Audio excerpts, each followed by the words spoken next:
in the Proving Grounds. We are going to get the vetoes up and coming, and they are as expected. We are seeing CyberShoke select Nuke, Sashi. No, we've seen Sashi, select Nuke.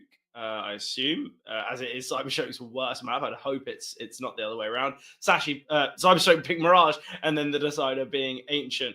I believe they are flipped. I hope they are flipped. Otherwise, both teams have picked their opponent's best maps. So either way, I think we are on for a banger. I think both teams, they've got the opportunity to take their map selections. I think it'd be a little bit outrageous if we do see it go the other way. Obviously, in a game that I saw yesterday, CyberShoke, they played against Iberian Soul on Mirage, a team that are very, very poor on Mirage, and they did, in fact, lose that one. So it's clear to see that CyberShoke, although it is their preferred map, although it is statistically their best map, it's not always about the veto. Sometimes we are going to be seeing someone just have a lights-out performance and take it by storm. But here we have it, pistol round underway, and pistol round nearly finished already, as we've already seen plenty of casualties going the way of Sashi. So CyberShoke, they steal away that pistol in a matter of seconds. Crazy. CyberShoke, a good start. Certainly what they want to begin with. I touched upon Cabby obviously having a really good performance the other day against Nexus in that 13-0 on Anubis. He was just absolutely dominating. And sometimes for a player like Cabby, who isn't kind of the highest fragging player, who isn't always the most impactful player when it comes to the kill department, sometimes a game like that can be really good for a player's confidence. You know, a 2.67 rating. I'm not sure whether that is historically his best rating, but you'd argue it's got to be out there. But here we have it. Just an eco here from Sashi. No bomb plant, so they're not confident going for this investment. I feel like the second round forces have become more prevalent as we go on, kind of within CS2. I feel like every team now goes for that second round force, even with or without that bomb plant. But not opted for it here. Glowing will find KR. Nice find here. The kill towards outside. Ovica searching here in lobby. Nice find there from him. Glowing. Important pick towards outside. Not only no casualties, no damage seen there on the CyberShoke side. Sashi have been taken down quite comfortably, very effortlessly there from CyberShoke. Not messing about. Really like the idea of those types of rounds where you kind of just keep your weaponry at bay, keep them kind of as far away and contained, ensuring that the pistols don't overwhelm and swarm. The investment now out for Sashi. Let's see what they can provide. This is their map selection. And you'd certainly hope they have that success. The most recent game on Nuke 5 versus CyberShoke was the 13-4 loss.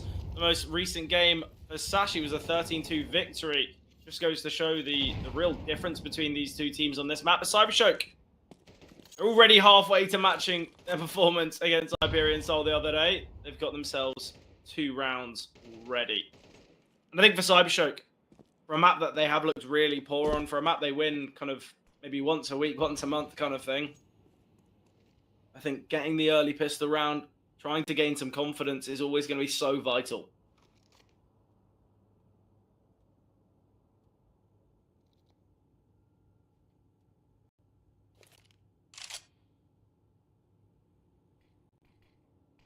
Bit of a slower played T round here.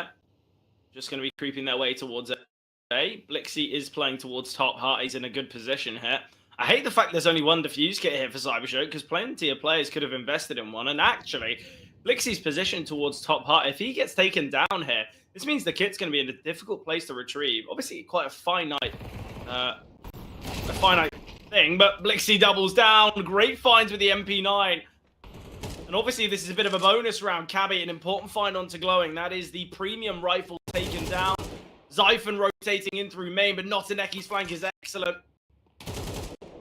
Zyphon still here on the map towards main. A great double there from Zyphon. It's all on Phenomen. We'll get the first. Aware of Lucky's positioning now. 12 seconds remaining. HE grenade to land on Lucky's position. What a nade! Down to 42 points of health. Phenomen, all he needs to do is find this pick. Take his time, but Lucky might swing into him. And he creeps on closer. Phenomen not wanting to show his hand, but as I mentioned, the kit might be in a difficult place to retrieve. Blixie was taken down towards top heart. Phenomen will find, and there's enough time for the defuse. An important round from Phenomen, a big clutch, even after Zyphon's success in A main. It matters not.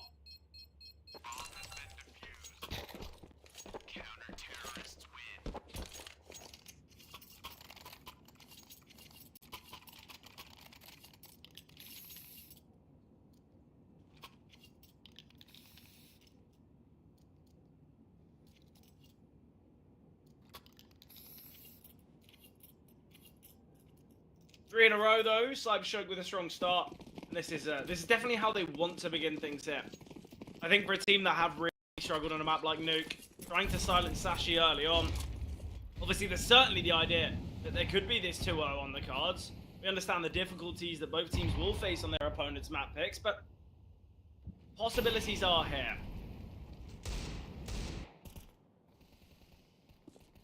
Venom keeping the rifle at range, still got the AK in play without the AWP, realizing that it is going to be this half buy. There's no need to bring out the big green so early. Nice find from Glowing. Deals to KIR. The kind of Astralis Academy introduction. I've taken control down towards Secret. Becky just going to sit in the vents, accounting for rotations. We are slowly seeing Notaneki make his way down. In fact, just going to be staying towards ramp. I don't mind the idea of this.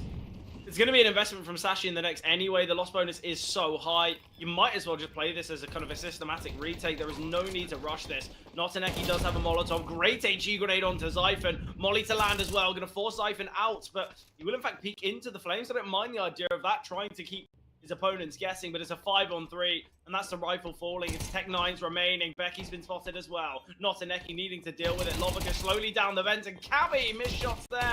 Unfortunate. Becky will get one beforehand, and Lucky swinging through the vent. It's the tap of the bomb, though. It's going to force the swing out. There needs to be a stick here at some point soon.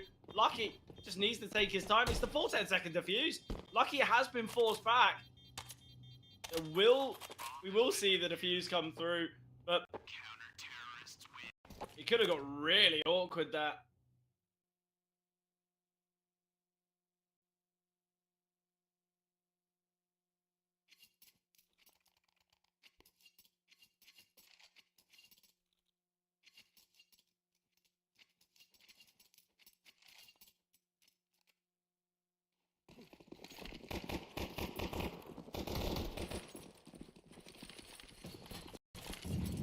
A 4-0 start here for CyberShoke, though. A really impressive performance from them.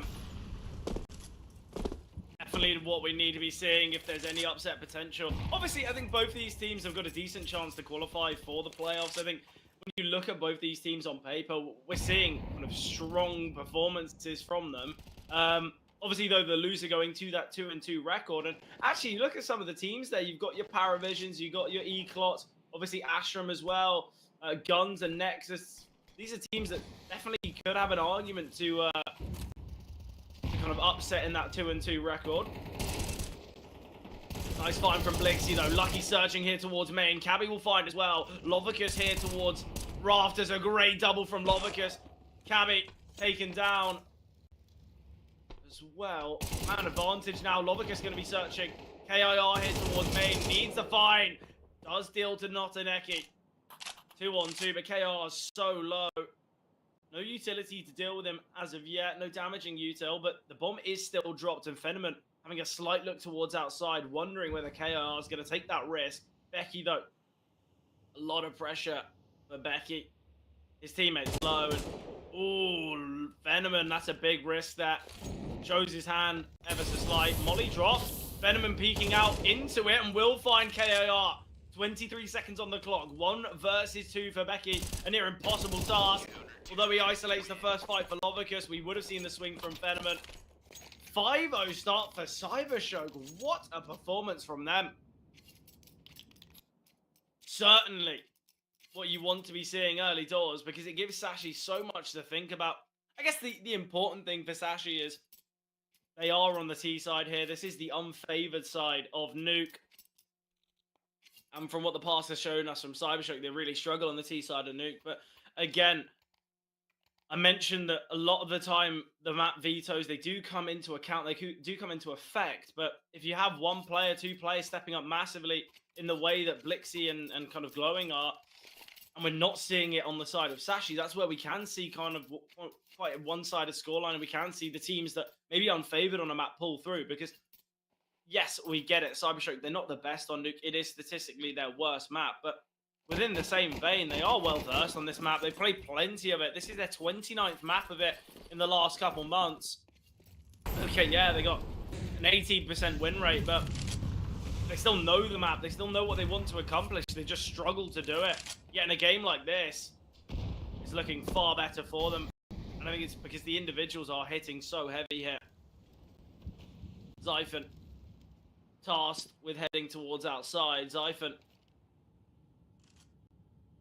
had a really nice kind of clip in main, but sadly it meant nothing. And with the AWP playing quite a wide angle here, this could be costly. Utility raining down towards ramp. Venom will get one, can jump back as well, and this is all a bait. This is all with the idea to bait in Notineki. Flashbang comes through, they might overlook his angle, and there we have it. Notineki doubles, utility raining down towards ramp. And it's Zyphon all alone in the 1 versus 5. Excellent ramp hold here from both Notineki and Phenomen. The AWP shot just completely baiting Notineki in, and great to isolate those fights. Able to reset his aim and everything. Zyphon might just look to save here. But a perfect start for CyberShoke. In a map that they have struggled dearly throughout the last couple months, for them to have a performance like this is going to give them so much confidence.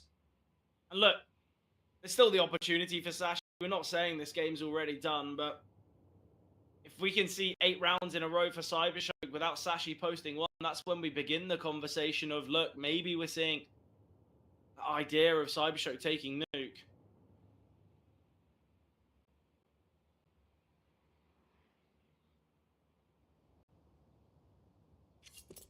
It will just be the save, though, from Zyphon, as expected. Give a chance for this AK and full utility in the next.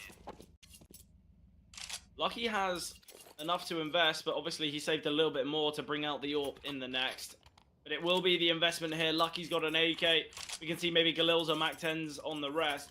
Honestly, Phenomen's got the AWP in play. It seems like Notineki's wanting to play kind of doubled up towards ramp, maybe head down towards Secret early. Honestly, I think the best thing that Sashi could do is just utilize these Tech 9s, go for a fast A play, try and keep Phenomen out of the round. If you head fast towards A, he's going to be retaking from heaven, which can be such a difficulty here with the AWP. Zyphon, though, with a nice find. Phenomen will get the eventual trade. That AK can be retrieved by one of these Tech 9s, but they're making their way down the vent. Problem is, there is no smoke here. The AK, or the Galil, sorry, Lucky to cross. Out of single door. There you go. Notineki's blocked by 2 smokes here. Phenomen. Oh, the timing on the nade could be everything.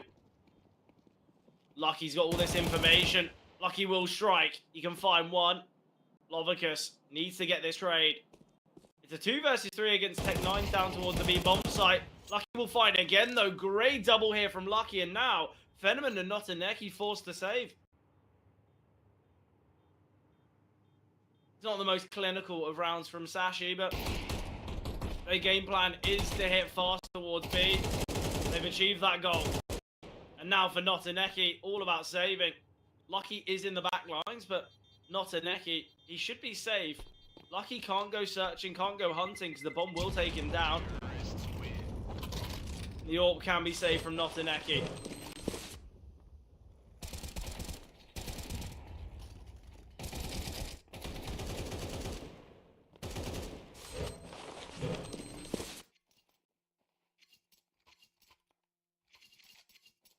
Sashi, it's their first round on the board, but they need to double down. It's the idea that if they aren't able to secure this second, what was the point of the Tech 9 win? Obviously, finances on players like Lucky, Becky, Cabby looking a little bit stronger, but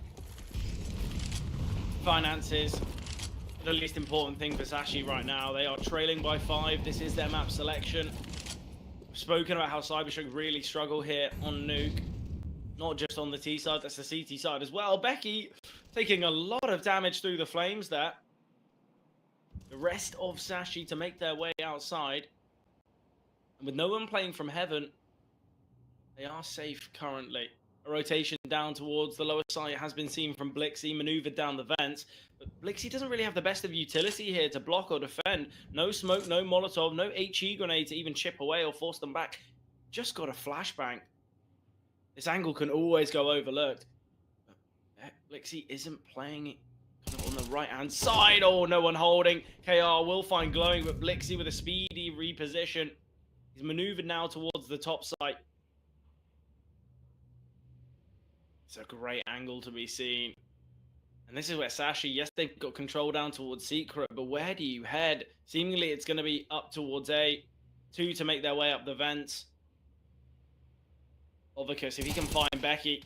Yeah, he's got this control now in lobby. This becomes so difficult for Sashi. That's one of the prongs taken away from their attack, and surely heading towards A is too big a risk. So they maneuver down towards the B-bomb site. 20 seconds on the clock. Blixie can find one more. Can't double though, but does a lot of damage to Lucky. A 2 versus 3 now. A lot of utility on Phenom and Lovicus. Notaneki's got a flash as well. Molly has landed here towards Toxic, forcing Lucky out in the open. Great find from KIR, but he's got to go nuclear. 1 versus 2 now on 6 HP. Lovicus, it's a smoke and a tap on the bomb, and surely KR to assume it's a stick of it, and we will see the round going the way of CyberShoke. They deny Sashi stringing rounds together. Orp can be saved as well. CyberShoke 7-1 now. At worst, they've won the half. Huge performance here.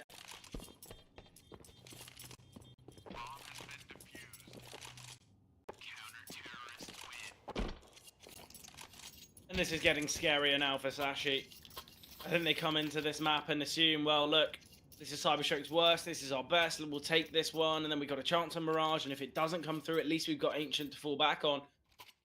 That game plan and that kind of idea completely ripped away because Blixie's performing well, Notaneki as well. Everyone on the CyberShoke side are having their moments.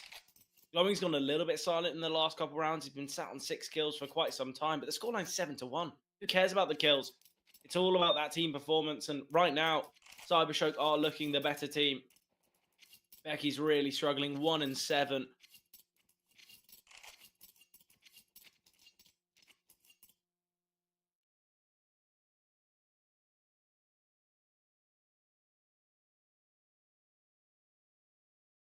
Get themselves at least 4 here. I think a 9-3 is where maybe it's a little too outstretched. Cabby quick to hold here towards the hut push. CyberShoke haven't really to be too proactive on this CT side. It's seemingly they're playing quite disciplined, and it's actually working in their favor. A lot of the time when you see these kind of CTs play quite passive and not look to take some space towards ramp or anything like that, it can go so wrong. But Lovicus does so much work here. Glowing now pushing out of garage will find Zyphod, and it's all unlucky. It's a 1 versus 3. Great information gathered, and Glowing will find not only sending the flash, but he jump spots to get the information at the same time. CyberShoke go 8-1 up. This is disappointing from Sashi. I said they've got to find at least 4. That means they've got to find these remaining 3. This is not the performance I expected from the Danes. Not at all.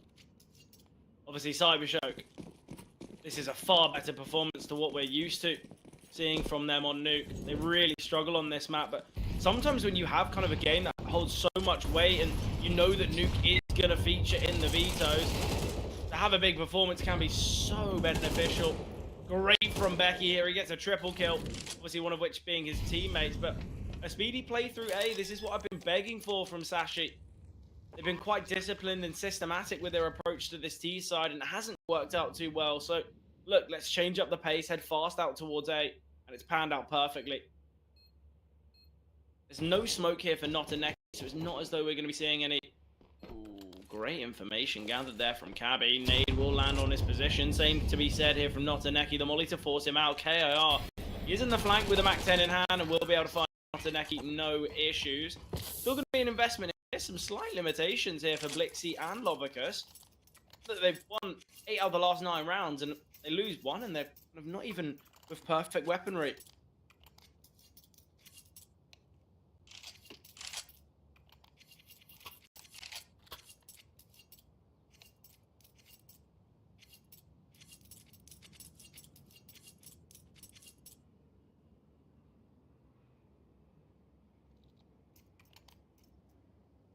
Slight tech issues here. Hopefully all resolved shortly. CyberShoke, Sashi to salvage the half. They've got to win these final two. And even an 8-4 isn't convincing. Even an 8-4 isn't kind of a guarantee.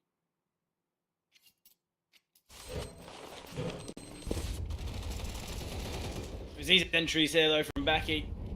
He gets the one on the bomb site, deals with the rotating glowing from main.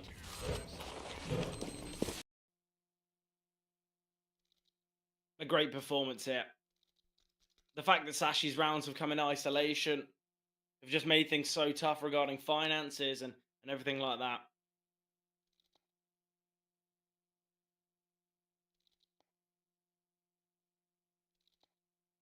I think right now, CyberShoke, it's a performance that's really good to kick things off. But as I mentioned, Sashi, they could win these final two weaponry investments. Obviously, if they win this, the finances for CyberShoke are broken, so they'll be kind of facing off against MP9s, maybe Deagles. So Sashi could get themselves 4. Then if they win the pistol, we're looking at kind of an 8-6 half and Sashi on the CT side. So although CyberShoke have performed really well and they have been the dominating team, Sashi are only 2-3 steps behind. And obviously, it can come through for them. So although CyberShoke do go kind of 6-0 up and obviously 8-1, the game isn't finished yet. They've still got to confirm another 5 rounds. And obviously, you look at some of the losses and some of the games they've had on Nuke, some of those matches, they struggle to find 5 in total. So this isn't converted. This isn't confirmed yet.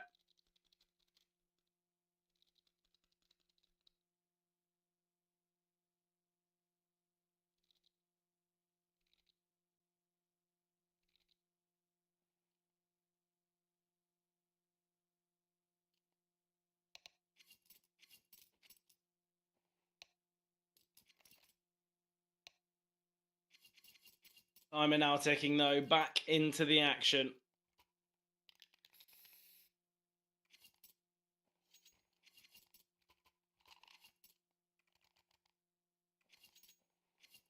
As mentioned, finance is not perfect here for CyberShoke. Blixie wielding an MP9, but he's had a lot of success with the MP9. Think of that round where he gets the double kill. That was the first weaponry investment for Sashi.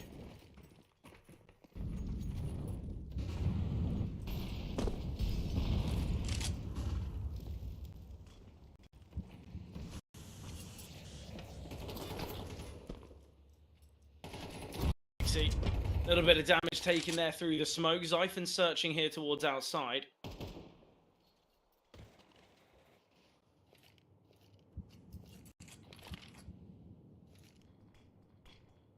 Becky slowly to creep his way with another smoke to block. Not the easiest for Becky. We've had 40 seconds of play and Sashi is still sat here in lobby and towards deep outside. It's going to be this A play. Blixie close here, spotted as the nade of the smoke. Great opener from KIR. Notaneki fully blinded. How has he not been spotted yet? Notaneki eventually to go down. There will be a fast flank from Glowing, but held by Zyphon. Glowing taken down, all on Fenneman. And this is where saving the AWP is actually going to be huge, just on the basis that finances are pretty poor for CyberShoke.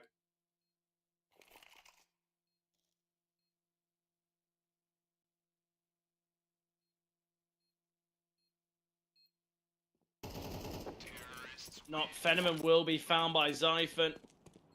As I mentioned, the finances are pretty poor for CyberShoke. It's going to be MP9s and Deagles at best. This is what I said in the round before. Sashi, the fact they do get their 3rd, they should find their 4th, and now a pistol round could change everything.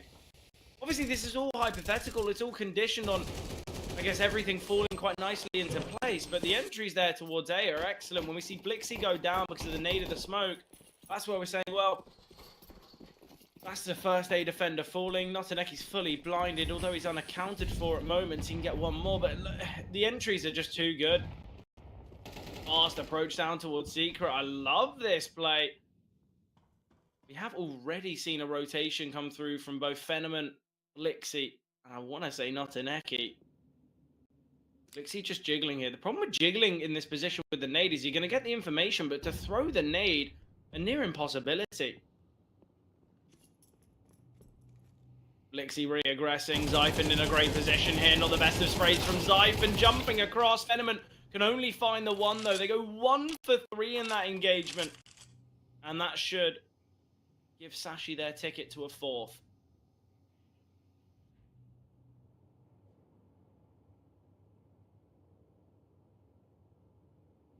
Lovicus patiently waiting, not Aneki reclaiming this lost ground, and if he's quick enough, he might be able to get this double towards outside, but still quite slow, still quite worried, and now the acceleration comes through. Heaven's been taken. Becky still holding for Lovicus. Becky will find, and now all on not Aneki, slowly creeping closer and closer towards main, but it's smoked off currently. No real chance here for not Aneki.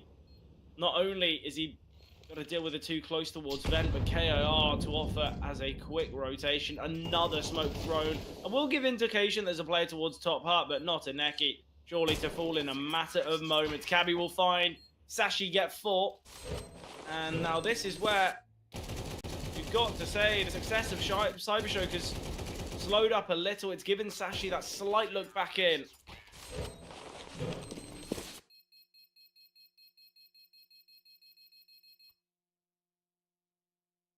Sashi, though, the idea of success is conditioned on whether they win this pistol.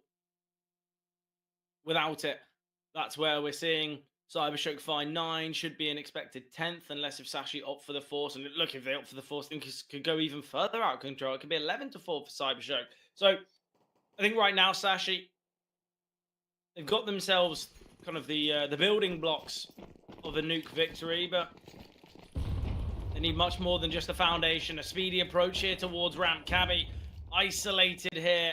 KIR playing deep here from hell. Cabby just tucked away. Cabby to be absolutely destroyed in this engagement. Kind of a 0-for-1 position. A lot of the time we talk about 1-for-1s. Blixie's doubled here on the pistol, and now Zyphon needing to get his way back. Lucky first responder as well as he maneuvers towards single door. He will get 1. Flashbang coming through. It's a 3 versus 3, and KIR is in the flanks. He's a player playing from ramp. Oh, missed shots from KIR. It's disappointing, and Notaneki can get 1. Aware that these final players are both here towards single door. Lucky trying to take down Glowing is successful. Still a 2 versus 2, and they've got the bomb timer on their side, and Lucky finds a 3rd. Now all on Fenneman. Aware of his position, it's just the tap of the bomb. Fenneman taking his time. Lucky close to the doors, needs to get this kill soon. Repick of the weapon as well. Will secure the Glock in time. Needs to find the kill, and Zyphon struggling. Fenneman will find. What a clutch there from Fenneman. Turns his back. Zyphon struggles to hit the head. And Fenneman, the 180 2-tap. Excellent there. It gives CyberShoke the pistol, and this is the worrying signs for Sashi. Second kill's ridiculous. He's trying to get himself out of there, but Zyphon with the missed shots. It's so tough. And now, this is where we're seeing a difficulty for Sashi, because if they lose this Force, we're having a moment where it's going to be an 11-4 scoreline.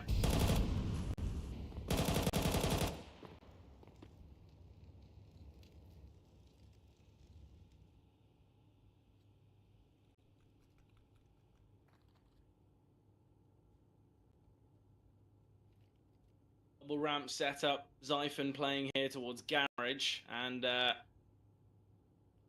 it's a solo A for now. So if CyberShoke look to prod and poke towards the A-bomb site, things could work quite nicely for them. Lovicus has got to be careful. The heavy hitter, the 1 rifle, is on Zyphon. Dropped across by Lucky. Lucky's just got a deagle and a flash.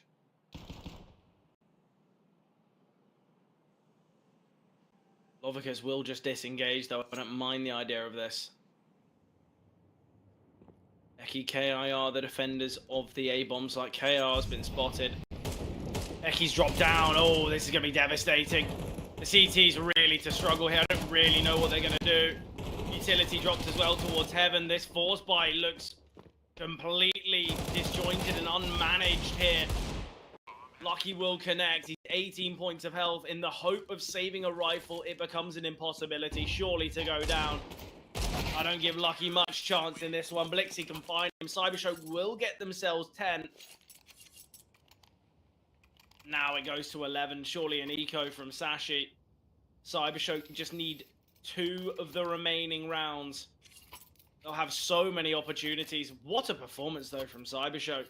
For a team that really struggle on Nuke. But as I said, all it takes is a couple individuals stepping up. We've seen it from Notaneki. We've seen it from Fenneman, Blixie as well. And on the flip side, Cabby's really struggling.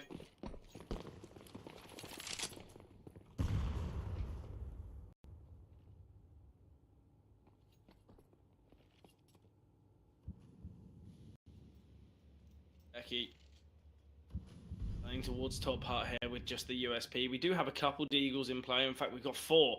Everyone but Becky wielding the hand cannon. Again, though, expectations very low from Sashi in this round. Just based on the control taken from CyberShoke. Already we have Lovicus down towards Secret. He's a little bit worried about getting crunched in on, but we'll spot out KIR. Not only finds him, searches for seconds and deals to Xiphon. So 5-on-3 here. Expectations even lower for Sashi. And look, in rounds like this and kind of these kind of half-by eco rounds, the main goal, the most important thing is just finding a couple kills, trying to restrict the finances.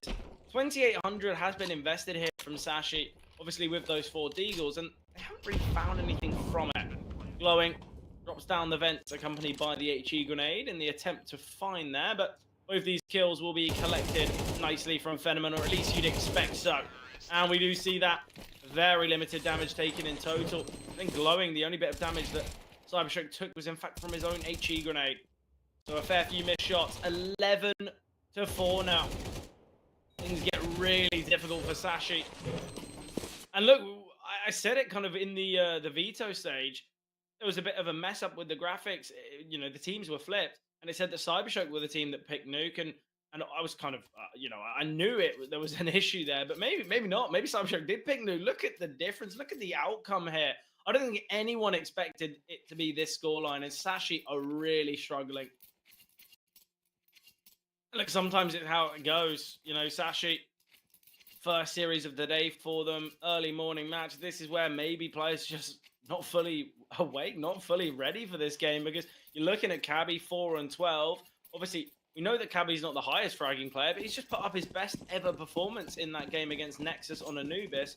He certainly got the goods. He certainly got the opportunity to have these top-tier performances. Just not been seen today. This is the do or die round for Sashi. They lose this, they give up 12, and they're forced onto a weaker investment. Lixie searching here towards ramp, all in the attempt to find an aggressor.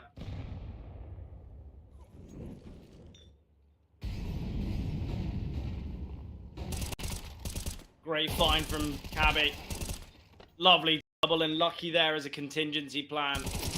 Finally looks like Sashi are going to have this victory. Glowing, unexpecting of Becky's position. A 5th found from Sashi, but still a long road back. And not only will it be a road with twists and turns, but I'm sure there's going to be a few bumps along the way. But Sashi, look, they're on their map pick. They've taken a fair few tactical pauses. They realize, look, we need to make sure that we confirm this, not only these next rounds, but they kind of want to take Nuke, and they kind of need to take Nuke, because we know how difficult Mirage is going to be. You look at the past here for Sashi, they've played nearly 30 maps on it. They've got a 45% win rate. It's certainly not their best map, and the individuals haven't been stepping up massively. And for a map that is kind of quite heavily conditioned and quite heavily based on individuals, we know maps like Mirage, like Dust, they have that similar kind of idea about them. The individuals perform for Sashi as they've done on Nuke. I think Mirage will be a very similar scoreline.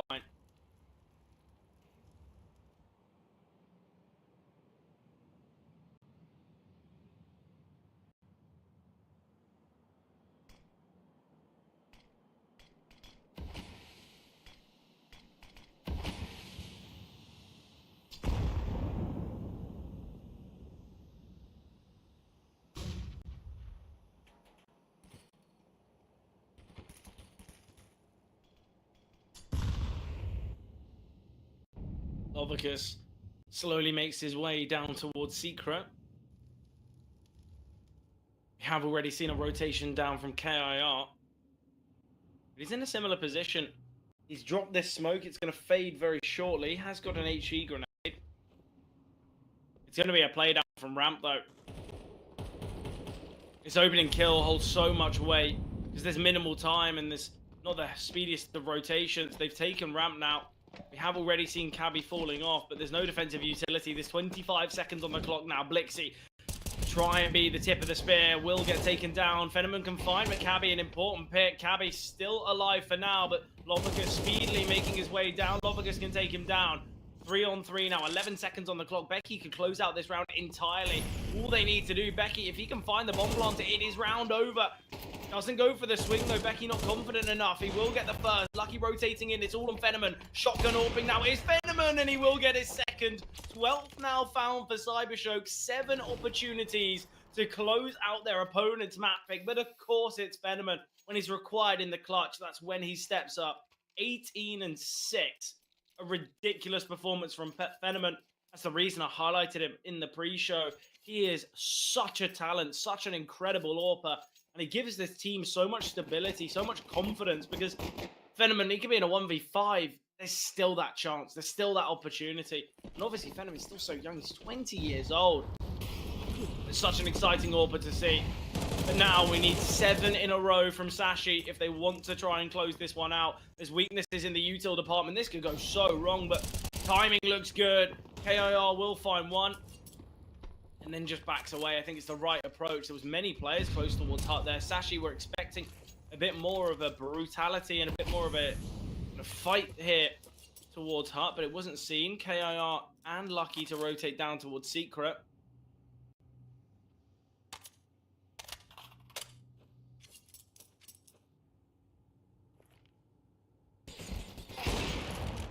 Nice find from Fenneman. He takes a lot of damage in the process, but he gets that kill back. We still have this double B setup, though. Fenneman will go searching here towards lobby. All in the hope to connect this shot, although he's low. All it takes is good reaction time from Fenneman, but it's glowing to find. Smokes now towards A main. There's going to be a flash in second vent. This could be it. 30 seconds on the clock or near enough. 4 versus 3. Minimal utility. No defuse kit. This retake becomes so difficult now for Sashi. 40 seconds is all they have. They've already wasted a fair portion of it. Time it is ticking. Lucky. Found by Fenneman. 2 versus 4 now. It is so tough. KO will find one. Still disadvantaged. They have retrieved the kit now. There is the opportunity and possibility for a clutch. But we do see it go the way of CyberShoke. Lovicus getting the trade there. And that is it. 13-5 scoreline.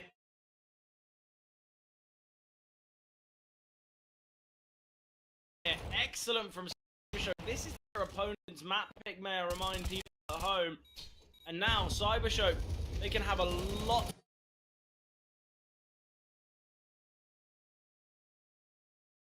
of confidence heading into map number 2. Obviously, it is Mirage. It is their selection. It is a real weakness as well for the likes of Sashi. But you look at the individual performance, Fenneman lighting up the server. We had big moments, obviously, from the rest of the guys. And I think this is what we've kind of come to expect from CyberShoke. The rest of the team having a pretty consistent performance all across the board. Look, there's a difference of 1 kill. 3 of them have 12, Blixie with 13. But Fenneman, of course, leading the lines. 20 kills there. Such an impactful game, such an important performance. And this is what I said about a map like Nuke. Yes, it has been a difficulty for CyberShoke. Yes, it has been a real struggle for them in the past. All it takes is one player stepping up, having these consistent moments, having these big moments, and you can take it. And that's exactly what we saw here from CyberShoke. It was, in fact, the T side in which I felt like Fenneman got kind of into second gear. And it's interesting because I feel like a lot of the time when you see a team and an AWPer have success on a map like Nuke, you're expecting it to come from the CT side, but it didn't. I feel like the T side was really important from Fenneman as well. But obviously, as I mentioned, we are going to be heading to Mirage shortly. It is the pick of CyberShoke. It is their preferred map. It is Sashi's weakest. CyberShoke now have 2 opportunities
9 there.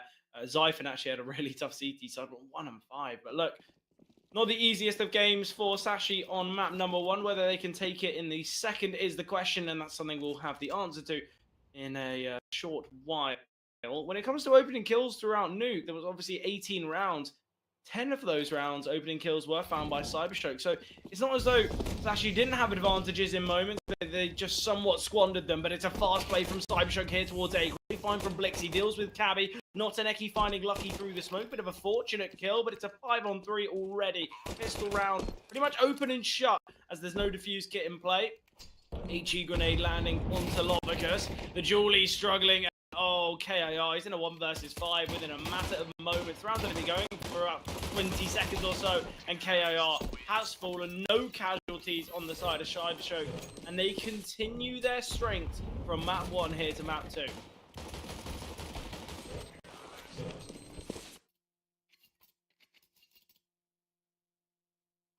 Yeah, not the best of starts for Sashi. Obviously, Sashi, they are going to want to upset here on Mirage. It's their CT side in which they lean upon massively, yet even though they've got a pretty decent CT side, they still really struggle in general. Their 4 most recent games here on Mirage, 3 of them in 13-8 losses. One's been a 16-14 loss. It hasn't been the best of battlegrounds for Sashi whatsoever. There is a player in ladder that could find many. Great find from Caddy. Timing is excellent for Lucky as well as he gets the trade. Switching to the AK as well. KIR is in a great position too. Space has been taken here though in jungle. I don't really know where Blixie's going out. We're going to have a flank from Venom, and there's no need for this. I don't really know why the Apps players are the ones striking first, but in doing so, Venom feels like he needs to hurry things along.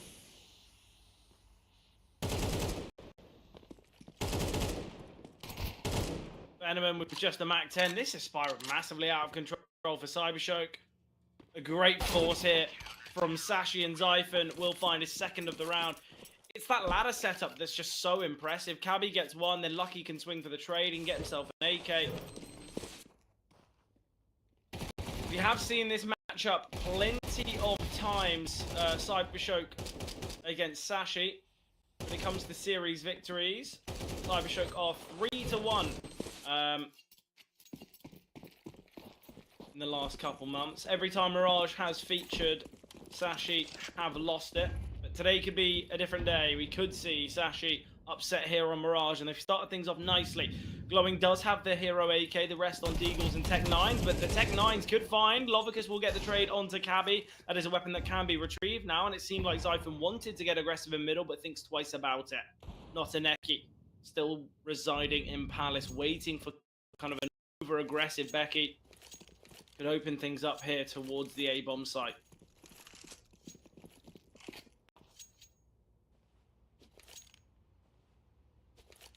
They do maneuver back towards the A-bomb site. Becky's taken some space.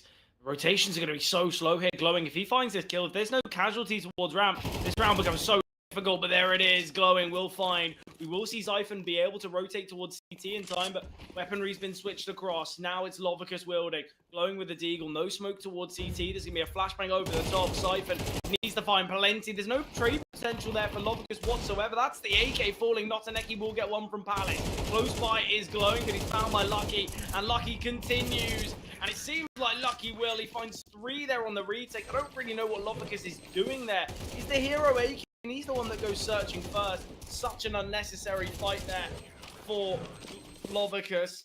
Disappointing for CyberShoke, as that seemed like their response was going to work out nicely, but they fumble massively. So Sashi will get their second and third soon to follow.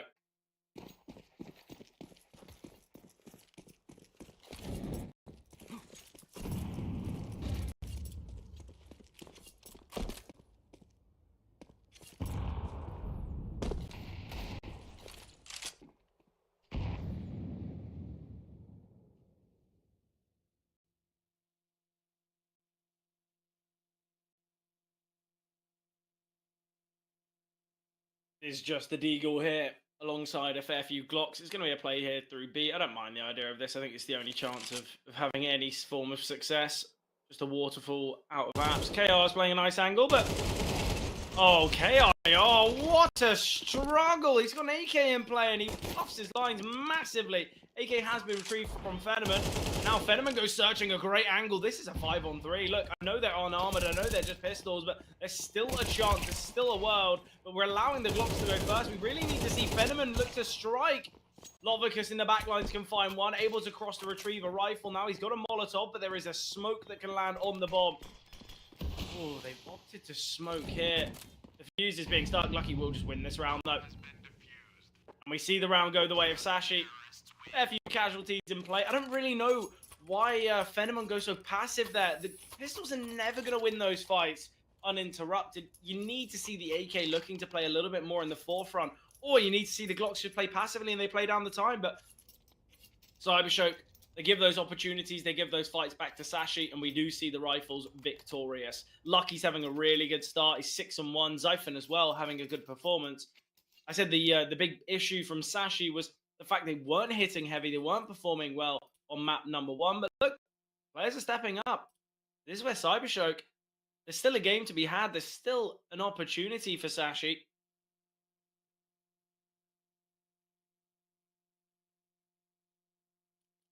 It's all about whether they can convert those opportunities, whether we can see a success story here from Sashi. Look, if Sashi can take it to Ancient, it would be a real statement for a map that has been so weak for them.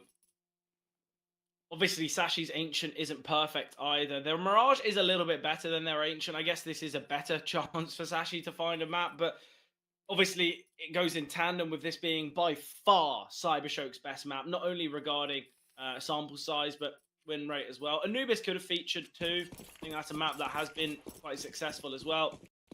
I think the problem for Sashi is that Nuke and Train are kind of the two maps that they could look to pick in this series. They opted for Nuke, based on the fact that CyberShoke are usually very poor on it, and they've lost things there. So, real uphill battle for Sashi. First real full buy now for CyberShoke, or I guess full buy versus full buy, should I say, is they did lose out to the pistols and that MP9. And that's why these second round forces are so prevalent now. Not only is there the potency that the 5.7s that Eagles have, but also the idea that you reset your opponents, you get kind of 3 rounds for the price of 1. As obviously you win the full buy, you then against the force of your opponents, usually weaker weapons, and obviously the eco. So Sashi, they've taken full advantage of the mistakes of CyberShoke. Cabby, just in the smoke, tapping away. Steps heard. Lovicus finding. Warp in play for Lucky. Will get one. Zyphon taking down Lovicus in the process. Lixie will get a kill. Oh, he doubles down. Won't find a third. So it is still a 1 versus 2 for Notineki. Aware of both KIR and Lucky's position. Lucky might look to maneuver towards short. It is all about timing on this smoke. Notineki can just sit silent here in con. I think that's got to be the game plan. Smoke is now fading. Lucky not fully exposed. Oh, this is all going to be about timing for Notineki. Spots out KR, will find him, and he can cross. Lucky no longer holding. Lucky now on a rifle. Able to cross back. Lucky playing discipline, though. I really like the idea of this. Notineki will be found. Sashi find 4. Lucky with a double. Lucky is 8-1. Obviously, we know for Sashi, Lucky probably the most experienced and most quality player on this side. I think Zyphon as well is obviously making arguments, but we know that Lucky's going to have the most experience. Obviously, had that year playing on Astralis. I think Lucky's just trying to make his way back to the top of the mountain. Not to say that Astralis were at the top when Lucky was there, but I think the experience and the names that Lucky would have played alongside is always going to be really helpful for a player's kind of career. Obviously, leadership under Glaive. He's had a lot of experience playing with top-tier players like Dupree, obviously Magisk. So, Lucky certainly had some good teachers in his time. And this is where now Lucky's going to be imparting that knowledge onto some of the younger squad and some of the younger players here on this Sashi side. Obviously, Zyphon, a player to note. Had a short stint on Heroic. Was at Sprout for the majority of his kind of tier 1 career. I think Sashi, it's an awkward team because I think we know the pieces are there, but it just seems like they've always been put in the wrong place, and you never see the full puzzle, the full picture. And it has been tough. Obviously, we know that this Sashi team, they've had heights. They've got themselves to kind of top 30 before, but it's been a real struggle getting back there. And the last year hasn't been great for them, I've got to say.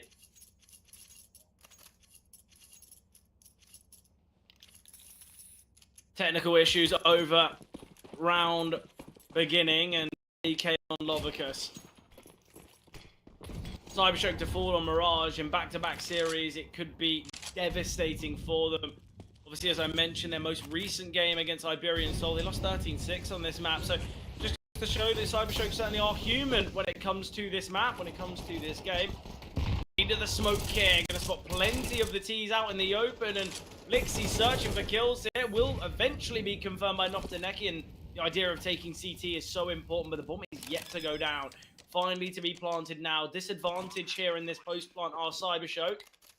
And right now, Phenomen very isolated. They need to deal to KIR, but they will find. Great kill from Glowing. Cabby's low, but after Phenomen finds that damage, he doesn't need to refight for the kill. Noctaneki now flashed off the angle. He plays anti-flash. Great find onto Zyphon. 2 versus 2. Unaware to Glowing's position.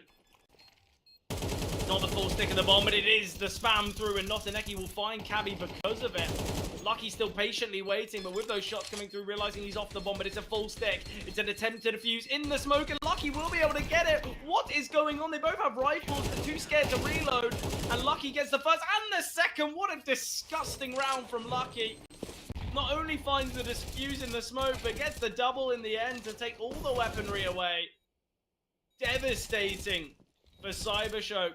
Although it was the half-fight, it would have been such a cheeky way to get their second on the board, but it's been denied by Lucky. Of course it has. But what a double. And this is where Lucky, it feels like he's been unleashed here on Mirage. Obviously, it was a horrible game on Nuke. It was devastating, a really poor performance.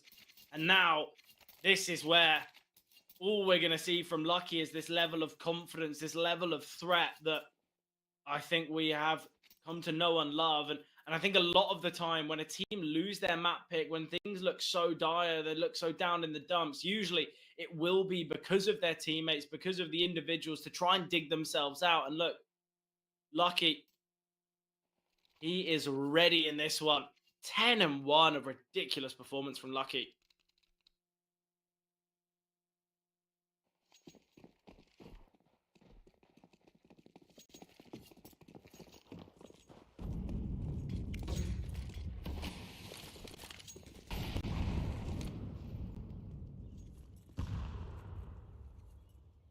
Becky going to look to try and take some control. We do have Noctaneki here in Palace. The rest of the T's kind of fanning out across the map.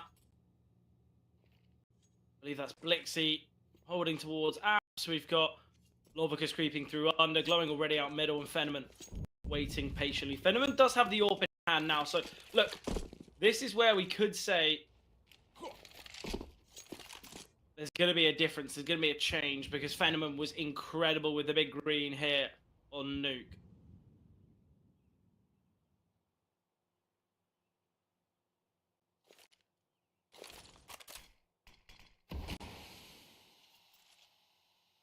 Becky dropping the smoke. There's 56 seconds remaining. The problem with this smoke is, if anything, this is just going to be a pure indication to CyberShoke that Becky is playing close. You're never going to be dropping the smoke that deep if you're not already on the bomb side. But KR has been flanking through upper this whole time. We'll find Lovicus, a man advantage. Oh, but spotted out in the open. Glowing can get a double here. KR will get the trade, though. A little bit of damage taken. Blixie finding Becky on the bomb side. Blixie's going to look to jump here towards stairs. Gets caught off by the swing. And Phenomen now in the clutch. It's a 1 versus 3 gone 1v2. As I mentioned throughout Nuke, if there's one player you want in these clutch scenarios, it is Phenomen. But Zyphon and Cabby decide to go on the aggressive and push together, and there's nothing the AWP can do. So Sashi, they will get themselves their 6th, and things get a little bit more interesting now.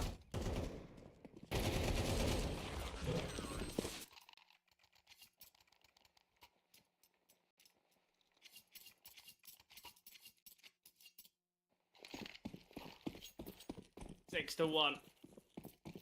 A great start from Sashi, somewhat similar to what we saw on Nuke from CyberShoke.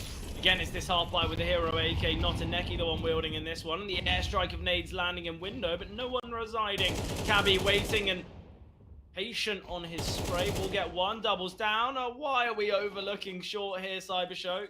This is such an obvious angle to need to hold, but no one ready. Lovicus has been chipped away at heavily. Zyphon does have an HE grenade, but KR will do it with the bullets.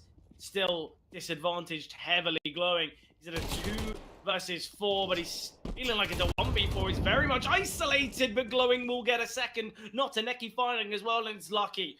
Lucky in the 1 versus 2. He's been incredible this game. Flashbang towards the A-bomb site. Lucky searching.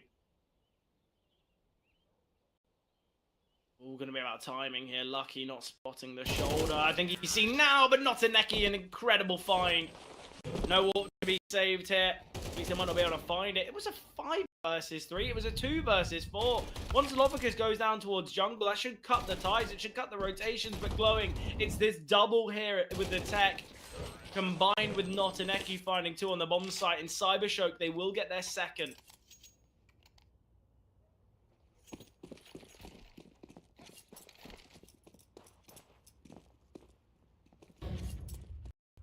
Sashi. Even after winning so many rounds in a row, the finances are scrambling at funds. We've got 3 sets of pistols, 2 of which being the 5.7 utility, very weak, and just the 1 FAMAS.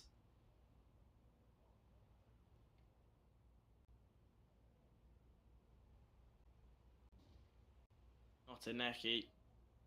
I don't really know what he's doing, honestly.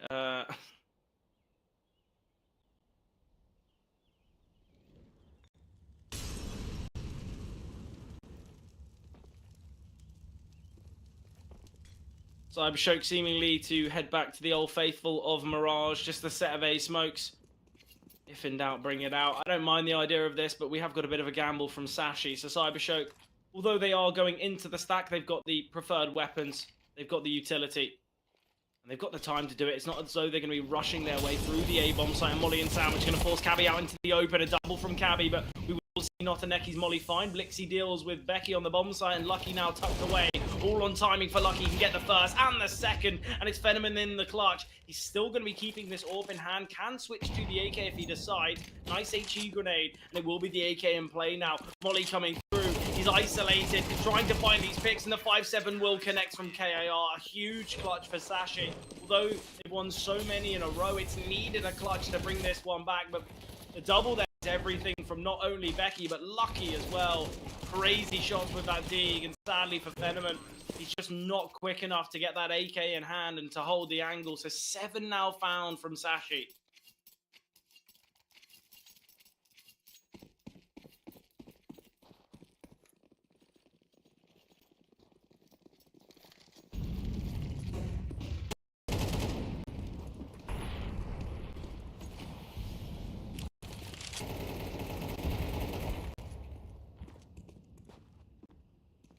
Confrontation in middle.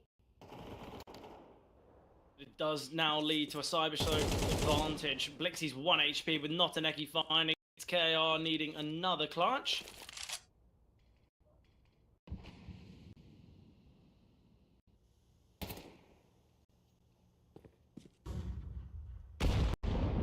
KR's been spotted though, and a hefty nade makes things so tough. Honestly, we know the finances for Sashi are so tough, so maybe this could be just a save attempt from KR. The Molly comes down. He will be playing in front of it, currently being held by not a Neki. Phenomen close by as well. Even more information gathered, so Blixie is going to contain this control on the A-bomb site, and they're going to rotate back. This is devastating for KR. Not a Neki can now just sit and ladder and hold for any short rotates. He'll get info if KR is running through jungle, and Blixie, although he's low and could take space, needs to keep this AK in play because the finances for CyberShoke are pretty poor as well. Nice shot there from KIR, but I think that's all it will be. Phenomen is hunting here.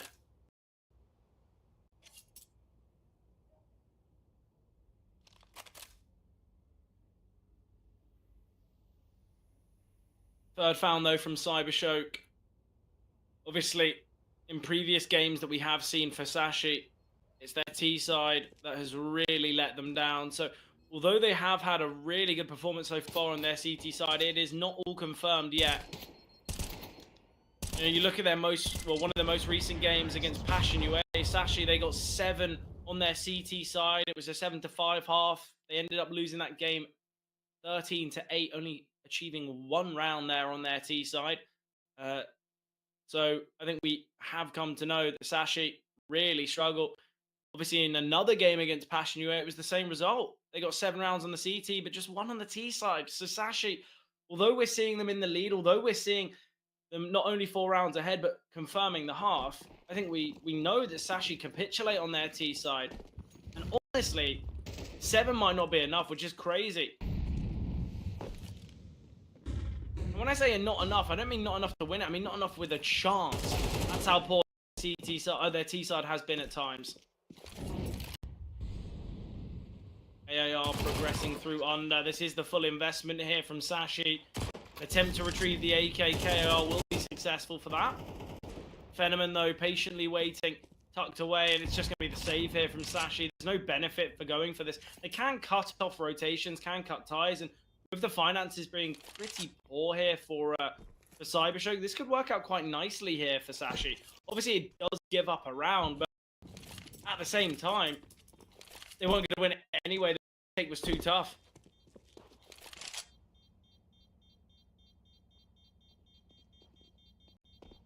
Abby now with a lot of work to do. The MAC-10 spearheading this one, and Blixie can find quite comfortably. Notaneki as well.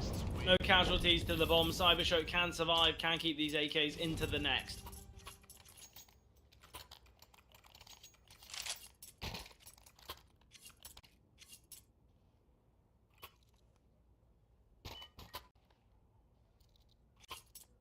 So CyberShoke, if they can find this final, it gives them a really good chance.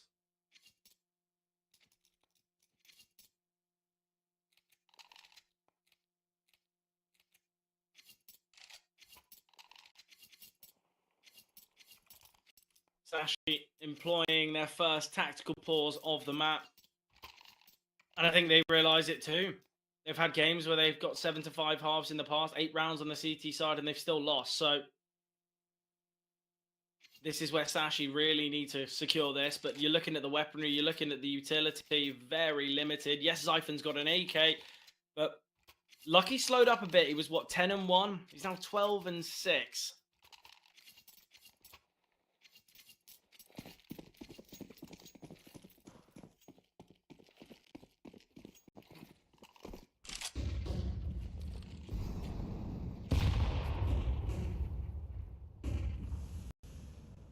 Lovicus not had the best of times. He's usually a player that we know to have that impact, to have that success. Notaneki, currently the top performer of the whole server, 14-8.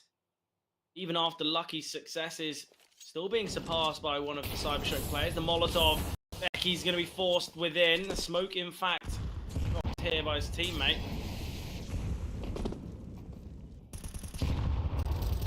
Nice nade there. Notaneki now looking to emerge out of Palace and looking at the kill feed. Round over. CyberShoke with 5.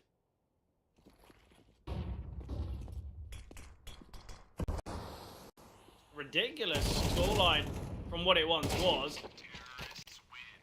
7-5, not bad at all for CyberShoke, especially when you take into account how dominant this game was. It was, what, 7-2, 6-1. I think many had written off CyberShoke at times, but not only do they have the goods to bring that kind of comeback towards the end, but we know how difficult Sashi have it on this T side. So yes, they're advantage. Yes, they're in the driver's seat. But we might see a car crash of a second half.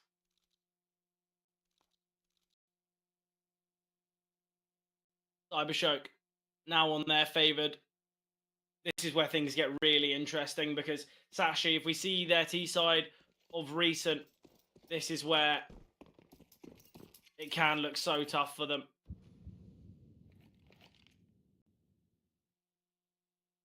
Venom gonna go searching here, looking for Lucky. unable to secure currently. Cabby maneuvering out of ramp. Plenty of CTs ready and waiting. Will there be a rotation in time? Or Becky finding Venom an important kill? Lovicus rotating in from the CT side. Great find from Lovicus. Unable to plant because Glowing's hidden under balcony. Flashes coming over. It's a 1 versus 4, but it's already over. A lovely double there from Lovicus and Notineki. They put the round to rest and they get the pistol, and with that, CyberShoke can get themselves to 7. Obviously, CyberShoke successful in the last pistol round, but it was the force by victory that gave Sashi a 3-1 lead and kind of spurred the advantage and the success. Surely not to go for the force in this one, though. They didn't get the bomb plant. They didn't get many kills either, so just the eco. CyberShoke, they can find themselves 7. Venomant opted for the MP9 and armor, which is understandable, as he's going to want to get the AWP out as soon as possible.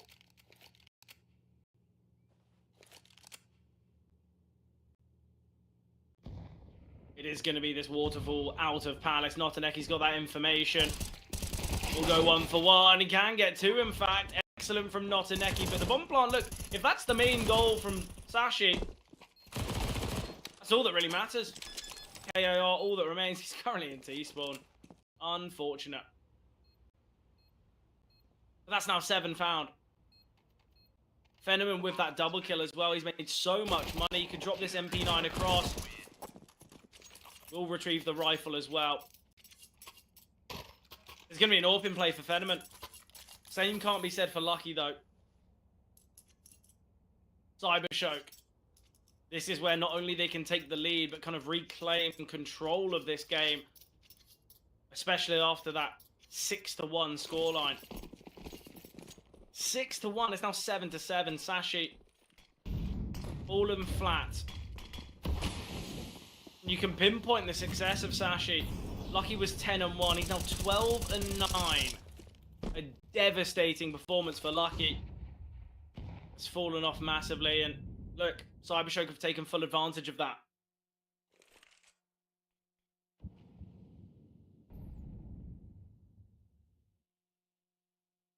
Passive approach here from Sashi. They've opted for 3 towards A and 2 towards middle, which honestly I hate. The A players will be the ones taking contact first, and in doing so, great find from Notineki. He doubles. That is disgusting. And now Sashi, they're in this 3 versus 5 with not only a loss of control in ramp, but a disappointing mid-hold. CyberShoke can now look to refight towards middle if they choose, and that's exactly what Glowing will do. Completely catches off KIR. 2 versus 5. CyberShoke, welcome to Mirage. Welcome back. This was the expected outcome. Many stammered, many worried, but not CyberShoke. They were calm in their endeavors throughout Mirage. Not worried about that kind of 6-1 losing position, because we knew what this round and what this CT side had to offer.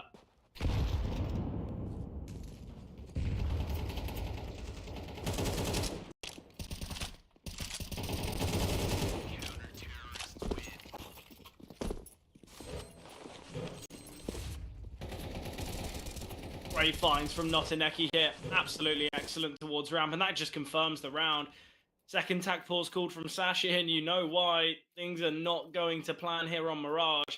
Many might have expected Ancient to be up and coming, but CyberShoke, I think they've changed the tune and changed the beat of this game, because Sashi, I've pointed out how in the past their T side has been absolutely awful, and now that's what we're going to be seeing. Surely it's just the Tech 9s and the Deagle in play for Sashi. Limited utility, fair few flashbangs though. They've got 5 of those, so maybe a fast play out from B, maybe an idea for a bit of a mid pop, who knows. But I'm sure whatever's thrown at them, CyberShoke will be prepared.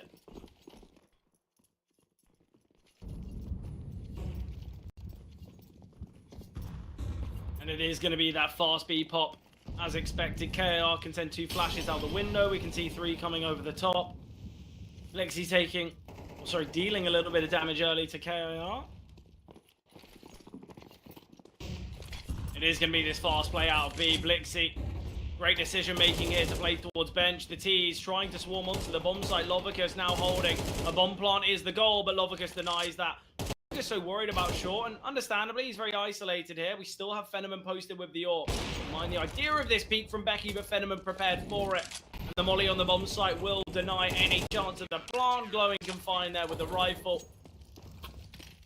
Excellent rotations and excellent hold there from Lovicus and Blixie. They just deal enough and they slow down the T's to allow those rotations to come through. That's 3 tack pauses in a row from Sashi. Needing to talk things through because this game has fallen so far away from possibility now. 9-7.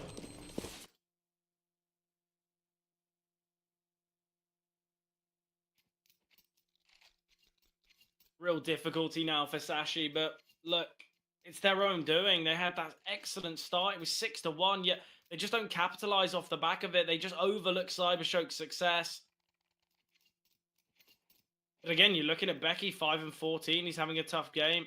Lucky now 13-11, which is ridiculous as he was 10-1 at one point. No one else really stepping up alongside him, yet Notaneki 21-9.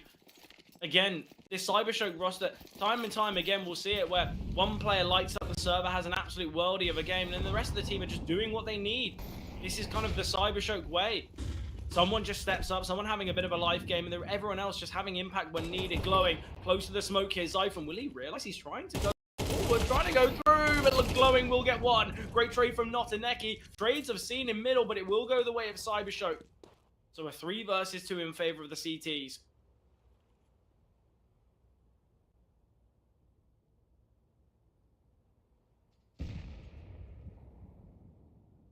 Fenneman posted towards under.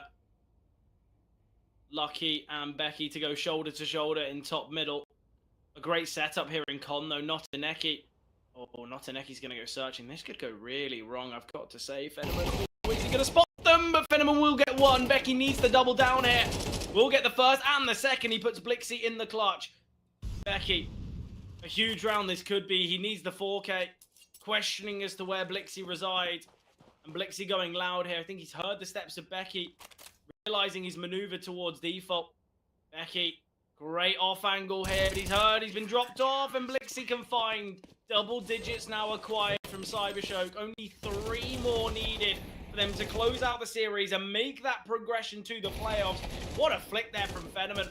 And a great double from Becky and Con. Obviously the triple overall, but just can't match to Blixie. And now it's going to be this half buy again. Sashi. Look, I said it throughout their CT side. Their T side is so poor, so difficult, and 7 isn't really enough, and they're showing that.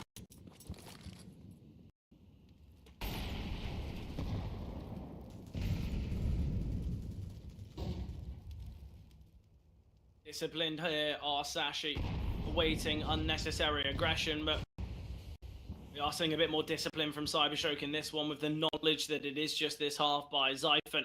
He's going to look to push through the smoke. He's got 2 teammates alongside him. Lovicus can double and Glowing quick to trade, and that is the rifles falling with ease. The bombs dropped as well. And already Glowing in an excellent position. He gets a double in this round. Nice find from Cabby, but I think that is all it will be. Fenneman can take him down. 11 found. 4-round lead and only 2 to secure it. Great from Lovicus here, and Glowing's there as a contingency plan. And CyberShoke, they look unfazed. They're on Mirage.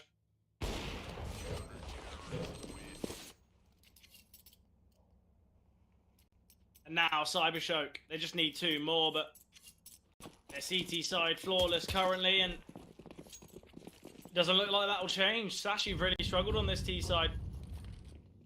An impressive performance from CyberShoke, especially when you take into account Nuke was featured in this series.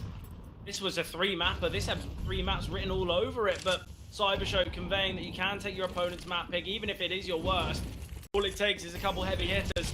KIR fast out of window, needing to find these frags. Blixie on the back of the bomb site, flashed off the angle. We force back, but can find Molly to land at his feet, but he's maneuvered to bench. Will get taken down, but does a lot of damage in the process. Not the best of sprays from Zyphon, but he can find Cabby as well, confirming it is a 3 versus 2 now for Sashi, but although advantage in the numbers, the health certainly not there for them.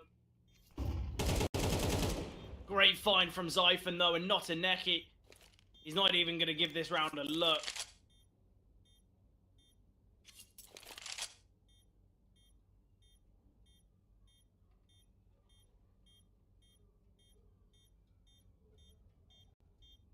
Finally, Sashi put a round on the board. Not a Neki going to be searching for exits. Could find Zyphon here quite comfortably. Zyphon's low. Oh, they're looking to exit here through apps. This is going to go so wrong. They're going to both get taken down by the bomb. There is not enough time for both Becky and Cabby to get out of here. They both go down to the bomb. No survivors here for Sashi, and this is going to be a big issue for them. They're not going to have a perfect buy. Oh, it's so unfortunate. But a great awareness there from Notaneki to maneuver here to apps. 25 and 10 from Notaneki.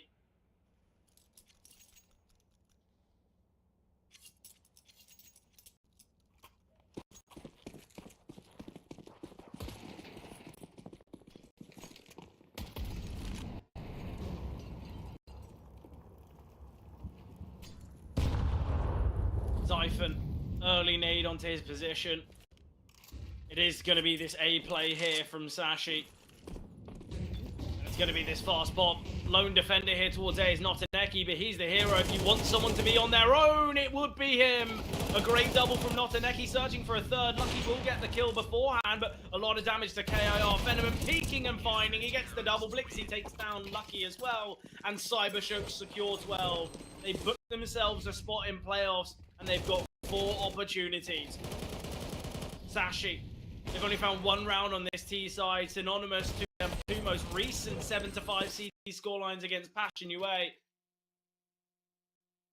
And now Sashi, they've got weak weapons. Hopes and dreams shattered here from Sashi fans as CyberShoke look to close out the series in a 2-0 fashion.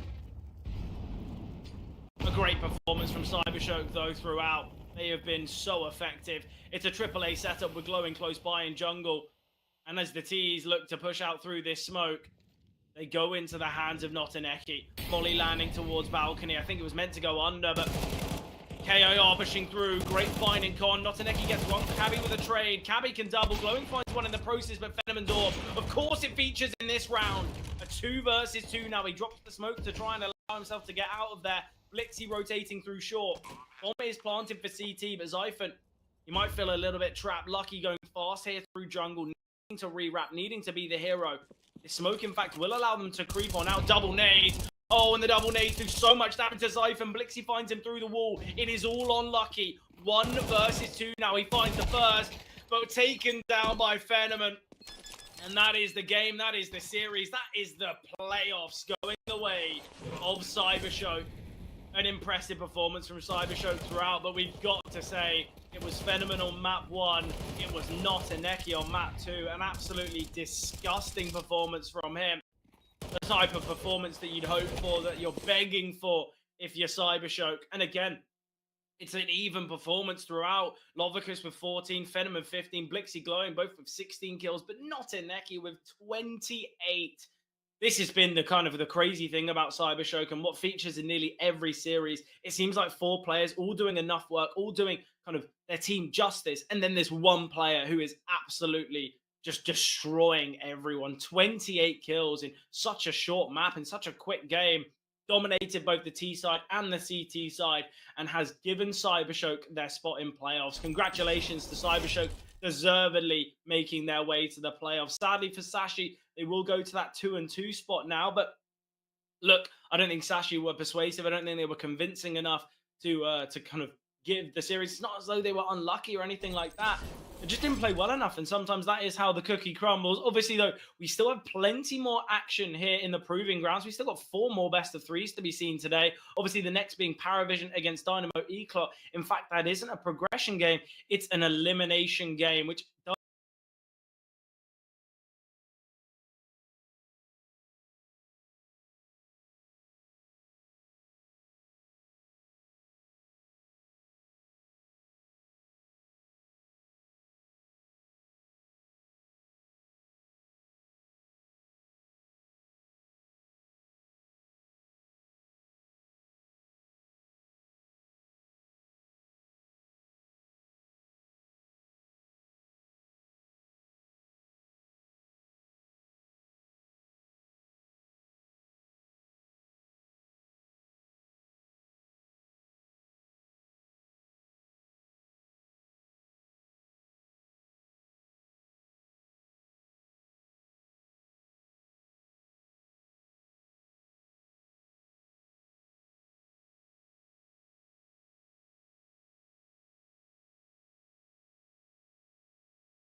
Surprising that that's the way it went, but sometimes that is how the cookie crumbles. We still have some remaining 2-1 and 1-2 matchups to wave goodbye to some teams and see who goes into that all-important 2-2 slot where it really is all to play for, playoff spot on the line, and I think a share of the prize money at that stage as well. I will just have a little look at how far the prize money runs down. Yeah, it goes down to top 8.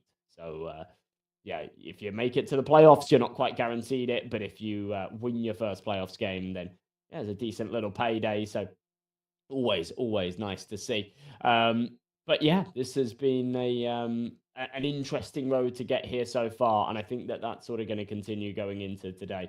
Paravision definitely beating ECLOT in the rankings. That does mean that there's way more VRS points up for grabs here. ECLOT will gain 25 points if they win this game, which is pretty hefty. And Paravision will lose quite a lot. They'll lose 22. So quite an important game for them to just sort of lock in, play their best and win. We have seen some incredible performances out of Jame recently. We've seen Gillo come out of the gates very hot as well. Since just, joining this team as the star player, he's filled those boots, lived up to that role very nicely, very quickly. However, they do still sort of have their off days. They've got to make sure that today isn't one of them. We'll take a look at the rosters, and I'll sort of talk you through what I can and see who are the players to look out for and who you should be sort of cheering on to put up numbers when they go a little bit quiet. So here for Paravision, everybody is actually rocking a 1+ rating at the moment. They're all playing pretty well. Jame has been that superstar, though, putting up some big numbers. Kickert's calling nowadays, so he doesn't have to focus too heavily on IGLing. Means that he can focus on that AWP. And he's been putting up some really big numbers with it. As I say, Jello on the other side, he's been fantastic as well, putting up some big numbers in their recent games. And as I say, he's just slotted in very nicely and very quickly as this star player. Nota and Belchanok have been very notable as well, actually. Some really good games recently and in this tournament so far. Both formidable players, and Kickert's been calling some pretty good CS, but they are 1 and 2, so maybe not as good as it could be. On the other side, ECLOT, having undergone recent changes, they've got that core of Daitor, 4C, and MBQ. They've got Kreese, their former IGL, that has come back in. And Spardos, a player that I'm very fond of as an upcoming talent, Lithuanian star. He's been pretty unbelievable, to be honest, as a stand-in in their recent games. 4C is normally the man to watch out for. But here in this tournament, Spardos has been putting up some serious numbers. And he's been really impressive. He's been really impressive in their games here, specifically in the Proving Grounds. He had an unbelievable series the other day against Ruby. Even though they lost it, he went 60 and 47 across the series. And just wild stuff. Veto's very quickly flashed up on your screen, but we are good to go. So we won't focus on the Veto's for too long, but it's Ancient, the Paravision pick, Mirage for the side, ECLOT, and Anubis as the decider as we get underway with the pistol.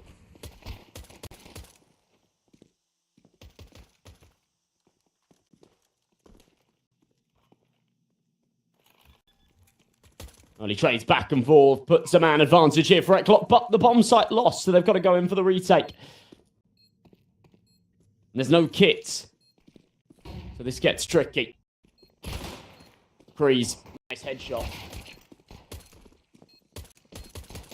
Tapping away. Yeah, nice and easy stuff. It's Jame all left by himself, 1v4. The P250. Just clattering, desperate for a head. Can't seem to find it. Shadow, betrays him. They knew he was there anyway. Spartus is on that bomb in the nick of time and no real trouble.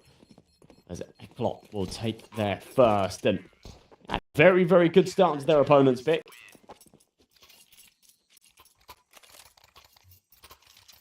Wait for the background noise. There was a delivery guy. To drop off or pick up a parcel or something. Threw me off completely as I was trying to segue us into the map.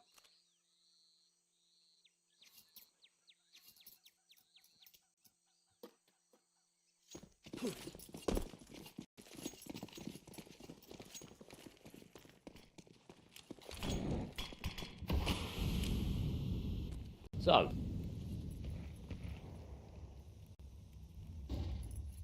Round number 2 comes with a force buy here for the T side. They got the bomb plant, so, you know, a little bit of extra cash to work with. They haven't gone too heavy with the rifles. It is pistols and some util, a little bit of Kevlar, 2 Galils. Could certainly be sufficient.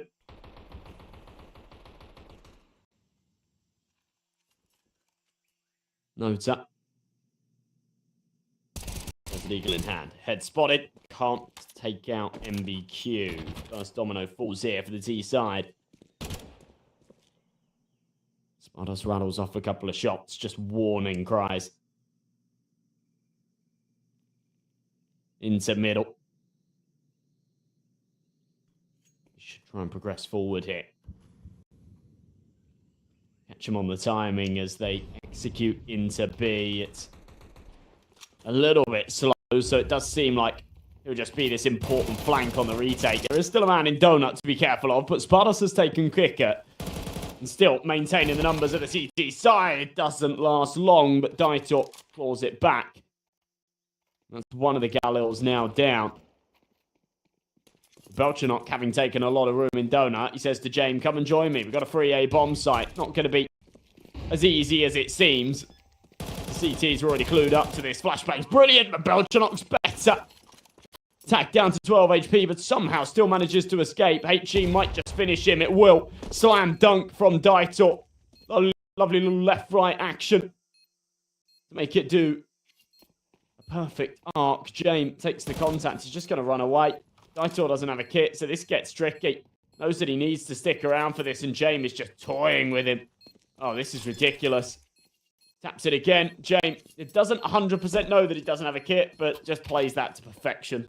That is unbelievable from James. He hasn't even found a kill, and he's just won them around. Single-handedly off of being a nuisance. Daitor will survive. He'll get a kit at the end of it. It's difficult because HUD doesn't show the kit if they're last alive, so he could have had one in that scenario, but I don't think he did. I don't think he'd have played it the way that he did if he had a kit.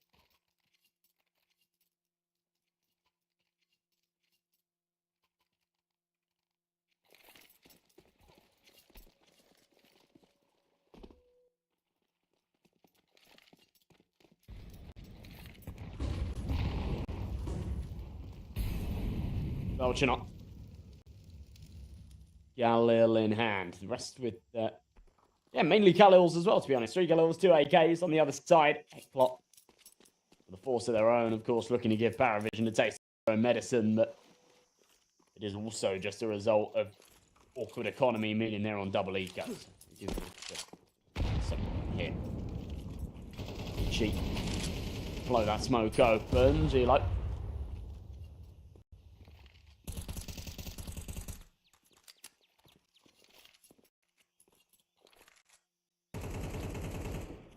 Behind the ramp as the spams come through.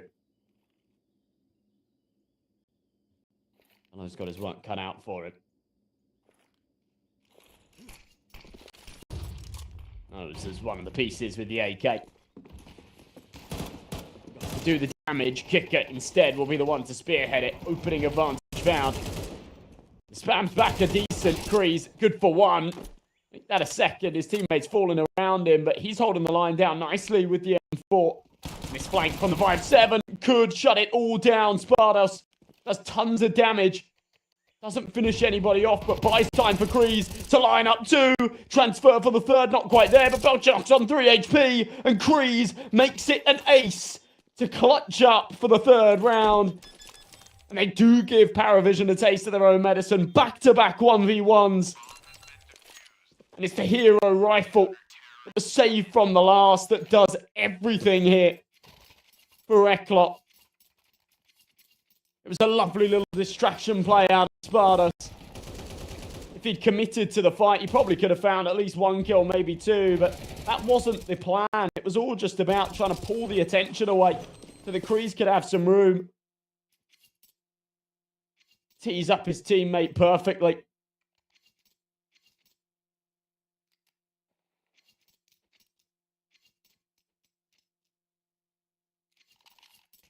They They will end up with the round off of the back of it. Paravision calling a pause. That was a bad one to lose.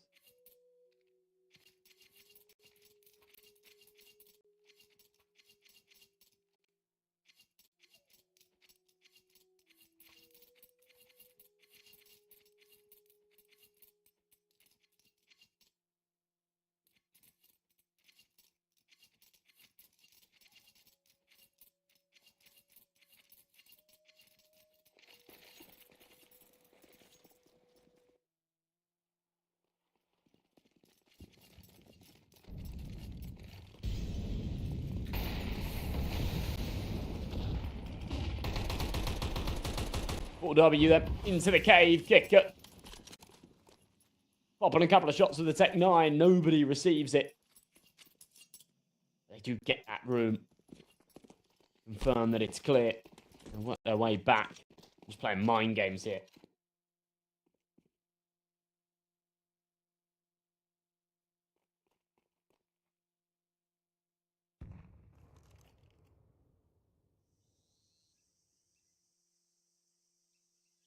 Just the pistols. Forsey in a really good position here as well. Should be able to shut this down if timing doesn't get the better of him. He looked away for a moment, but back on the angle in the nick of time. Now he'll be ready for more to come around the corner.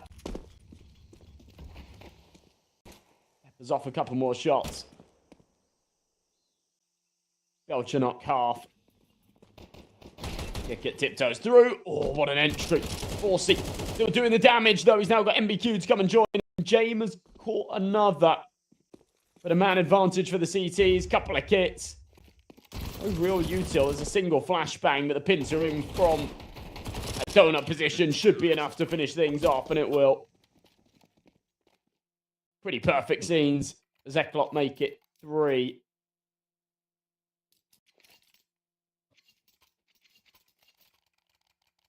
Yeah, good work done there.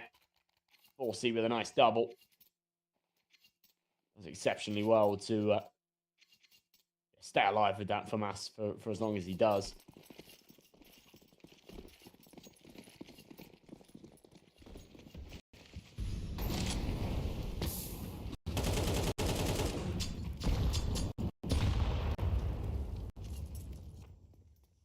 No, sir. First blood. Kree's super aggressive here in a main. Other than his ace, we haven't seen too much out of him so far. Be a good time to shine. Belchernock, very aware that there's one close. Does take a dink. Delivers one back. And with the AK, a nastier bite to it, that's for sure.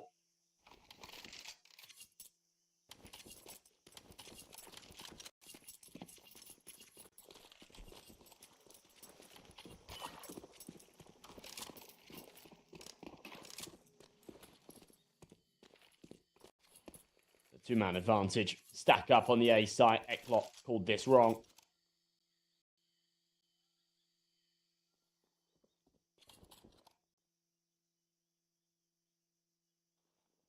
Pick it up close. Allen in hand. Nobody's home. You'll realise in the next couple of seconds, ECLOT are just going to go for the hard save call.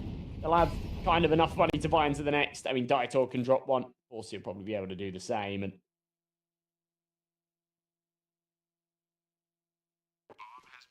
we'll just keep this going.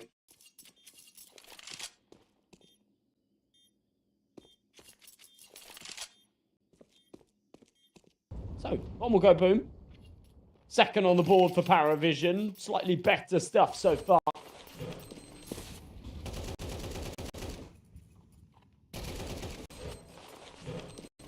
And they get the big guns out. They do bite back quite nicely, but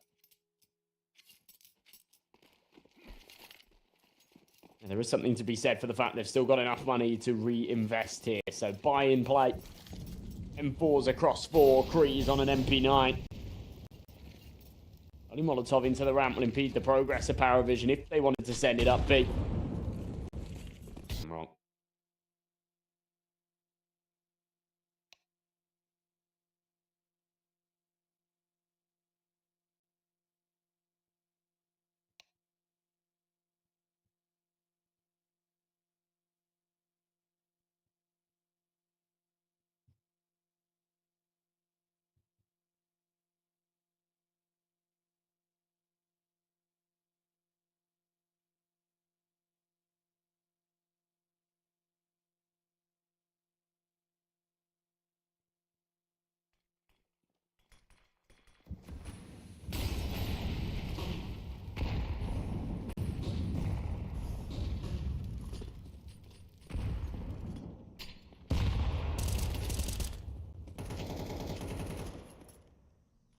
MBQ.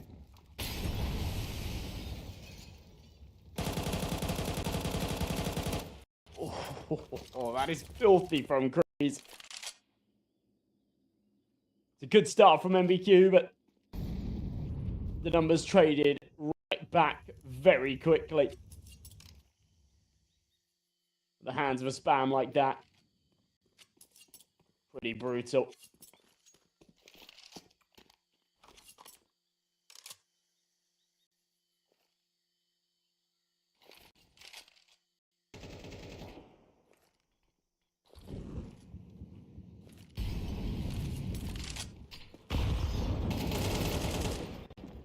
Kill Forsey. Numbers still lean their way. Deep HE goes way too deep. Won't do the damage.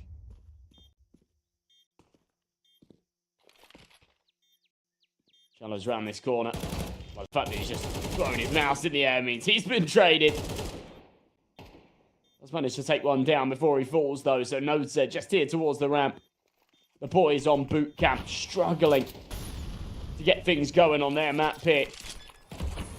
The molly goes down. Spardos will provide the support now to be the bodyguard to catch out Nota. Allow that defuse to come through. Nota does escape with 14 points of health, but not the round to go with it. Very good stuff once again for the boys on ECLOT.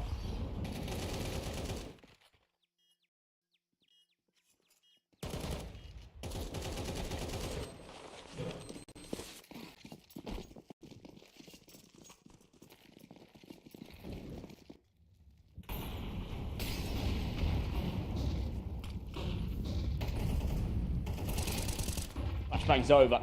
M4.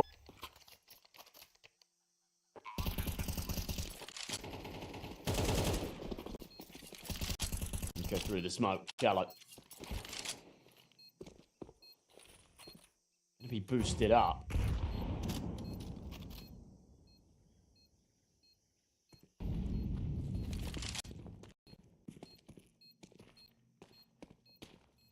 Nighthawk swings the corner. Nobody here in Temple. One by one, clearing the angles. Takes contact with the man on the boost. Doesn't expect another, but the transfer. Oh my god.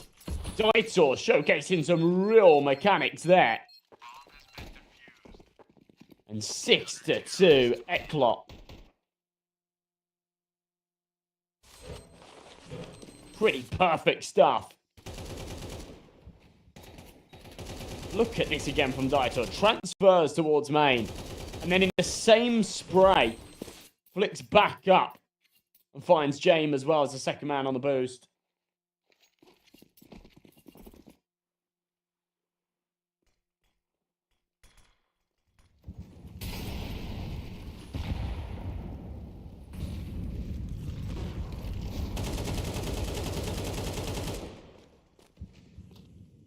Big early pick from Nota.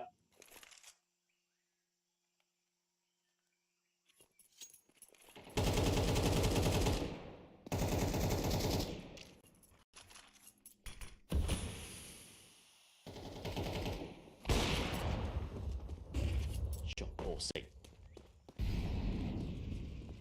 Into the 4-on-4, just like that. No troubles.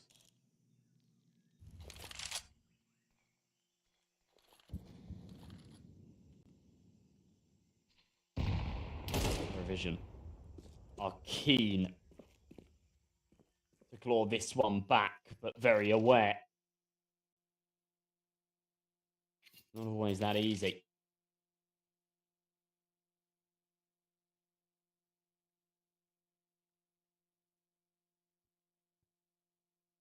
AKs will work their way through.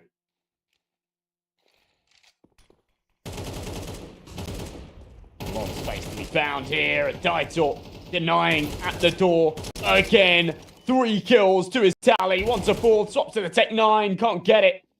But he's definitely done enough. His job fulfilled. Spardo sit on the flank. Will catch another. But Daito has been a true beast. A menace on this B site. And it really is a lovely sight to see because he's been pretty quiet in their recent matches. I sort of had the spotlight on him a little bit in their last game of just how poorly he really performed. One in overtime, that was their pick. On their opponent's pick, 13-9, you think, oof, yeah, they probably should have had that in 2 bites. Then they end up losing map 3, 13-0. Painful as it gets.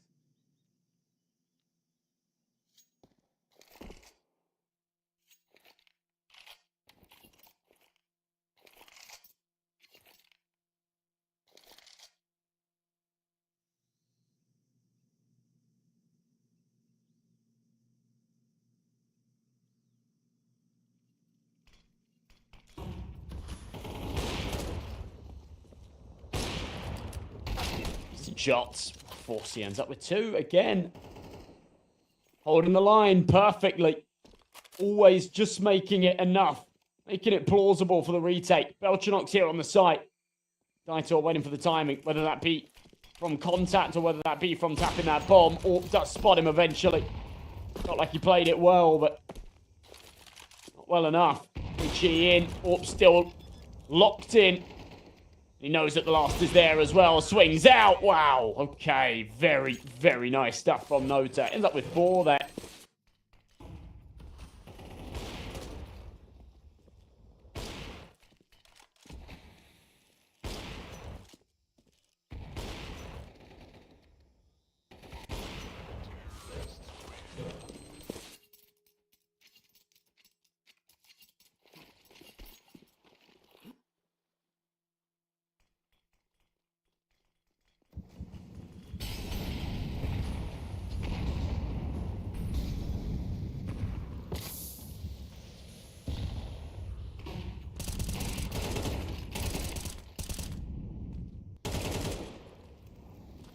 Big entries out of mid. Trading 2 for 2 puts us in that 3v3. Nota on 22 points of health.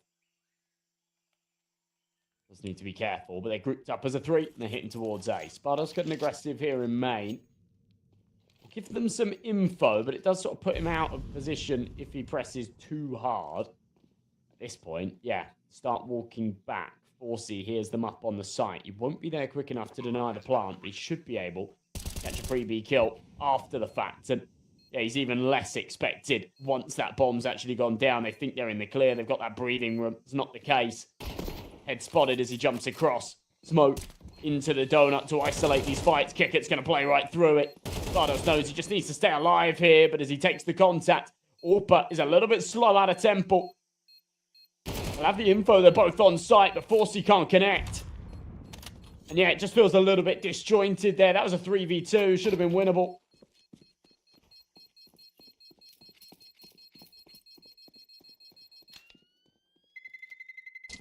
Terrorists win.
Seven 4. Still been a really good half from ECLOT, but yeah, just a couple of little hiccups there, rounds that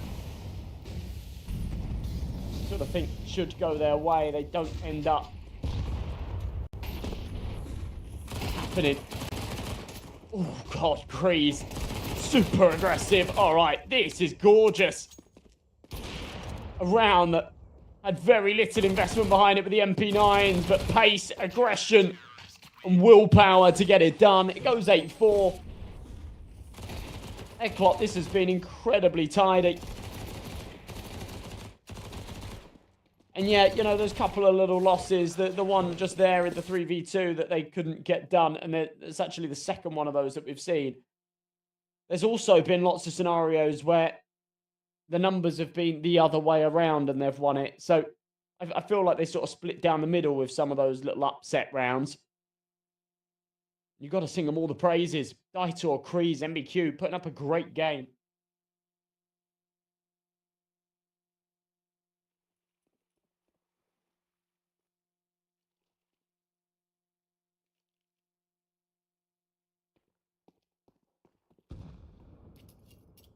An 8-4.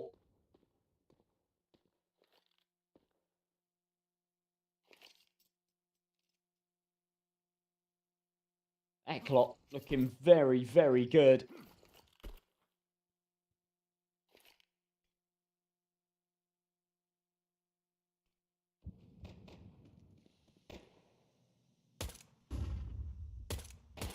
USP, tap in, kick it, lands ahead. Belchenok, oh my god, wow, okay. This might be a little bit of a tide turner.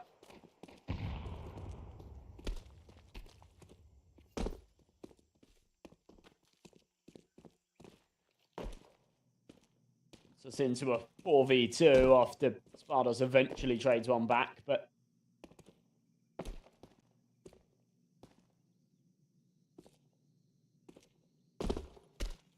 ultimately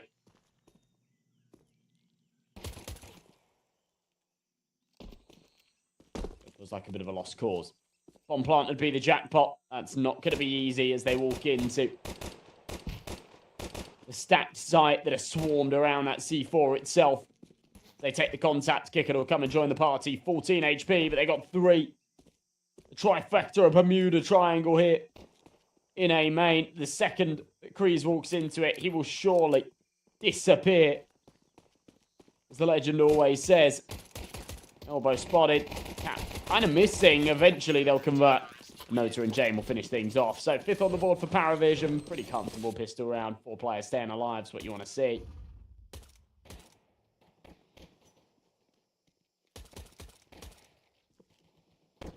There you go.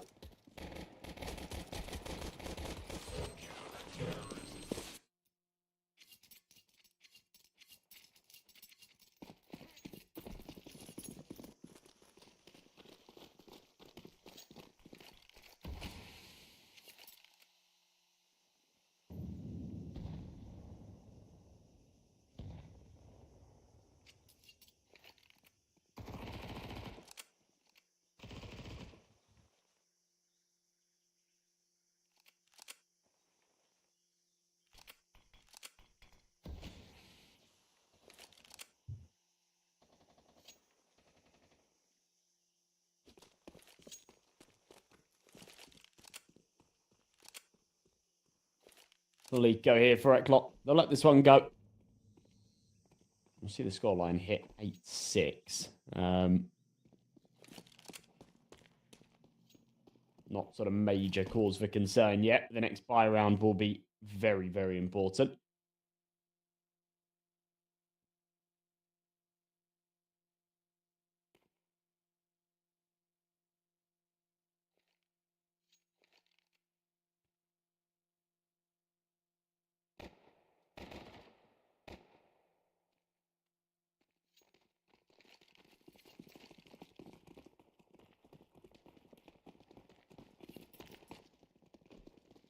Glocks barreling through main. MP9 from connector. Oh. And they will lose one to the Glocks. I think that should be about it. A lot of damage dealt onto Belchenok, but nothing more. Nota and Kicker take a few tags, but brush it off. It's just the Glocks. Look at this. He gets double dinked, and that's where he just doesn't want to fight anymore. It's not worth me losing this M4, the Kevlar, the util with it. Somebody else take the reins.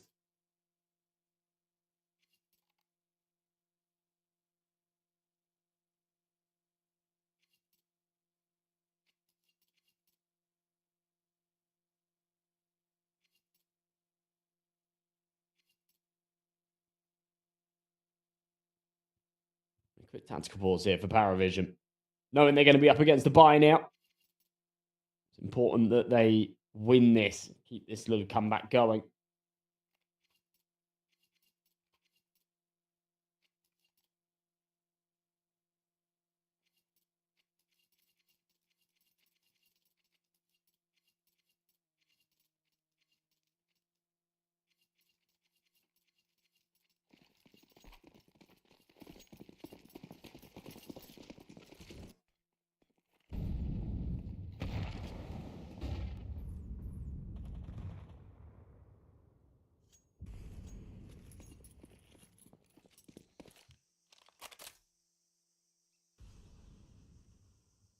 And 4 behind the big box. Contact made. It's going to be MBQ to drop. Belchanot drawing first blood. Knows that he'll inevitably be traded, but desperate to buy a bit of time for Nota to chime in, and he will. They'll go 1 for 1, 2 for 2, I should say, for back into the 3-on-3. MP9 desperate for the duel onto Kreese. He does the damage, but can't find the kill. Kreese takes contact. Forsey able to poke out. As Daitor takes out Jame in the meantime, it is going to be another round here for ECLOT. They hit 9. They stop the Paravision's comeback. Don't know if you can call it much of a comeback if it's just the pistol and the follow-up, but there's a comeback in the works.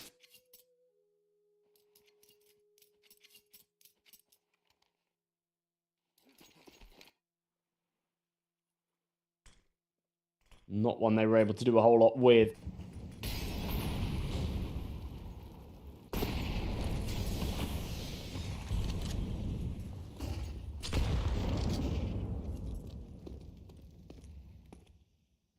Spardos. Going to get aggressive. Kreese in the meantime. Up on shelf as well. No one's really fighting for the mid control because they don't have the weapons for it. Belchanot's down to a 5-7. Shallows on an MP9. Kick up for Mass. And there are points like this where you've just got to take a step back.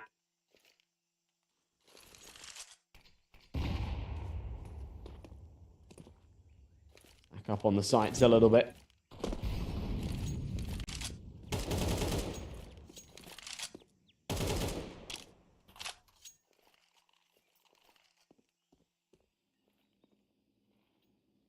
A little bit of early contact, but a minute has elapsed on this clock, and we are still yet to see all too much.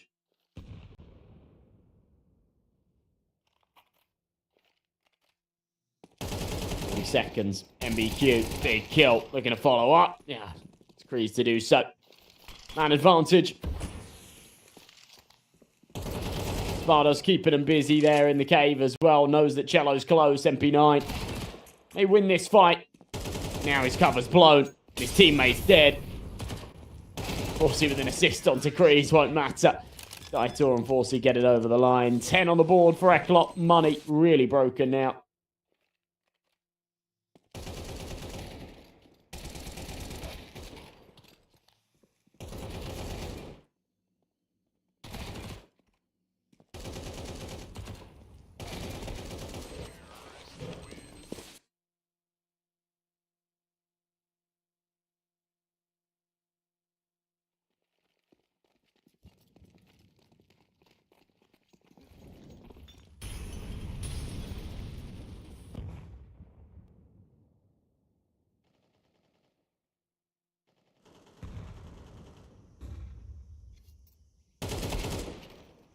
MBQ. Big kill. He follows up. Trains back and forth. Paravision's looking to just try and do as much damage as they can hit.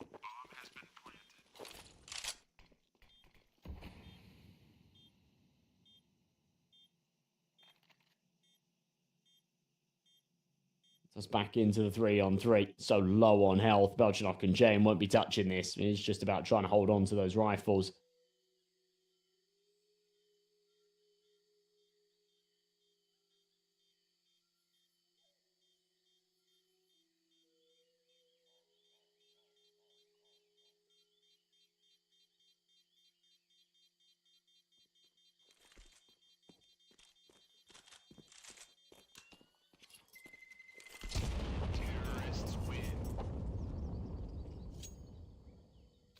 There we go. 11 on the board for ECLOT.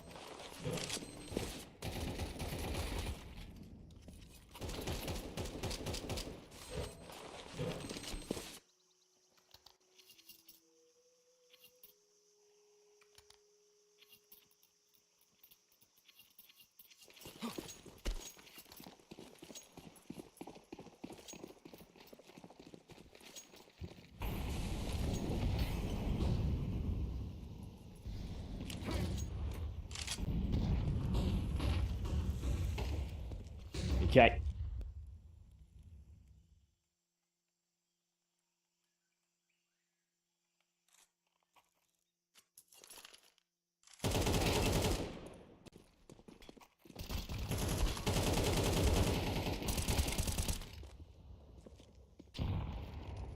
Little shutdown.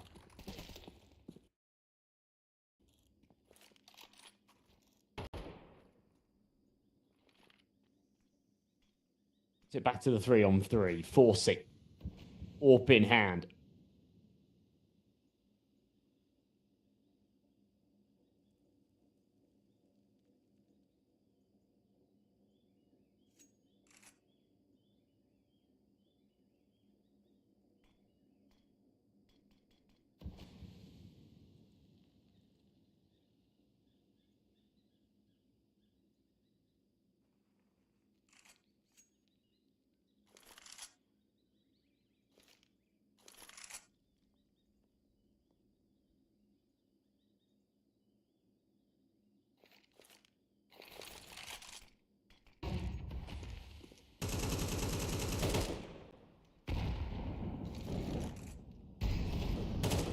Seconds left. It's a very late execution from ECLOT. Paravision have got all the pieces in place, so sort of running down that clock largely unnecessary. The retake's still going to come through just as it would if the execution came a minute earlier. James here on the flank has actually been given more time to maneuver in the back lines. Someone should still be looking towards him periodically, checking their flank, but a contact made out from Long and a double up from Kreese. James takes one back, will put it into a 1v1, but the AWP from Forsey just a little too strong. 6-12. ECLOT now on that point and 6 chances to close.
Six chances to close this out then, ECLOT, and this will probably be the easiest of the 6.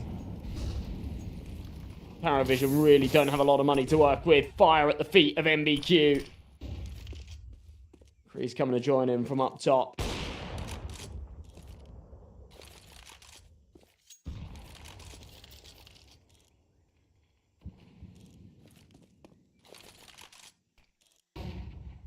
Bang into Donut.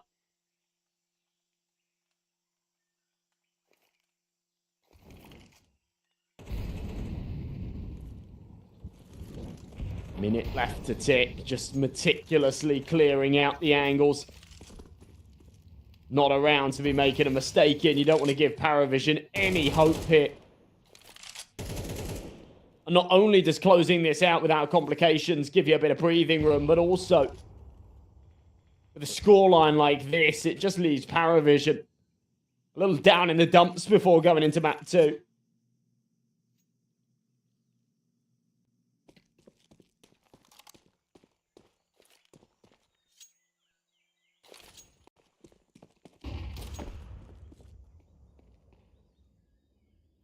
Freeze in the corner. Yeah, nice and easy. Jello's going to walk right into him. They've just been given so much room here. Paravision, again, similar to the issue that we saw earlier, but they just didn't really have the weapons to fight mid. They give up full control, and they end up getting flanked. And that B site is a whole lot easier to hold when you've only got to worry about ramp and cave, and you've got to start worrying about your flank. That's where it all starts to crumble. Belchanok and James left for the 4v2. It's a lovely shot from the MP9. Upgrades into the rifle. They're going to be heard. There you go. Now they know that both are here. Being loud and proud about this. They'll walk into the crossfire. It's a chain 1v3 needed. The AWP on the angle. Waiting for the moment to shoot. 4C will catch it. And really, really good stuff from the side of ECLOT. What an unbelievable map. Their opponent's pick. They make it look nice and easy. And yeah, solid scenes. Everybody stepping up. Spardos having a little bit of a quiet game, but outside of that, 4C, MBQ, Daitor, Kreese, nobody having a quiet day at the office. Kreese was up there with the most kills, but yeah, whilst he had some massively impactful rounds, Daitor had some massively impactful rounds as well towards that B site, these huge multi-kills. We saw MBQ have a few huge moments as well. Everybody gets a pat on the back for that one. That was a group effort and a really good team performance there from ECLOT. Kreese, your IGL. ECLOT, your map winners. As we go into the second of this series, I don't know which way it's going to lean, to be perfectly honest. We go on to ECLOT's map pick. It's Mirage. They've had a really bad win rate on it recently, so it's a little bit of an interesting turf. But the other day in CCT, they managed to beat Z10 on it. Actually, the last 3 times they've played it,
of very close games, overtimes against some very good teams. So seemingly sort of practiced it a little bit. After their weaker results, they took it out of their pick for a little while, actually, for about 2.5 weeks, nearly 3 weeks, that they just kind of stopped picking it, I guess, to try and iron out some of those creases. And it does seem like they've done something here, as I say, because since coming back off of that slight Mirage hiatus, they've had much closer games, but yeah, just still struggling for those victories. Good shot from Spardos to get things started.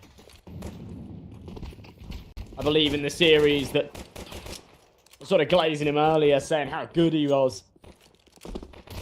Their opening match here in the Proving Grounds, that Ruby Gate. One of the maps was, in fact, Mirage, and yeah. He was pretty unbelievable on it, but a really, really good pistol round. First on the board here for ECLOT. Incredible start.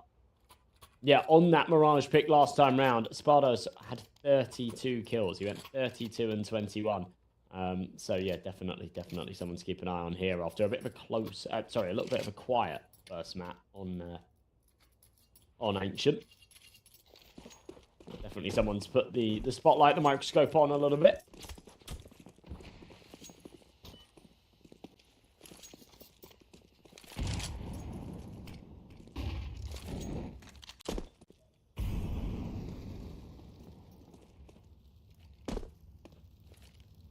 Fully coming the second round for Paravision. HE could do a bit of damage on short. In fact, it does quite a lot of damage. It's Kreese and Force your follow-up. Tidy stuff. Get things moving. And there you go. ECLOT, second on the board. No trouble on that one at all.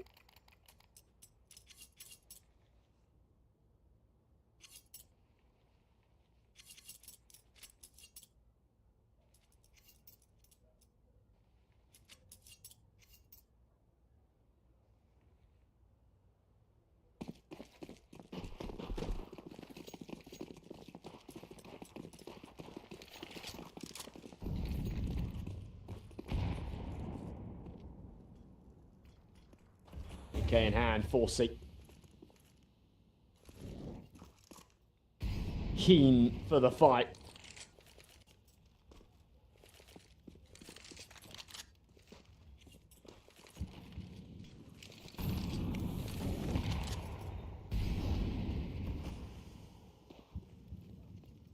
There's a little bit of a bonus round in play here for ECLOT on the other side.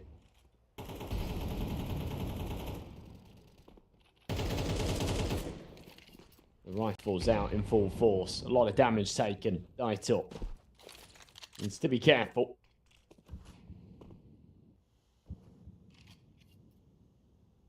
We'll see in the meantime. Oh. Receives a dink. Jello, big kill. Kreese down. Fire at the feet of Nota. Jame in the corner. Oh, yeah. No trouble. Lines up 2. Dight up. Low HP one. Left by himself. Does get taken out. He does manage to catch the timing onto Jame reloading, but...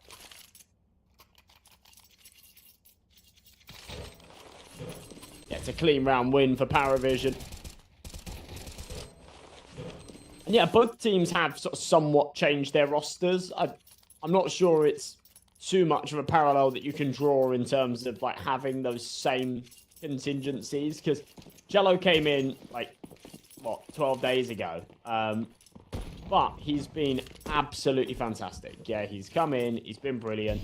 It's very easy to just swap out like a rifler. He's come in as that star player instead of Travis, and yeah, been putting up some good numbers. It's a definite upgrade. For ECLOT, they've been a little bit all over the place. Yeah, we saw them sort of lose the E live. Mangus came into play. We weren't sure who was calling. I was told that MBQ was calling whilst Mangus was playing instead of their IGL, and they still had Mikey. Then Mangus left again. It seemed like they'd actually signed him, because they did a media day with him. And then, yeah, Mangus left after, like, 2 weeks. They dropped Mikey, and now they're playing with Kreese, who's their old IGL, that... yeah, they got rid of at the end of last year, or he went to Sangal and Spardox of all people. So yeah, it's a very, very sort of different kettle of fish. You know, you're changing out your IGL, you're changing out another player as well. It just makes it quite tricky. Knife kill from 4C is ridiculous, but it's not going to equate to anything more. Kicker and Jane cleaning things up. Cello found one there as well. But yeah, as I say, it's just been really, really chaotic for this ECLOT roster over the past month or so. There was never really any explanation given as to what happened with Mangus. I don't believe anything was sort of posted on socials or anything like that, but it was just very, very bizarre that, yeah, they picked him up. And then after 2 weeks, he was gone again. I don't know if that was his decision or the team's, but makes things quite tricky, makes things quite complicated. A sort of shutdown for Paravision, no trouble against the Eco. They will take a third round.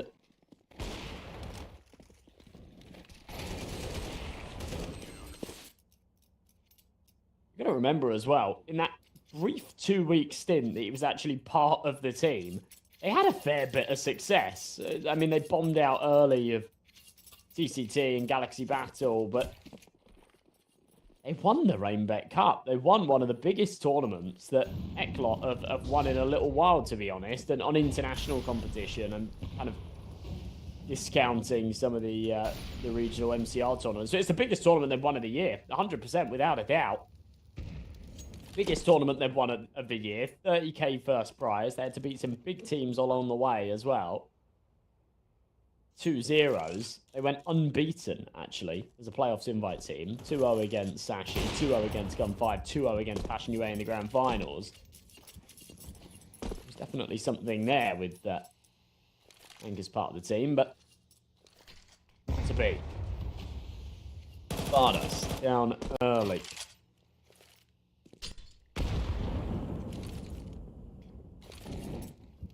See the nade go boom.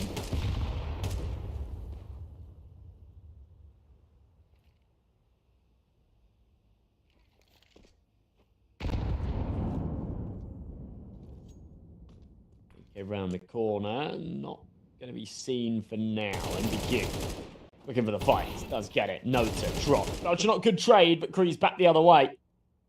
3v3. Cello's got the timing on short, and he will take it. 4C. That really long AWP barrel really betrays him. It leaves it down to Daitor. He was a bit of a magician, map 1. I don't think any amount of magic's going to make this one happen in the 1v3 as he peeks out. Cello's got his number. Paravision make it a 4. So, yeah, again, good stuff.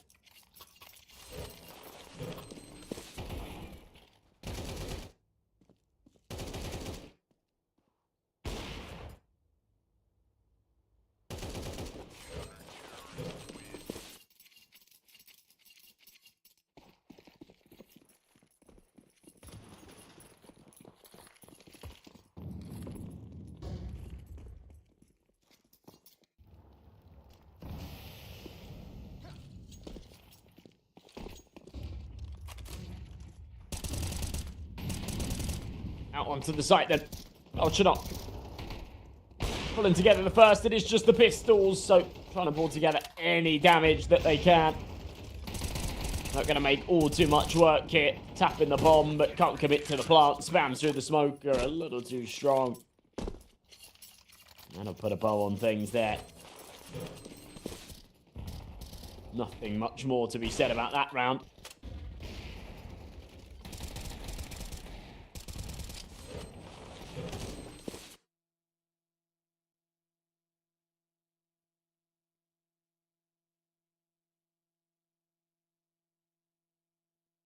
Five to 2, and a little tactical pause to come out of ECLOT. Their last buy round was quite quiet.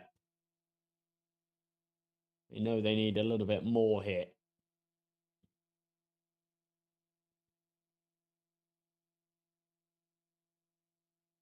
Do want to make this work.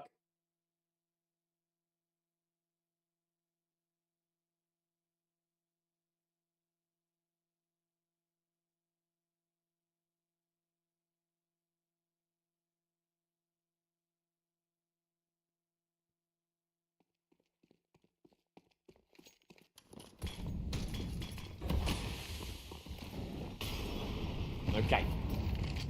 Back underway again. ECLOT out with the rifles forces AWP that hasn't had too much impact in these opening rounds. Needs to have impact here because that sniper of James causing them all sorts of problems.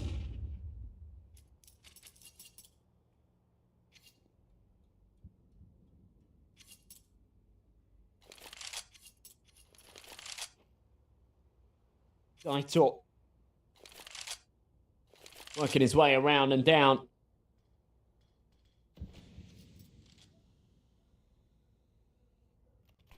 The numbers against them early once again. A minute on this clock.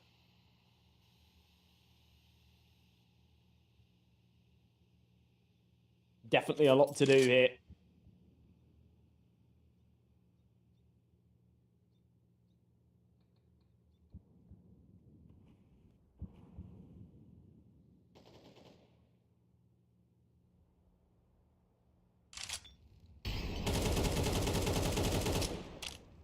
Veto matters away. Find anything just yet. Cello, big kill. 5v3. The AK's desperate to try and claw this back. No easy feat, but the AWP back on the angle. James, oh, what a flick. ECLOT just have to survive here. It's painful because it hurts the money. It really hurts the money. You now find yourself in a position where,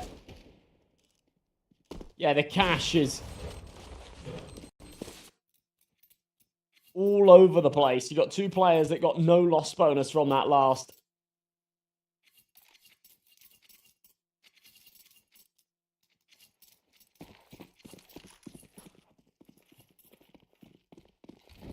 And the rest that sort of half buy around it, but yeah, awkward stuff.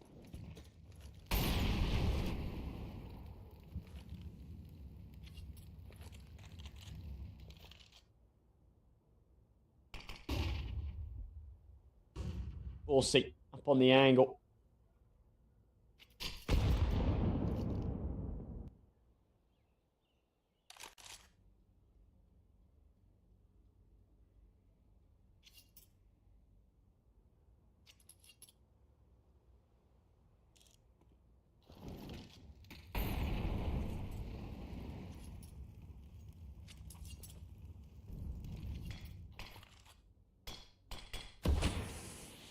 Goes into our Daitor.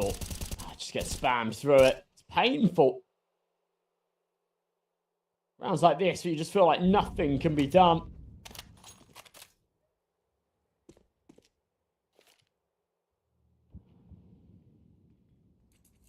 Pickett's drawn first blood. 40 seconds left. ECLOT playing definitely too slow here on Mirage. The round prior it really plagued them. This one here may just do the same. Jump spot from James will confirm that there's one in the connector. Lovely little boost up on short as well. We'll shut this one down. So tidy. Kree's left by himself. Does hit a nice shot, but shouldn't be anything more as Cello comes up from above. Paravision keep 4 alive. Take another round. Look really cool in the process.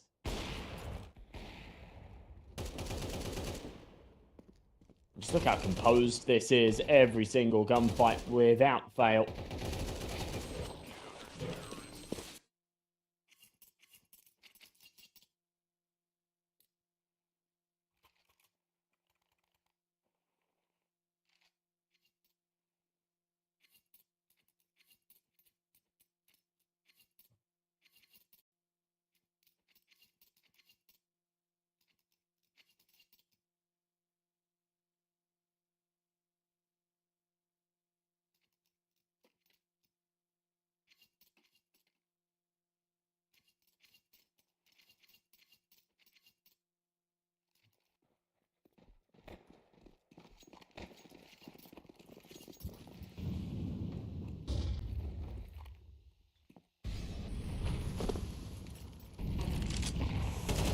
Cello. Cracks things open for the start again. Kree's down without any kind of fight. You can't just keep throwing yourselves at rounds like this with no success. We're starting to see these late round trades more and more, but always when they've already found themselves at a big old disadvantage, a major deficit to claw back. The trades are here, and MBQ is popping off right now.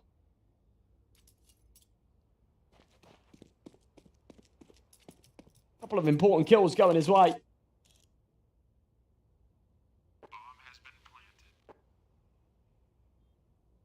He's it down to James. 2v1. He's got the AWPs. Not really the right weapon for this. But if they give him the opportunity with their backs turned, it certainly would be. Oh, Spardas has to be very, very quick to the trigger there, and he is. That's an important one to convert. Does exactly that. Perfect stuff, to be honest.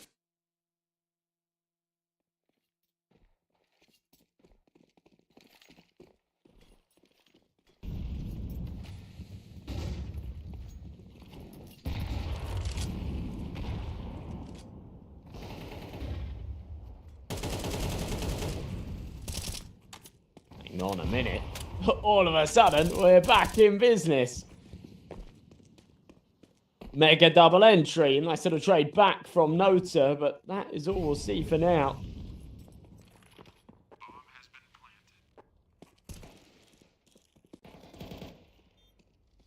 They're playing for the retake, but Nota's got the AWP. It's a beautiful shot from Forsey. He jumps across. Second, slow peek. Close up. Forsey eventually traded out, but he's done his job beautifully. It'll be Daitor to swap out to the sniper and finish off the job as well. The AWP doing a lot to close, but the rifles with the entries that are getting things going.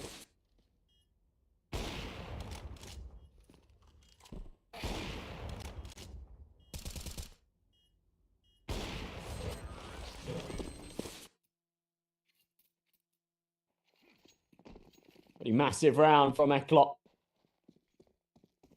It gives them the opportunity to convert a fifth here, then I think they'll be pretty happy to take that, all things considered.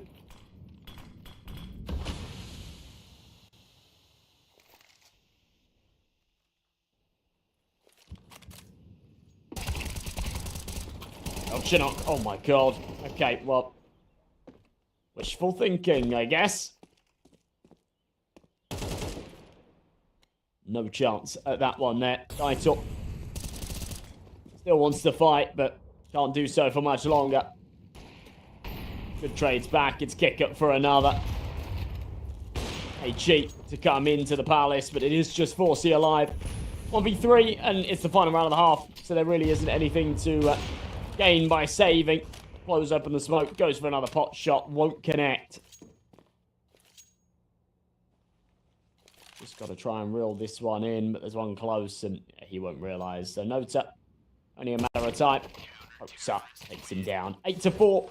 It's a very good half. It's a very, very good half from Paravision. They stay massively in control throughout.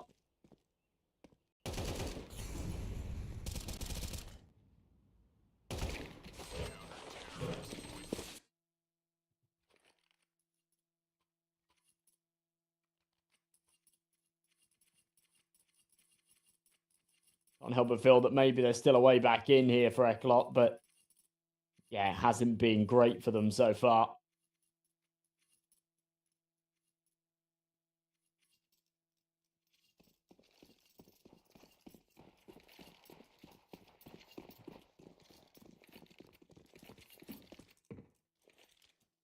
Yeah, as I say, 8-4.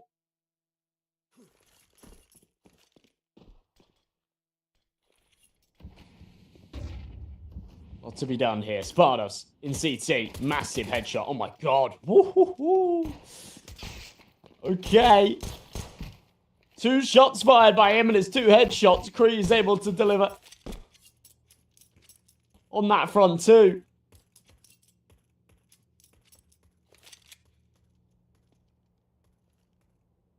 near perfection. You can't really ask for any more than that. That was fantastic.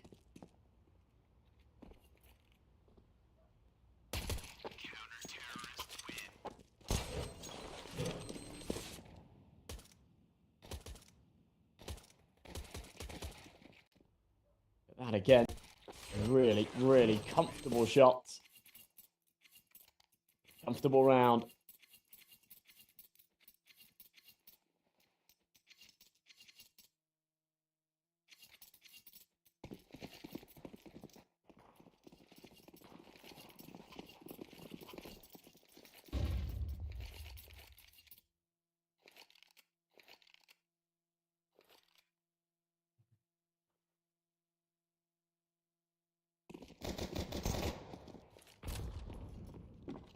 Crease.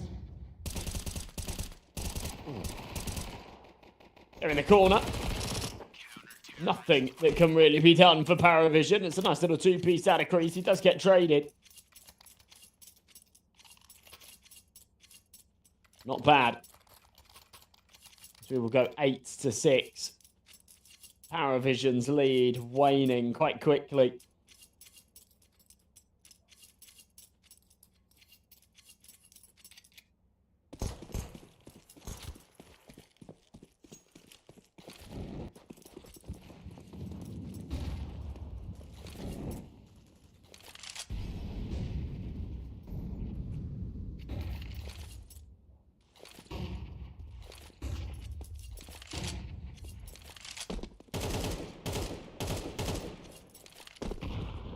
Popping through middle, Nota. Looking for an early fight. James got fire all around him. As the swing comes through, he has spotted one, doesn't pull the trigger. They're not going to expect him now. But somehow, Spardo still finds it. James trying to get cheeky, sneaky through the smokes. Ends up with absolute murder. Oh, Chinook on the bench. Oh, makes a bit of a meal of that fight. Only goes 1-for-1. Could have been 2 if he was cleaner. It all comes down to kicker. 1v4. Paravision will fall flat on their face here in the bye round. As another will go the way. The boys on ECLOT. I guess we can still call it a Czech core, but no longer really the Czech team that it used to be.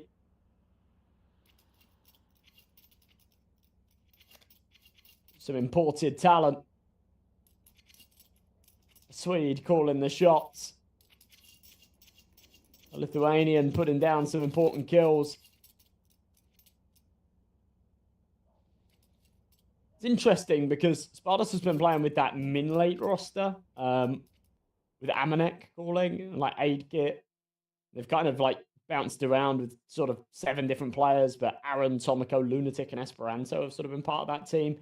It's a very interesting roster, let's call it, because it's another one of those sides with like a lot of really good pieces behind it that have played on a very high level in the past, and you'd kind of expect it to do well. You'd expect it to do better than it is, and it just, you know, they haven't really won anything yet. You know, they finished sort of middle of the road in advance. They've played a few open qualifiers and not qualified. But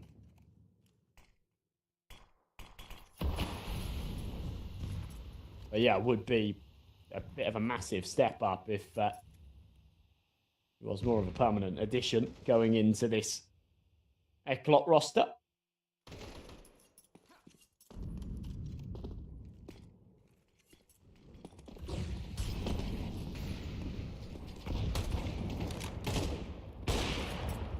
Here we go, Forsey. Putting his foot down early. A big kill back as Belchanok drops. 4v4, the site has been lost, but they'll play for the retake. They know they're against the Pistols. Should be easy enough. I don't know, they've really left Kreese on an island by himself there. That was a little bit poor from the CT players to not provide that support, but Daitor comes in and cleans things up. Final couple of bullets in that clip. He delivers. Makes it happen. Yeah, not bad at all.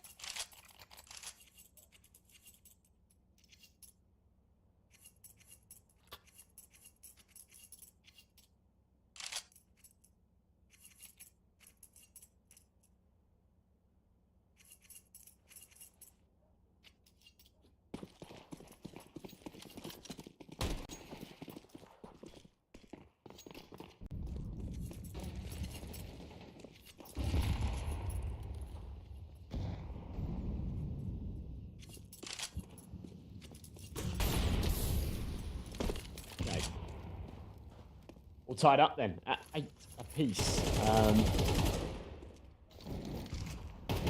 Things have been very interesting so far since we've moved into this second half. Paravision getting the bomb plant in the last. Give them a little bit of money. Put them in a better spot for the round by here.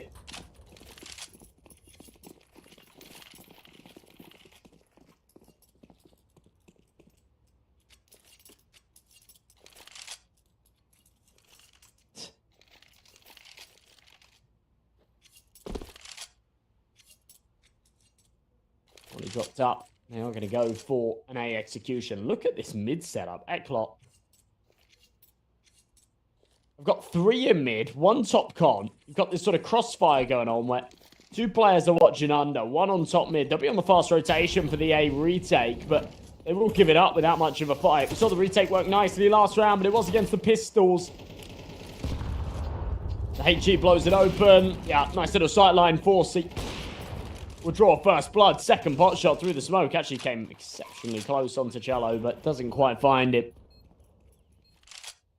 Jame, in the meantime, does take one of his own, though. So 4v4. Cello jiggling into CT. Easy kill. Isolates those fights nicely. And 1 by 1, ECLOT sort of walking into the blender a little bit here. This is where it starts to go wrong. A setup that I liked in mid. A start that seemed quite well composed, quite well drilled. But as soon as Paravision get that bomb down, it all just seems very scrappy.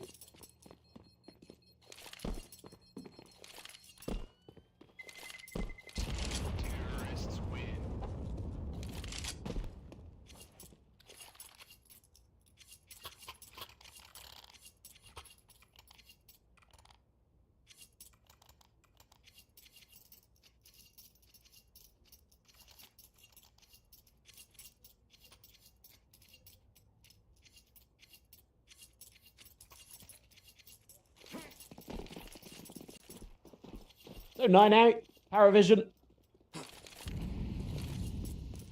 A lot to do now. They have got the lead. Fire at the feet of Jame. He'll get out of there.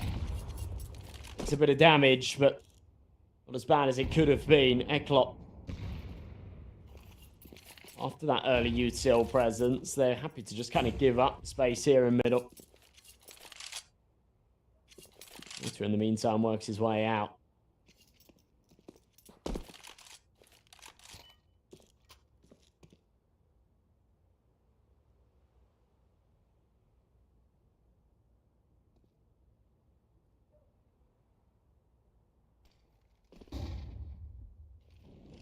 As for the AWP, in James' very capable hands. Scoped him. Looking towards CT, MBQ. Sorry, that's 4C. Gives it a little jiggle. There's 2 close ramp. He'll re-peek from above. And a huge kill found. Kreese catches Belchanok. 4C takes 1 more. Eventual trade from James. The numbers have seriously depleted here for the T's. They're not even going to expect a second man towards the ramp. It's left on to Jay. Peeks into Dietor. No trouble for the defense once again. 9 on the board for ECLOT. There will still be kind of enough cash for a buyback here from Paravision.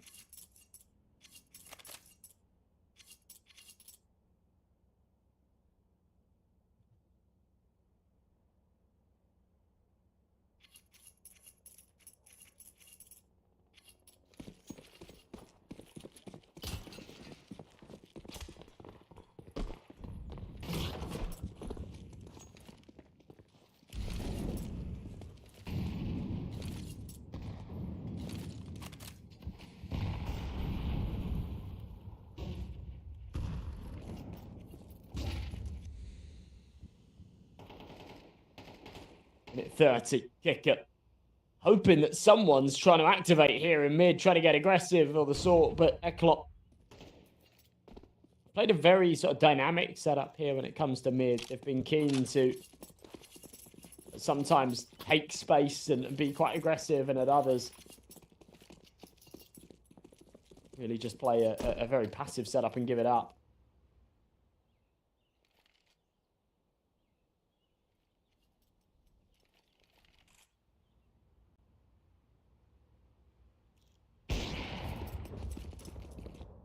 shot, Jay. Will be returned right back by 4C. HE should follow. No, he doesn't deploy it. So 4v4. A retake again. Rinse and repeat. How many times have we seen this? Paravision successes, though, last time came from getting that very early plant and taking the CT control. This time, they're a little bit slower with it. Just 3 emerge. In fact, all 4 emerge from CT. It all gets very, very messy. Big kills back. Kreese for 2. Jane with an important trade leaves it all on to 4C.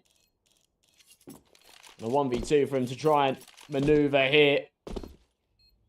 Jumping around, desperate to bait out the peak from Jane. Taps that bomb. He's just going to stick it. Jane with a slow peek knows there is no chance that they lose that round with a man in Palace as well. Either 4C's holding connector, in which case Jane gets traded instantly, or it's the other way around. More than likely to be that first. So, tactical pause to come out of ECLOT here.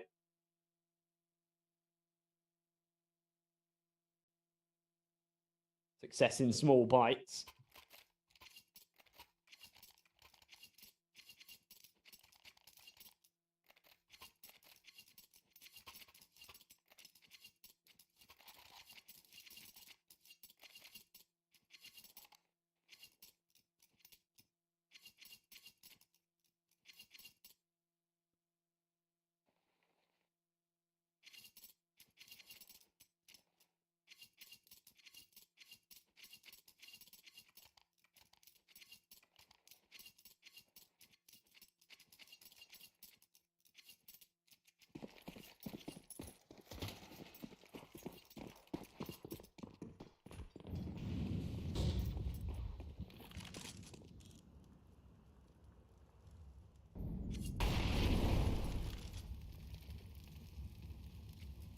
Molly into the apartments.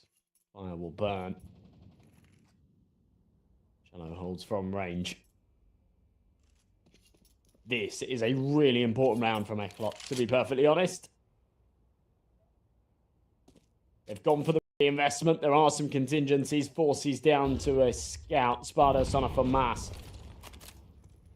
They've still got the rifles. If they lose this one, Paravision take 11, and then they'll get a freebie in the follow-up as well to push to 12. ECLOT won't have money. So it is really all or nothing here as they look for their 10th. And MBQ and Daitor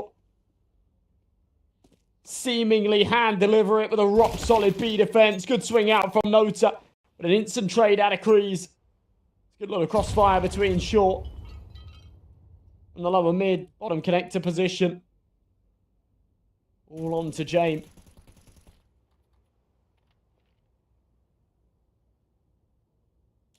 A lot to try and find here.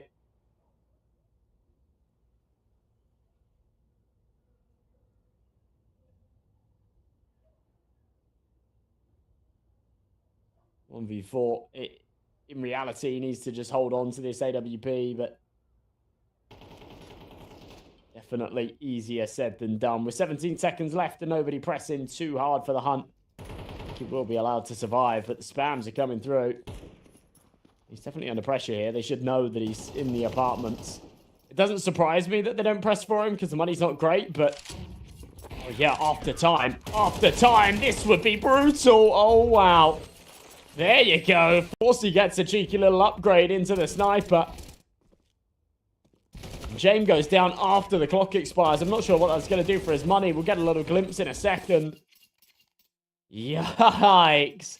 Worse than I thought. Worse than I thought. I thought Paravision had a little bit of reserve cash.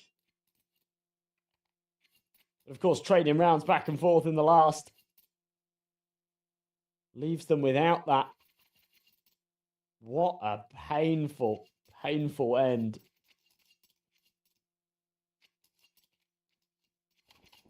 What was shaping up to be a good round, and well, not a good round, but you know, a good little comeback that they found in these last couple of rounds at what was looking like a good game. At the very least there, we would have seen an AWP save and a chance to buy around it. Now they're all over the place. You kind of double eco. Nota's gone for a hero rifle. Oh, God.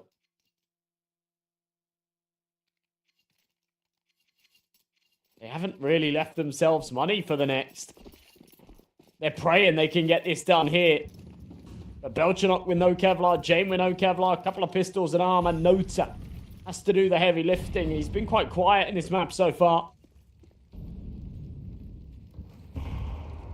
If he doesn't, him and Jane will have no money in the next. Still, they'll be around sort of 2.5k, 3k. Will be around that they'll more than likely have to buy into. This is tough. This is really tough.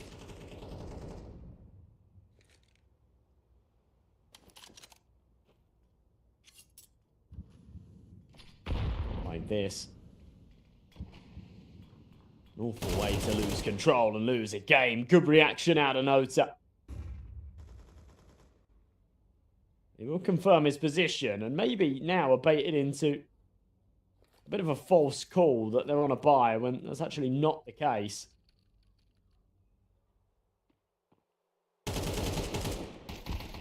Until mopping things up on B though, that's important. Really important that he just stands and delivers here. And he does exactly that. Daitor, good for 4. MBQ finishes off from short. And yeah, that is perfect. Absolutely perfect. Exactly what you want to see.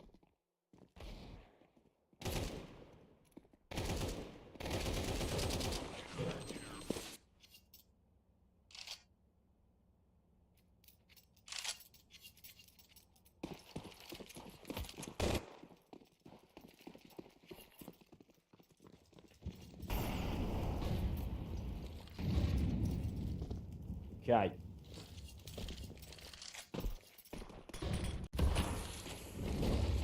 Now, as I said before, Nota and Jane won't have money for the buy rounds. They're just going to full W into 8. Try their best with the Tech 9 and the Mat 10 in the equation. Oh, God. It's a bad fight from Spardos. He blows the smoke open while he's there by himself and, of course, gets overwhelmed. Too many targets. Too few options. MBQ in from behind. He will get a freebie onto the Tech 9. Maybe a bit of an activation into the retake, but just doesn't feel like there's time on the clock for this.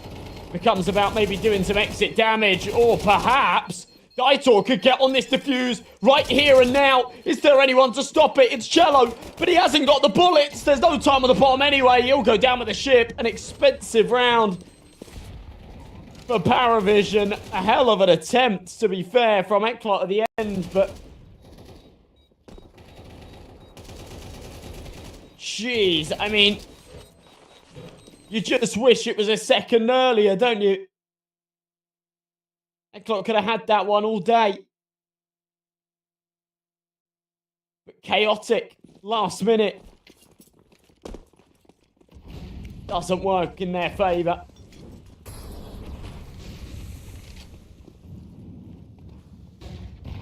Now, what's the answer? Kreese seems to have one. Massive kill. Damage as well on short as Cello down to 2 HP. Kreese will be kicking himself a little bit that he hasn't been able to finish him, but still in a decent position. Kicker does manage to find one of his own.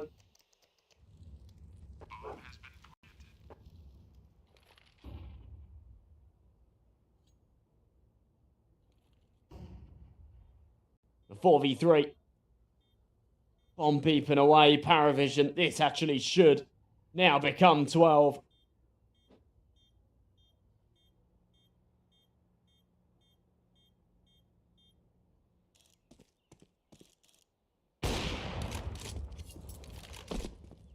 It's a good shot from 4C, but it is just in pursuit of holding on to these weapons.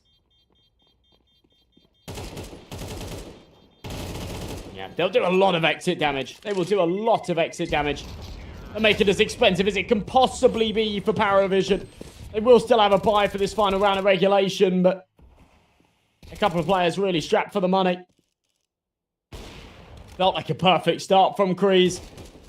It does beg the question, if he finds one more bullet there onto Cello, does he then have that space on short and they make that happen? I don't know. 12-11.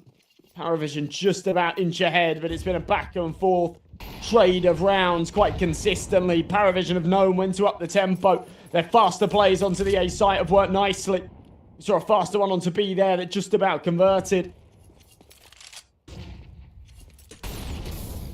Ollie into top mid. Nota takes a scratch.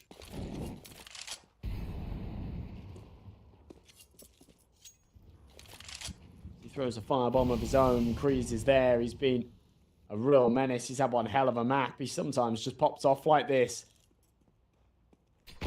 20 kills. He's looked really good. Itchy a little bit short. Belchinok on the other side of this fade-in smoke. MBQ doesn't want to stick around and take that duel, but this is such an awkward angle that Belchinok shouldn't clear here. So as he starts to progress forward, it should be... Oh, God. I was going to say a 3v kill for MBQ. He ends up having to trade his teammate. Spardos goes down as a bit of bait, but it's okay. They still end up with a man advantage. It's for the greater good, and that's the round. Forsey on the angle. Cello none the wiser. Surprised he wasn't in range of the scope sound there. This is a 2v4. James should be picked off. There it is. Kreese with the timing. All falls on to kick it.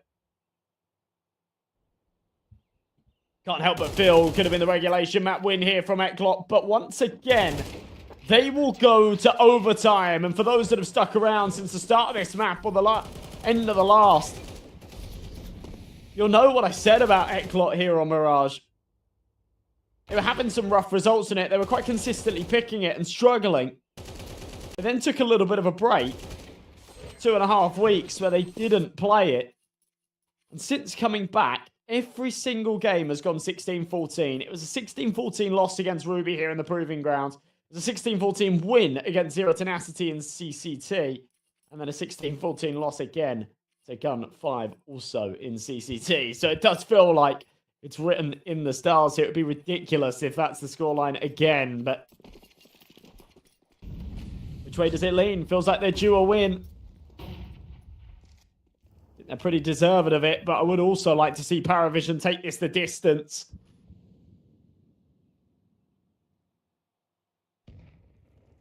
Why not bring us to a third map? A team that were definitely teed up as one of the favourites, not only to get out of the Swiss stage, but maybe even go the distance and win the tournament. Second in Galaxy Battle recently, second debate in Challenger League for a spot in Pro League. Both of those grand finals, best of fives, but they had the advantage. They had the series point in maps and weren't able to close it. They lost 3-2 on both occasions. Right here, they might be about to go out 1-3 in the Swiss stage. Kreese through the smoke. Big double kill, traded back. Cello's still doing it all. Timing dead important. Molly into jungle. Not a lot the Daitor can do to deny, and Cello reads him like a book. All falls onto the shoulders of Forsey. CT side, even though it's OT with the AWP, you might want to save it. As he finds that first, he's fed the duel. He has a crack at this now. Swaps out to the rifle. Wants to see if anyone else will give him an opportunity. Jane holding the cross. Contact made. Belchinok swings. It's well played by Paravision. Not willing to make any mistakes there. And off to a good start here in overtime. Kreese still pulling out all the stops. Aggressive through the smoke. Just can't find more than two. Him getting two is fantastic. Nobody else getting a whole lot of anything was the problem. It's Tim and Forsey to do damage in that round.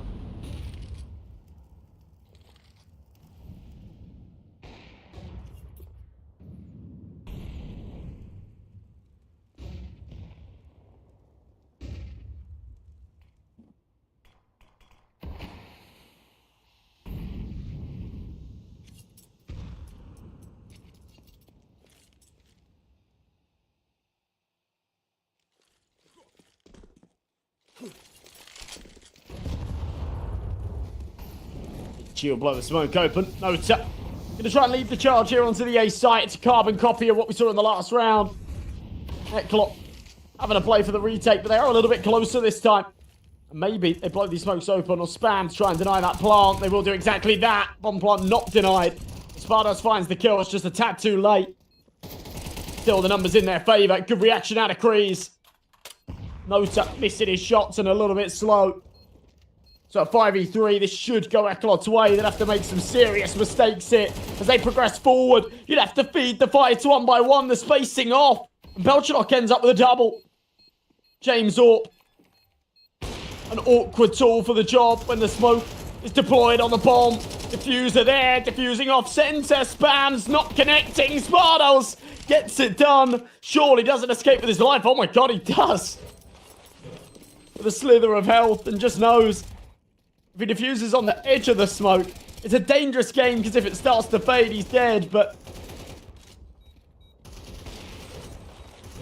since it was a newly established one, they're going to be spamming straight down the center, expecting him to try and seek a little bit of cover around the edge of the triple box, and it's not there. James having an AWP doesn't help as well. Has to spam with the Tech 9 instead of the automatic rifle.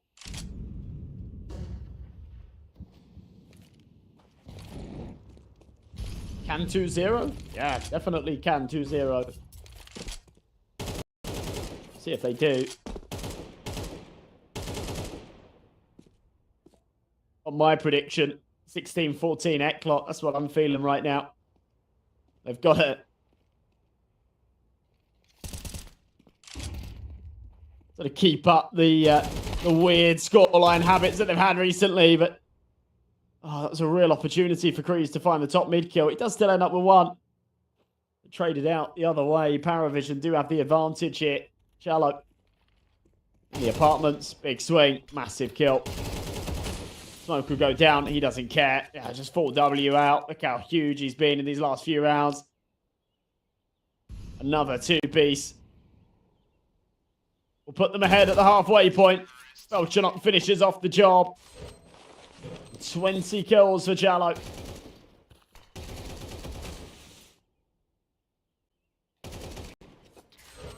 $14 rounds here for Paravision.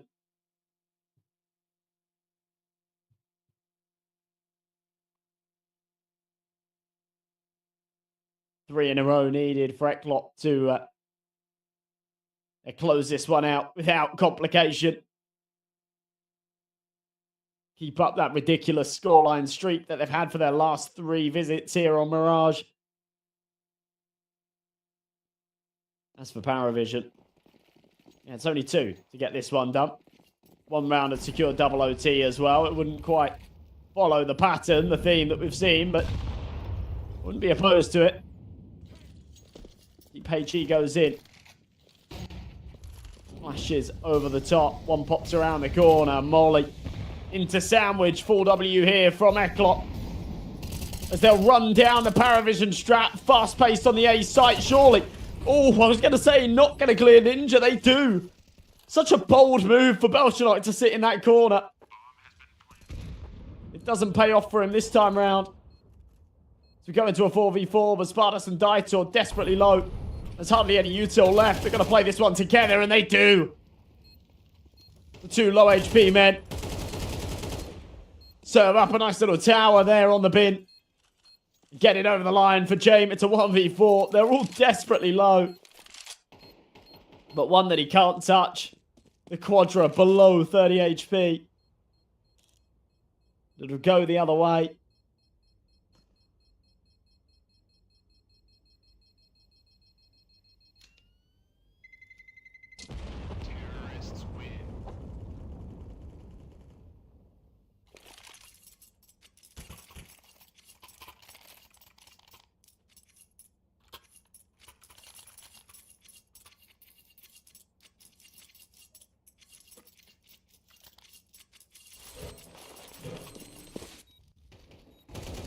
Just nuts.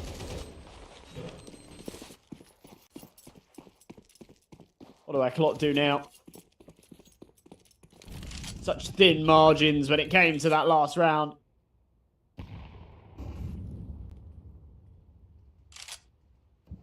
You saw Spardos and an MBQ. Maybe it's Spardos and Dieter, actually. Super low. One more bullet connected onto them on that initial entry through the smoke spams, and that would have been it. Jello, it's actually burning. Zamq's going to be heard. He's taking a lot of damage in the process. Out of Palace. MBQ wanted to try and activate. He does now have the opportunity. He finds himself a 3B kill. Awkward timing, Spardos. Ugh. Doesn't have the sightline into window anymore. Good little crunch into middle.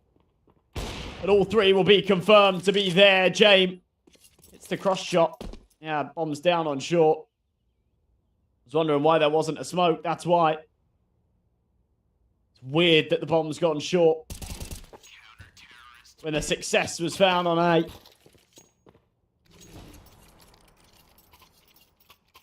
Hindsight. 2020. Should have had that C4 with them. They would have been able to get a plant, and just done the round back to basics, not trying to complicate things with a mid-split. Really awkward timing of Spardos. As he was sort of working down mid and going down the slope a little bit. Gone from having a sight line into window where he could sort of support the short player holding con, into then it just momentarily being obscured by the smoke. That was when the timing for the peak came through on the CTs. He was able to take out one in con, but that's about it. Good HE into top mid. That's a decent chunk of damage, actually. Makes things costly. It's either going to be another 16-14 loss here for ECLOT, but we are going to further rounds. Spardos. AK in hand. Creeps his way up short. I think a third map is the only thing that really does this justice for Paravision. And they are surely going to be delivered it. No, what is the trades? That is nuts. Momentarily, they had a huge advantage, but blink and you miss it. ECLOT take 3 back their way. And it falls onto Nota's shoulders. A 1v2 that, of course, he'll go for. To get this one over the line and send Paravision to a map 3. If he can't, then we go double overtime. And the chaos continues. Periodic checks. Corners being cleared, but he's taking way too long on this. Yeah, done. Dead. Forsey catches him. I'm really not sure why. I mean, fair enough. Yeah, fair enough. It's a 2v1 that he's not expected to clutch, but in that kind of scenario, I feel like you got to just bomb it to the site. He sat there looking at a window. He's worried about ladder room. If someone's there, then so be it. Let him have it.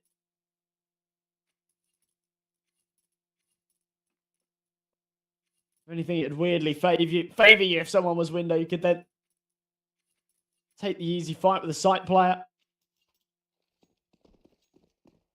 He was just sort of desperate to isolate those duels instead of walking into a crossfire. There was no way ECLOT would have anything other than that set up. 15-15, we go double OT.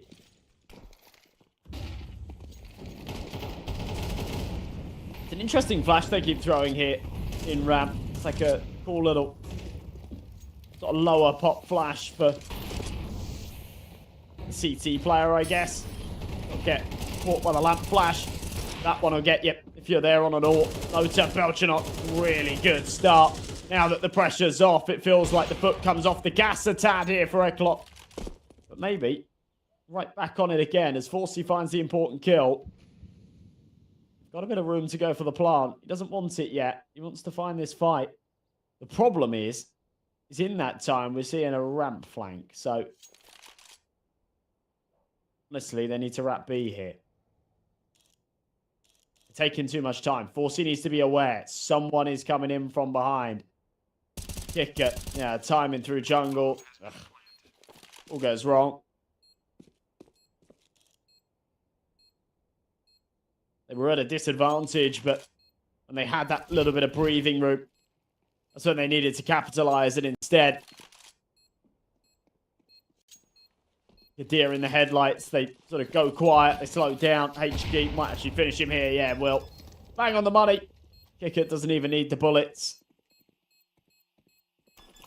Will be Paravision on to 16, but I wanted to see a little bit more out of Forsey and Spardos there in that 3v2, to be honest. It was the information of the heavy mid presence. I think they were worried about one being close CT or something, which is fair enough. But yeah, taking as long as they did just allowed that Belchernot flank. He didn't come through ramp. He came all the way around Palace.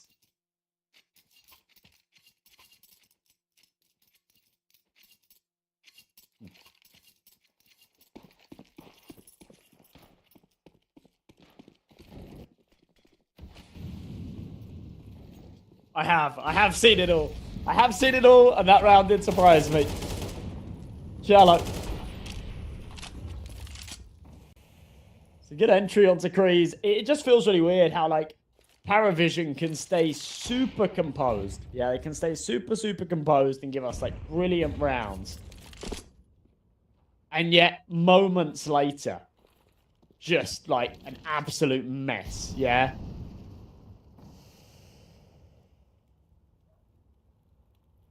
The map point there, I think, was a good example. It was just this bloodbath in mid. They weren't able to do it. Shame here in the meantime.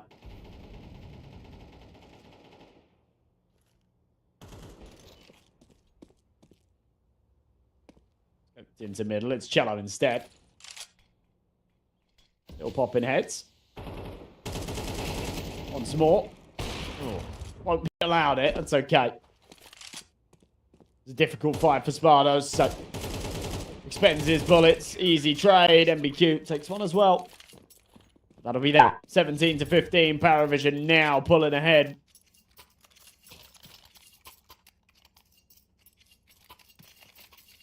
The T side for ECLOT in regulation had its struggles, and I was kind of expecting that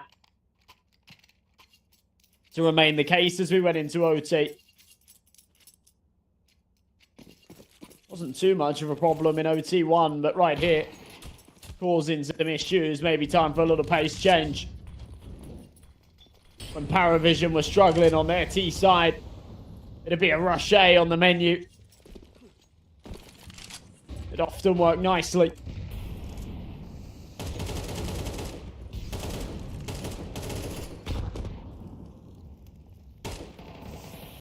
Cheap. Blows the smoke open. Big kill, Belchernot. MBQ.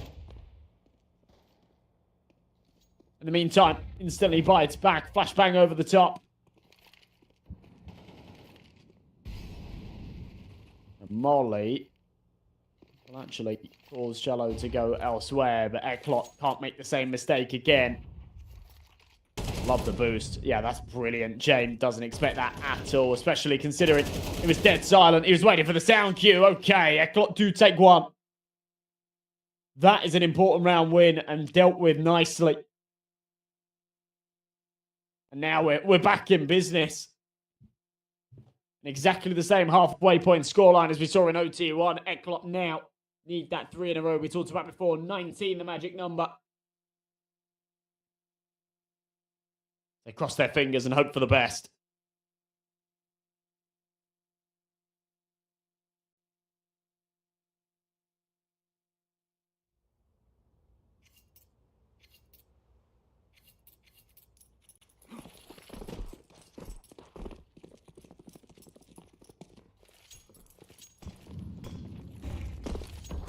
Round underway. Kreese jumps out a window straight into Con.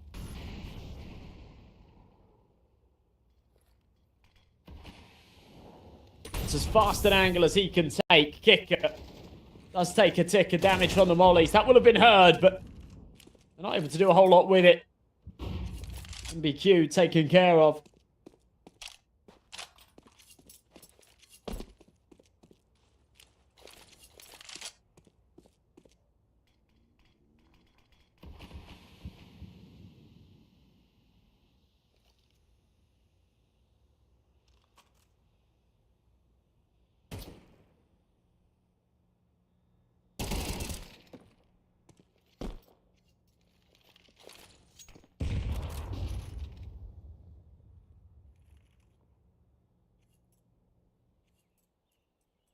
Veto goes down. It is still 4-on-4, but this A site lost. Paravision will take it for free. And oh, the barrel spotted. Come on, guys. Rookie mistakes. Spardos drops. Force is able to trade it right back. It goes into a 3-on-3, but Kicker's still down below. Surely a fight he wins. No, it's whiffed. Kreese has been so snappy with these reactions. This Belchanok and Jame that have to try and pull this one together. HE goes down. Little bit of damage. The AWP on Forcey trying to find the sightline over the top. Nice little flick. Headshot through the wall. They know where the last is, and they'll force him out with a molly. Forcey ends up with both. And a 3K in the round. It's him and Kreese doing all the lifting to tie things up at 17.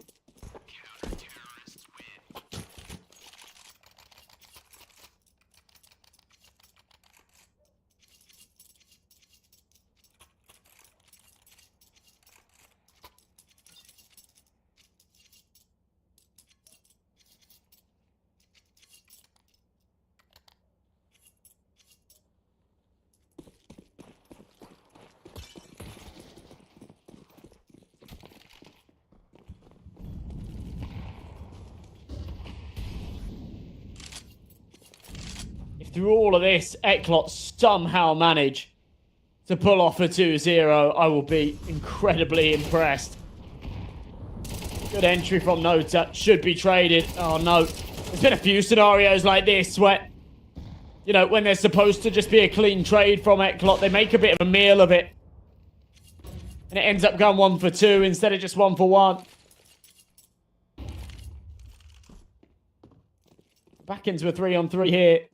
It does feel like the destination of choice for Paravision is still out onto this A site, but timing important. Kicker loses his jewel as they regress in. Dieter on the flick. ECLOT are about to hit 18.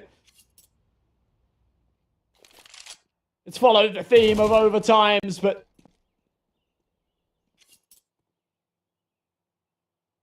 still, I don't think ECLOT will care.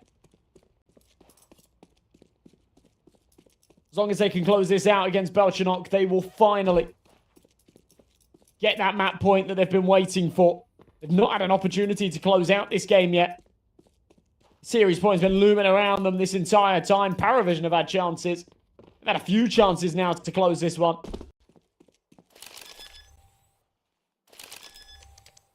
A tap from Belchanok. Doesn't force out a peek. He's going to go for a very open plant. For ECLOT, Dieter and Spardaus want to play this together. They've both got kits. They've got a lot of util. That's actually got full belt of util, so you can chill a little bit here. Boys, the molly onto the door. Flashbang out. Belchanok still just here in the apartments with a super open plant. He could be just about anywhere. They'll drop the smoke on the bomb. First contact made. Belchanok finds the kill. HG will blow the smoke open. Spardaus spotted. And Belchanok pulls off a 1v3 to put Paravision onto 18. What was supposed to be a surefire lock for ECLOT is thrown away. Oh, it's just painful. You can play that round over in your head a million times. And for ECLOT, there should have been no way of losing it. Belchanok holds his nerve and gives Paravision yet another map point and chance to take us to a third. ECLOT are going to be seething after that one.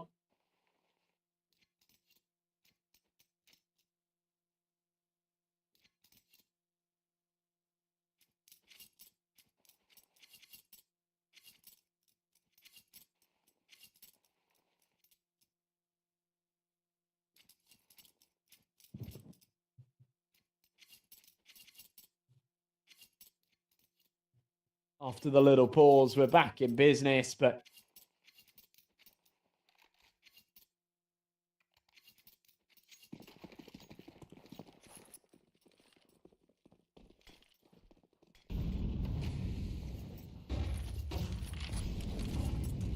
surely a very deflated ECLOT after a round like that. Jello barreling forward here in mid. Kreese has seen him going up short. He might be able to catch an angle and a timing. Oh, God. Oh. We're doing it all over again, folks. We're doing it all over again. ECLOT could have just finished this off right here. Instead, triple OT on the horizon.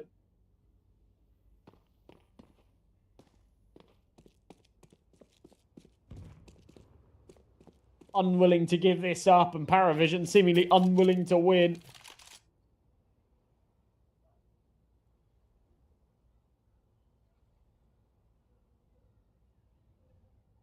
This has been a hard one.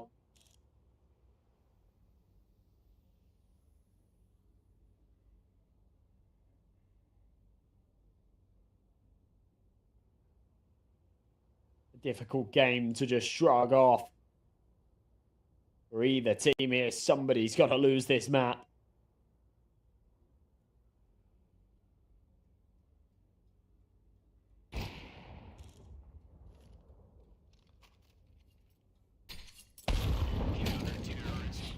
Forsey finds Jane with an 8.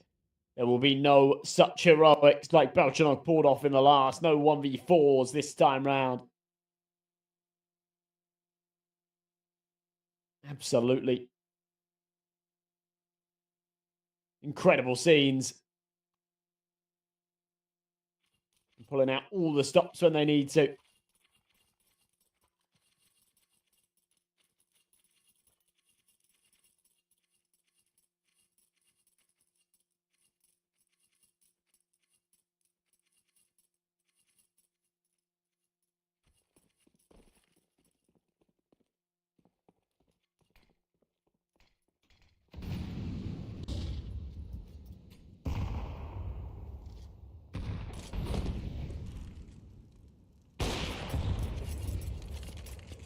Good start from Jane. Consistently, we've seen Paravision pull ahead. Situations like this. The opening rounds of overtimes. Getting that slight edge, that slight lead.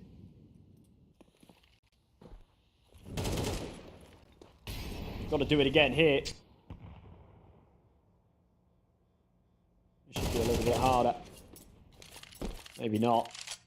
Maybe not. Even after dropping that last round, seemingly the confidence is unwavering.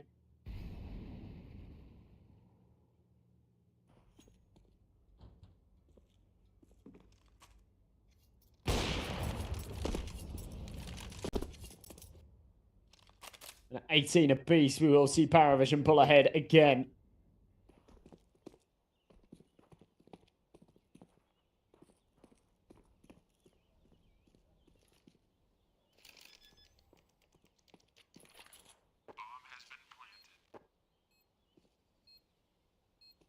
Vital with not a lot to save, but makes sense in a 1v5, I guess.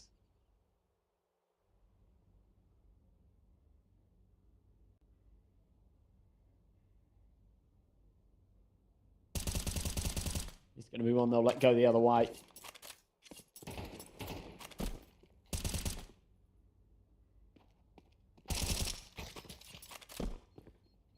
Vital. Some good damage, to be fair. Terrorists win.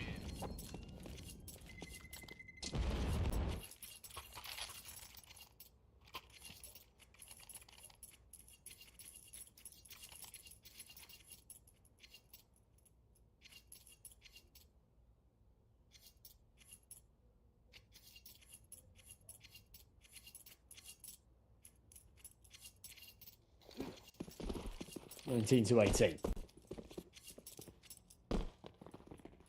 Rifles in play for the ECLOT boys.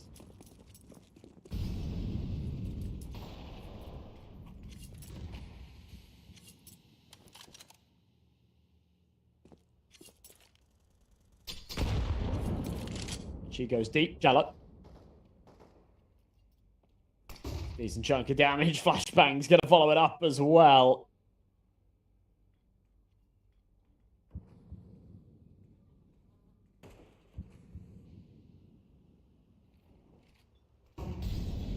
Tough pill to swallow.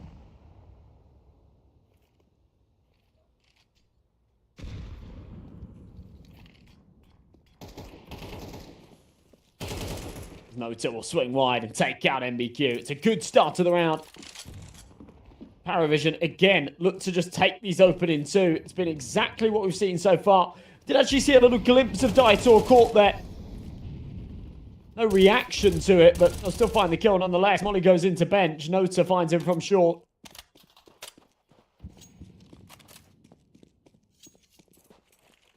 And ECLOT looking to pull the plug on this one too. Be a scrappy buy in the next if they don't save here, so that sort of makes sense, but painful once again. And even then, I mean, MBQ could buy. Daitor will struggle for it. I guess maybe Spardos could drop something over. He could just about afford an M4 to drop it over. So if they keep everybody alive, they'll have a good buy. If they don't, someone is down to an MP9 somewhere. There you go. Making sure of that. This is the problem. Nice flick from 4C, but yeah, you know, there's no way he can fight his way out of this with all 5 coming his way. And that's kind of the issue when you're going for a save like that. In like regulation rounds, there's always a little bit of a threat to your opponent's economy. So even when they're keen and eager to hunt for you, there's always this kind of thing in the back of your mind of, oh yeah, well, you know, it's going to hurt our money, blah, blah, blah, blah. But rounds like this where it's OT, Paravision have literally nothing to lose by throwing themselves at that round. Absolutely nothing to lose by throwing themselves at the round and, you know, winning it. They're already winning it, so just get rid of those rifles. If they don't, then no problem. If they do, then it will be up against a much easier buy here, which is exactly what they want to see. So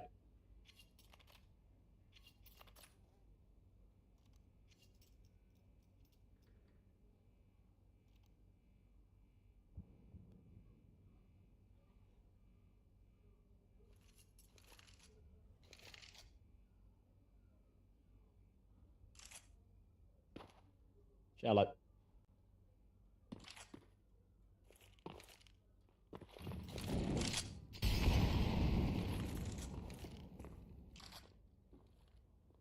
Here, ready. Daitor.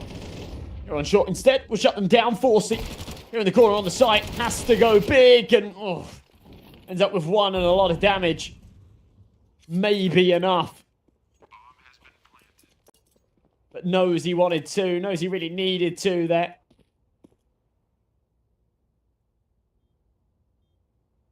Makes things tricky now.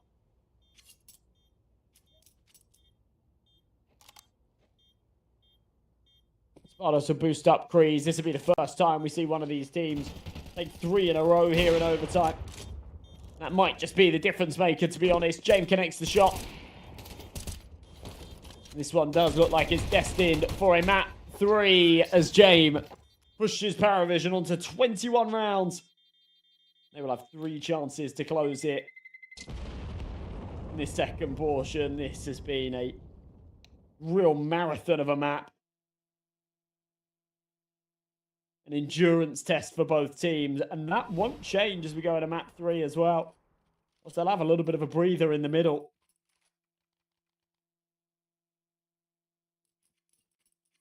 It is still going to be a true test of who can stay focused for that long. Feels like ages ago that we started Ancient. Because it was a little while ago. 2.5 hours ago, we kicked things off in this series. We are not done yet.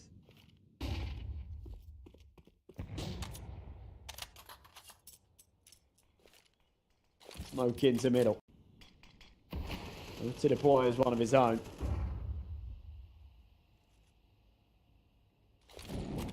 Incendiary will follow under. HG comes with it. Doesn't actually do the damage. Daitor. It's one little ping off of it. He's absolutely fine. Kickett is the one to draw first blood. Not what you want. And you're fighting for survival. the 1 and 2 matchup. It's one that there were now opportunities for ECLOT to close. I feel like they should have got it done in OT too. They had a 3v1 situation. Would have put them onto map point. They comfortably took the following round. Now it looks like it's all about to crumble beneath them. Daito will jump across the murder hole. Make sure that it doesn't live up to its reputation. But with Jello tucked in sandwich into the crossfire, Spardos will go. How does he isolate these fights? The answer is with the help of Daito. This pulls back down to a 2v2, but Kicken's got the timing. He should just be able to peek out and finish things off. Oof. Only takes the one. 10 seconds left. Daito, weight of the world on his shoulders. And he'll go for the plant. It's slightly off center, so James can't see him from short. He's got the info on both, but needs to find the heads, and there's the first. Handed to him on a silver platter. Kicker not waiting for his teammate. Daito's got the old info, but it's out of date. As the HG comes over, that might just finish him. It's a slam dunk from above the stairs. Paravision make it 22. A good attempt from Daito there. 3 kills in the round, 26 to end it. Forsey up there with 31, Kreese with 32. That was one hell of a map, and for those of you that had overs, probably rubbing your hands together after a lengthy one, but ay. A painful loss from ECLOT. Belchanok your MVP, but not the highest fragger on the server. My God. Just a wild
round should have a bit of a weight behind it as well. Of course, for Paravision, they really, really do quite heavily favour their T side.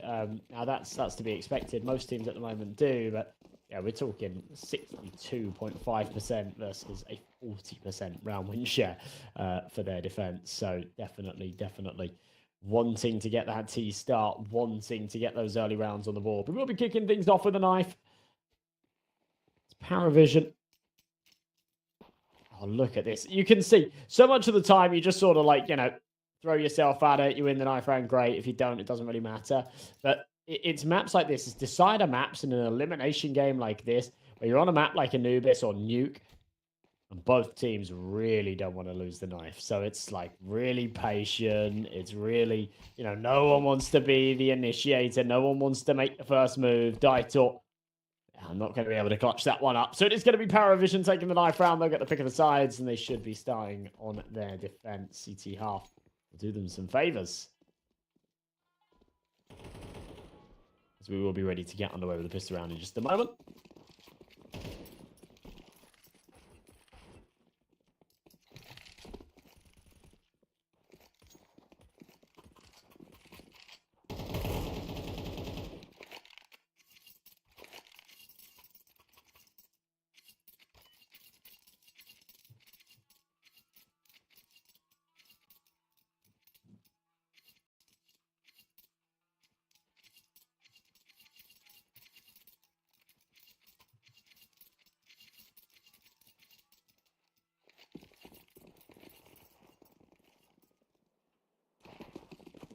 Here we go.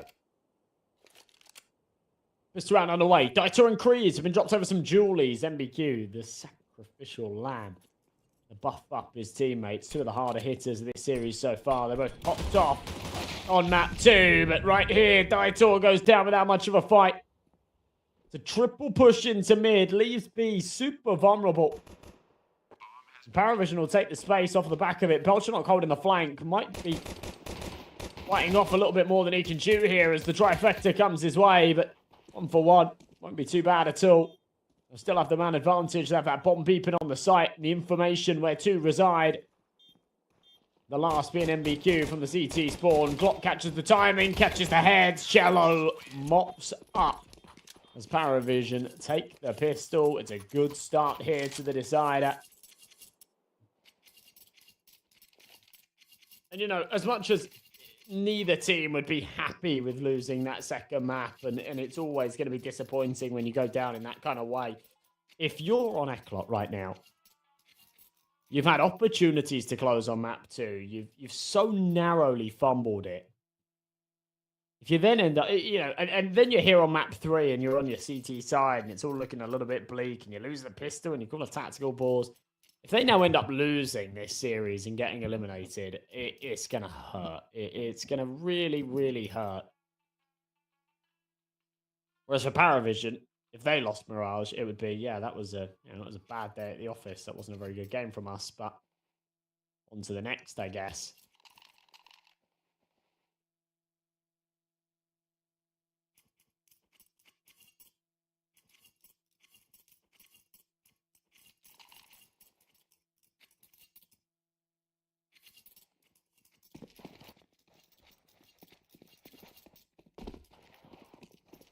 Tough stuff ahead.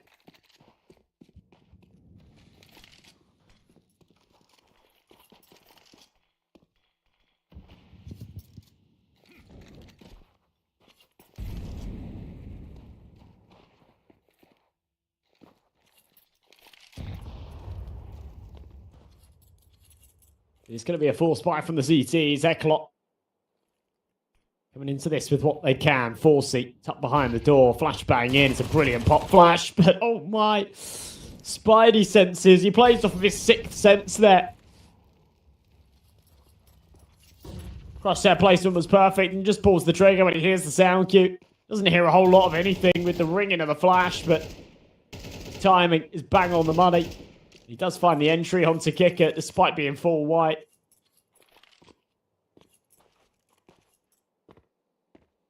It's a big kill. And the map, the position at the back of his hand slips away through camera as well without problems. MBQ follows up into carpet. 1 kill, tons of damage onto the second. This should now favour the CTs. The Shallow finds one. Goes back to a 3v3. Nota still incredibly low on health. They are grouping up and hitting towards the B site.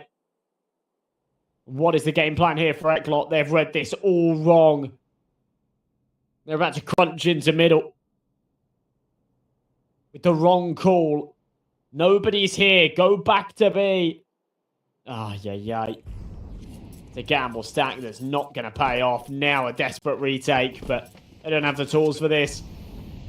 No util, no kits. They needed to do the damage on the initial entry. Now they've got 3 to sniff out and no utility to flush them out. Shallow, let's take 1. It's a decent little trade. Nota's still low somewhere. They don't know that connector's clear and that they're both in main. An AK recovered. Daitor can try and press for this fight, but look how much he's got to clear. Clears the deep angle. They'll realise, yeah, not a lot we can do here. We found 2 rifles, so we'll back away. All things considered, not the worst outcome, but honestly should have been a round win for them here. They'll be feeling a little bit sore that they don't take it.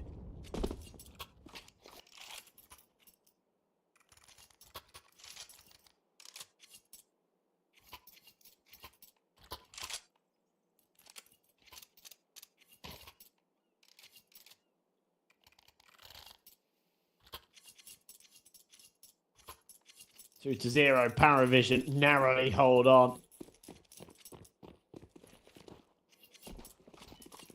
This has definitely been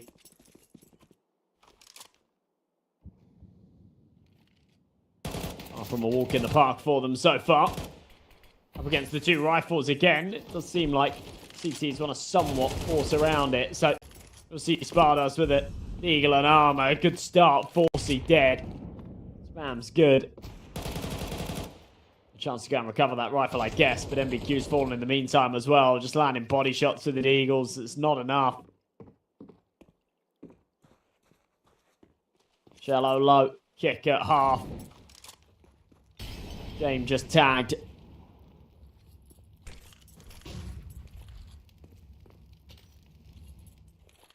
Ashbane comes in. Shallow on the jiggle.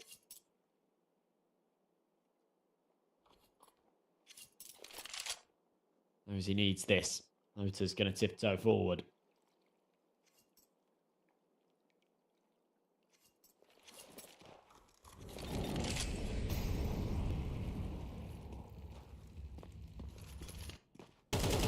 Molly goes close. Pressure now on. Big spray from the back lines. Daitor only finds 1 kill, but does a lot of damage. The problem is that single kill be enough for them to not really want to touch this any further. James sees the rifle, knows that Belshanock will want that upgrade.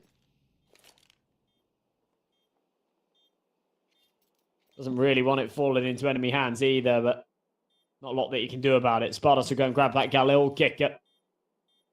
Might find Kreese here. Does peek out. Both super patient for now.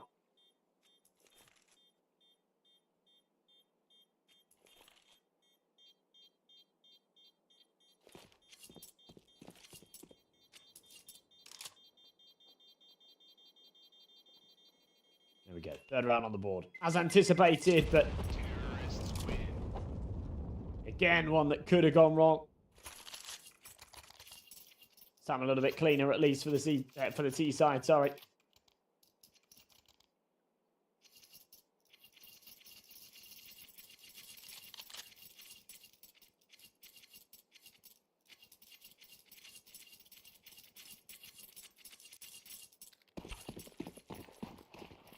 Despite the slight shortcomings, this has still been a good start from Paravision.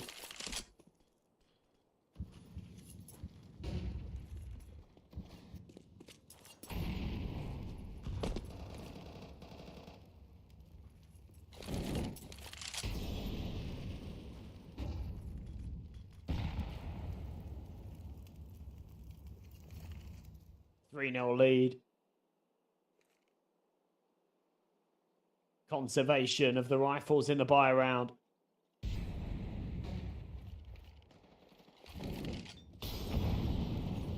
Good opportunity to make this a fourth now, but they are against the guns once again.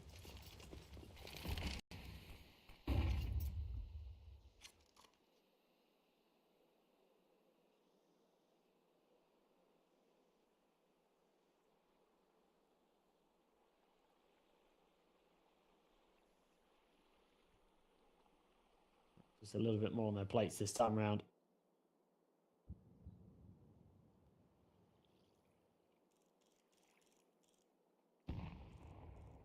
Hello, tiptoes back.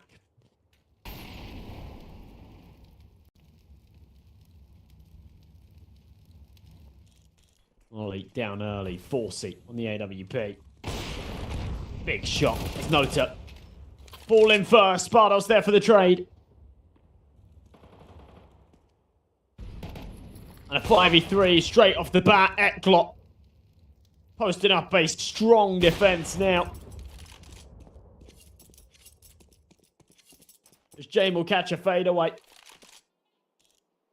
That should be about it here for this one. He'll hold on to that, or Belchanok there with the AK as well. Grateful that no one goes hunting. It's a luxury that ECLOT won't necessarily continue to allow them.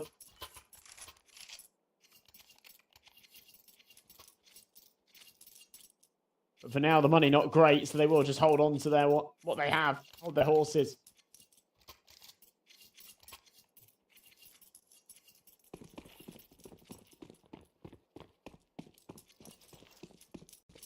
Plenty of time to put on the pressure later.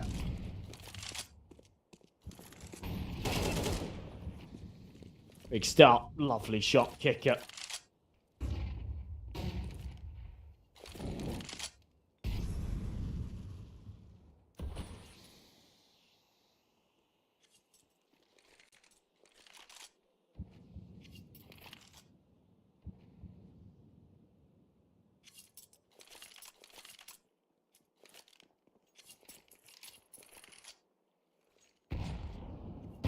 Advantage early here. Good nade as well. It's going to do some big damage.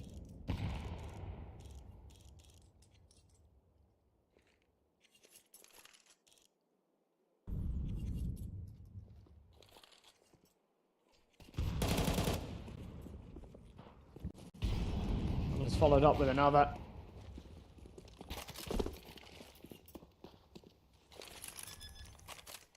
This should just crumble right about now. I'll pull the plug on this 4-seat Spardos Daitor, realizing they've just not output the same kind of damage as they did in the last. They got to give this one up.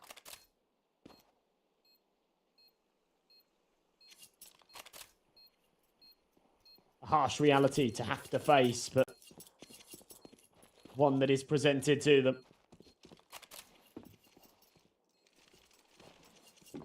It'll have to suffice.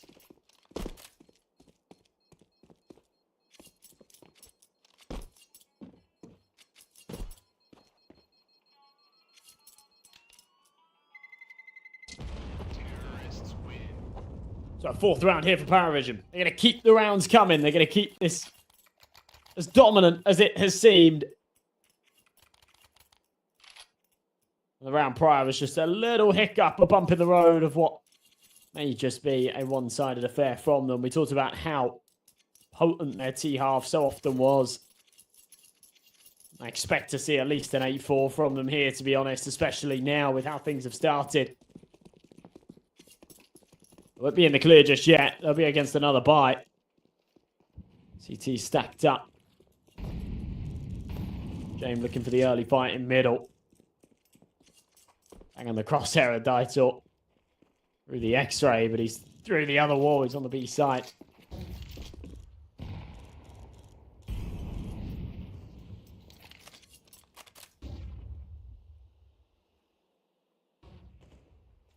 Looks like we'll see an A split here, unless Cello's just trying to sell a bit of a fake, do a bit of damage. The bomb's leaning towards B, so maybe that is the case. Just about being omnipresent. Be everywhere on the map at once.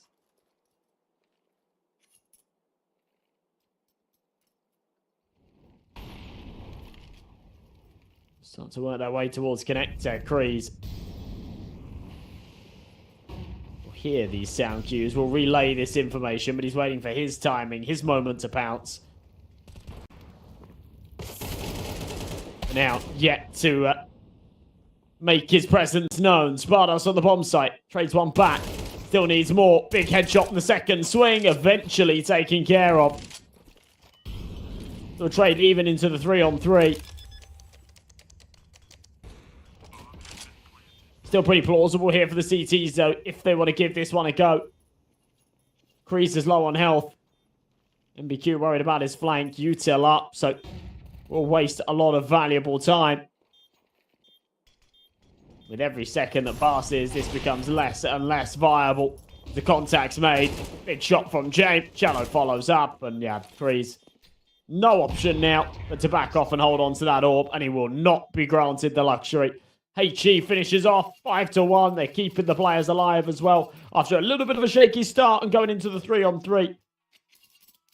They don't take another casualty from there.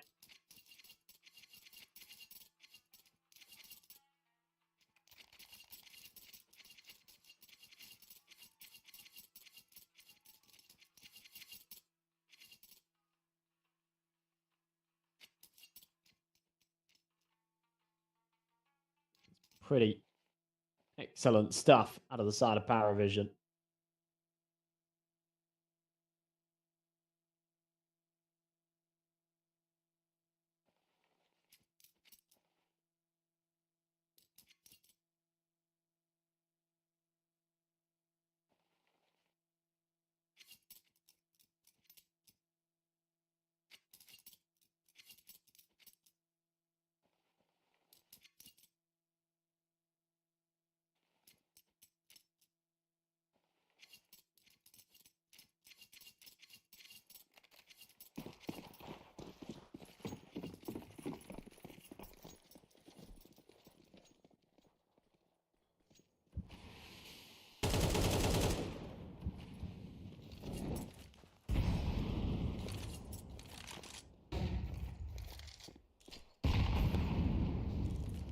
So HG will blow the smoke open. James.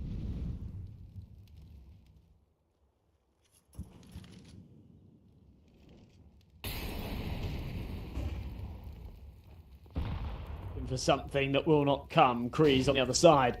Flashbang's very good. Big Pete. Kreese doesn't pull the trigger. Saw Daito in that position earlier. Find a great kill while blinded.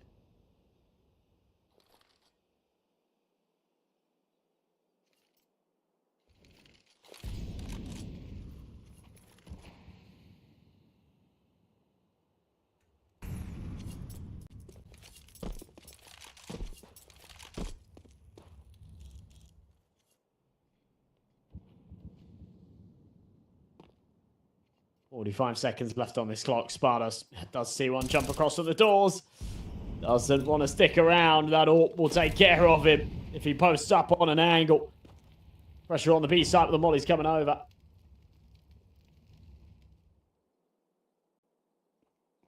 Spardos here, back of the site. Nice little reaction. Belchanot gone. 4v4, 20 seconds.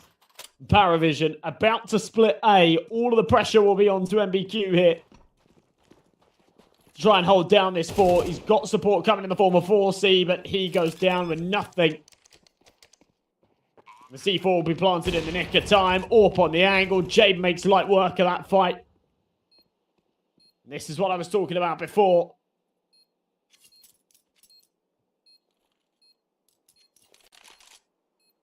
Heartbreaking. To come so close on map 2. For it to all fall apart like this. James. Big swing. Big kill. Daito dead. Paravision on to 6 rounds.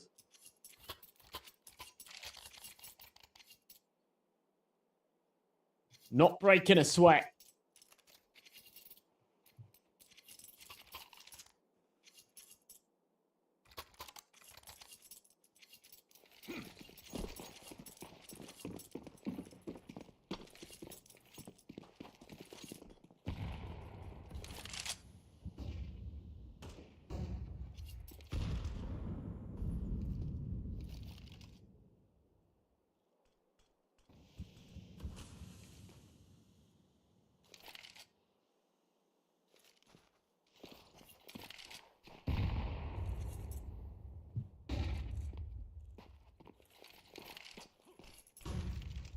Pushes into middle. Paravision again. Sort of rinse and repeat this same map control setup. Being given a lot of breathing room early on. They are just going to seize it time and time again.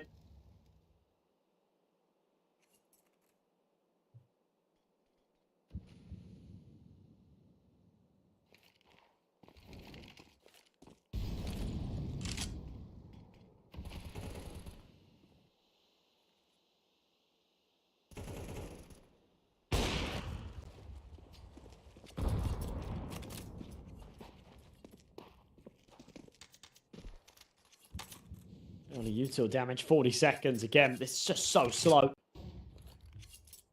Paravision sort of back to what I think we're very used to. Quite a Jame-esque style of CS, actually. Of really running down this time and trying to give that AWP opportunities. And in perfect Jame fashion, he hasn't died yet. He's 5-0. It's for Massas to try and, again, sort of solo defend and take the brunt of the damage early. Let's manage to find 2 4C, but MBQ goes down with not much more. Everything else being tapped away and tucked to bed. Jame on the flank will take another.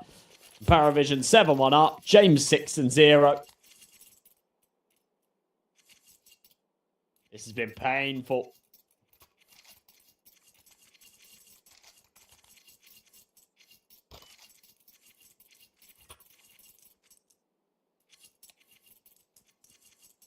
Painful if you're on the side of ECLOT right now.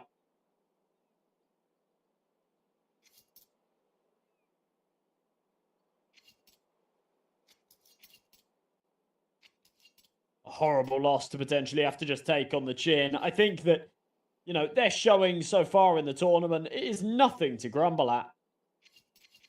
When you recognise the fact that, yeah, they're playing with 2 effective stand-ins.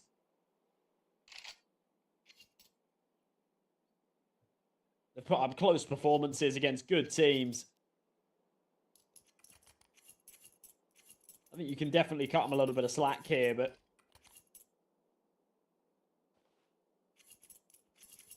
nonetheless.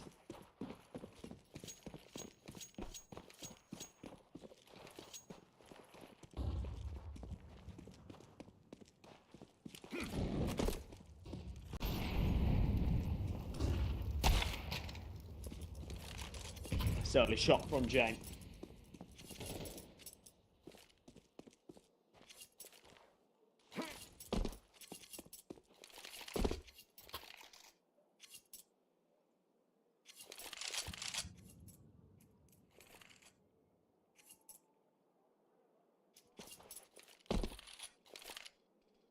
While they go down, Kreese just about beats it.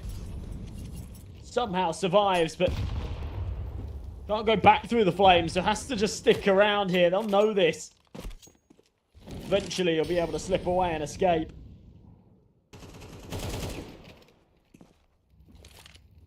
An awkward duel. Daitor will fall as well.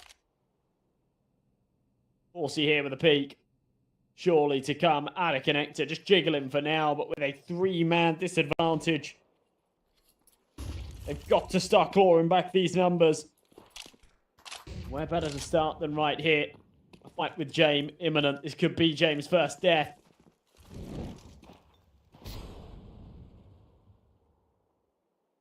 We'll get on board with him. Force he starts to back away. This is going to be James' cue to just walk up. No stress.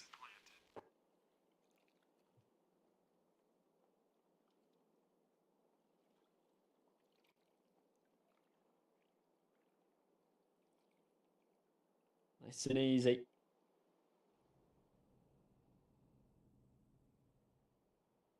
Another round that'll go their way. Ideally wants to keep this flawless KD going.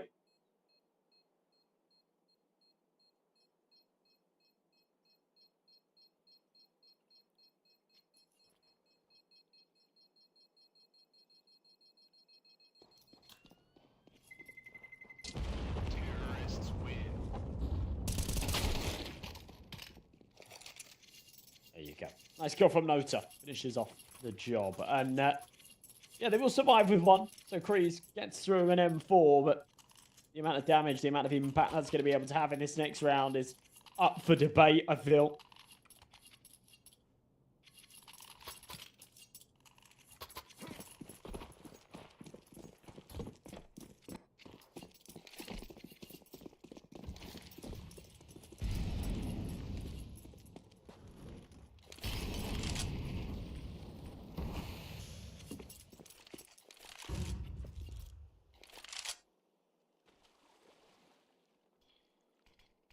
To 1. I said they were looking for an 8-4 half at this point.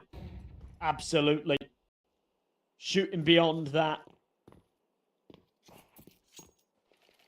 They're playing beyond that level right now.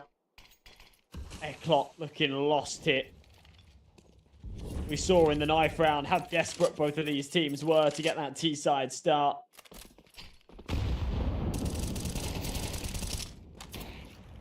It's a big spray down from Kreese. Winning around here would at least give them an opportunity for an 8-4. I think they're pretty desperate for, to be honest, but the money's not great here in this round. Aside from Kreese's M4, very little to work with. It's SMGs across the board. 4-seat on that 5-7. It's an AWP in the next. Contact made. Oh, yeah, okay, eventually they'll finish off Jane. That'll be his first death of the map, by the way. It comes in round number 10.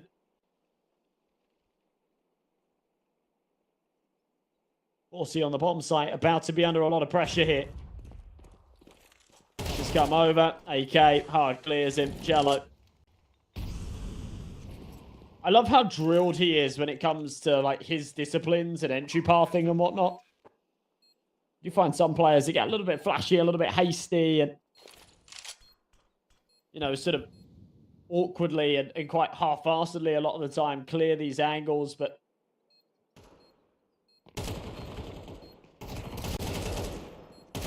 sort of hard check the important ones, and he does right there. Just that first point of contact, send it in. Yeah, make sure there's nobody lingering behind the site before we commit to a plant. There's no time for mistakes here. Want to barrel to the finish line, full W. Get that win. Gonna be 9-1.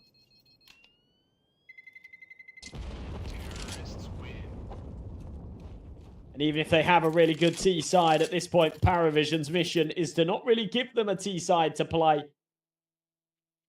This ends up being a 10-2 and 11-1 half, something of the sort.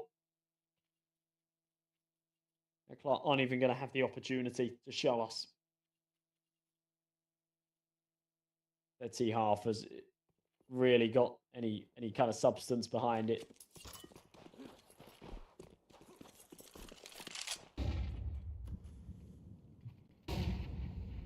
Just not waiting for the B main aggression. It does come. The pressure here. Take the tag, Spartas. Right, sweet. Big kill. Okay, good start for ECLOT.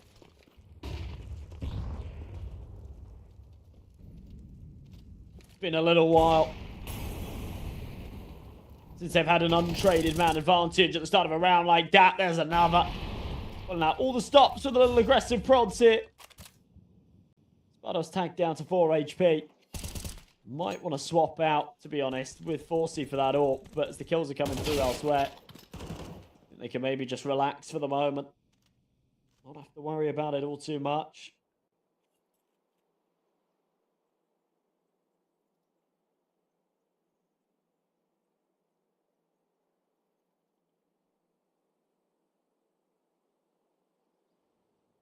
Kick at a Nota. 2v4. Was a 2v5. Horrible round to have to recover, but they'll have to go at. Nothing really to lose here. They've got tons of money as they go into the final round and a half. Title. Easy for Kicker. Knows that the seconds here as well. Nota's low. Best case, he can bring one down to the grave with him. It won't even be what materializes.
So 10-2 at the very least.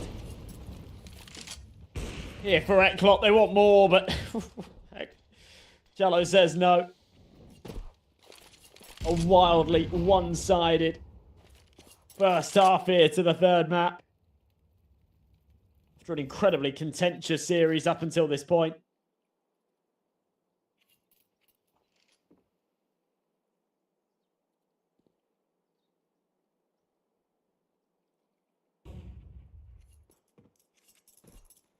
Double entry, kicker. Able to now take some space in mid.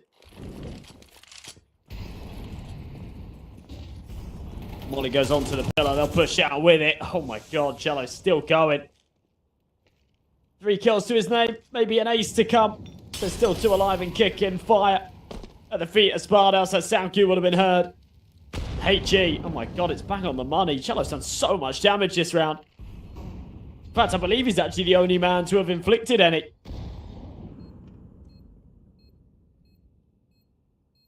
And he will be the one teed up for the remaining fights too, playing up close. Here's the steps. Daitor does take care of him. Oh my god, Daitor with a sick little triple. There's not a lot of time left on this bomb. James should just be able to finish this off, but yeah, lovely little mechanical showcase out of Daitor. Does not want to go down without a fight. The fight he will right there. How do you get away with 3 kills here? And isolating every duel is a little bit of a mistake on Paravision's part to give him those individual fights. But just sort of having the numbers as heavily as they did. You do think, okay, well, it doesn't need to be the perfect setup as long as we can trade off each other. Eventually, I guess.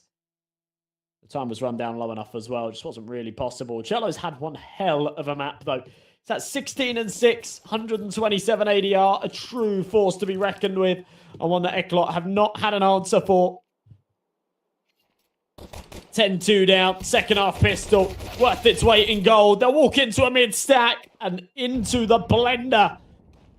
As the blades get switched on and just start turning. Chopping up everything in their path.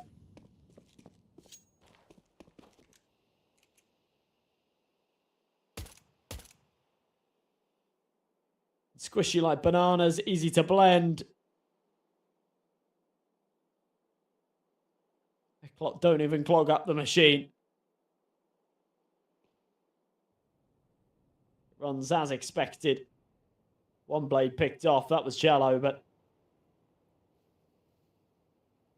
everybody else firing on all cylinders. Forsy's got a good flank going, and they're not expecting this yet. So, they do go and check it, to be fair. He does still find the kill. So, there's something here. Especially as MBQ's just found one more. 2v2, making a 2v1. That is ridiculous, ECLOT. Wow. This looked dead in the water. And then as soon as they realize they're being sandwiched, they all start to panic a little bit. Desperate to then find an avenue out. The plan was to gun down MBQ. Get the trade, overwhelm him. And find a bit of space, but MBQ just kept popping heads. And with a Glock, it's a little bit easier. That kind of range. The USP, I think, is quite a tricky weapon to really function. Some of those closer fights, especially when you have just got a Glock tapping away.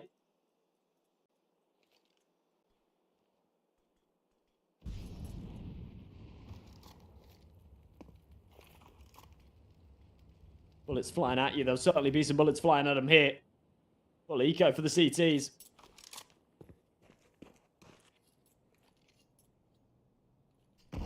Disappointing end to a round that started so well for them. They'll now have to give up a freebie. Completely empty B bomb site. No trouble. ECLOT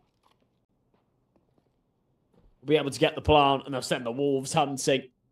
Or maybe just the lone wolf Kreese with a Mac 10. Wants to find as many kills as he can here.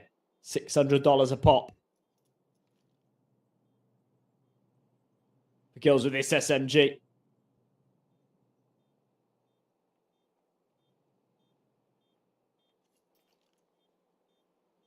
He's tiptoeing forward. He's about to walk into a bit of a stack. I don't think he's going to be able to get all too much here, yeah. Not even one. Bit of damage onto Kicker. USP's overwhelmed. There's really no need to throw away rifles in pursuit here, but whatever. They'll clean it up. Or stay alive. They don't lose anything more. No SMG kill reward bonuses, but with the rifles, not too shabby either. Here's a repeat of that pistol round MBQ, just isolating every single one of them.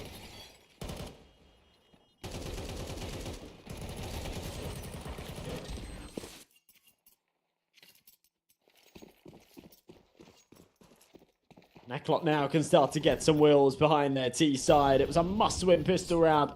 They converted. It was a must-win second. They did so comfortably. Now as we move into the third, well, you know what is required of them. Can they bring it? Can they bring the heat? TTs with the force. It's a strong investment. Rifles in play. 4v4 early on the B site. Obtained. Forsey burning in the flames. Has to wait before he gets back on this plant. There won't be any extra util to stop it now. James got a really good flank going though. Should be good for a 3B kill. That's MBQ down. Did turn his back and just sort of double check. As he was walking up to Connie, our teammates there. James flashbang doesn't go where he wanted it to. Swaps out to the AK. He's made a lot of noise. But maybe that's what he wants. Draw the attention away. Big kills found. Kreese, good for one. Forsey trades back. Oh my. It's brilliant scenes again from the T side. As biding time is Forsey. Nota finds the kill. And he's on the defuse. I think he's got this in time. It's going to be pretty close. Oh, painful. Again. ECLOT, that looked like a round that was signed, sealed, and delivered for them. They gave that a really good go at the end as well after Jame had found two. Forsey and Kreese did everything they could, but yeah, the defuse just in the nick of time. Poetic, really. It will be enough for a buy for ECLOT. Only took the one casualty in that second round and a bomb plant and 4 kills there. There's something for them too.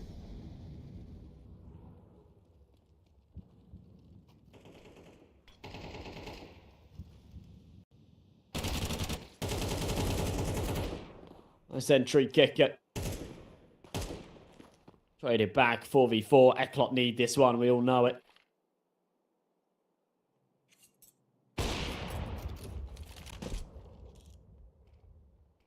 Shot Jane. Numbers in their favour once again. This is for 12 rounds and they are well on their way. ECLOT's slither of hope died out. But they weren't able to clutch it up in the last. Kreese does take one back through the door. Fire at the feet of Cello as well. Does actually spread and finish him off. So we go from a 4v2 into an even 2v2 situation. Both players with health. They've got the bomb. They've got a free site in the form of B. And we'll sort of take a little bit of time to clear out some of the angles before committing to the plant. But it's been dead silent. They're happy to tap in the digits now.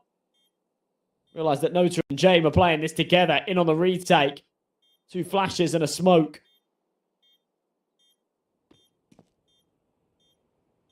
And a 2v2. An absolute requirement here for ECLOT, for Paravision.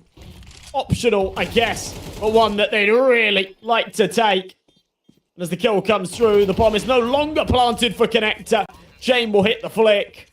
And Nota, that was such an important fight. He gets taken down to 20 HP. One more bullet, and that would have done it. But ECLOT again, back-to-back rounds that come desperately close. Would have been the difference between this being a 12-4 or a 10-6 scoreline. There would have been no money for the CTs.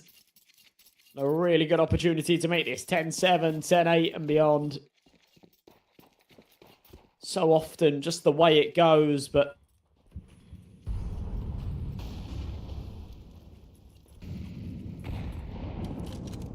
HE over the top.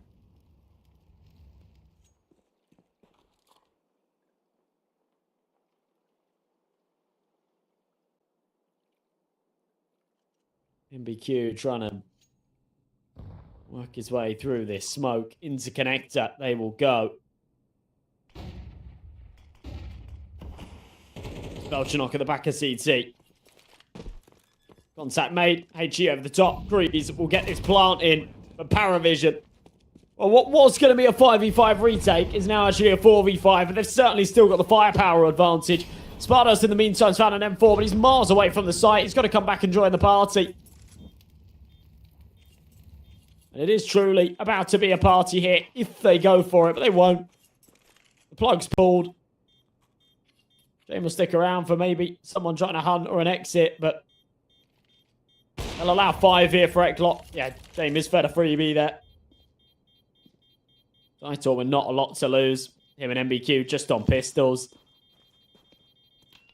The 3 rifles will be carried through. AK to Galil. And M4 retrieved by Spardos. A weird setup there from Paravision as they just gave up the B site, played for the retake, and then didn't actually go for the retake.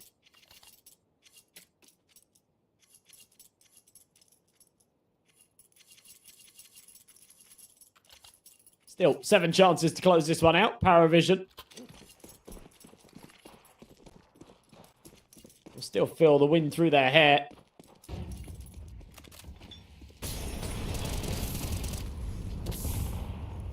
Nice spam. Gekka, early kill.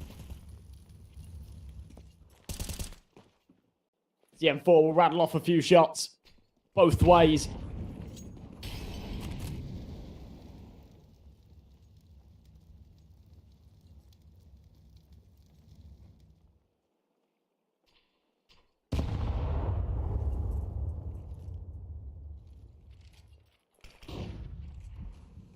Good HE to follow up as well.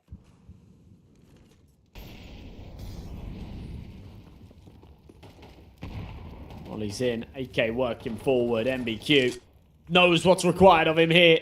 No one on the site, though, playing behind the smoke. It's going to be a B retake setup once again for Paravision. This time they have got the numbers. One that they surely need to go for. Can't just keep stacking A until ECLOT give you the easy round. Sometimes you've got to close it out on hard mode. Big swing, contact made, one spotted there towards jail. Both the kills come through. A spray down from Daitor. Finds 2, but bizarrely needed 3. That would put us back to evens. Instead, the line is drawn in the sand. James is the one to finish it off. And 13-5, Paravision will take it. A reverse sweep in the series as it goes 2-1. They'll stay alive in the tournament. ECLOT are knocked out. And a ridiculous showing on that decider after triple OT in map 2. ECLOT are going to be feeling sore about that one. Cello had an unbelievable start. He went a little bit quiet in the second half. But still, the MVP, of course. 18 kills, 3 assists, 93 ADR, 1800 damage. And whilst that doesn't seem too crazy, it really is, considering they only played 18 rounds. So, yeah, just doing some really, really big work. Paravision, then, your match winners. And as I say, staying afloat in the tournament, they will go 2-2. And sadly, we say goodbye to ECLOT. I think their run so far has been admirable, to be honest.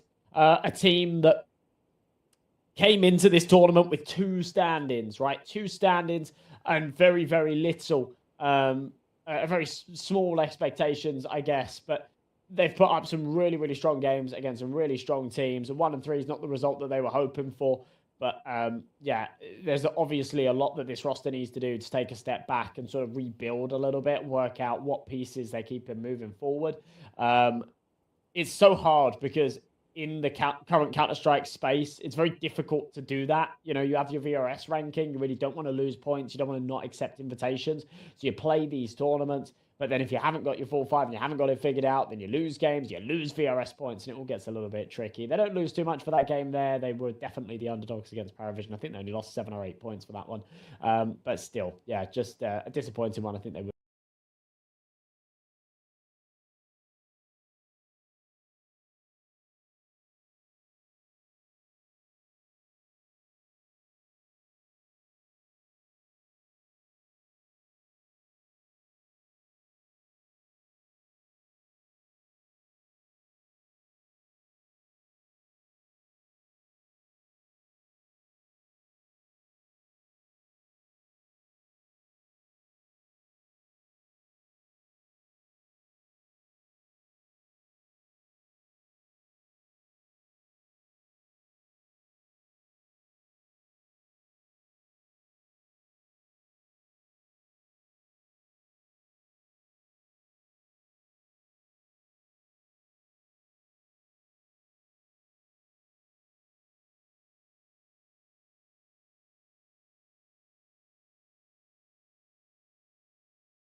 awkward. What should have been a 4v4.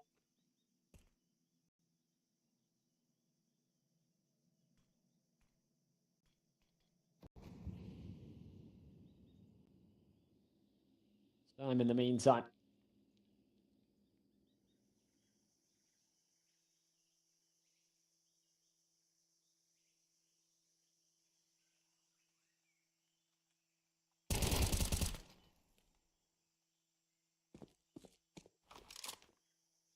Gonna take space, but it's a good pick from Raga. Timing on the peak. Oh, it's perfect. Celta catches him. Doesn't need to obey that smoke. Gonna play through, decides to go back. He's gonna join Sadime here. Creeping out of the cave. Taking room.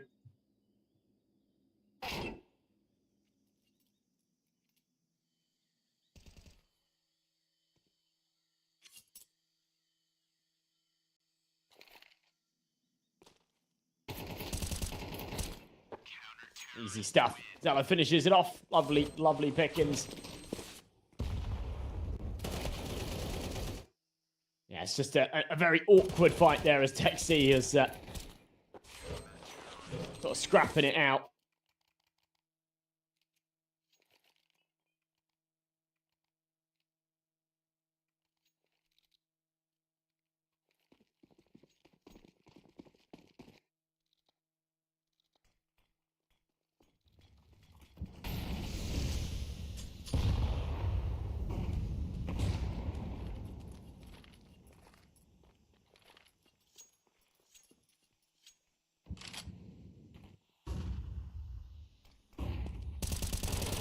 BTN. Oh, that's huge. Lovely little aggressive prod. Catches Lackey down the bottom of mid. Very back and forth to start things off here.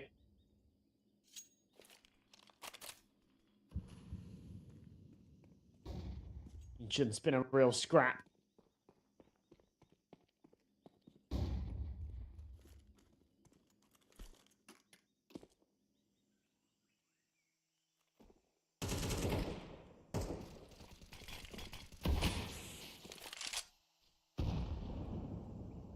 Smoking. Good nade. It's going to do a big old chunk of damage. Raga low.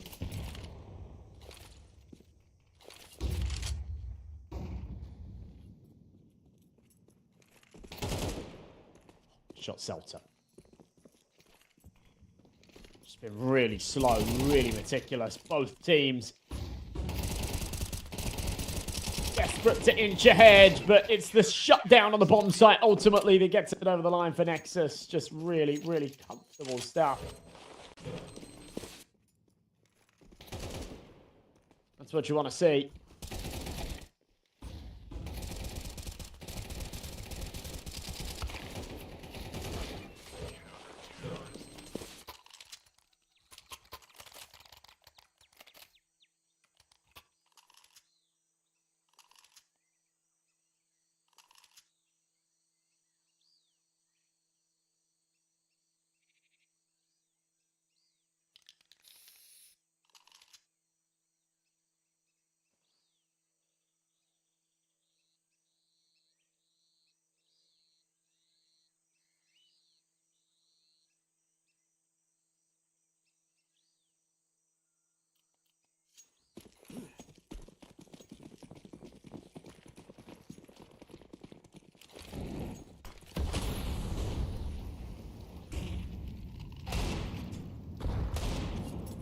Fine shot.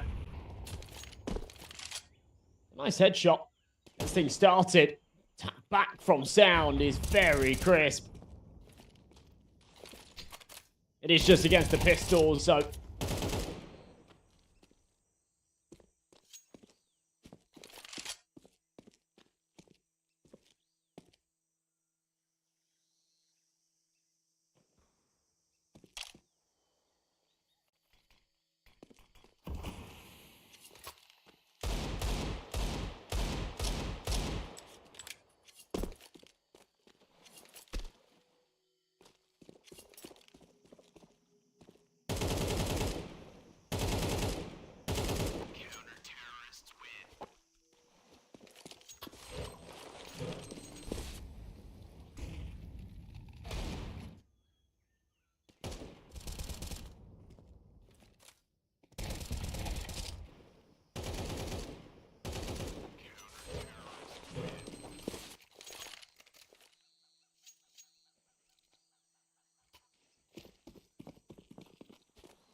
another 6 then. Rifles out again. Little run boost onto Raga. We get the deep angle into the ramp. Big pick. Lackey drops. Sadime's going to try and play around this. Does catch Raga, so back into a 4-on-4.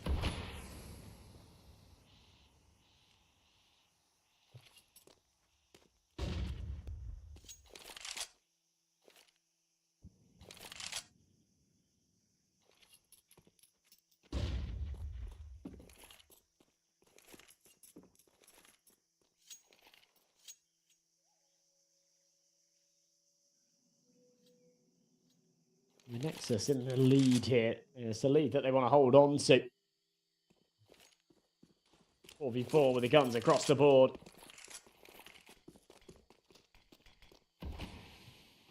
Smoke will go down on the ramp. And Fire will try and work their way up. They've already got Celta in behind enemy lines, but 2 in the cave. Sound's going to try and deny this plant. It's going to be planted on the other side, so not a lot that Sound can do.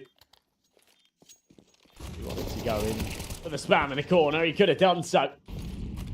But a bet some fruits. Either way, Launex will get off proceedings. Big opening. BTN looking for a little bit of space. Celta right on the angle. Fine shine here with the crossfire on him. And Texty to take the contact out of ramp for the swing to come through. It's absolutely perfect from Gun 5. Seemingly exposed, but they've all got each other's back. So it was just brilliant.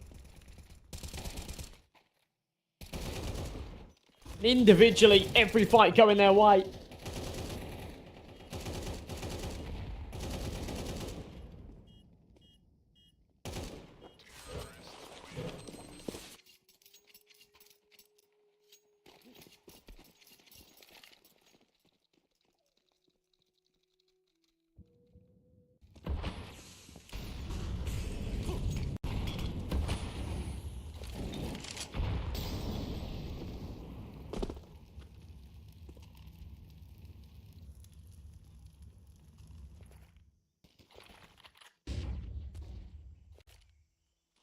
Number 7. And we're tied up at 3-3.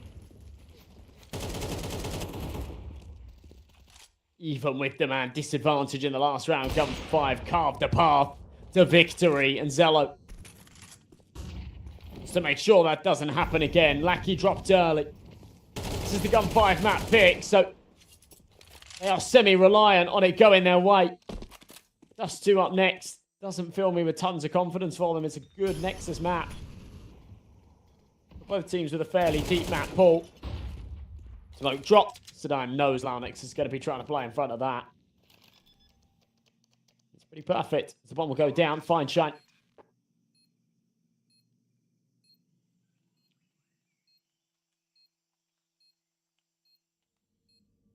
Away BTN and Sound with the MP9s.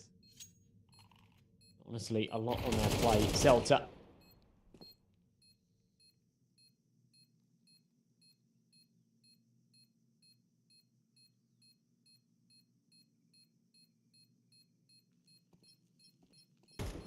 This one's done. Sound hoping for an exit. Or poke out with the MP9 at the end. Celta very aware. Let's find the kill. Won't let that go the other way. 4-3. Gun 5 again. After taking the early deficit, they still claw it back.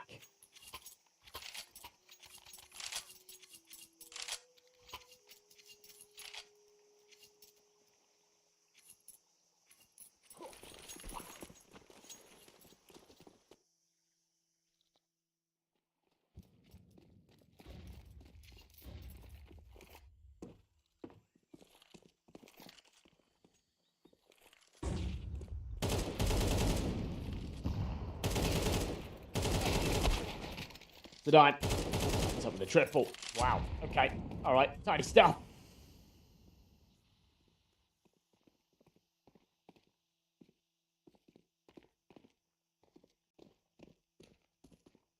Comfortable round. Launex left by himself. Tapping away with the USP. Won't find anything more.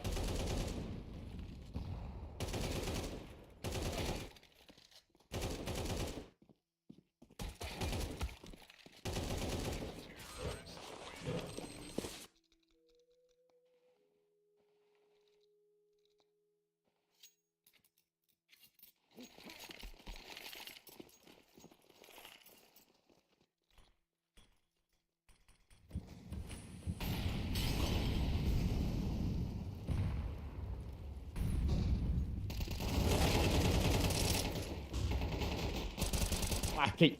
Going 1-for-1. Ragger and Zello trading back.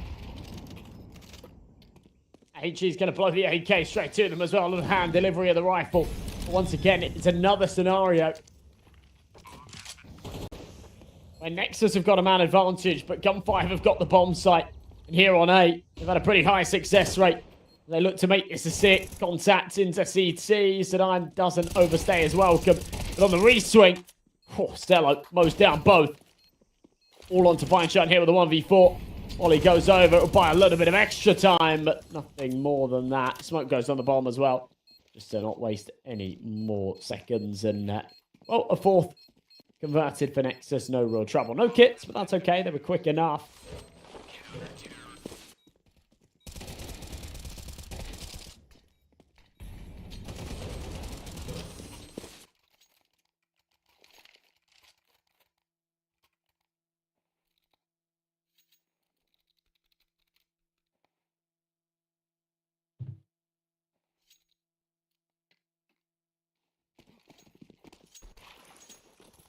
Still a slight advantage here. Gun5 have.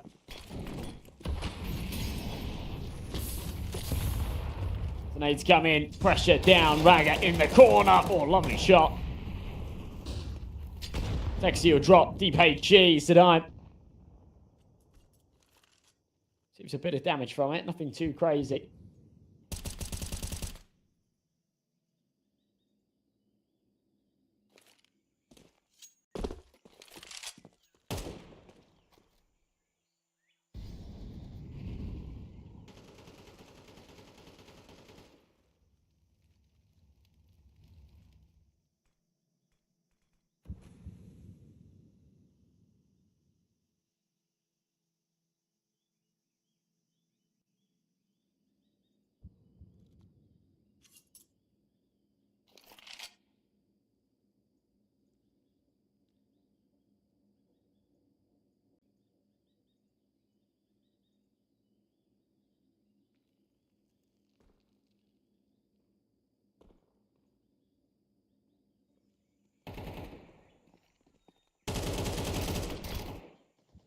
Kill from Zello. This one's looking dead in the water again. Lackey. Let's take one back. Fineshine's going to come and join him. But there's zero chance this bomb's going to be allowed to cross middle without having to take a fight. And, well, an impossible one too. Lots of damage dealt onto Launex. Not the kill found.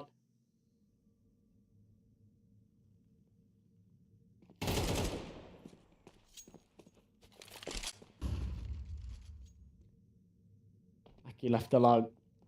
One that created that space earlier, but it isn't really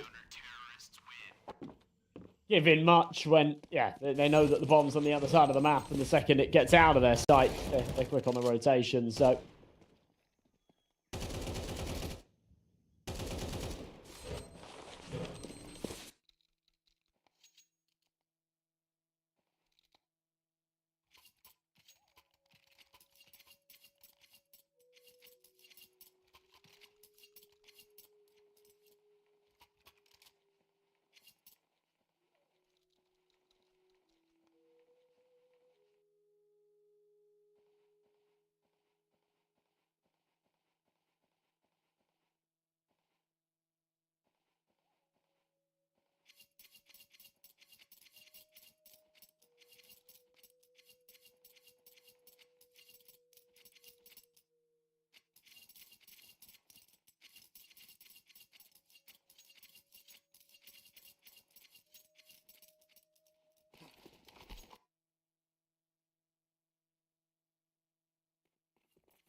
Straight underway again then, Gun5. And another forced buyout. Pistols in play. They found a lot of room early in a lot of these rounds. Not always been able to convert off the back of it. BTN in a little bit too deep, just by himself in mid. Caught out and punished. Contact made. Think dealt both ways. Zello has to be careful.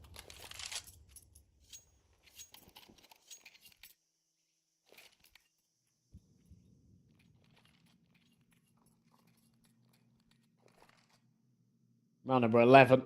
Have some weight behind it because There's no real cash left for Gun 5. Going into the final of the half, if Nexus are able to convert here, they should have a little bit of a freebie to follow up as well. It goes the other way around. Nexus have got enough of a cushion to buy again. 45 seconds left. An execution to come out. MBQ. In fact, sorry, that was Raga that's taken a lot of damage. MBQ was in the last game. Because of the beard. I'll explain in a second. Launex with a big kill. Texi, Celta, back the other way. Launex converts for another. And a 2v2 out onto the site, but so little health. Such little time. Launex is actually going to jump on top of the sign. Get a sight line over that smoke. Lucky, not a lot he can do here. Bomb's been dropped. Sound knows he's going to be coming in from Donut. And 6 on the board for Nexus. Lovely stuff. Right, I'll give an explanation. So on the mini-map, it only shows the players' heads. But they're really small, and it's very difficult to work out who's who, right? However, in that last game with ECLOT, MBQ is the only player with a beard. So when you see this little head, and it's got a beard, I knew it was MBQ. And then I've looked at the mini-map, I've seen the little beard, and I've gone, oh yeah, that's MBQ. But it's not, it's Raga. But he's also the only one with a proper full beard. So we'll get used to it for this series as well. But yeah, it's kind of a pain when they have the faces instead of the numbers, and it is just too small to work out who's who a lot of the time. But the beards help. The beards or... beards or sort of identifying facial features, you know, like... Easy enough to spot Launex because he's got the blonde hair. Nobody else does. Definitely not as blonde as his. Sounds kind of got blonde hair as well, but definitely not the same. Celta, 4W into Donut. Good entries, to be fair. I'll end up with a man advantage in the A site. Smoke's going to go down, so it'll cut off Launex, but it'll just play through it. He's actually going to play through the right side as well. Celta won't expect this. Caught in a reload. Should be able to spray down 2 here. Yeah, Texi can't react in time. Numbers back in their favour. Doesn't last long though as the fire will finish Zello.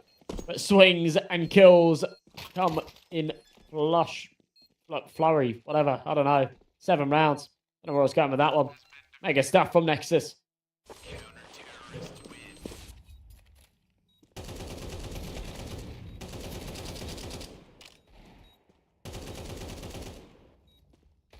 Really good work again, though. They've been quite comfortable at kind of giving up these sites and playing for retakes, and they've just executed it pretty perfectly so much of the time.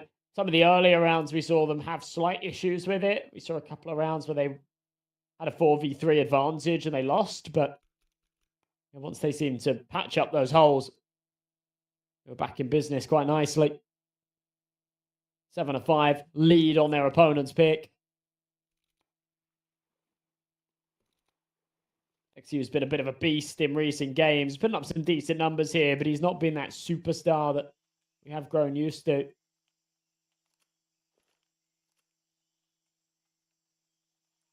Difficult and maybe a little unfair to rely on certain players to hit crazy stat lines every time, but it is a crutch that is so often lent on. Texi, big shot to get things started. There's a refrag back and a trade instantly onto Texi as well. Launex the one to deliver it.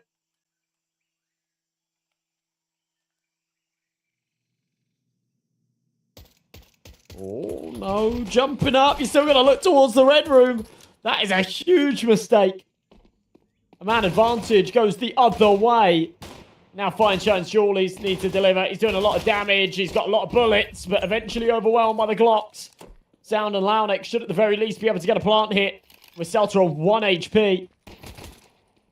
Limping towards this round, praying for mercy. Launex on an instant trade. 1 bullet anywhere onto Celta would finish him off. Even a piece of util thrown at him, a decoy, a flash, a smoke, anything. And a bit of overkill instead. Straight into the headshot. Launex will deal it. Doesn't have a knife, which always surprises me. OG player without distractions.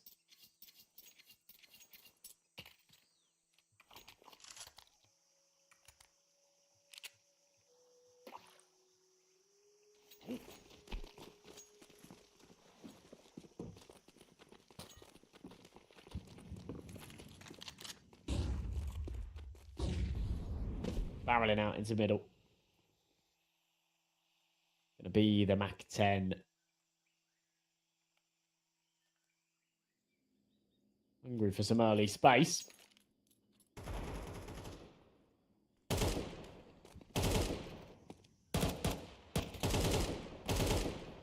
Regardless, it's going to be Sound and Raga. Lovely Zeus skill out of Celta. Haven't seen one of those in a while, so my monthly fix of a taser frag. He ends up with a Galil that he'll creep away with. He's not going to be allowed to hold on to it, surely. Mac 10 will finish off. BTN be able to upgrade into that rifle as well. 9 to 5. Nexus looking comfy. It looked for a second there like he threw that Galil away just as the round expired, but he didn't. He's all right.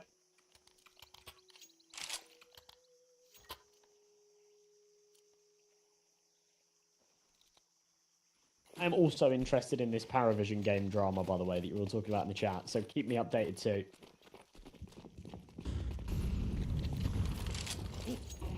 I imagine it's more of just a bug that they will rectify rather than, you know, some wild conspiracy. But I'm also interested.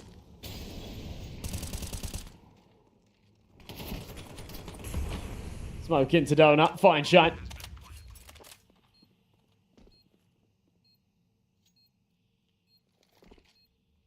Pushed right back. It's Nexus again. This is for 10 rounds. Lucky up close. Big kill. Looking to follow up. Zello tagged down to 8. Still alive and kicking. Crunching through. Oh, wow. Gun 5. What a retake. No kit, so they really didn't have a lot of time on that.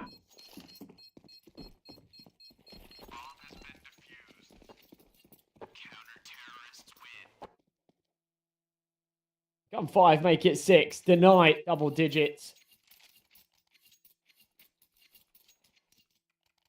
Also, I've seen a couple of people say this over the last few days. I'm not sure if it's the same person or different people saying it, but auto-director spoils the clutch and to find a manual observer.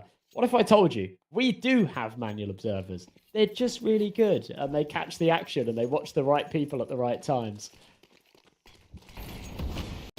You will notice it's not always on the money.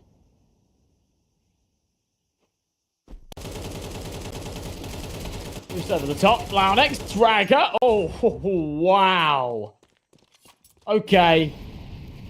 All right. Felt like losing that last round was personal. And into this one with full force. 4 kills found in a matter of seconds.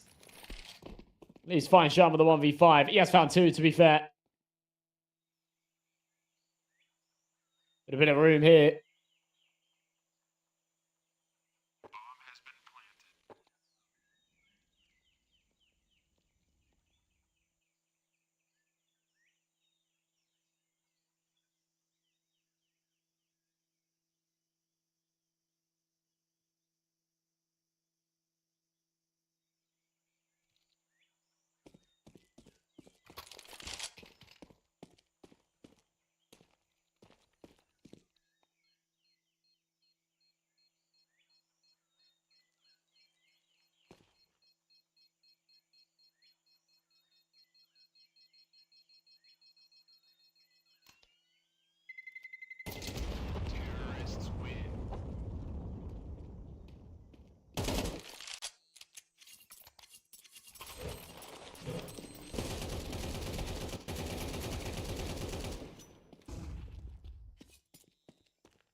Sort of bite back there towards the fadeaway from gun 5, but it's still an ultimately disappointing round. 10 to 6, Nexus will go. Pretty light work of this so far. Raga.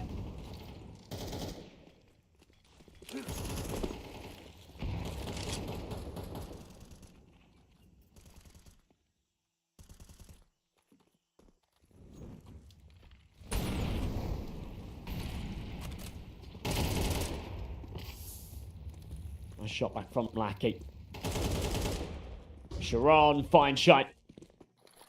Easy pickings onto Raga. Nexus stopped in their tracks once again.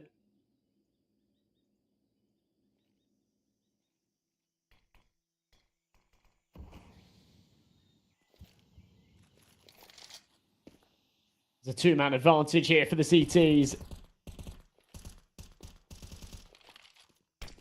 BTN flashed around the corner. Ooh. Could have been a 3v kill. Flashes back. BTN won't be on the receiving end of them. His flash is good once again, but so many being deployed. And another one over the top will allow them to press forward. Easy kill, but a quick trade back sound is only good for the one. And Gun 5 again, pretty clinical on the retake. Decent stuff. As they will take a 7. Still alive and kicking. Maybe kicking and screaming here, but still going.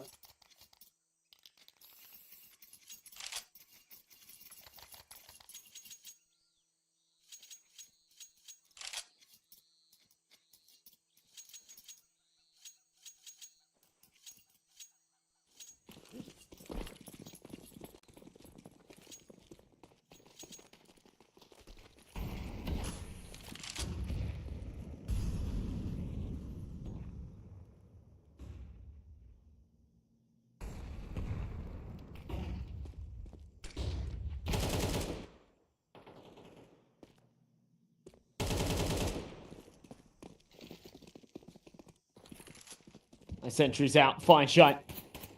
Here in the donut. Oh, taps the shot, won't connect.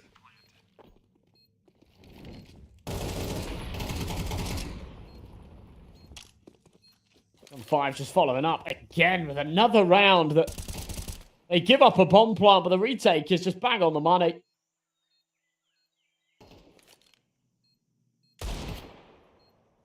Sounds Desert Eagle looks to try and do any kind of extra damage. He has only got the pistols, so there's not really a lot to lose.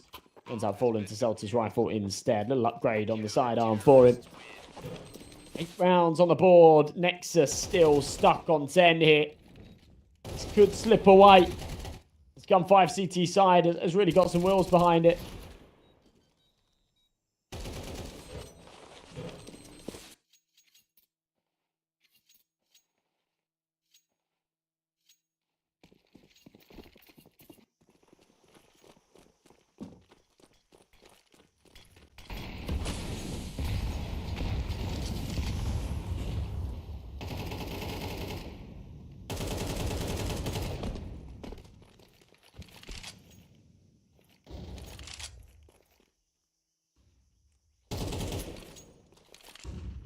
Bang through the smoke. Tonight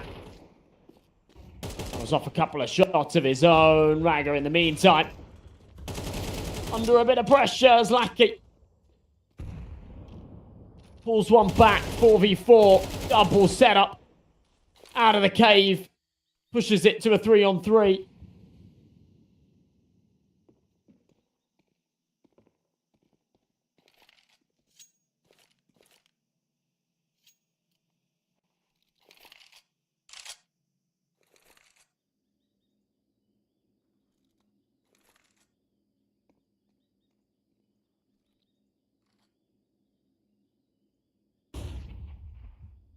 .45 seconds left. Nexus with all the cards on the table, laid out.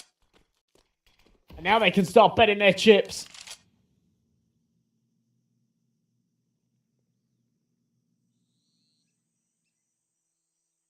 Man advantage and the bomb working its way to the site. Zello comes off the angle at the right or maybe wrong moment. Depends how you look at it.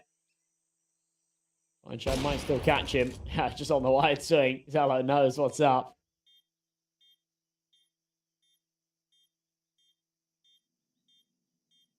Sadime goes his way forward. Needs this kill. Does convert it. This would be another ridiculous retake for Gun 5 if they pull it back despite the numbers disadvantage. Big kill from Feinstein. He's just going to try and jump on this bomb. He's got a kit. And Zello is wildly out of position. Feinstein knows it.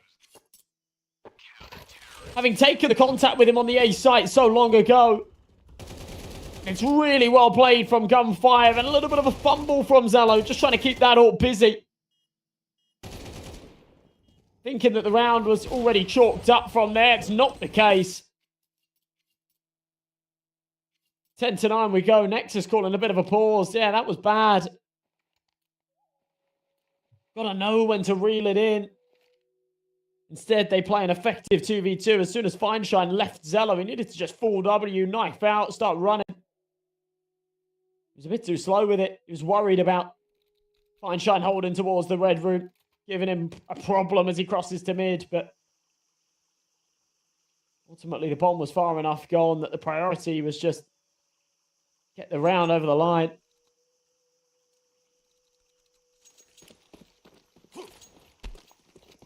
Not making this work, though.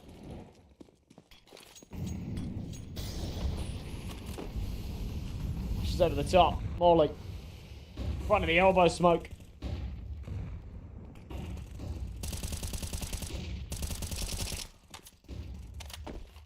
Oh, and finally a good start that doesn't require some kind of clutch or retake.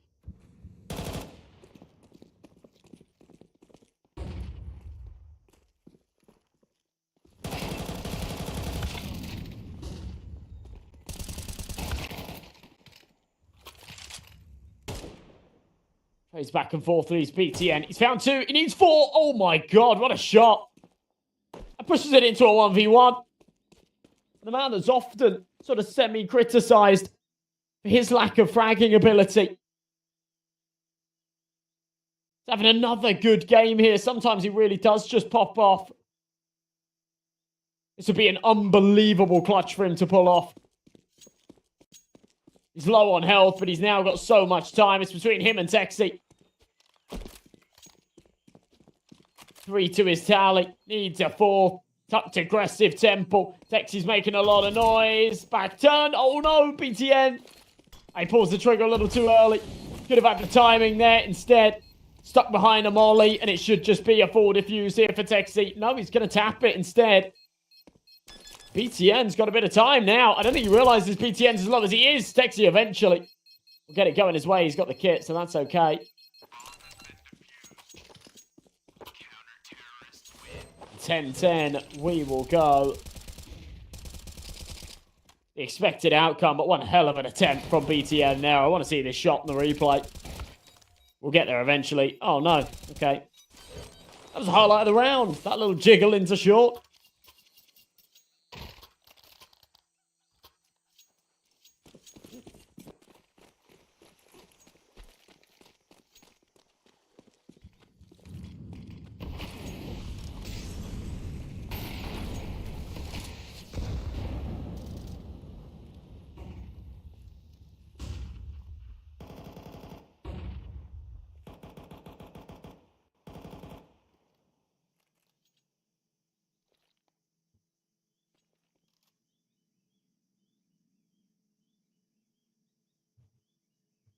Down. Waiting for some kind of CT aggression. Gun5 have been no strangers to it.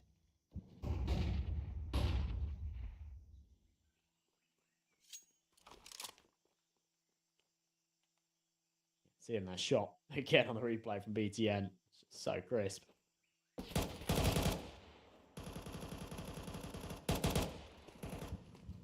Takes a duel. Lot of damage dealt onto Lackey.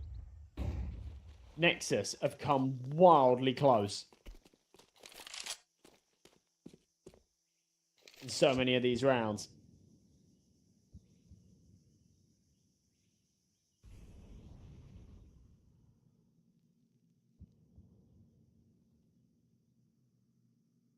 Can't afford for this to be another one of those rounds where it's super close, but they don't get it over the line. But they do need to start converting. Launix.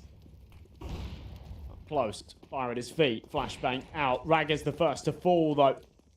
Whilst Lackey's very low, they are still at a disadvantage. Sound is on 36, and Launix has had his head blown off.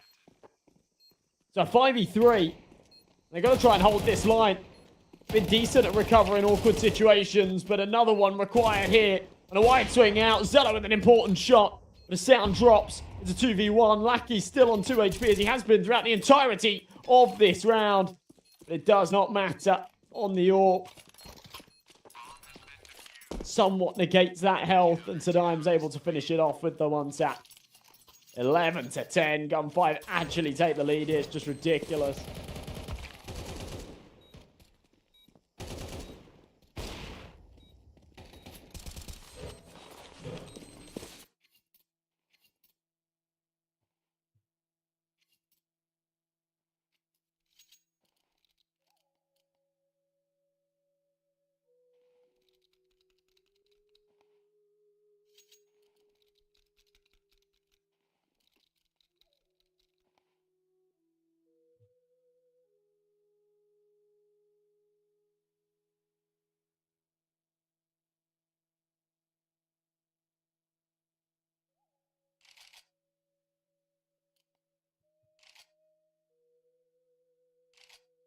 Bit of a pause before we go further into this. A lot to be done.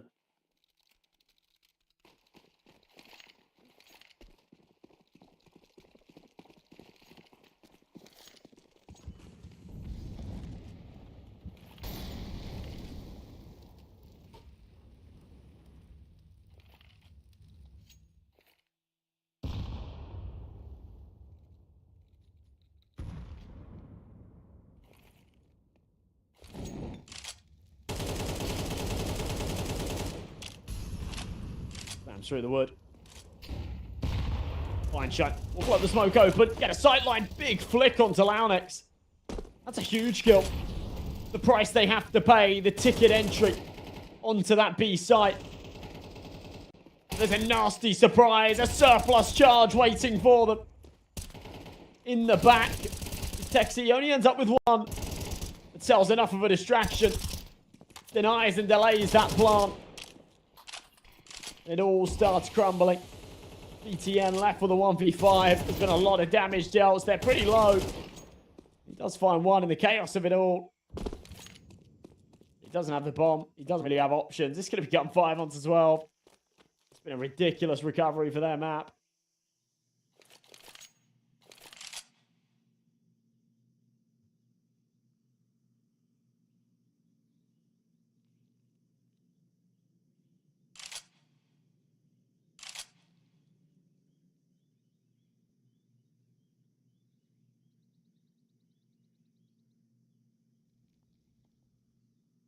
Oh my god, real buster in chat.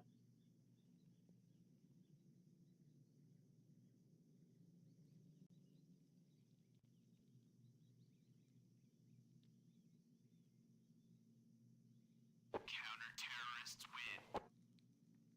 All safe for BTN. Just let this one go. That's how it is in a round like that. A painful reality to face. They've dropped so many rounds now. It was, what, 10-5. And now it's at 12-10.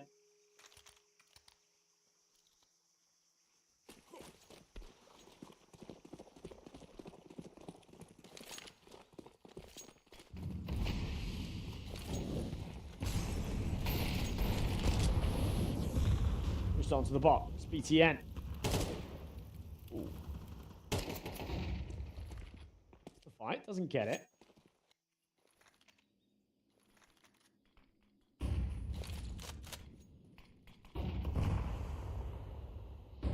I'm around this corner. Go.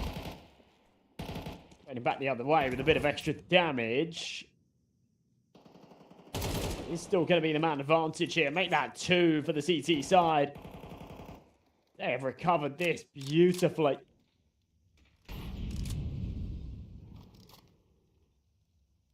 With a minute left to tick, and Nexus staring down the barrel of a map loss that they were so firmly in control of. Can't help but feel sorry. HG into the corner. Will finish the dive. Cell tries to go big on the bomb site. He does. Important kill. Ends up with a second. And the third will be teed up as Texie's used as the bait. 13-10. Gun 5 will make it work. That is one hell of a comeback. After being 10-5 down, they don't drop a single round. Okay, yeah, we are in business. Really, really good stuff. Celta.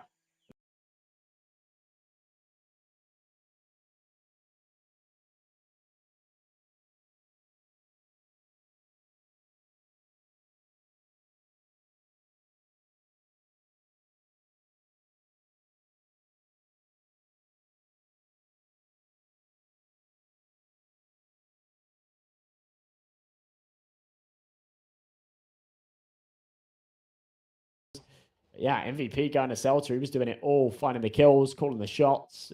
Absolutely brilliant. They'll try and sort of carry this momentum into map 2 as well. It is Dust 2. It's one that they both play. It's one the Nexus do generally have better results on. However, Ruby have looked pretty decent on it themselves. It is a map that they lost. They've played it twice here in the tournament so far. They lost it both times to Marius and Partizan. But I don't know, double OT against Marius. We'll cut them a bit of slack. They've beat it against some good teams in the past. So we'll have to wait and see. Your man there, your MVP, 22 kills, 6 assists, 82 ADR, and around about 2100 damage. Really, really good work.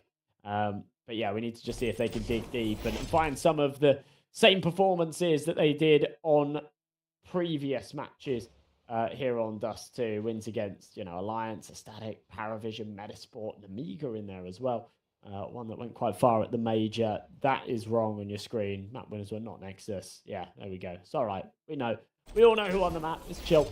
Alrighty. Well, that's going to wrap things up.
yeah, still a fair bit to be done here, of course, as Nexus do now trail in the series. And unfortunately, we get underway with a bit of a technical pause here.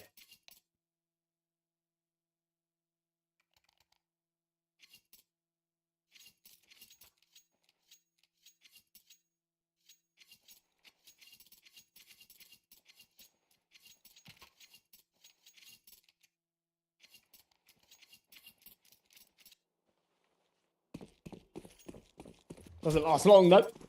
We're underway with Dust 2. Nexus, yeah, definitely going to be feeling a little bit sore about the way in which that last map fell, but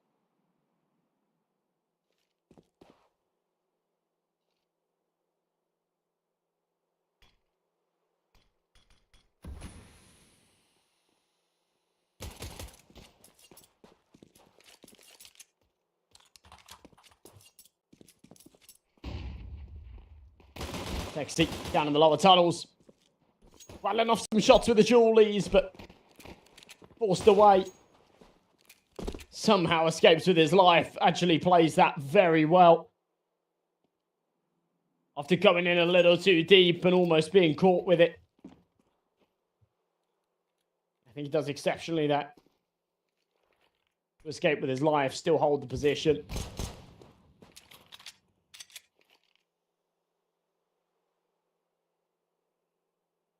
In the meantime, here on short. Teammates with him. They are going to try and burst out, do something here. Shots won't connect. They'll still gain ground eventually. They will start hitting. And Sedan now under pressure. As the site's been lost, they will find the kill onto the long players, so a man advantage.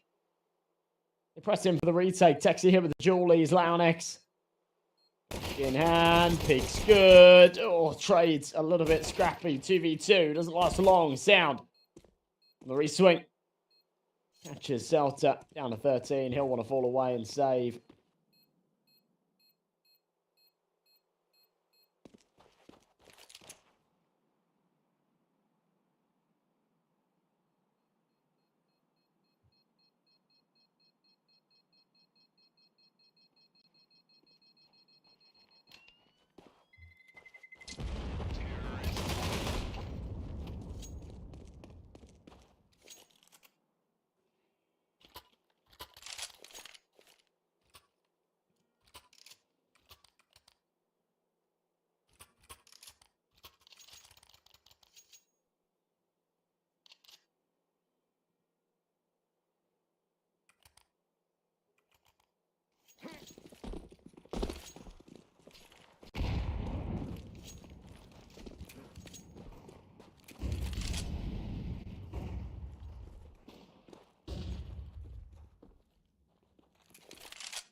Okay, big entries. Sorry for the awkward silence. A little bit of a technical hiccup. I keep rattling away with the Deagle. Oh, it does land the head. That's Raga. Wiped out. Mac 10 on the site. Desperate to try and get a little bit of room to get this plant, but Tello ends up with it. Trade is instantly there. BTN. Victim to the jumping scout.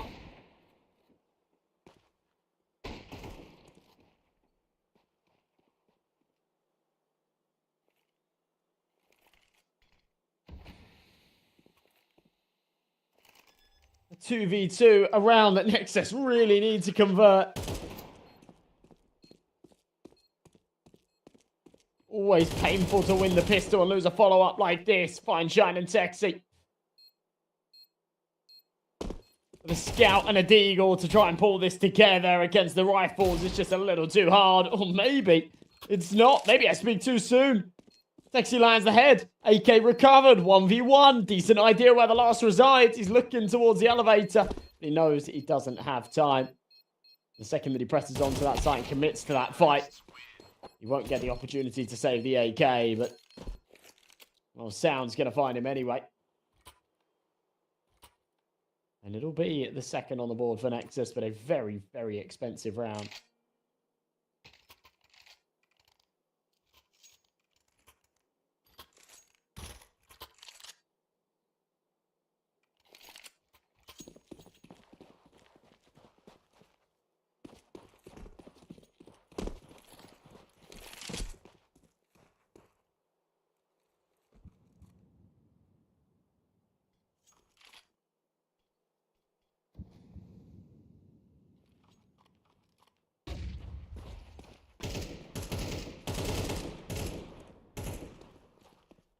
Nice shot, Zealot.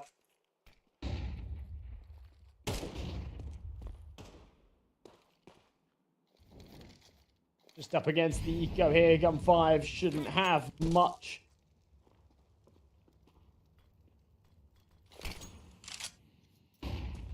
Really bring into this.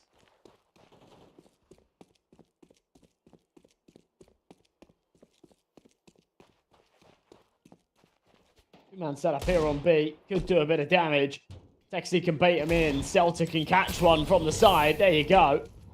1-2 sucker punch. Puts it back into a 4-on-4. That's a weapon retrieval as well. A rifle. Galil. Insta recovered. Celta hears him running away. And he's going to be in hot pursuit. Snapping at their heels.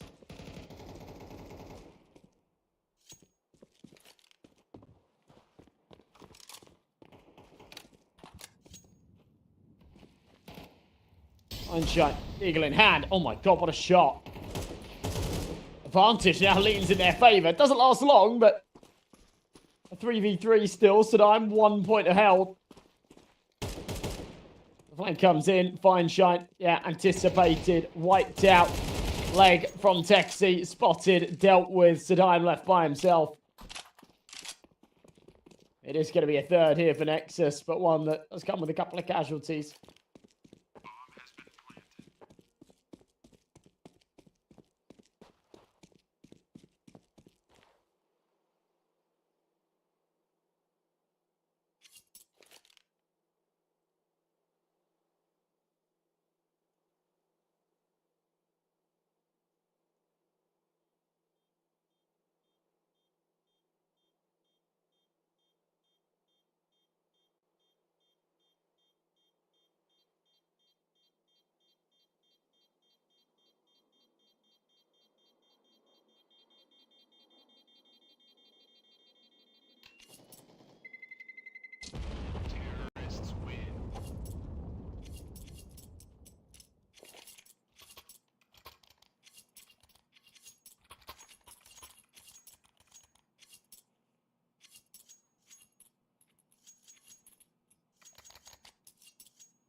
Three to 0. It's been a remarkable start here for Nexus. Spams through. Oh my god.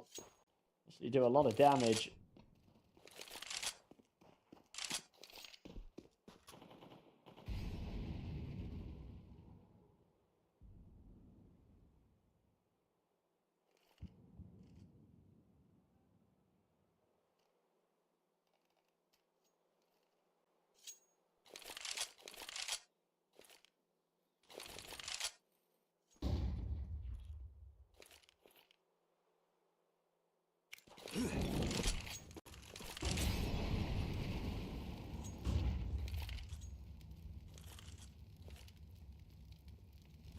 Still goes down. There's 50 seconds left, and a slight cause for concern.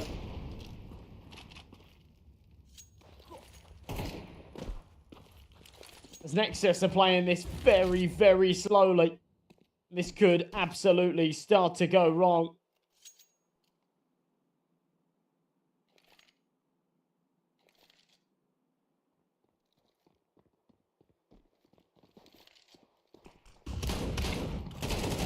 Big kill from the shotgun. Insta trade back out of the AK, but you got 2 pieces still waiting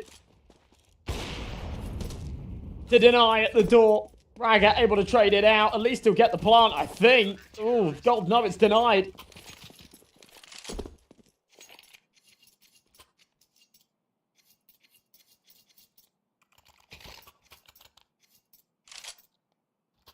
Just like that, Gun5 put their first on the board, and it feels to me a little bit more as it's off of the back of Nexus being a little too slow than anything else.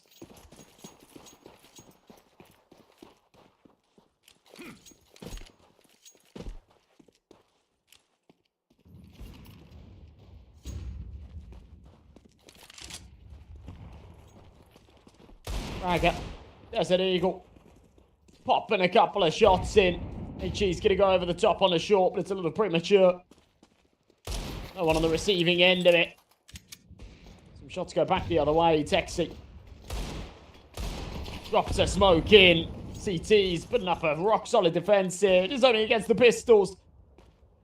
You've got to be careful with these Desert Eagles on a map like Dust 2 are picking off shots at long range. Launix left by himself. Recovered M4. He'd hoped to do some damage, but he's only on 3 HP. Seems like he's got to let this one go the other way.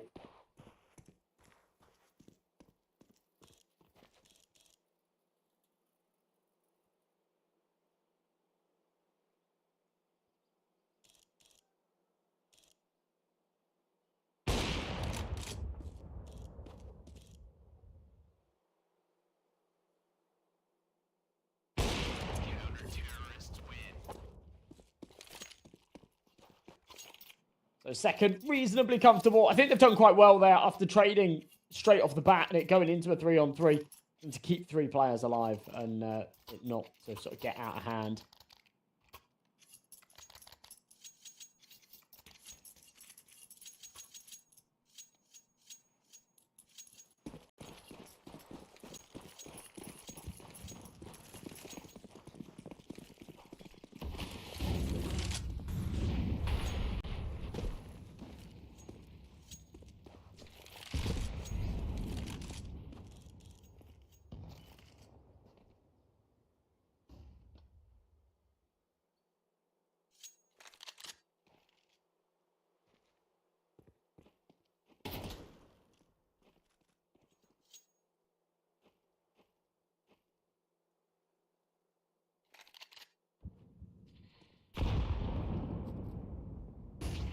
Fellow with an AWP. Need to come in as well, Celta.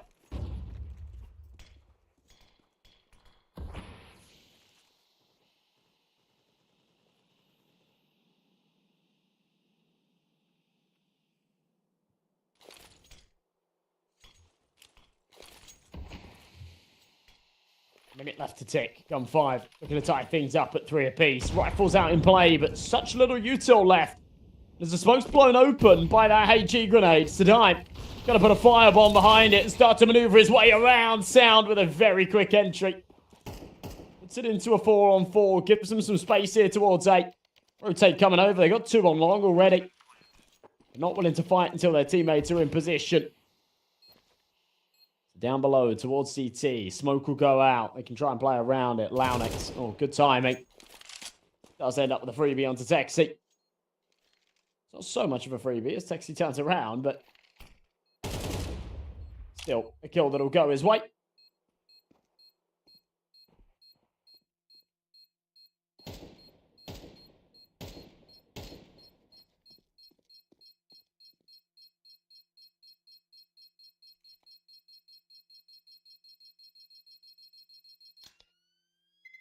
With the hard save call. Fine channel. 8 HP. It's a bit of a no-brainer for him to get out of there with that AWP. So that's exactly what he'll do. He'll hold on to it for the next round.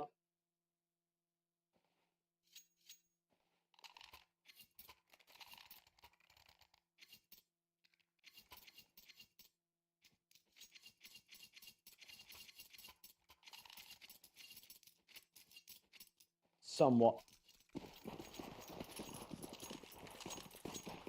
giving up their potential to tie things up, though. They'll still have opportunities to wriggle their way back there, but Util flying in. BTN, nice entry. Fine shot for a fast trade back. Definitely keeps things interesting. Flash comes over. Rolling into the car. Zello going to play over the top of this smoke. Looking for some space.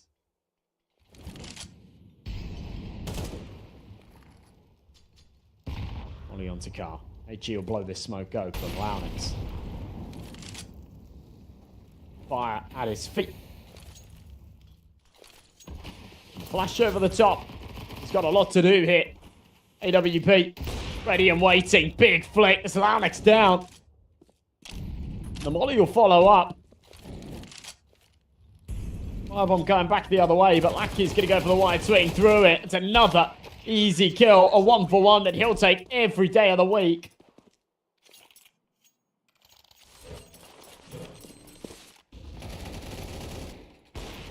Just like that. It's going to be gun 5 onto 7.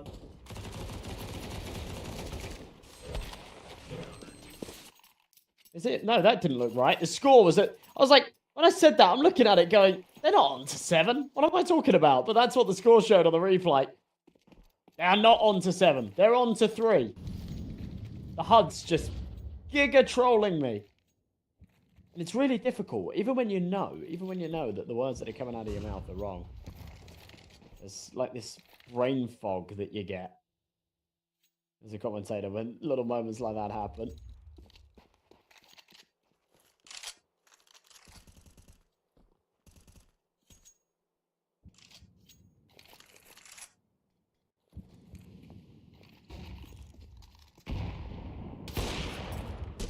Fine shot. Big early pick to drag her down. Texas going to follow up.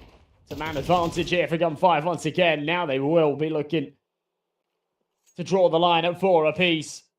Zello and BTM with the rifles. Lownix only down to a Desert Eagle. Zello's had a really good start to this map. He's got a lot to do here in this round if he wants it to be swung his team's way. Fine shines all. Really good timing.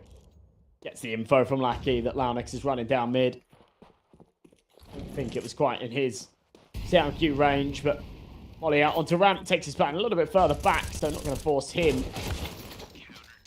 But he'll play his hand anyway. Lands a headshot. Insta trade. Lackey's there for it back. He'll upgrade the MP9 into the AK as well. And we are tied up at 4 apiece, so really, really good stuff.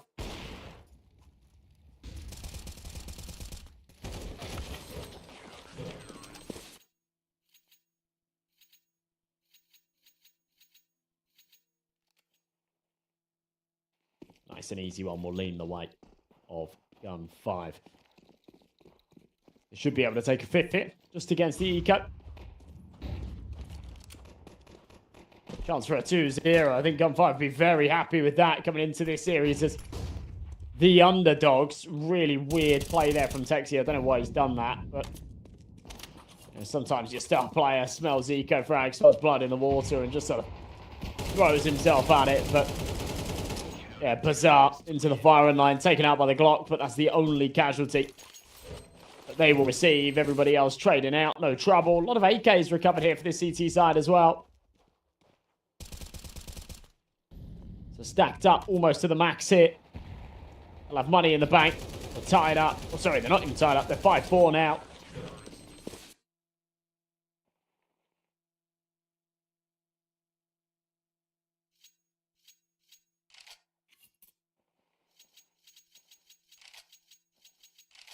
AK, 2 AKs, sorry, an AWP.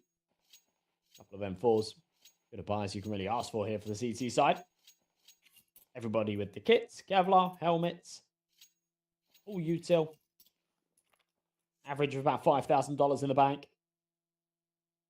Still economic cushion to fall back on, and that they'll be comfortable to do so.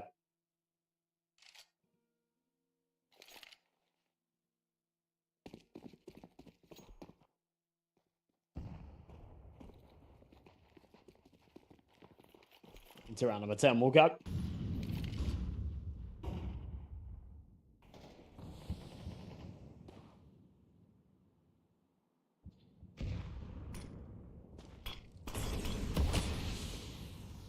Sound works his way forward.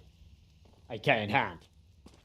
Head spotted on the jump. HG over. Nice shot sound. It's actually going to end up with a couple there. Celta on the other side of this. Deal the damage onto Launex.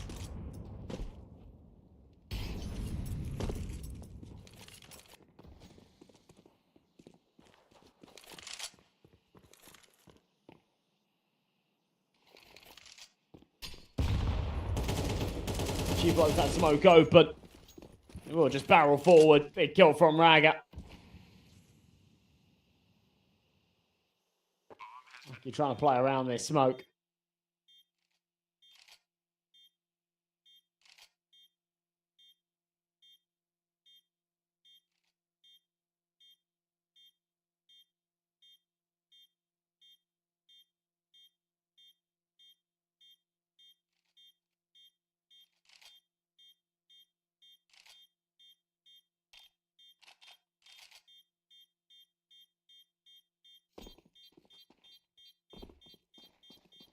So we'll tie things up at 5 apiece. Nexus fighting back quite nicely.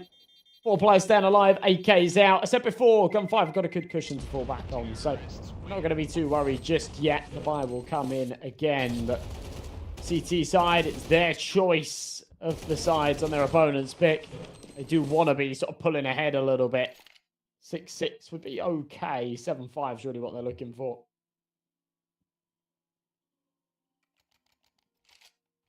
Really, they've got one chance to get there. They need these next 2 rounds without question.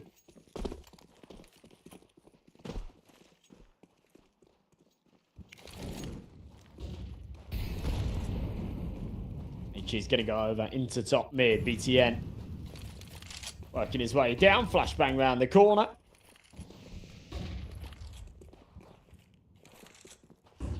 Nothing seen as Sound starts to work his way up.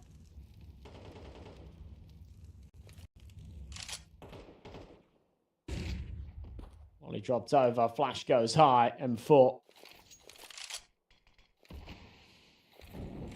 Back on the site as the AK goes for a little jiggle into Cat. Doesn't see anything, but of course, sees all the util. Here's the contact. Big spam through the smoke will merit 1.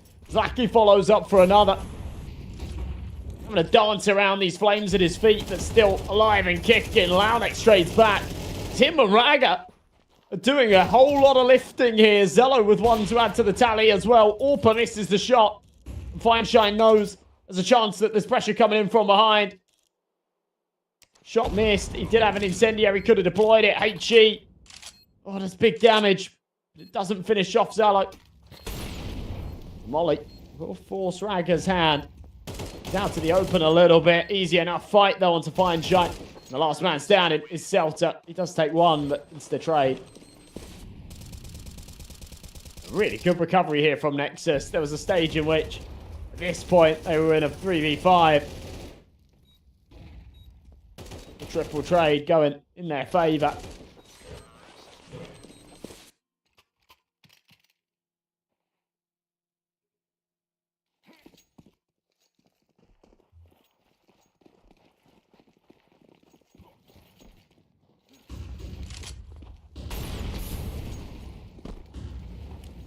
Molly into the long tunnels. Sound.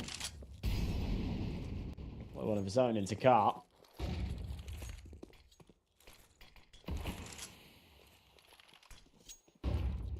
Nexus, after momentarily thinking they were going to be 7 down at the halfway point, now have the opportunity to flip that on its head. It's a brilliant flick down from Zello as well.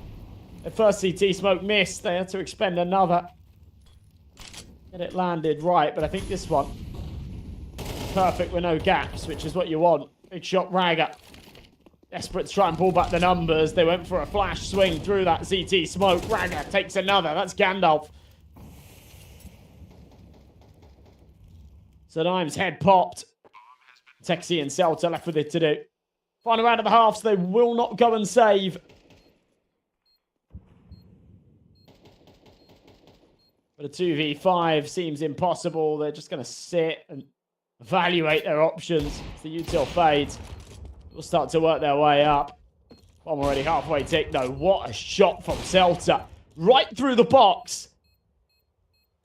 Just trying to do damage here, I guess. They know that the round's a bit of a lost cause. Zello and Raga will finish it off. 7-5, not bad.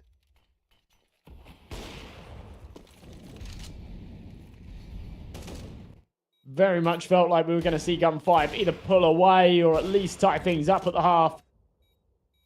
Didn't end up being the case. A couple of big chokes towards the end.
So 7-5.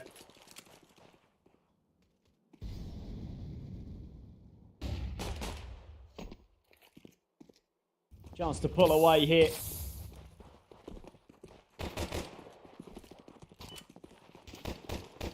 They can win the pistol round, but that may be a little easier said than done. Again, Glocks out from short. Gun 5 popping everybody. And really comfortable again.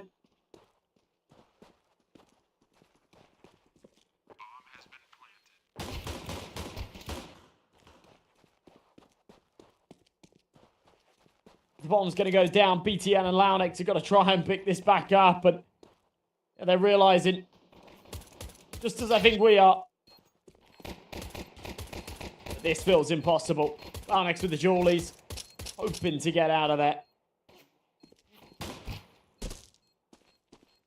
Not going to happen.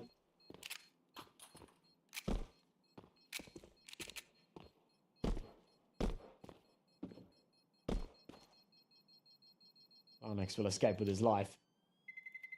Only saving the Jawlies, so yeah, it's going to be Gun 5 on to 6. Massive pistol round to win, really important one.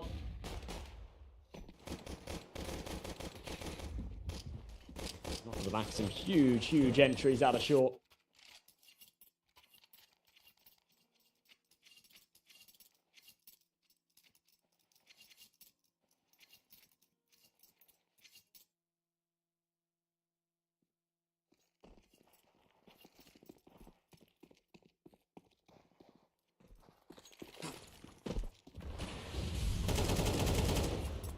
Bounce from the AK.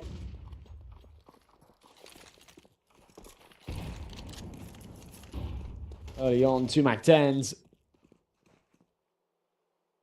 We're going to try and farm a bit of cash here. Nexus on a force buy, but there isn't too much behind it.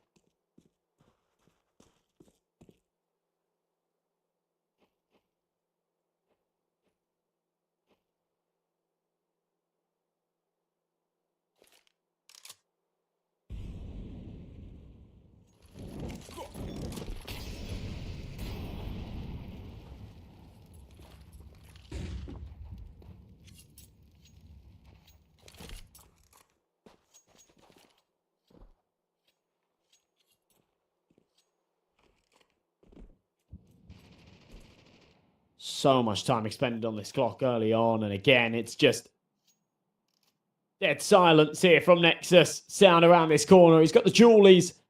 They pack a nasty punch in the right hands as well.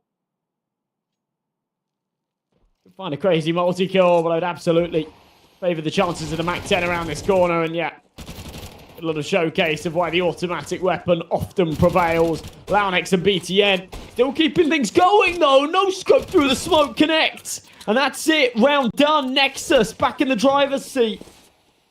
What a ridiculous round. After taking the man advantage, Launex goes for a little jiggle. He actually ends up with 3 kills in the round. Just sells enough of a diversion. For the CT boys to chip in 2 more. It's really good stuff. As good as it gets. For a round like that, a bold, bold call.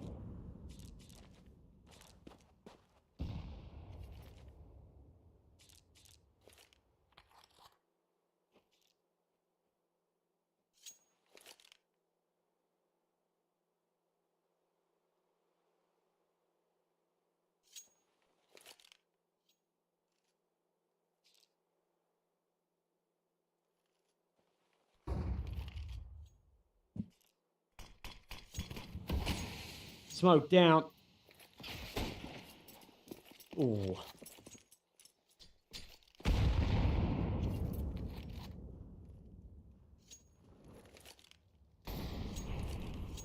Not quite connecting.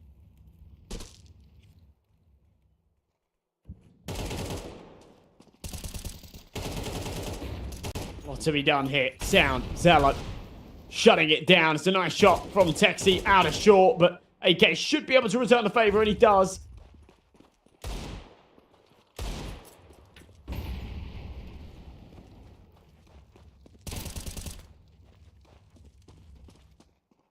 Just leave Celta by himself.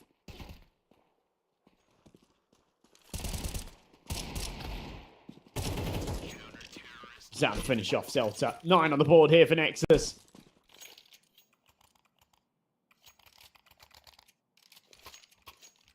Gun 5 had such an opportunity. That 7-6 mark.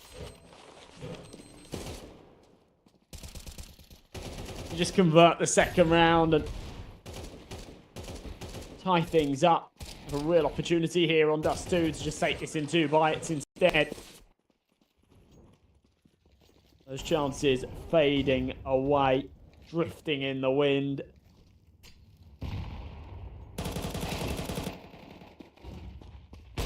Pistols will try and charge down Launex. Eventually they will. The trade to that. Fine shot with a nice shot with the Glock as well. It's the only kill they find. Double digits hit by Nexus. Now Gun 5 have to give them a little repeat of what we saw in the last map. Remember, they were 10-5 down. They won 8 in a row to get 35.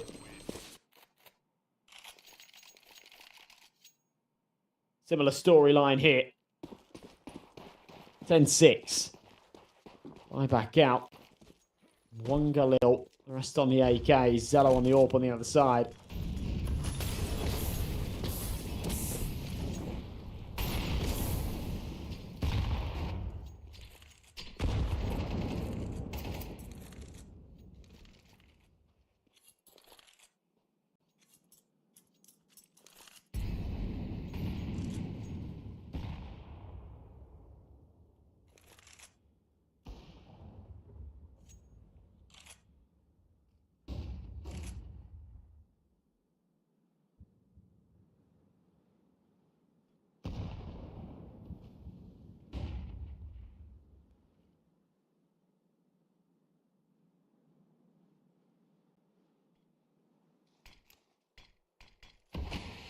Smoke onto Cat. Lackey's going to try and play around this. Gee, the double smokes. They'll get all the room. They'll evade the sniper, at least to start. Raga starts to work his way around. He wants this fight on long. Ends up with 2. It's pretty massive. The swing from Goose will come in. Zello follows up with a long player. Oh my god, Zello! What a ridiculous flick up! The round was already won, but it's just adding a bit of spice at the end of it. The cherry on top. Look at this again on the replay. Bang! See you later, Lackey. Sent to the moon.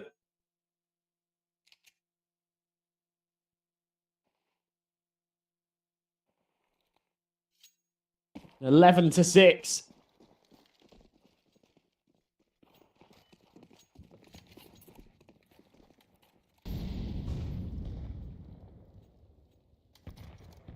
Gun 5.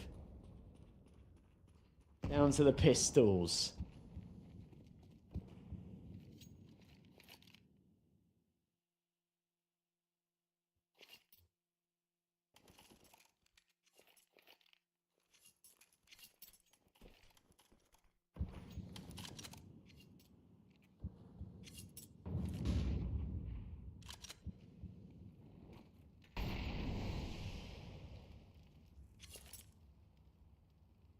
Fire into the tunnels. Smoke as well, but the pistols are already out. Celta, big entry, following up onto the car, man. That's Sound going down with nothing. I mean, you're playing a two-man B setup. It can't just fall like that. It has to just be a save here for Nexus.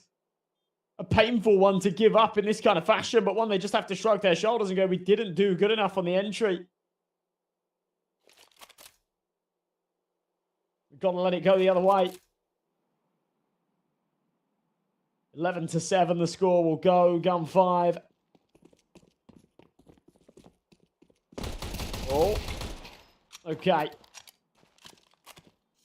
Somehow end up with another rifle. That's pretty filthy.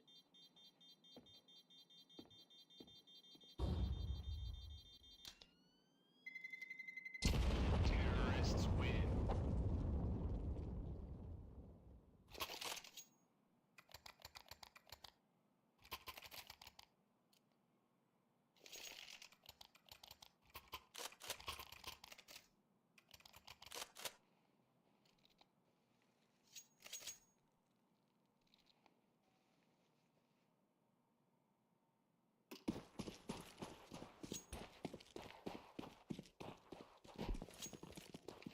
So 4 rounds to close this one back up, but plenty of chances to close this game out for Nexus. Celta out along, flashes are good, should line up this entry, he does, bang on the money, tag down to 13, but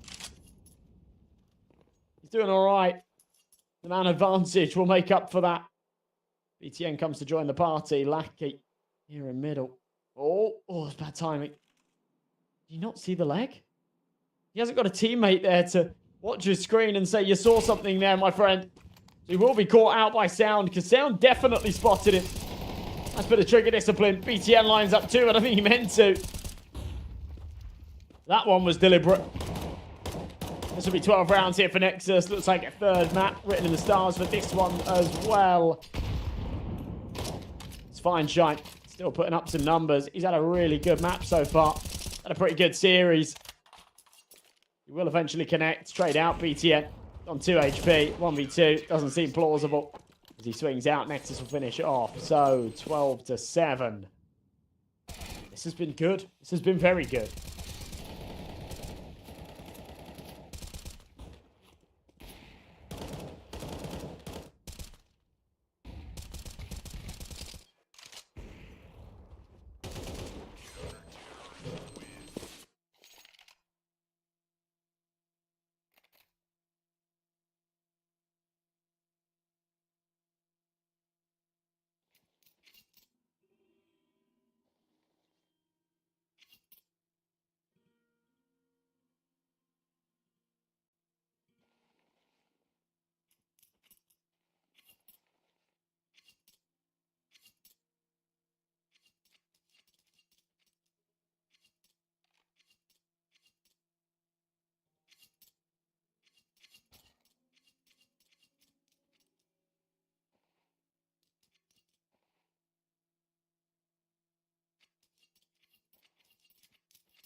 Five chances to finish this off their Nexus. Right now.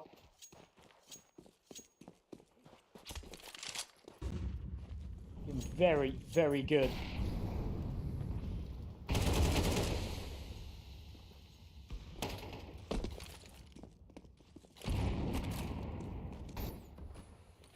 Definitely expected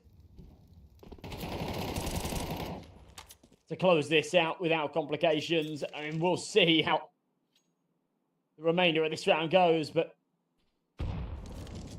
already with the early advantage, things already looking good.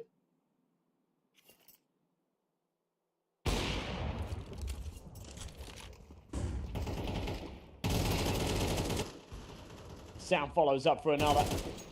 Should be that, to be honest. Lounix tidies things up around the edges there in mid. Leaves it all down to Texi and Feinstein. Big flick out of Zello's ult to catch out the penultimate. No scope in the smoke. Actually connects. Feinstein won't realise he's dealt that damage just yet.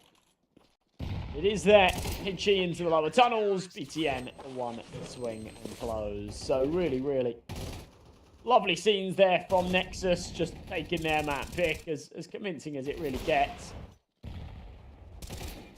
Good signs ahead that these guys are back to the form that we expect them to be at in a series like this. A decider game, one that they can't afford to lose. Map 1 was a little bit of a flop when we moved over to that second half. Right here, no such mistakes being made. Zello, your star player, your MVP for this one.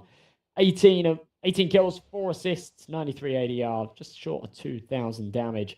Putting up some big numbers, playing very, very well. But honestly, it was a team effort. It wasn't anybody going above and beyond in particular. Yeah, everybody sort of stepped up, delivered some important kills and some important rounds. And yeah, especially like Launix, for example. He wasn't tested all too much on that B site, but when he was, he held it down very, very well. So yeah, massive props to everybody. That's going to be that second map wrapped up, locked and loaded. The third coming in just a moment. And it should be a really, really interesting game. That decider map is Inferno. It massively favours Gun 5 in terms of the percentages, but they play it a lot less than Nexus. Whilst they have had some fantastic results, they have already lost it in this tournament. They lost it to Marius. For Nexus, it's been a bit of a mixed bag.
next. Zero Tenacity against 9 should be a really interesting game. That's an upper match, so whoever wins that one qualifies through to the playoffs. But yeah, it's got to be a knife round to dictate the sides here, see which way things will lean early on Inferno. A map that doesn't rely on sort of the side picks all too heavily. But still, it's always nice to get the luxury of the side that you want to start off on.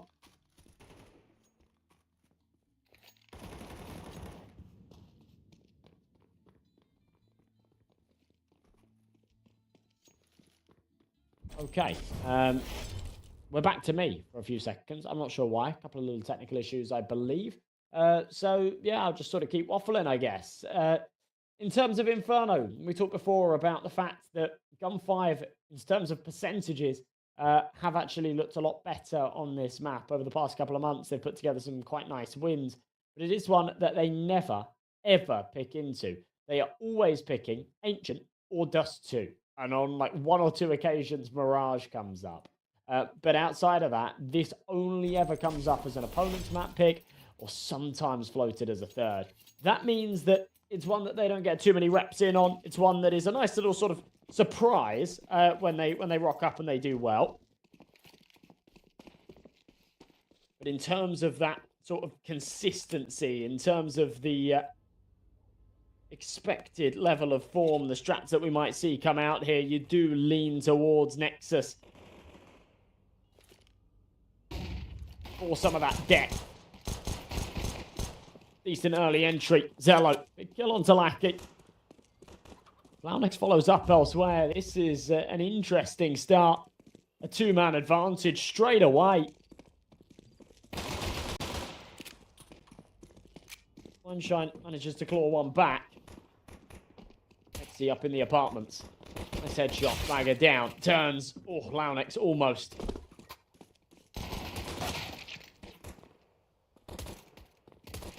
Tapping heads. Eventually ends up with it. Launex and Sound pull ahead. Nexus take the pistol round. Decent little stab back at the end from Fineshine to do some damage. But damage is what he's been doing the entire series. It's the rest of the team that need to step up and start putting some rounds on the board.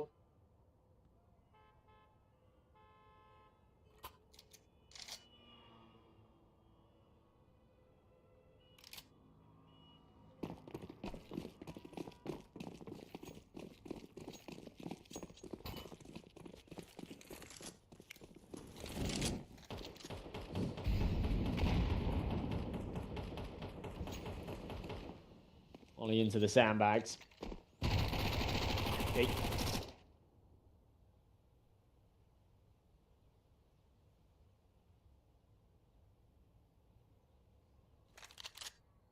Five, 7 on the Kevlar. Fine shine. Mass in hand.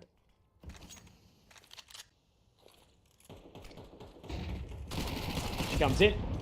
Easy little pick for the Mac 10, but maybe not so easy. It's instantly traded back. It's a lovely little crossfire between 3 there in the top of brackets.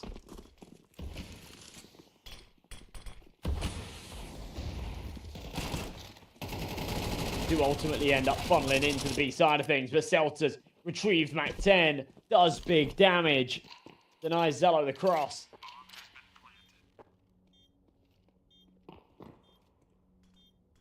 And now an approach to the site that could go either way. It's a lovely shot from Launex to get things started. Mac 10 on the jiggle. Does do a lot of damage. Should be able to finish off. It does. Oh, God. It's got Ragga down to 3 HP. Celta ends up with a 4K. That is unbelievable. And a ridiculous round to win. A truly ridiculous round to win. Remarkable. Out of the in-game leader. And exactly what you want to see.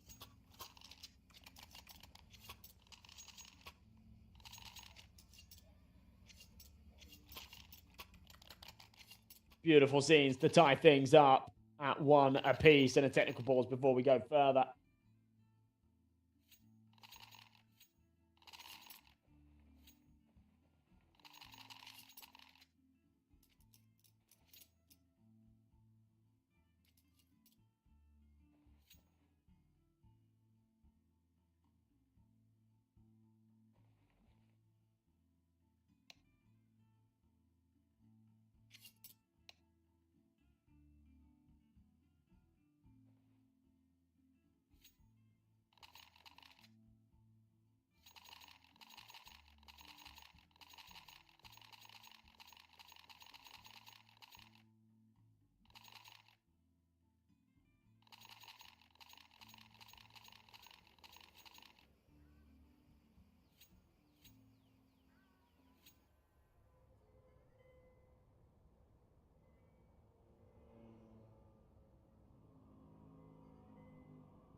hopefully able to sort out whatever the issues are. Everyone's still in the server, so whatever those issues are, they are.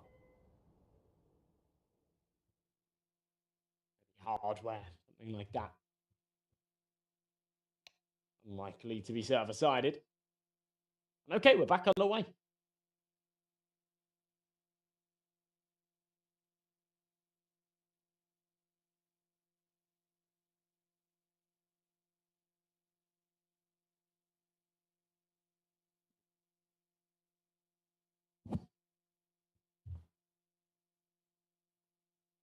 One-to-one Nexus.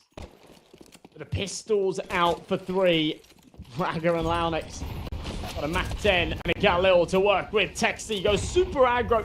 Swing from the car. Ends up with 1 before the nades and spams finish. Lackey needed to just grab that rifle and get back out of there. Otherwise, they're going to lose B. Instead, goes for spams and ends up falling to the same fate.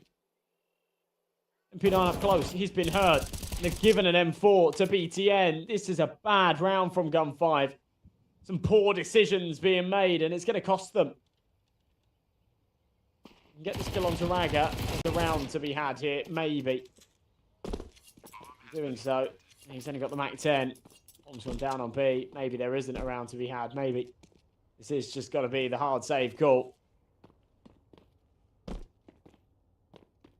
The MP9 will be eager for the opportunity to maybe find an exit or two, but again, ultimately, it will be a Nexus round.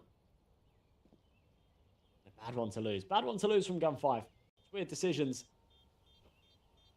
I don't mind the aggressive prod from Texi, even though he goes 1-for-1, which isn't really good enough for the one of the 2 big rifles in the round. Feels unnecessary knowing you're against a force fight to aggress like that, but you can sort of take that as it is. You just can't afford for your second man to go and make the same mistake.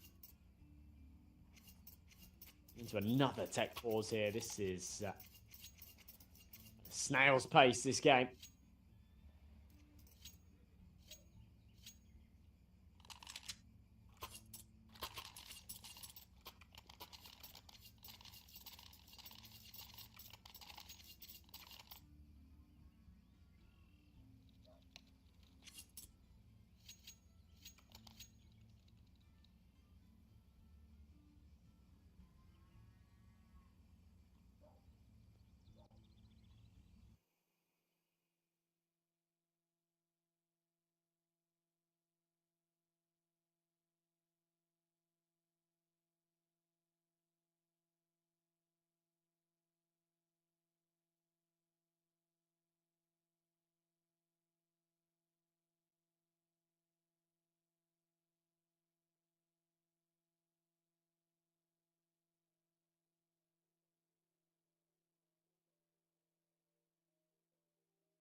Waiting on a little bit of info, guys, as to what the issue is here.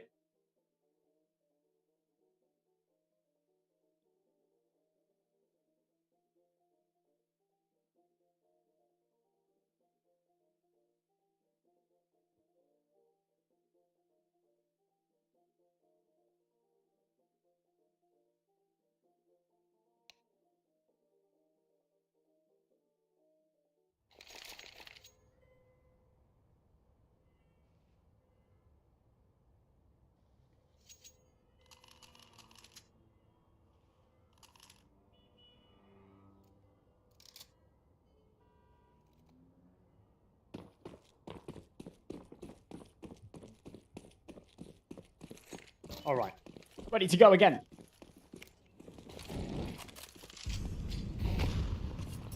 Number 4, Molly into the top of Banana.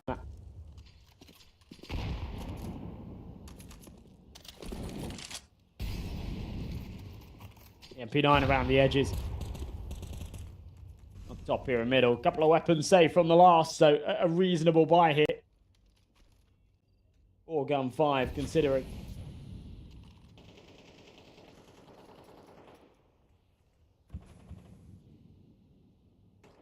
fashion in which they lost that last round, and, you know, just generally trading back and forth like that, losing the pistol, winning the follow-up, losing the third.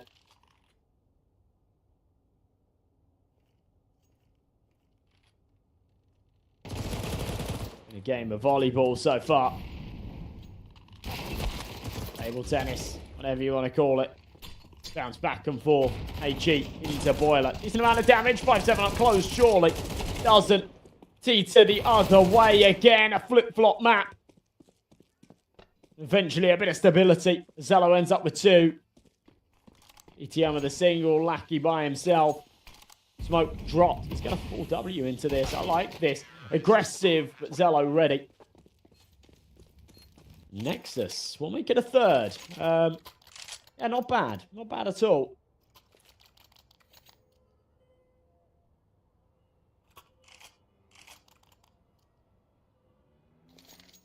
Five rifles come out again. A couple of players staying alive there at the end. It's not as comfortable as I think they'd have liked, but it doesn't really matter, to be honest.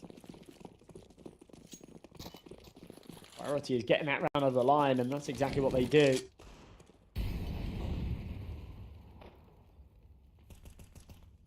Ollie into Banana. Pistols on the other side of this one. Nexus. Need to get this done in a convincing fashion.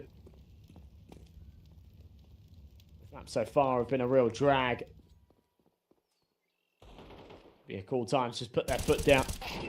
Have a bit of a stomp game. Send gun 5 pack in. Nice shot, Zello. 4th round absolutely on the horizon here.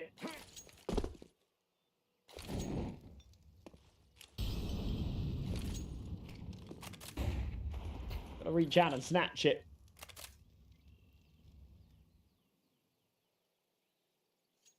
Go forwards, BTN.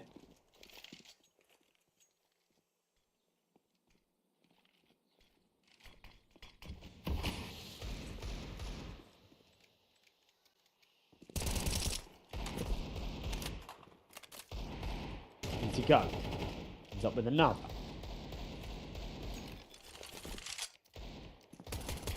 And up close. Spam's not connecting. Texi on the other side. We got the USP. His teammates got some upgraded pistols, so a chance for them to do a little bit more damage here, but just the Desert Eagle. Nice shot, fine shine.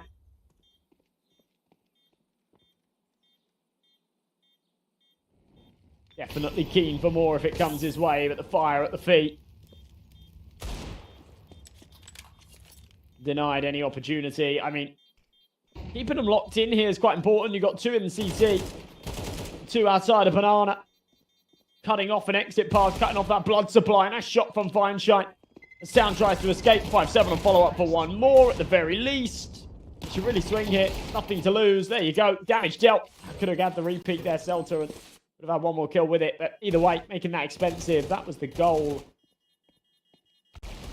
It's achieved.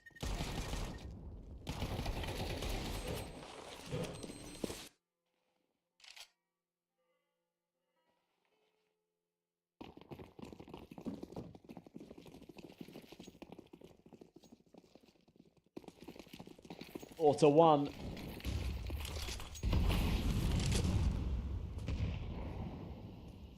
Into the next round we will go.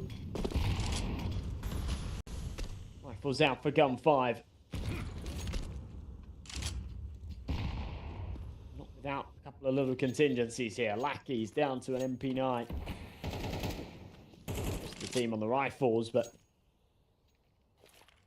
it'll be perfect.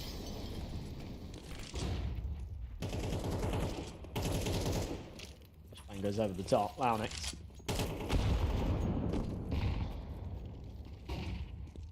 This corner, big swing, fine shine. Just posted up, Flash will follow.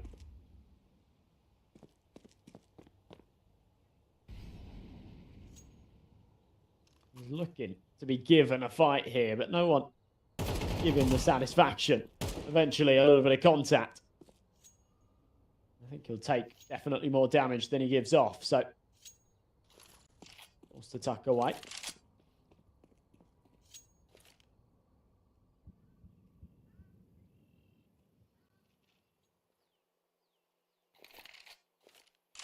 painfully slow round. And works his way forward. Smoke into CT. Flashes over the top. Right, a big kill. That's Lackey down. As that C4 is going to be tapped in. Celta will rock up. He pops through the smoke himself, but nothing connecting.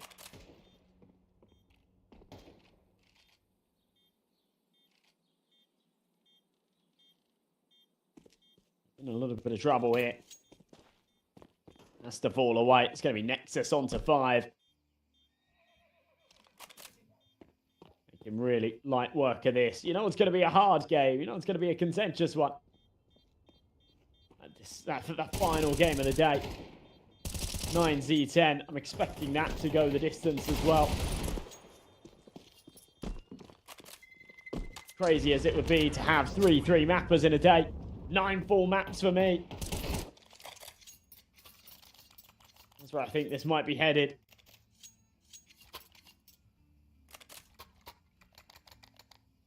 That one really should deliver some very exciting Counter-Strike as well.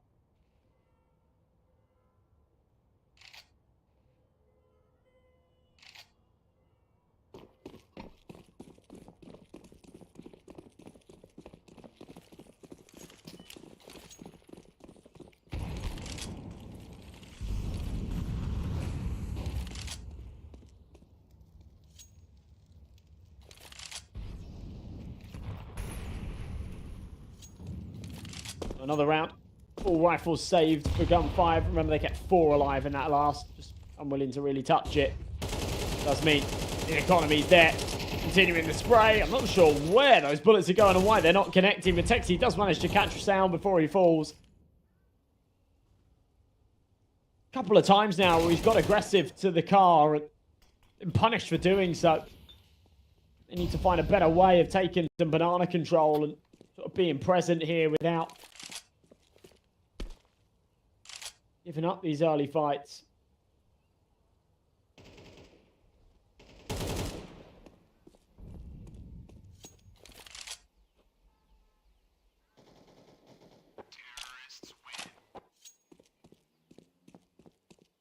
Easy pickings again. Nexus onto 6. This is that potentially very one-sided final map they want to try and deliver us.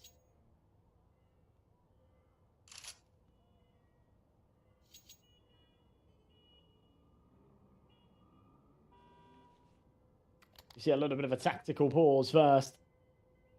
Gun 5 trying to work out how to fix what's going wrong here. There's been a fair bit going wrong.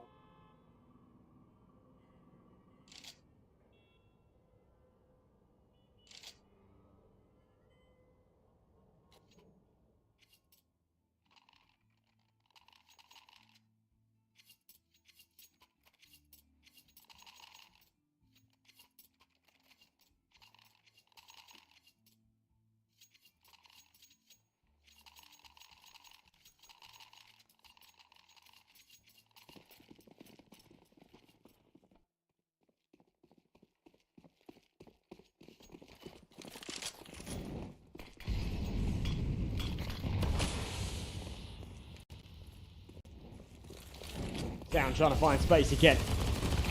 Out goes the AK. Lackey actually responds. Really lovely double from the MP9. That's a big early entry. Zello follows up. Texi dropped.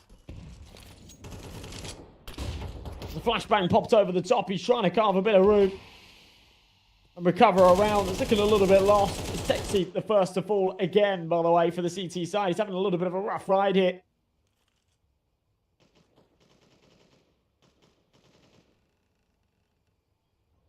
Man advantage for the CT is Launex. Winning from the apartments. Delta on the rotate. Yeah, finds an important kill. That's Raga down. 4v2. It might now be time to sort of pull away from this a little bit. Zello's still looking for space.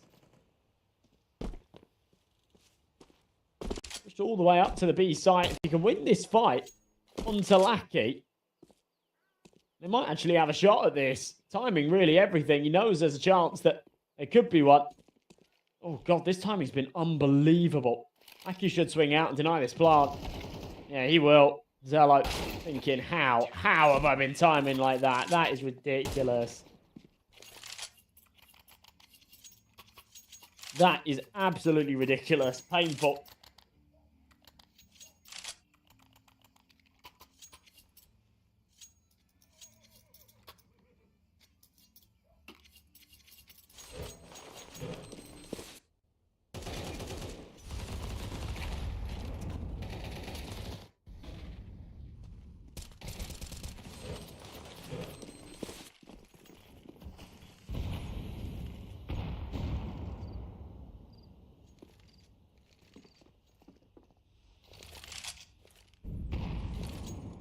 Ichi top banana.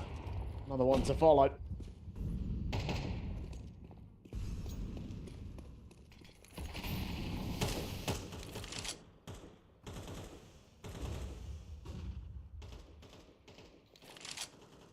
Five did manage to fend off Nexus, hitting 7 rounds, so this still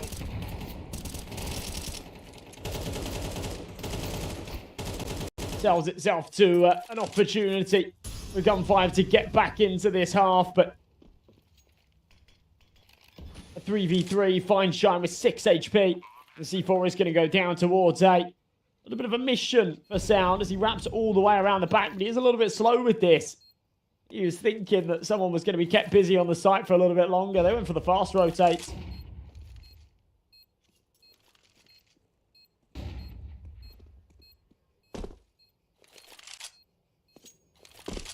Aga just jump spotting. Sees the presence on short. Pressure in. Nice little crossfire. Absolutely shut down. Sound, Zello and Raga all finding one apiece. And a brilliant round back from Nexus to make it 7.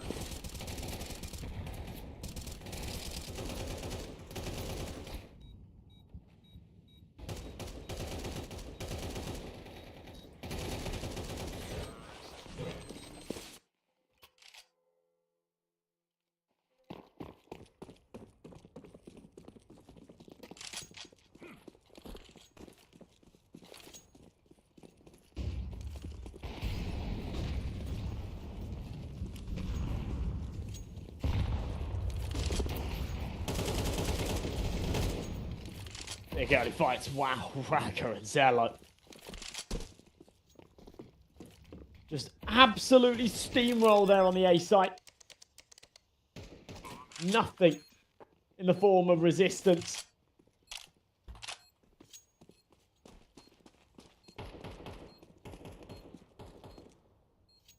Two-man advantage, safe central. We see it so often here on Inferno. Now Nexus are at a point where the money is strong enough. Well, I mean, it's kind of not strong enough to justify hunting, but on a couple of rounds of the half, I don't think they're too bothered. They think that the save's taking place on B. It's actually not the case. There's only Celta there. The other two deep in the T apartment. Celta will be found, but yeah, that'll be that. They clear out the corners, realise that nobody else is home. Celta was almost selling a bit of a fake save. Didn't want to go and join his teammates. Just these double entries that are perfect, though. Flash into short was brilliant. He was just able to catch out that first, and then the balcony player soon to follow.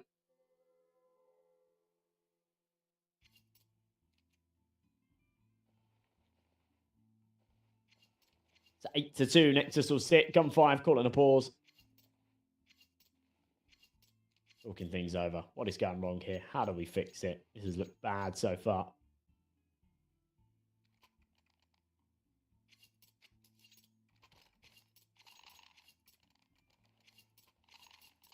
Very bad.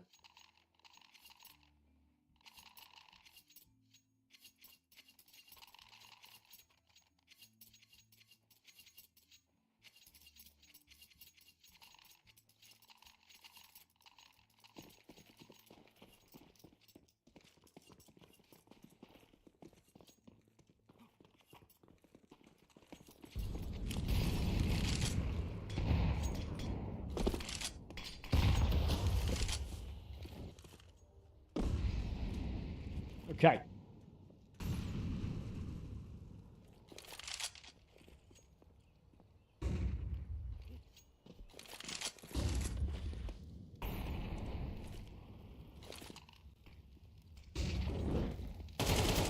back onto a bye. Back to losing ways, I guess, for Gun 5 to stack up on the A site. Lackey dies instantly. Somewhat understandable while he's got to play a little bit aggressive here to be that early warning call. But just going down like that without anything, doesn't even do damage. Ends up instantly losing his head around the corner of Banana. And that's it. Round done. That's a bye round, and it's just cooked. B-site lost. Bomb goes down. Sexy and Sadai. Entertaining the idea of saving, I guess. I mean, that's the best option here, but they know that more than likely they're going to be hunted. In fact, they definitely will be hunted. Going into the final round of the half, they will be 9-2 down. Playing for a third at the very best. It was kind of bleak.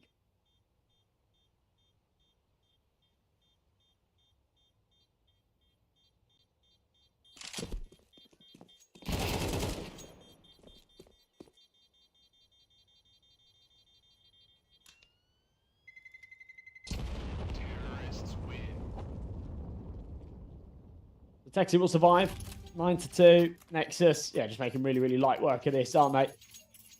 Inferno, absolutely their turf. They want to make this a 10-2 half, win the pistol, and just get this one done. Feeling like they've been playing this series a little too long, and a hot summer's day. Be stuck inside anymore.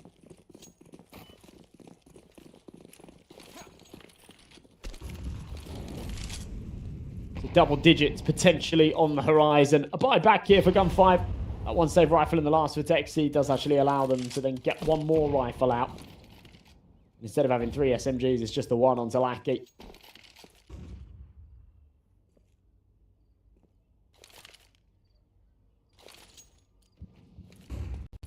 Flashbang around the corner. Molotov maybe to follow. But yeah.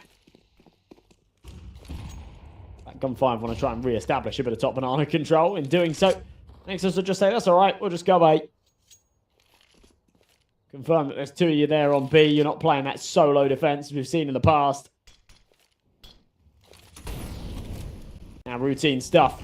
Molly into pit. Saddam's going to cross to Mini. Big peek, but blinded by the flash. Another one comes. He turns it. Good damage from the nade, and the bullets will follow up. Massive spams out of Seltzer, to be fair. Teammates dropping like flies, but he's still going. Eventually traded back. Zello and Sound pull it into a 2v2. The Molly. Yeah, well, I'm not going to say it falls short. It was trying to clear the close plant, but it is going to be further back anyway. HE could finish off here, actually. Sound. No. It's him low. Manages to evade the lethal blow of it. The flashes come. Yeah, they're both just turning in anticipation. Good little 1-for-1. And actually, Lackey ends up with both. So fair play. Gun 5 take a third round.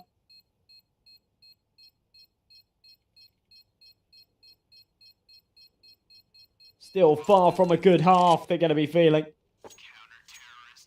A whole lot more could have and really should have been done there, but either way. Third round was a bit of a must, and, well, they do deliver it. They can follow up with a pistol, then maybe there's something here for us to talk about, for us to get excited about.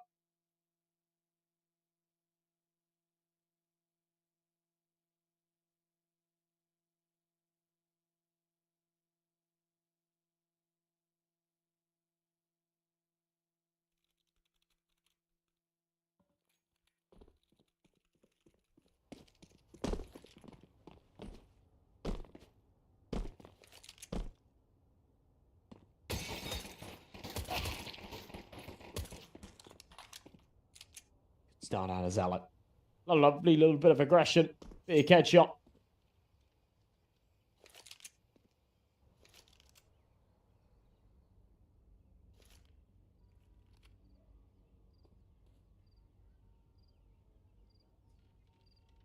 Exceed to creep his way up on the other side of the map. Nexus. A 4-man stack in place on A that they are still committed to, even after taking the early advantage.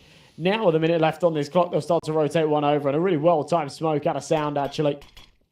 One goes back through, realizes they're going to play through that cloud. Sound entertains the idea of rushing. Yeah, there you go. Calls for the support flash on the rotation. It's absolutely brilliant. Sound lines up 2 heads. BTN takes one more. They won't be able to stop the plant, but the round should still go their way. BTN doesn't even want to feed the 1-for-1s. There you go. Lackey forced into his hand, into his waiting crosshair. Nexus take 10. A little bit later than I think many thought. Thought we'd see that 10-2 half. Didn't end up being the case. MP9 was able to clutch it up, but with that little 1v2 to sort of keep them in the game. The pistol round was still a must, and they weren't able to deliver it. Zello, MVP with 1 kill. Does that mean it was a team ace? No, because Sam found 2, didn't he? Ah, it's because he defused the bomb. Because he defused the bomb.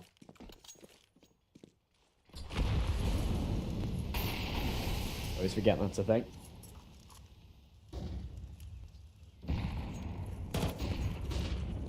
Yeah, 9-3 is kind of like old 10-5, weirdly, isn't it? It's one of those. Just somewhere in between the 9-3, the 8-4. CS2 economy can really get out of hand quickly, though, especially for the CT side. So it isn't impossible a lot of the time. The T's win the second half pistol after being 9-3 down.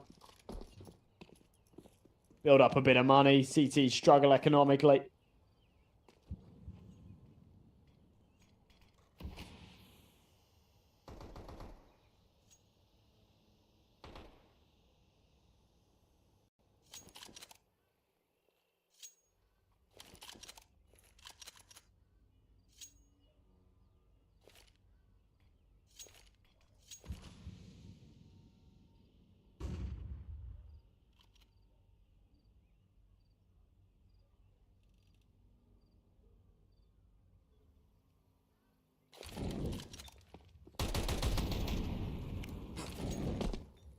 Kind of needing to get this done with the pistol force bite.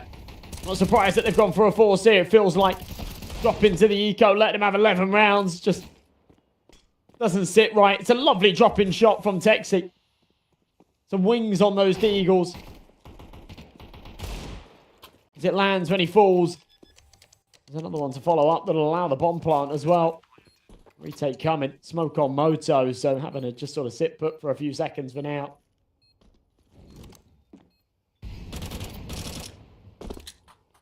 For Mass taking contact. Zelta. Cover blown. A lot to be done. Lots of damage dealt. They're all pretty low. This once again feels plausible. As they finish off Zelta, it's Texi up in the apartments. Again, they're all super low on health. There's just not a lot you can do with this. They don't have a kit either, so it's kind of a world, but bomb's not even planted for him, so not a lot. Not a lot to be said about that one.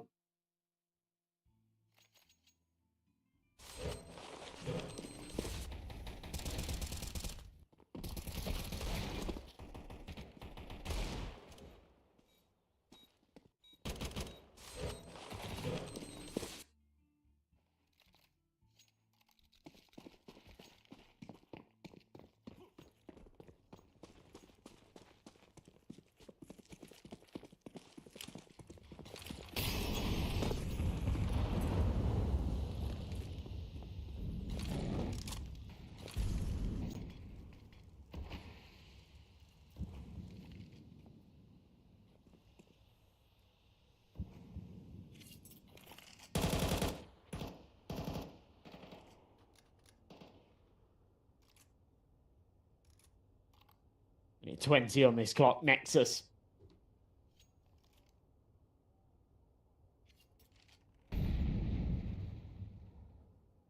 Two away from that finish line, winning this round here to push them on to 12. Even winning that last, Gun 5 still found the bomb plant. Only found 2 kills, just a lot more damage than that. They've really been a round win, or at least 4 kills or something of the sort. He didn't on the fight at the end. Wanted to hold on to that weapon. I think it was the right call. It's got to go big here. Weird little bounce for the nade will stop it from connecting on short. Doesn't matter. Swings out, finds it. But that means that he's out of position. And Texie's able to swing out. Trades it back. Sound left for the 1v3. Gun 5 are going to take a 4th round here, more than likely. Unless Sound can pull off some true heroics. Molly's going to go down. It's actually going to force Texie out of position. Oh my god, he's going to burn out 5 HP. That would have been heard in the head angle. Going to give Sound the opportunity. Contact made. Sound only needs 1 bullet. And tapping away. He's got the kit. He's not got very many in the clip.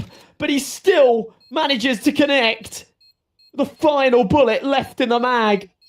That is unbelievable from Sound. And he didn't have a kit. I thought he had one on his belt. His teammates did. There was one in front of him. There was 2 in front of him, in fact. Didn't want it. So crisp. We'll see this again. As soon as he finds that first. The molly was well placed. Look at that. Unfazed by the fact that he hears those clicks that terrify so many. They start to panic a little bit. He seems to be able to slow his heart rate, slow his shooting.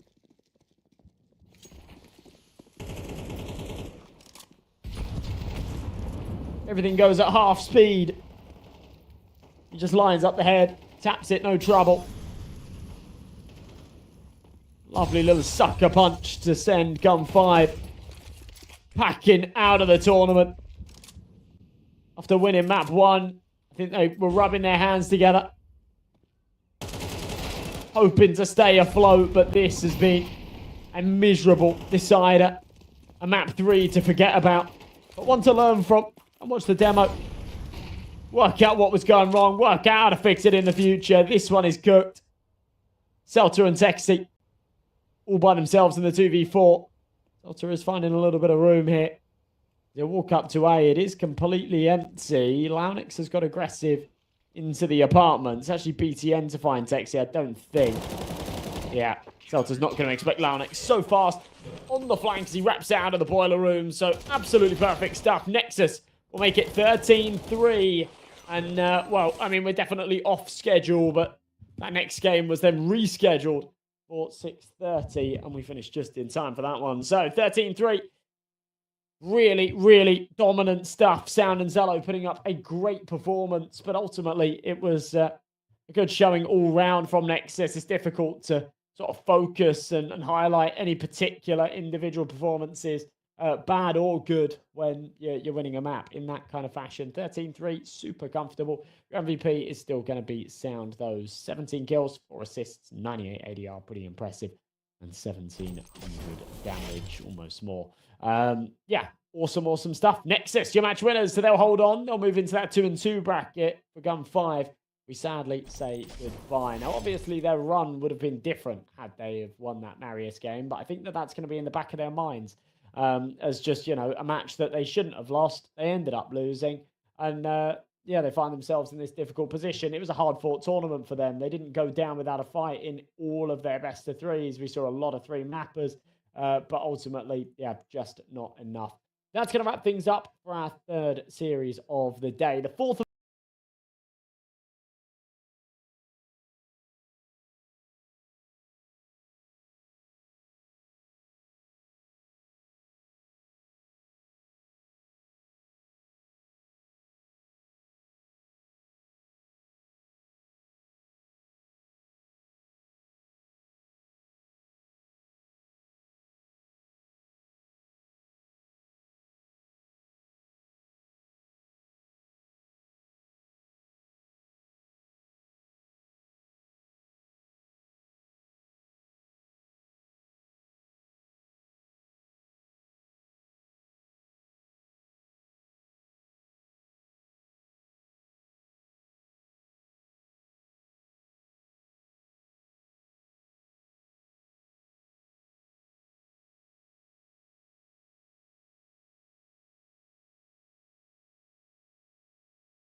and final best of 3. I'll be bringing you through the action.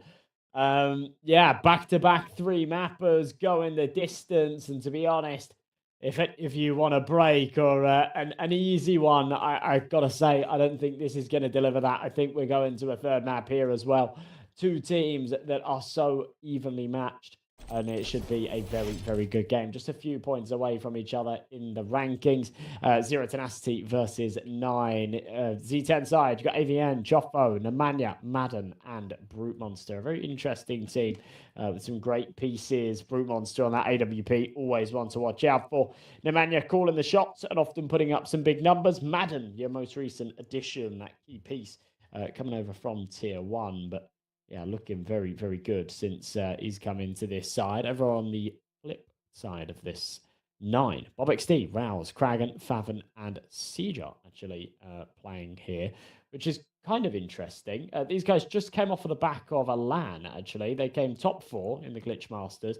They would have only come back, what, today, maybe? Yeah, probably. Their last match was yesterday evening.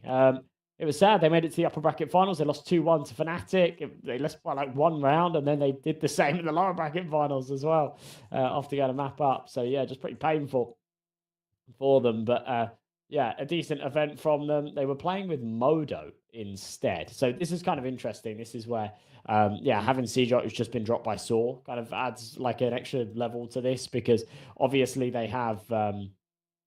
the issues with their AWPer, with the broken arm. So, yeah, we have seen Mantu out for a little while. They've brought Modo in. He was playing sort of the start of the tournament with them, I think. And, yeah, played that LAN over in Sweden with them. I'm not sure what's going on with him at the moment, but supposedly can't play today.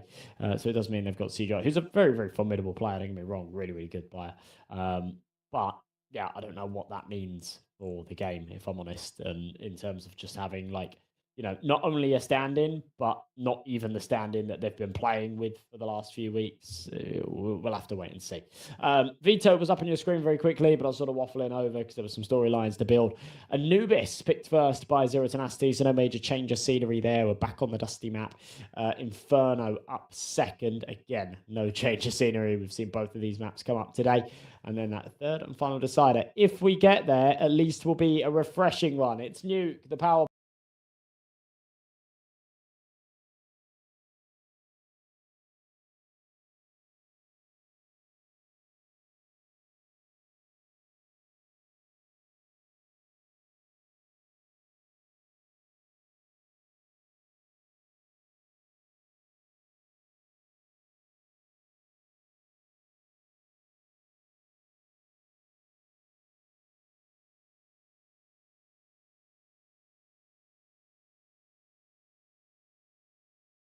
their defense, of course.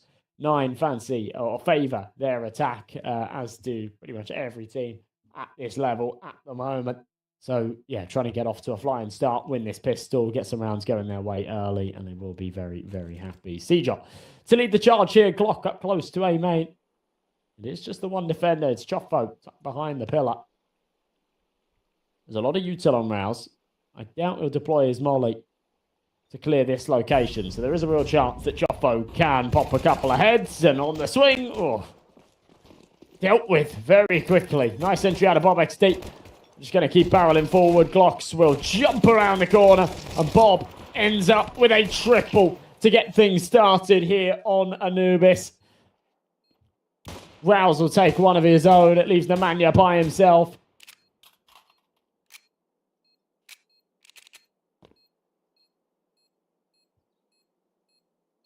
With the jewellies in hand. His Kevlar's untouched, so he might just want to fall away and save. I think that's what I'd do in this situation.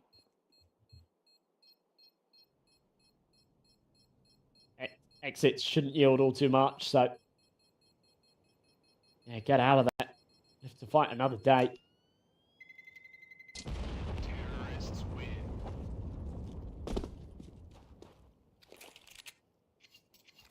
Definitely more important. So, 1-0. Good start. 9. With that aforementioned first on the board.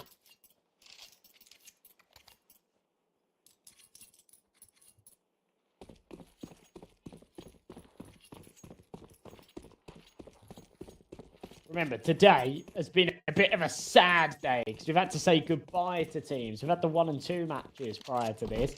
This has been our first 2-on-1 match. Winner of this goes through to the playoffs. Loser, well, we don't have to talk about that just yet because they'll just go 2 and 2. And already it's delivering in a bizarre fashion. Chopo ends up with 3 headshots out of the 5-7.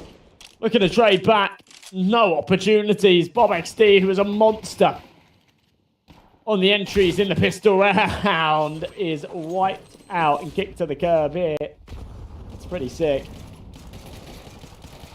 Look at this again, Chopo. 1, 2, 3, sucker punch. Single-handedly taking that one by the reins.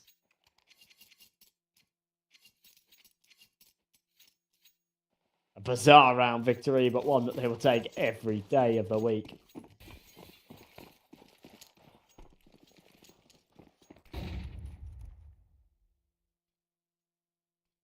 We saw CyberShoke beat Sashi earlier. That was actually another one of those 2-on-1 matches.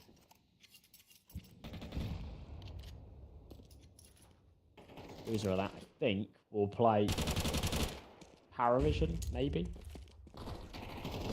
Loser of this will probably play Nexus, one of the two. Pretty stacked 2 and 2 bracket as it stands, though. Marius still in it as well, which I am rooting for the underdog, I'll be honest. Lowest ranked team coming into this tournament. It'd be pretty sick if they could make it to the playoffs.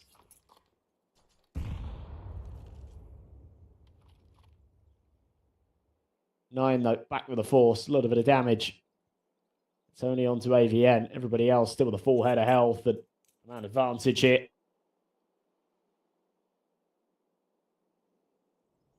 C10 look to take another their way. Madden on the peak. Big kill. AK follows up for 2. It will be traded, but Faven knows that it's probably too little too late. He's got to try and recover that bomb. Nemanya's in from behind. Oh, thought about dropping. Now drops off of the molly going down, but it is the wrong call. Faven taking that bomb. I thought he was going to hit A. He's actually going to go back to B. He's back through mid with 18 seconds left. Surely he's got to drop down, no? Yeah, there he is. And Nemanja makes light work of it. So, Z10, 2-1, big round. And a good little conversion there against the pistols. It did get complicated at the end, but dealt with nicely.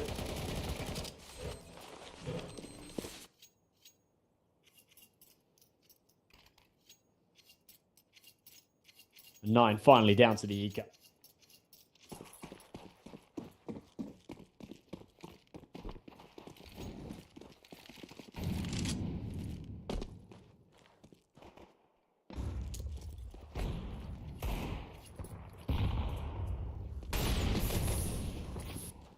Rouse. Spearheads this one with just the Glock. It's going to be farming a full first. Yeah, they have sort of given up the fact that they are just on pistols here, so nothing to be expected out of them. Kill or 2 would be fantastic. On plant would be a real jackpot. There's no SMGs to worry about feeding or anything like that here, but the Nemanja behind the door would like to crunch together a few. It is just going to be the single kill out of Bob XD's Glock, and an AK actually recovered as well. So just the M4 lost, be reinvested, no trouble. Z10 onto 3 now.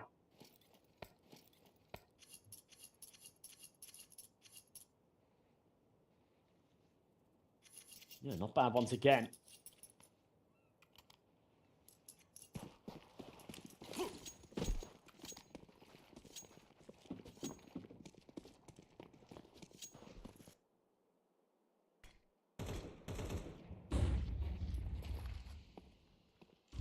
She's in, seizure.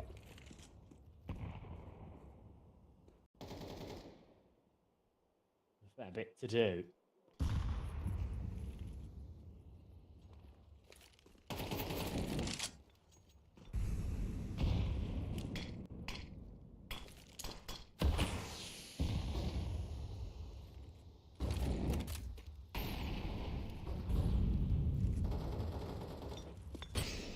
yet to find a kill as a stand-in, but Kraken's in the same boat, to be fair to it.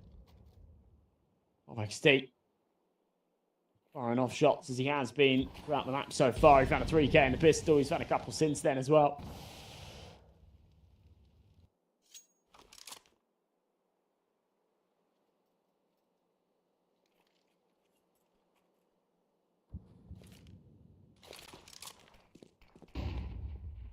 Just tries to create a little bit of space. Tiptoe forward here. Adam takes care of him. APN. Ooh. In a bit of trouble. Molly goes down. Siege-Op falls. Kraken. Now with a lot of weight on his shoulders. Fire at the feet of Faven. And another round that's just going to be shut down here by the Z10 defense. This has been brilliant. No resistance. Really as tidy as it gets.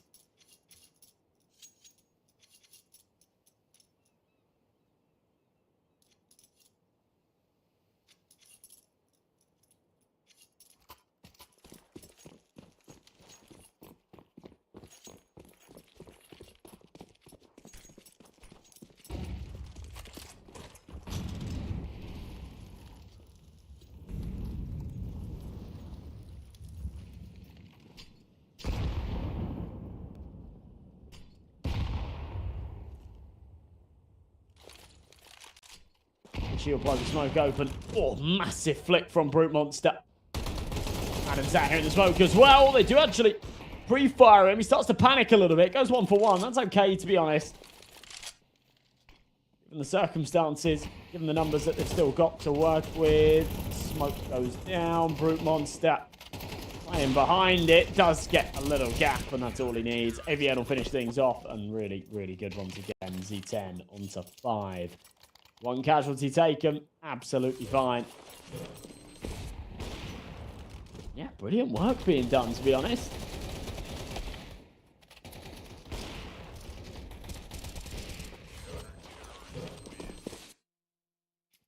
Yeah, making this seem quite easy.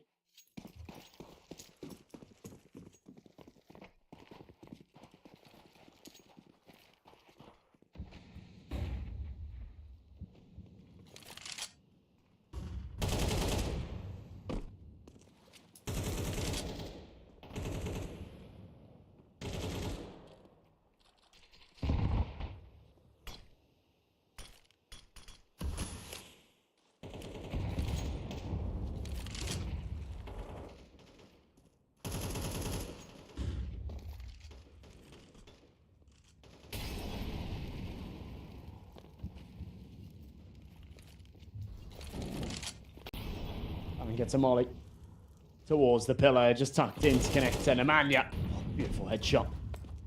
Gonna be roused to drop.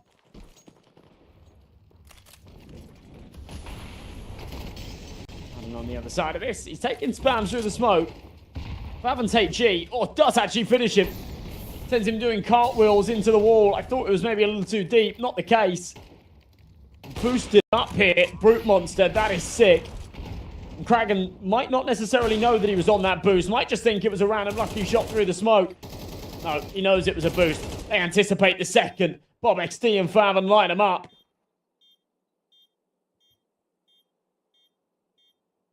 And it's all on to Nemanja. 1v2. He's made noise, though. The positioning's perfect. Faven, big kill. 9 onto 2.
Rouse.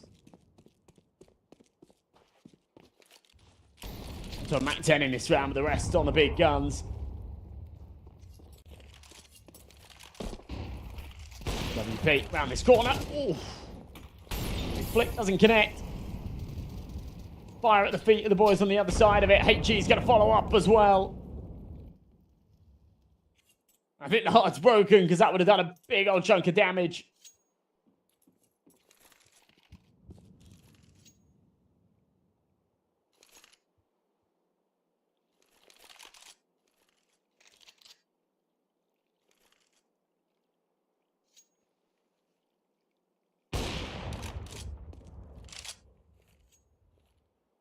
Still slow stuff.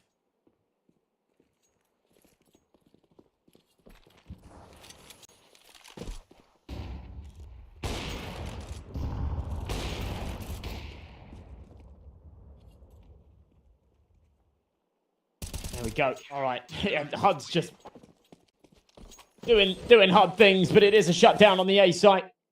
Big shots being connected. Yeah, massive out of brute monster there. We will work on getting this fixed as soon as possible, folks. Sorry about that.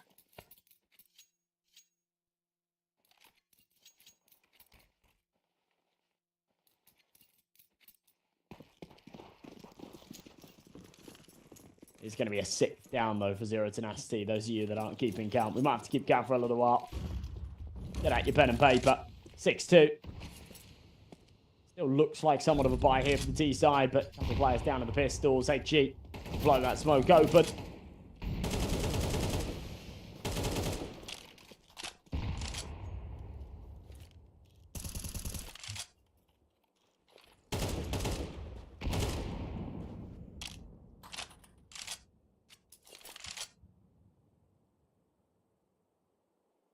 Now jiggling from CT. Big swing. Big kill. Brute Monsters found another elsewhere. It just comes down to the Tech 9. And actually, there's 2 Tech 9s. Again, everybody's alive on the HUD and the minimap. But I think it's just these 2 left. There you go. Rouse will drop. Faven. A nice shot back. Has managed to grab the bomb. Doesn't get the sightline onto the next. Onto another head. Ooh. As soon as he fires that shot, AVN knows he's got a tiny little window to swing out. Find that kill before the aim resets.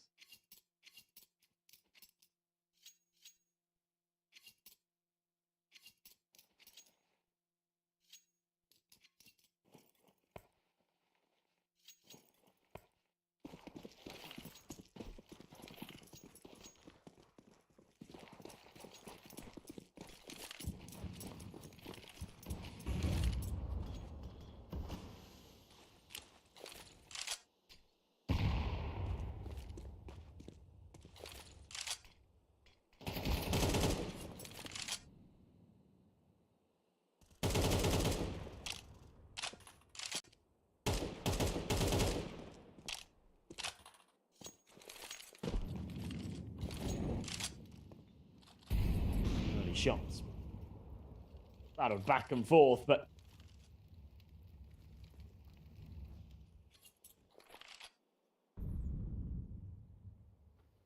a lot of space being given to 9 here through middle. All the way up, they will creep. Seagull won't be the one to take contact. It's actually going to be Rouse making his way around. Seagull will now be the first one in, but the flashbang's good. Madden lines up 2. On a skewer. The heads get kebab. Once more, they will give it to him. I'll be able to finish it off. He'll lose his life, but yeah, a decent lot of trades back. Fav and 1v3.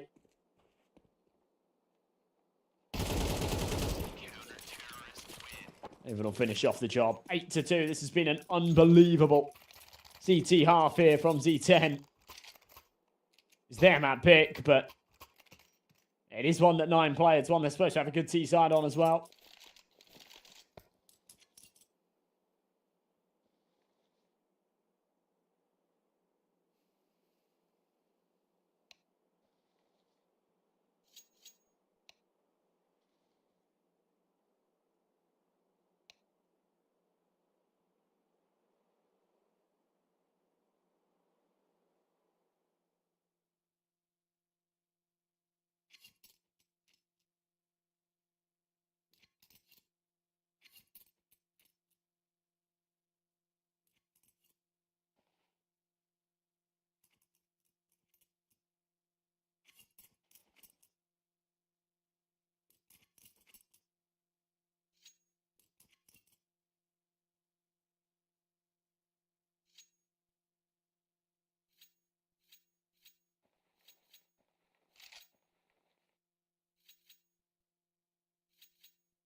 Another load of technical balls before we back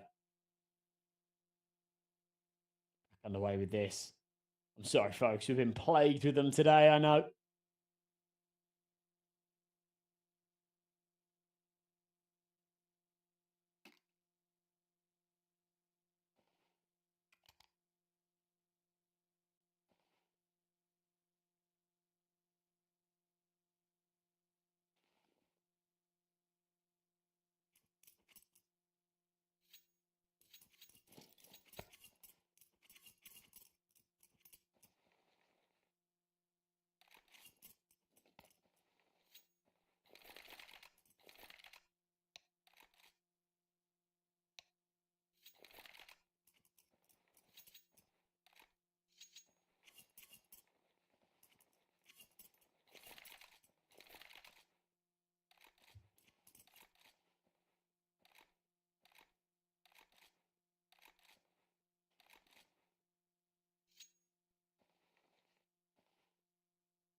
I wonder if we have the Mr. 9GG watching.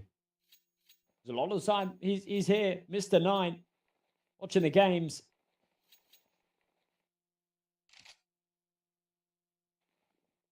Giving people shit in chat. Talking smack.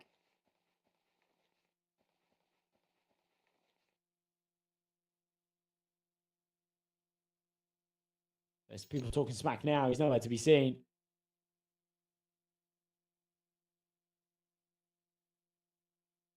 The fans need you.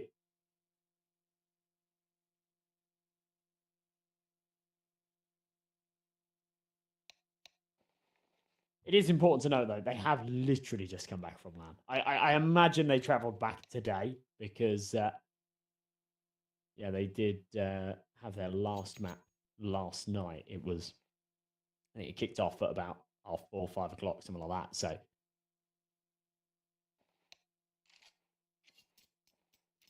yeah, they'd have travelled straight back.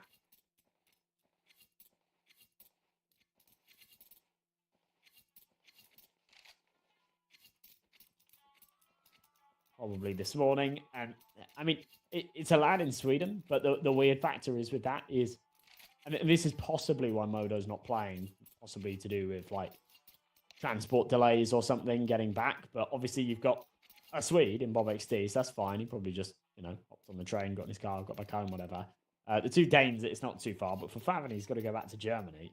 And yeah, for Modo going back to Romania, it's possible that the reason he's not playing is because of, sort of travel issues. Maybe his flight or whatever, how he got there is a little bit later today or something like that. But I imagine they travelled back sort of this morning. Not a lot of time to warm up for this game. Not a lot of time to get things ready, I guess.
And yeah, sort of finding themselves in Yeah, I mean, you're fresh, you're hot off a land, so maybe there's still sort of that confidence, but you're also finding yourself back in your own setup, aren't you? You find yourself back on your own setup, and yeah, it all just feels a little bit different. You're probably tired and a little bit deflated after the way in which they lost it, I said, over the weekend.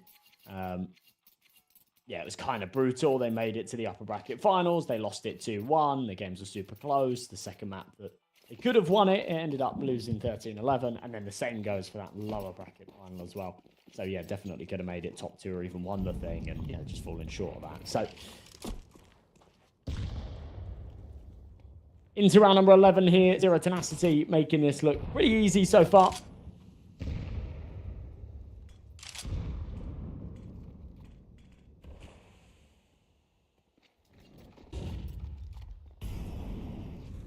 They will absolutely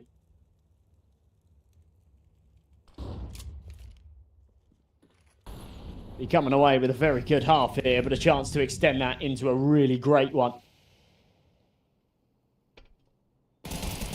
Shot. First to fall, Nemanja, big kill. Pulls it into a 4-on-4, Joffo.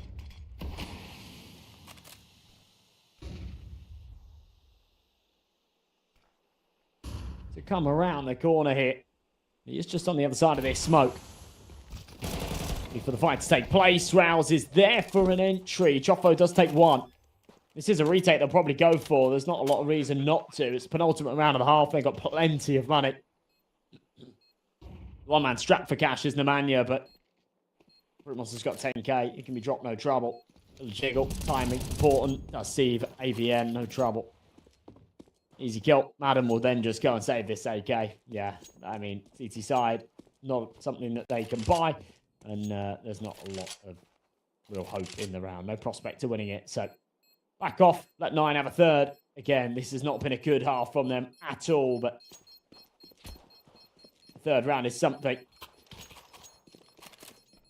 A prevention of a 10-2, which would have been pretty disastrous, and still a chance to make this 8-4, which for pretty much any other map in the pool is very recoverable. For your T side of Anubis, I don't know.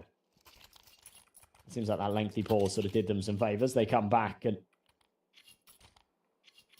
they're into this. I'm not sure why there's so many pauses. I will get some info for you. There's always reasons. It's the team squalling pauses, and a lot of the time it's to do with like TeamSpeak issues and little bits and bobs like that. But we'll work on being able to sort of have the info for it. They do have like communication and room with the admins to talk about what's going wrong and whatnot, why the pauses are being called. Brute Monster. It's a very good start. Aggressive with the AWP. He's 15-3. I haven't really touched upon this all too much so far, but he's had a pretty unbelievable start to this map. An unbelievable start to the series.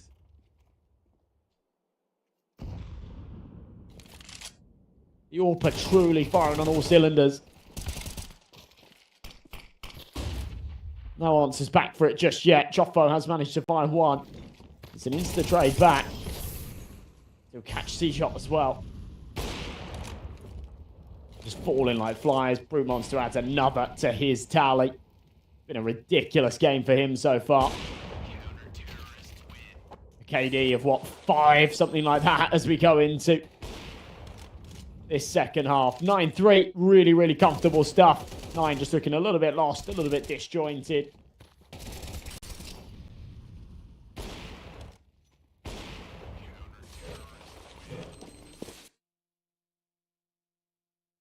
It's a map, Anubis, that they don't play too much of, to be honest. They never really pick into it. Always trying to pick into Inferno, Nuke, Train, sometimes Ancient.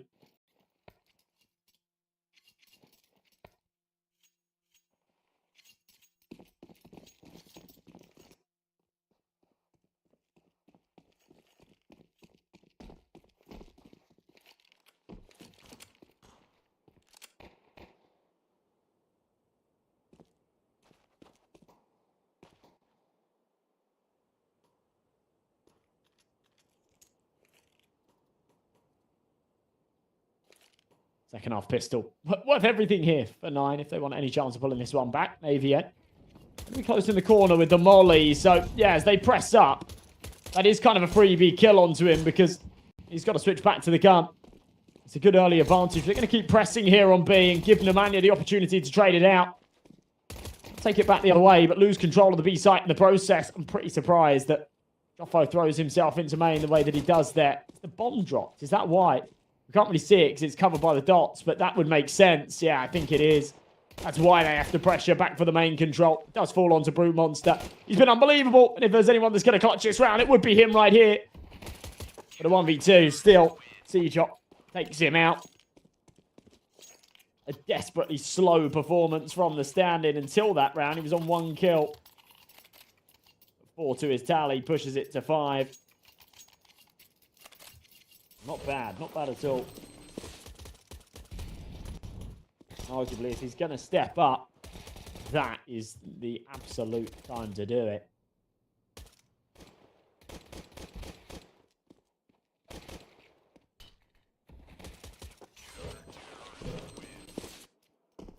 So, 9-4. Z10. Going for a force here.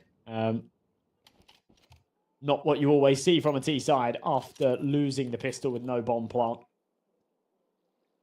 But with the gap that they have, with the advantage that they're rocking with, that is what we'll see.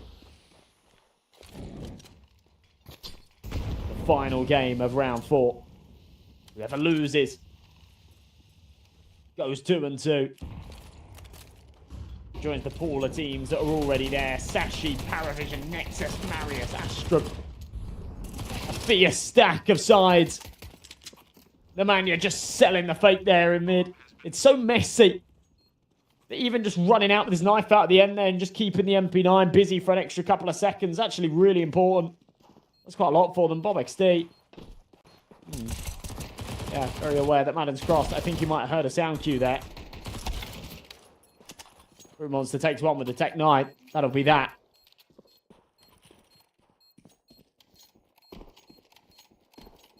Nine are on to 5 rounds.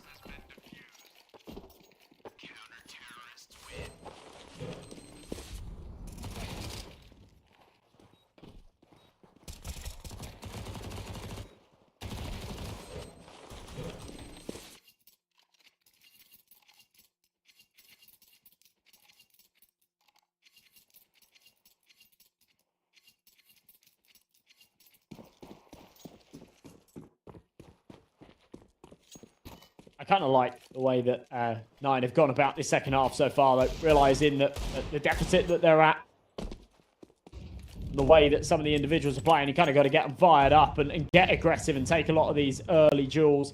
That's exactly what they did in the pistol round, right? They went really aggro into B main. It worked nicely, and now we're seeing it again here. You have got to be careful against rounds like this with the pistols, but just sort of saying, let's go. Let's run them down. Let's get in their heads. Let's start to claw this back and make Z10 feel like we're giving them no breathing room. Now they're against the rifles. They've got to reel it in a little bit. It's important to not overcook situations like this, but they have got a good position. Plenty of money in the bank as well. Minimal casualties taken in the last few rounds, so it's going to be good stuff.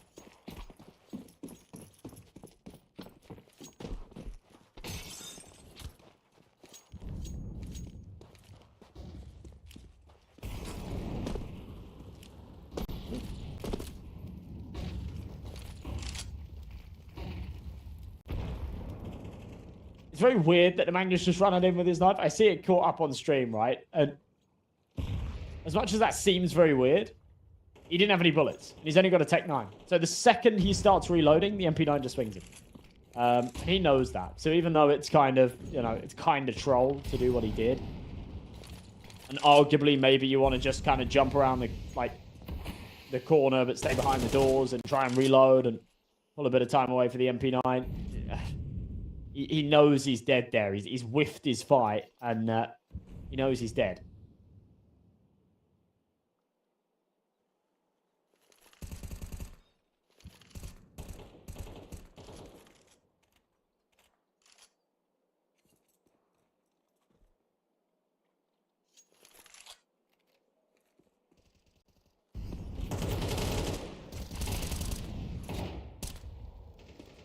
XT, Rouse. Big kills back, 3v3, Brute Monster. Try and work his way around. Ooh, that's fine, Rouse. Actually watching it back, so I've just clipped it, I've watched it back. I actually don't think he did run out of bullets. Then does make it very strange. Yeah, he didn't run out of bullets. I don't know why he's done that, I'll be honest. But 1v1, AVM. Left with it, rifle recovered, AVM, big headshot, there you go. And okay.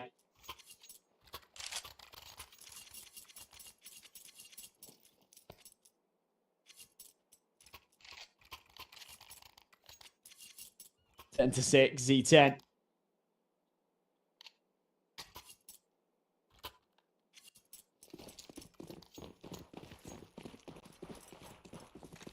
Yeah, Ricky, Moto's not playing. That's why they've got CyberShoke in. I'm not sure why necessarily, but my assumption is they played LAN over the weekend. They literally came back today, and maybe Moto's flight is later than everybody else's or something like that, and that's why they're having to play with CyberShoke. Because they did play the LAN with Moto.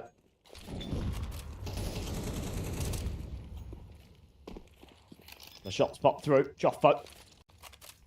Very aware there's one on the other side. Z10 looking for an 11th, and they should just get it. Brute Monster will follow up with one more.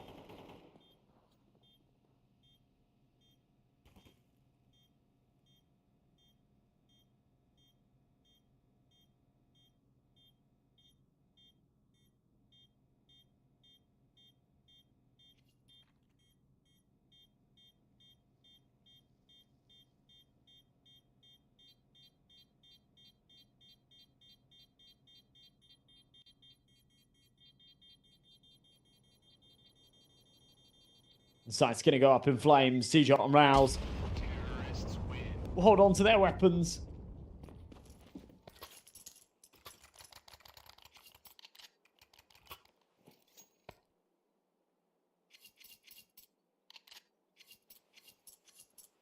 So 11 to 6. Good chances to close this one out. Z10. Know that Inferno up next might be a bit of a struggle. 9 are a very good Inferno team. Don't have their full 5. It's a map they played a lot of over the weekend as well. They picked it on LAN against pretty much every team they faced. Comfortable victories against Sashi, Static, and Alliance. One loss against Fnatic, and then an overtime win, 16-13 against Passion U8. It's one that they were really good on. Z10, they've had their recent struggles with it.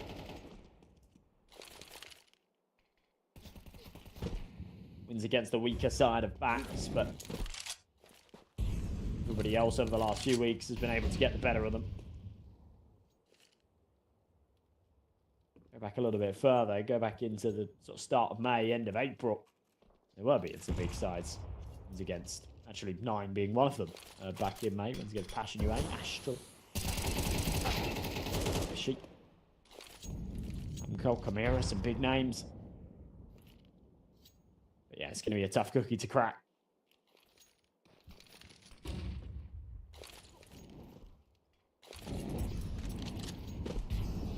This time these two teams butted heads. Z10 did win it 2-0, but the time before that, which was just 3 days prior, she went 2-1 to 9. So it was like a win's due back the other way for 9, perhaps. A reverse sweep if they can't get this map done. 30 seconds, CyberShoke, good timing on the peak. Position will now be known, and merging out, Nemanja knows it's going to be one swinging from Temple. Still the info on the close pillar player, and CyberShoke doing a lot more than is expected of him there, but definitely they were praying for him to deliver, and he does exactly that. Leaves this plausible for Rouse. 1v2, first fight will go his way. Kind of fed to him by AVN. The 1v1. Tricky duel, but Brute Monster again. Just gives him a fight. It ends up going the way of 9 as they'll take 7 rounds. Rouse doesn't even really need to do all too much there in the 2v1. They just peek him individually. I really don't know why. But Zero Tenacity have handed that one on a silver platter. No util, no double swing. Should be pretty unlosable in a 2v1 like that when you're both in position. And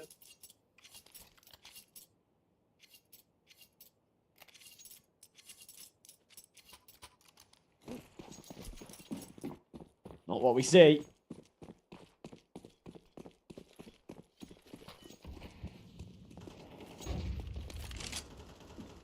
Miles didn't really need to do anything other than just keep his crosshair where it needed to be.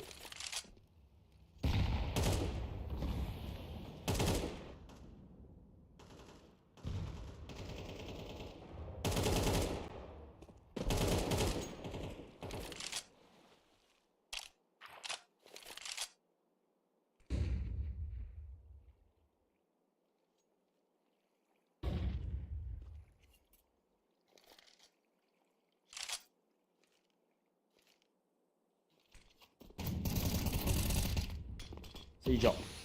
A bit of aggression. Big kill, actually. AVN.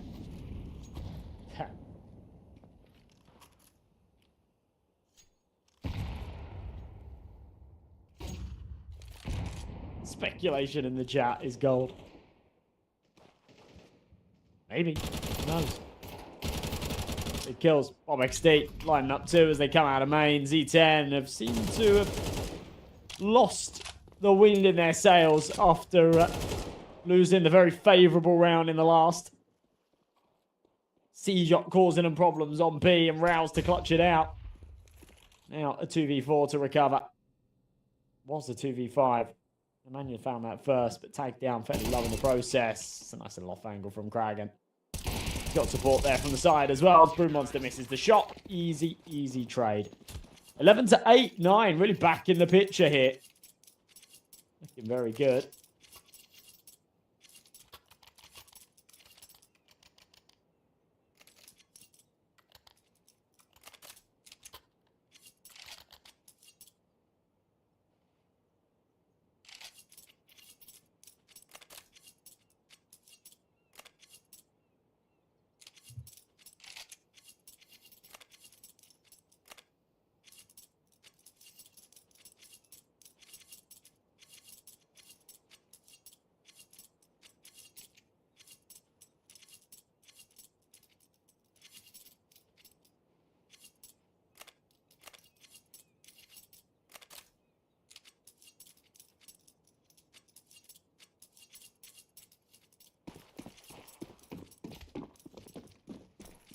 So, 11 to 8.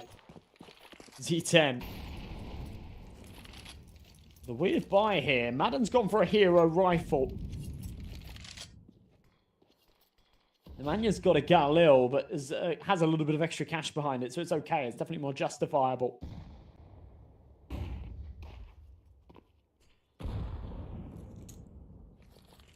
Right here as they just look to play forward. Brute Monster.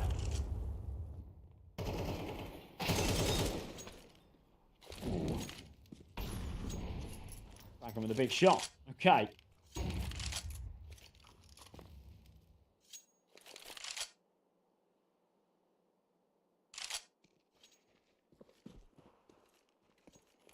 That's the start of something better here.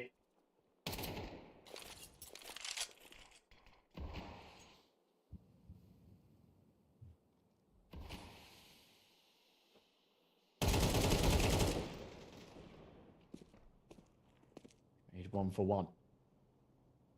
Still a man advantage for the CTs, but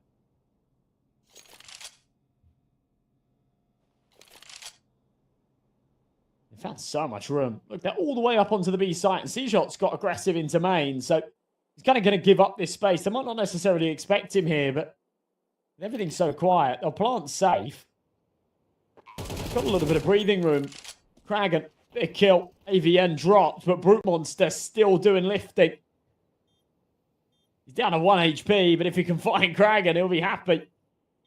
Kragan's worried about a flank. CyberShoke does eventually emerge from main. He has been spotted. Good reaction. Finds a head of Madden. And Kragan on the diving. Yeah, it's a good little crunch from 9, making sure things don't get out of control. They'll put their 9th round on the board as well. Both teams, bizarrely, really favouring their CT side here in terms of the round counts.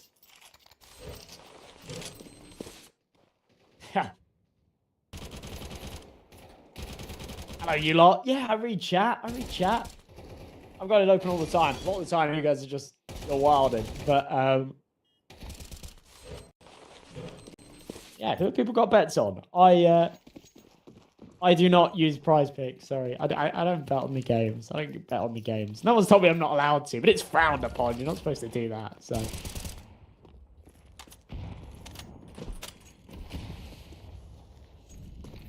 Okay, take a shot for us one time. Cheers. I'm not going to do that on someone else's stream. I'll do that on my stream. I do that all the time on my stream.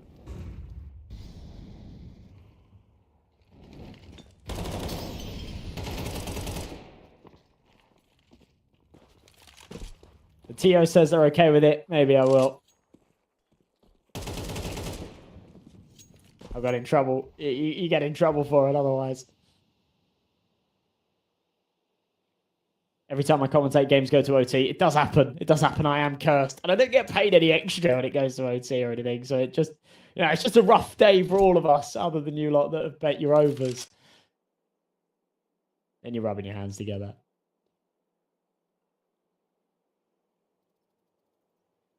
It was not on your bingo card? Okay.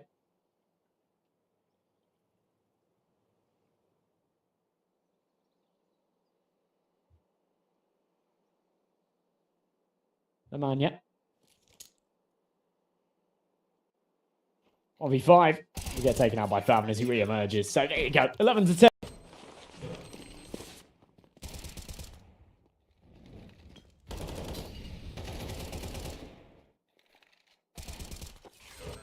This has been one hell of a comeback. This has actually been one hell of a comeback out of 9. Tactical pause here for Z10. What's going wrong? Everything, obviously.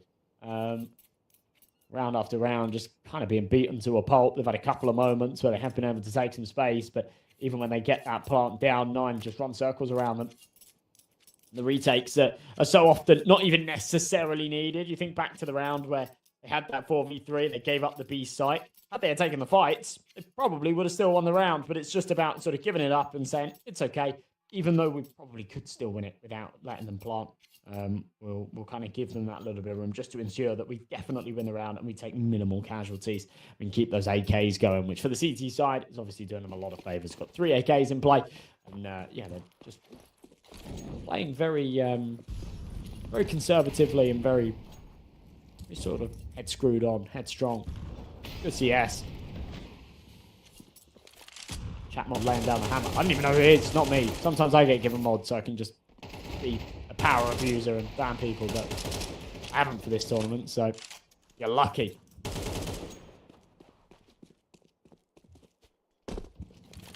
Two-man advantage straight off the bat. It is just a low buy here for Z10, so expectations low, but this is going to be a tough one. Jiggle out. Bob XD sees his ear. It's alright. Pop a bullet in your head. And then eventually takes one. Actually, a nice shot from AVN as well. At range, too. I think that should probably be all she wrote here for this one.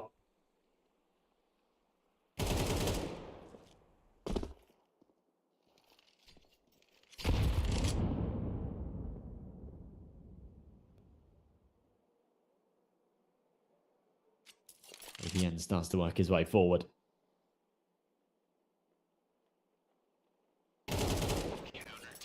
There we go. Rounds will finish him off. So 11 to 11.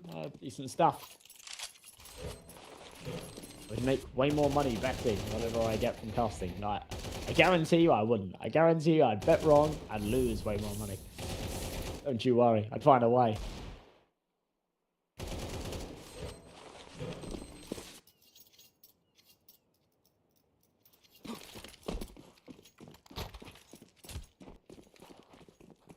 This is the risk-free option. I get to cast the game, and whatever happens, whatever the outcome, I still get paid. I don't have to stress about somebody playing bad, somebody playing good.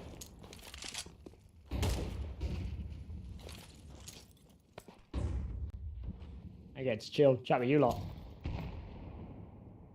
What do I think about some of the wild comments on my stream, Mr. Commentator? I don't know. I'm convinced some of the people in Twitch chat aren't real. I'm not sure what they are, but they're some kind of wild species. A lot of you are funny. What makes deep? Oh my god, what is that? Such a sick flash from Seizure. Bob just sends it out, lines up 3. The elevation on all of those fights as well was so sick. And he was just able to tally it up. It's going to be 12 rounds here for 9. But yeah, I love most of you guys in Twitch chat. You're cool. Becoming a lot of you are sort of real regulars as well. I recognize a lot of the names. Do a lot of stuff in sort of tier 2 and stuff like that. And yeah, I see you guys grinding every day. Whether you're betting, whether it's a love of the game, I don't know.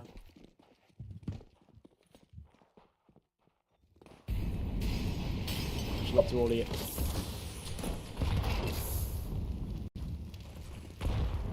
Okay.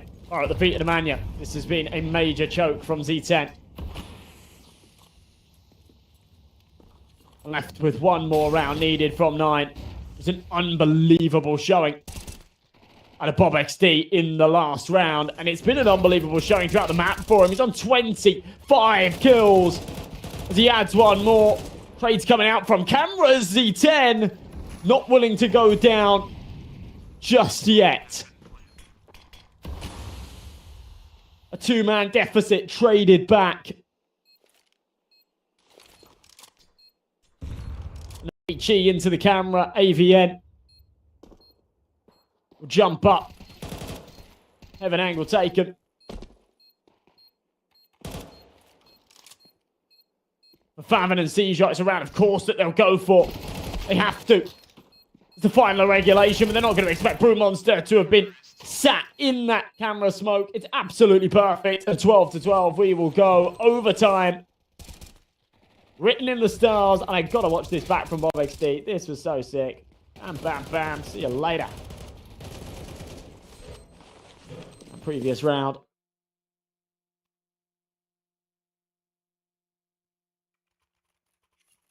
And opening things up with a double here as well. It's actually, honestly, this game is Bob versus Brew Monster. It's the Battle of the Bees.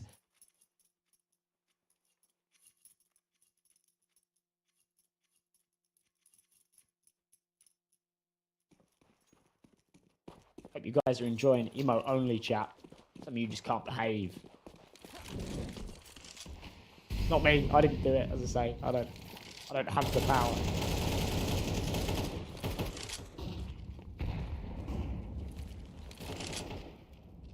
Love the Gengar emotes.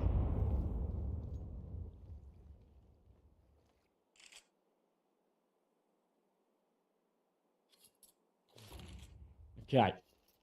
12-12. Wasn't expecting this one to go to OT, to be honest, after such a one-sided CT half from Z10. I was very, very confident that they were just going to go into their T side and close this out without any real troubles, and they haven't.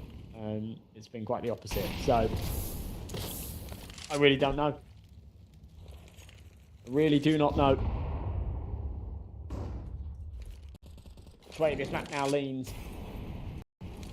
Ollie up close. The Mania with a decent little peek. Nobody on the angle. Looking for this opening fight. Joffboat holding for the main aggression. Yeah, he gets that freebie. Well played. Patience pays off. And now, knowing that A is open for business, he will charge in. Rotates will come over. The bomb is miles away because the bomb was actually in B main. There is a bit of time for the CTs to get into position, but it is still going to be a 5-on-3. This round is off for the back of Choffo. Creating space for them. AVN. To make sure he clears his corner. Oh my god, he doesn't. Back into a 3-on-3. Okay. Bomb's going to go down. The call to rotate may have been the wrong one. Great read, Brute Monster. Peeks out, catches the man in the corner. Now the numbers back in their favour. Nemanja. Oh, messy spray. Does end up getting traded. AK switch, but Kragan can't take more than just the one.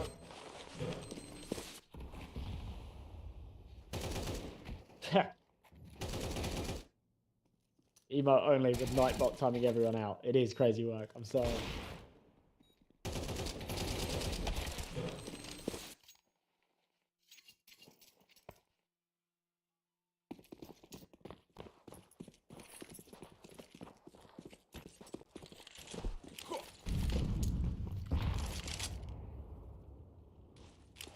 Oh, yeah, you're right. You're right. I was thinking when you said, what did they tell you? I was like, I don't know. What did you tell me? But no, yeah, always OT. Always OT when I commentate. Yeah. Don't read into that too much. Don't start placing bets on overs when I'm on. Because I'm sure it's just a coincidence. A no-namer? Zero chance. You're not a no-namer, Khalil. Infamous. Ooh.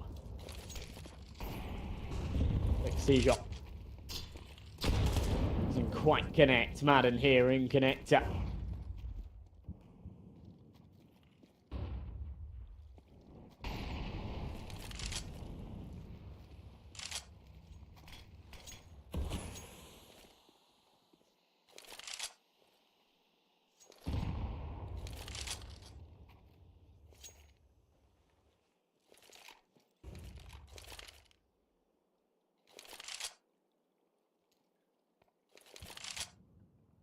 My chat's delayed by 30 years. I know. You guys are around behind.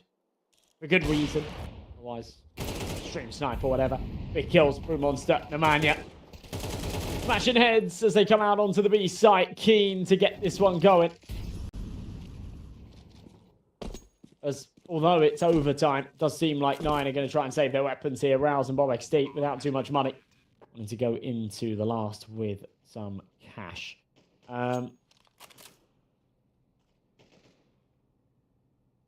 Who's my favourite team? Someone asked, and now I've lost it. Oh, it's gone. It wasn't deleted, was it? Oh no, there it is. Gulp Monster 552. What a name.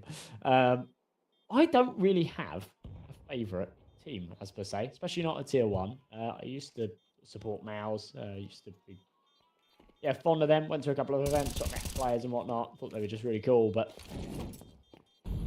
generally, with most of my work and everything being within tier 2, it's generally tier 2, tier 3 teams that I sort of experience and get to meet and talk to, and met loads of players over the years, and they're all, actually for the most part, pretty sound. I like the guys on Copenhagen Wolves. They're all really cool. I like the Tricked guys as well, actually. I spent some time with a couple of those recently at a LAN event, and they're really, really sound. Who else? Granny's Knockers, my boys.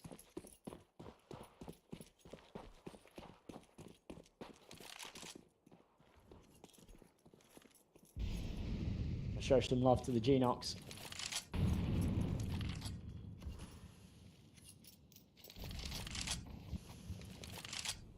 Those of you who don't know, gotta look them up. Seizure. Really good trade. It doesn't materialize into anything more, really. Z10, take it back very nicely.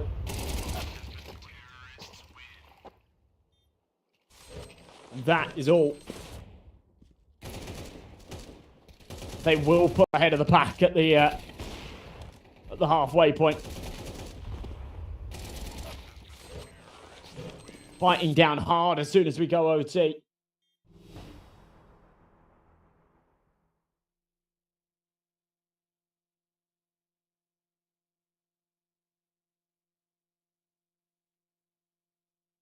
Yeah, we never had any of these 9 guys under Granny's Knockers, but we had that Danish team. We had Nico, Borup, Refresh, TMB, and Christu. A short period. A goated roster.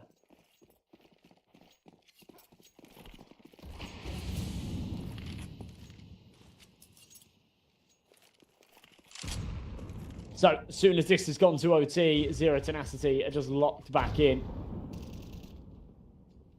Not willing to let their map pick go the other way.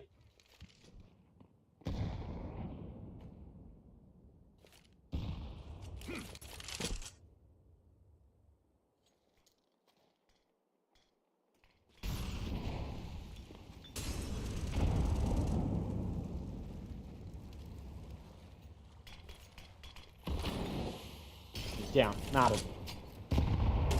Bit of trouble, Favon. Yeah, just makes that real easy. Madden trying to go for something cheeky and overcooks it a tad.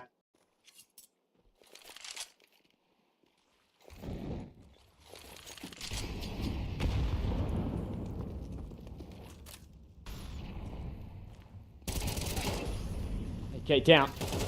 Man advantage here for 9. They're just going to keep barreling forward. Bit of a meal onto Joffo, but eventually does connect.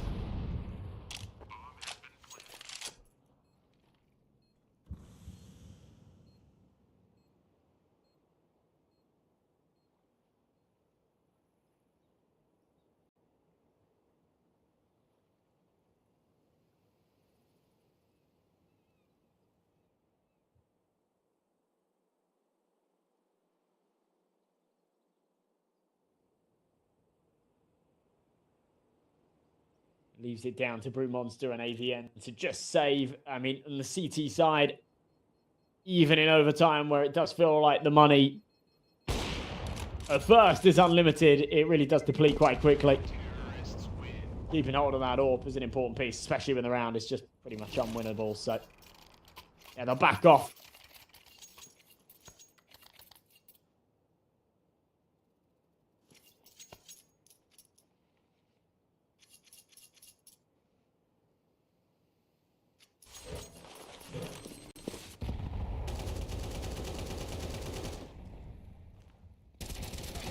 Like a weird aggressive play from Madden.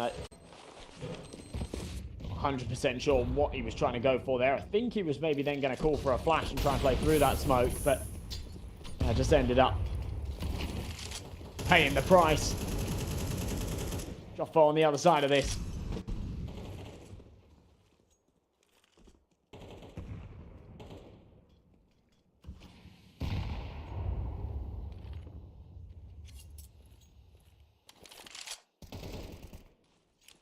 Monsters dropped 33 kills so far.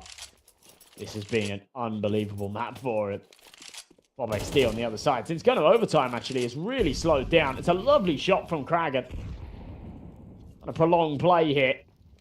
They've got space out onto the B side, or at least they will in the next couple of seconds. They've got the con control. Madden under pressure. Molly, brilliant. Forces back Favon. Doesn't do too much damage onto him, but we'll hear the ticks. That's going to allow them to play forward. AK not quite retrievable without Madden exposing himself, but a man advantage. And Rouse in the process out of middle. Takes a couple of tags himself down to 23. Tim and C-Shot with the bomb are going to try and route into this A site. Chopbo super low. Dials this back. Waits for his teammates to get a little bit closer. Flash over the top. With the Heaven aggression, Kragan could make or break this round. It looks like he might just break it. Sits on the Camel. The Camel can't handle it. C-Shot fights back with 2. Rouse with another. Okay. A 4v2 flipped on its head just like that. And we will go further into the abyss here on Anubis. Double OT, surely written in the stars for this one now.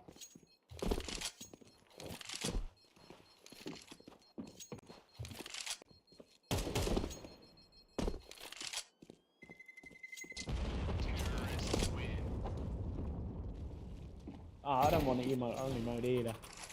I know.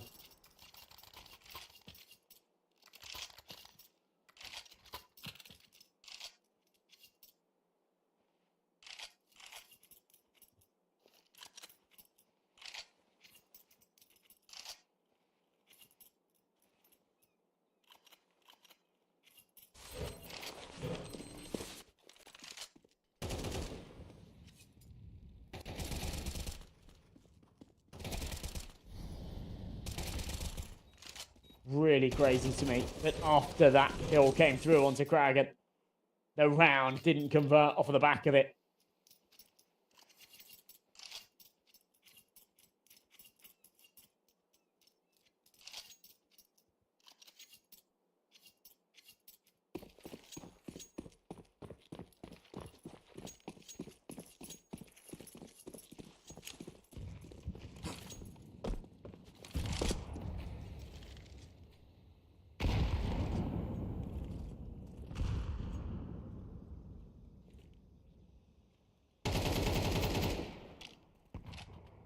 Well, he spams the button on the other side of the smoke. Bob XD. Send to somebody.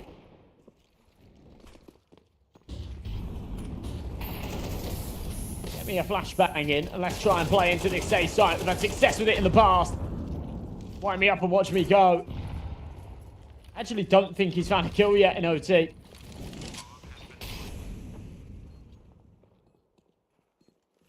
was unbelievable in regulation.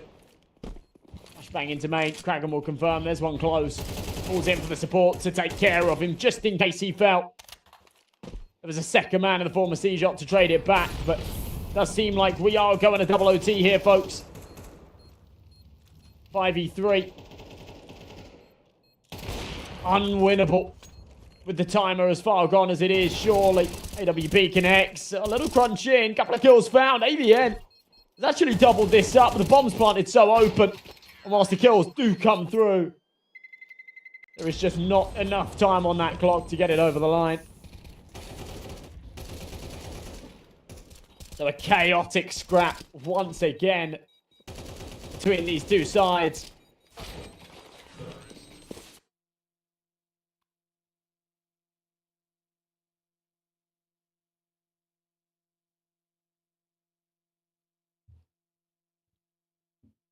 What a day. What a day this has been. I never do 3 best of 3s in a day, right? And today, it's a little bit of sort of schedule change. 3 best of 3s. I'm thinking, you know, these are going to be good games. I'm thinking maybe they're going to go to 3 maps. This one's going to be a lengthy one. Not only was I right on the fact that they went 3 maps, but we are actually here. In what? How many overtimes have we had today? This has got to be our 3rd, isn't it? This has been absolutely bonkers. Yeah, we saw triple OT between Paravision and ECLOT earlier. And then close games following that. Right here, well, this one may have more OTs written all over it as well. As soon as we go into double OT, Zero Tenacity give us a little bit of resistance here on this A site. Something to be said for them just not being able to close this out when the map points are presented in front of them. You're free. Yeah. Right, you got to behave. You got to behave, otherwise they're going to put you back in emote only mode. They'll put you back in your little box. None of us like that.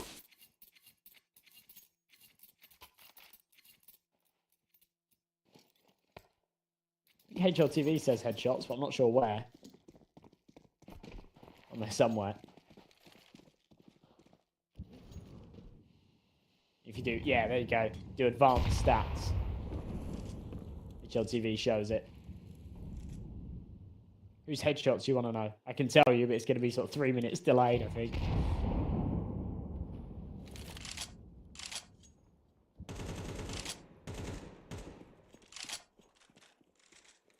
Okay. So, inching ahead. RZ10, they're back on this sort of favoured side as well, I guess. CT half was really good in regulation. I mean, that's not behaving, I'm afraid. Generally, and even statistically, both of these teams are better on their T side. So, I don't know. Still, it's about who performs where on the day. Brute Monster has had his massive moments with the sniper here on this CT half, but in this round, he's dispatched off quite quickly. Patience again pays off. Bob XD just sat behind the smoke. Finally catches his first kill of OT. Pushes himself onto 27. In the meantime, some of his teammates have been catching him up. He was well above and beyond. CyberShoke was having a bit of a stinker. Now he's up here with 21 kills. What's my upcoming schedule? Oh, bit of a personal question. I'm joking. I'm doing the rest of this tournament. Pretty much, in fact, literally every day. Every day. The rest of this tournament. The next 6 days, something like that, as we go through to the playoffs. And then... yeah, a couple of other events. The anti-battle, the CCT. One that I'm not allowed to announce yet, but it's quite exciting. Yeah. Nothing too crazy. Nothing too crazy. No big stuff at the moment.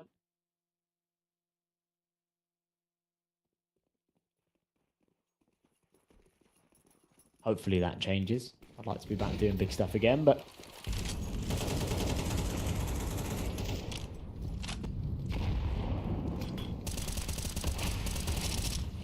Now we're chilling.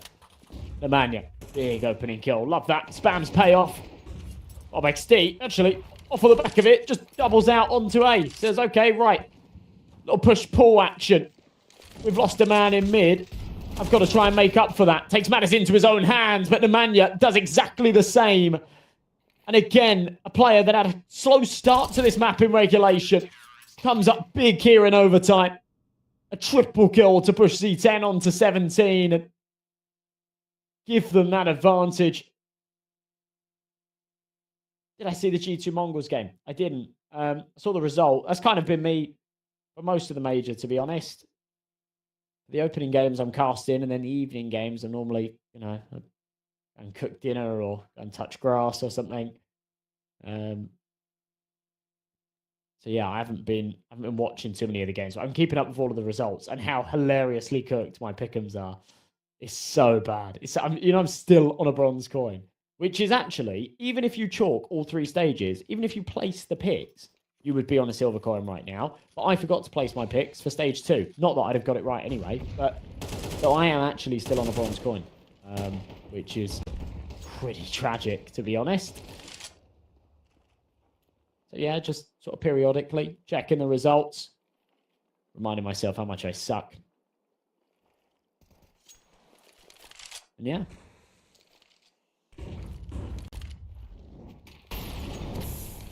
I've been a busy bee. A run yesterday. Can you believe that? I can't. My first one, like, ever, as an adult. Getting old is weird. Have him around the corner.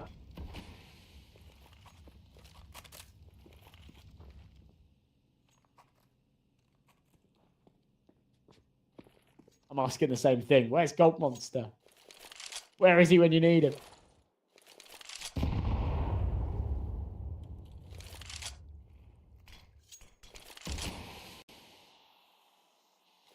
We need him. 9 needs him. Things aren't looking too good. Hey, cheat into main. Decent chunk of damage dealt by Rouse there. He's going to hear them coming, so relay that information. And they will go 2 for 1. Easy kill for Favin as well, as Madden just walks through the smoke dry. Avian quick to the trade. Brute Monster's going to be able to come and join him with 23 seconds left. They will get the plant down on the site. They've got a little bit of breathing room here, but they do still have the man disadvantage. C-Shot will catch out Brute Monster, trying to go for a deadly cross. They know that they can't just stay stagnant on the bomb site. But it does leave it all onto the shoulders of AVN, and yeah, just fighting off a little bit more than he can chew here, I think. Does find the kill onto Choffo, but... Oh, sorry, C-Shot.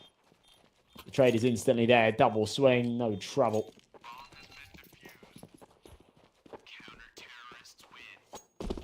This major's so bad, every good team is out.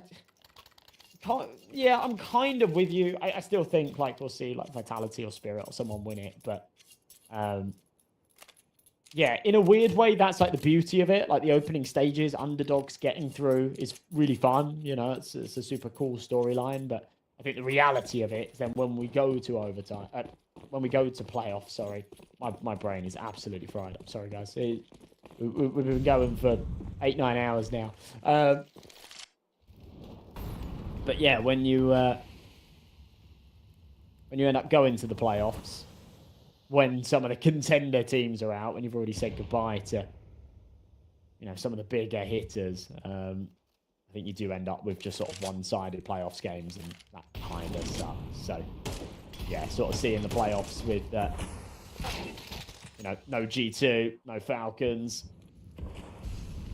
The teams that have been sort of making waves recently.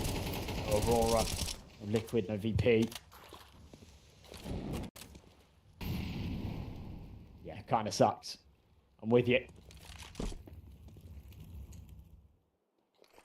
You'll be there. Okay, very cool. I've got quite a few friends there.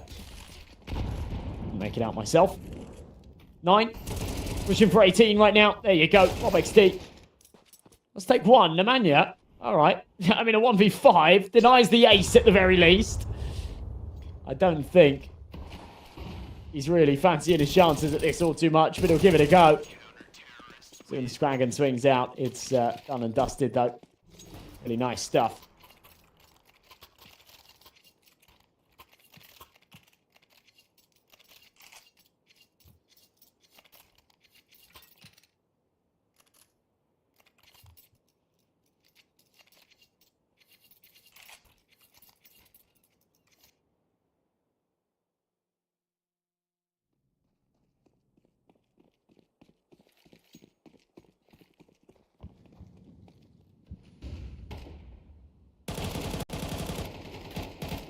Yeah, it's probably going to be there. I was offered some tickets. I really wanted to go, but flights, accommodation, all of it here from Europe. Just, yeah, it's a bank killer. I've already done 2 trips to the US in the last 4 or 5 months, so absolutely couldn't justify a third. XD on the other side of this smoke. D10 about to make this 18 apiece, as the entries have been pretty perfect. We are going to another overtime, folks. Rouse swings out. Next to be wiped down, and XD left for the 1v4. I'll spot the planter. Catches him off. This would be a magical clutch, so I'll stay optimistic for him. But it feels like a lost cause as, yeah, back through the smoke. Nemanja will catch him. An 18-18 OT3 is coming up next, folks. This has been really, really wild game. One that Z10 should have closed out ages ago. Cast your minds back. It was a 9-3 half. It was looking very comfortable.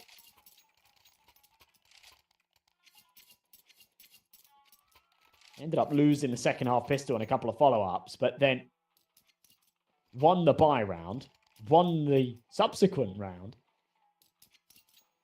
found themselves 11-6 up, and then just choked a load of, not quite map points, but, you know, 1 away from that point. 6 in a row. And then at the final hurdle, we're able to claw it back together, take us to OT, and now it's just been this back and forth scrap, neither team really able to pull ahead.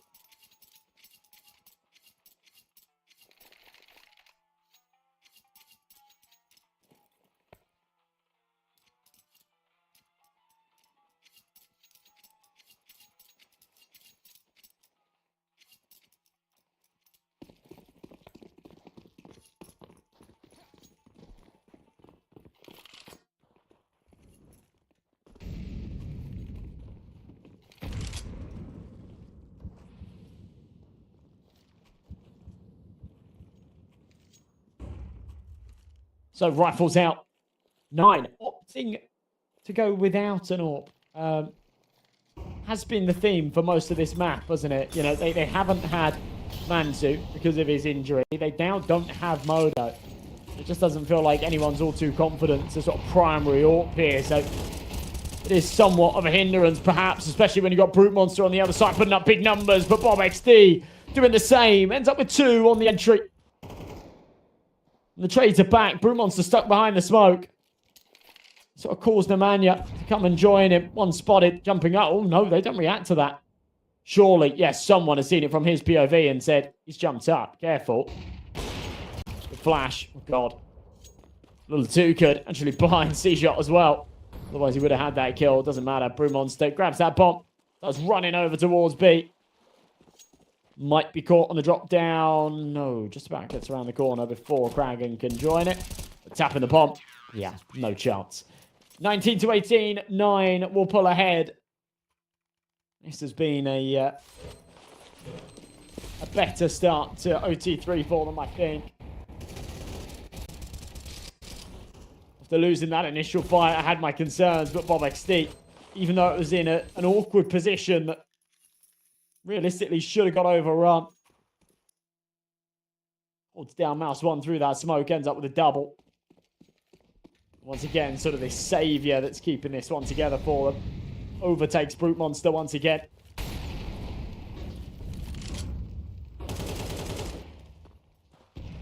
Look pretty remarkable in this map so far, but he will be the first to drop here. In God knows what round this is. I don't know, 37, something like that. 38, maybe. Yeah, round number 38. Eternal follow-up. It's going to be 19 apiece. Ah, you're out of emote hell. You're out of emote jail.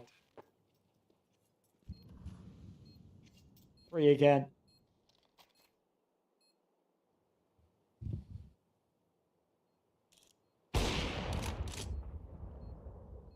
Nice shot from Brute Monster.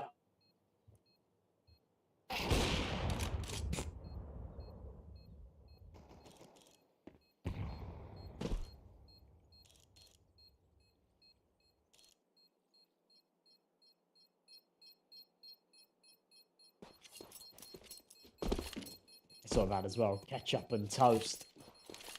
No. It ain't it, Chief. Tied up again, though. 19-19. We could be here for a while. We definitely could be here for a while. Enjoy the new Furia team. Fallen's one of the biggest CS brains out there. Changes roles, rifler. Yeah. Yeah, I like that as well. He's actually like unbelievably smart. He used to have this course called like Fallen Games Academy like years ago in CSGO. I don't know, like 2016 time or something. When I was playing competitively, I used to like watch all the episodes, and it was like so insightful just how to play certain positions and when to, you know, fall back and things like that. A lot of it isn't really relevant anymore meta-wise, but some of it still is. It's sort of like the general foundation of it, for sure.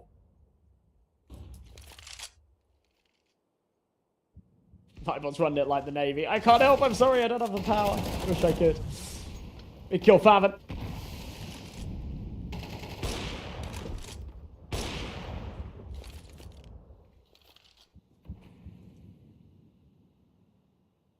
C-Shot will end up with 1 as well. It's Madden gone. If there's anyone to pick up the sniper, I guess it's him, but yeah, we haven't seen it on many occasions where you sort of would expect that AWP to come out.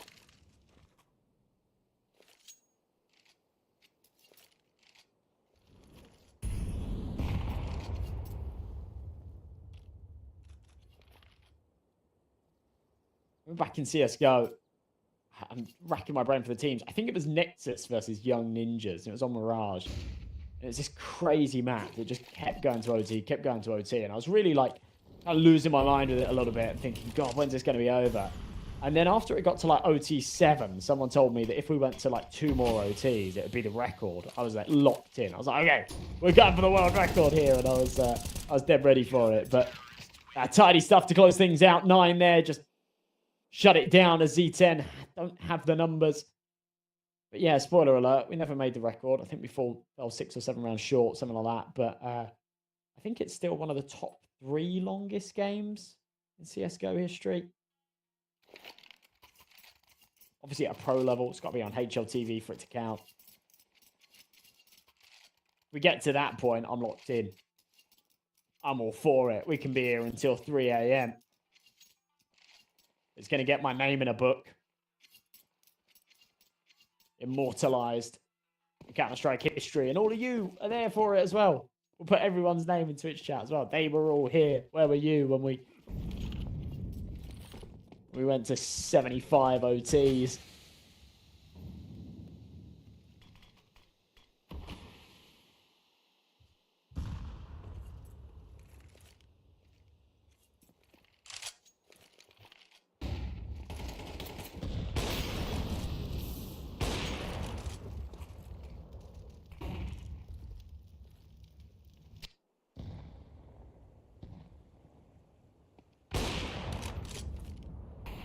Opening shot from shot front.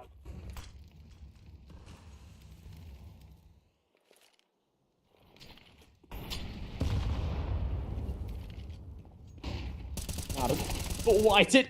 Big kill actually. Sixth sense kicking in on where and when to shoot, and the spray down's pretty perfect.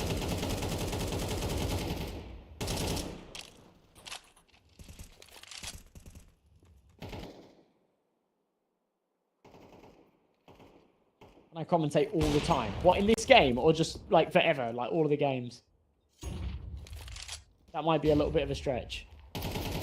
Flash. Oh, that's brilliant. C-Shot just can't see anything. Adam takes a little while to clock that he's to the right, but yeah, tidy stuff. 20 to 20. More OTs may be needed.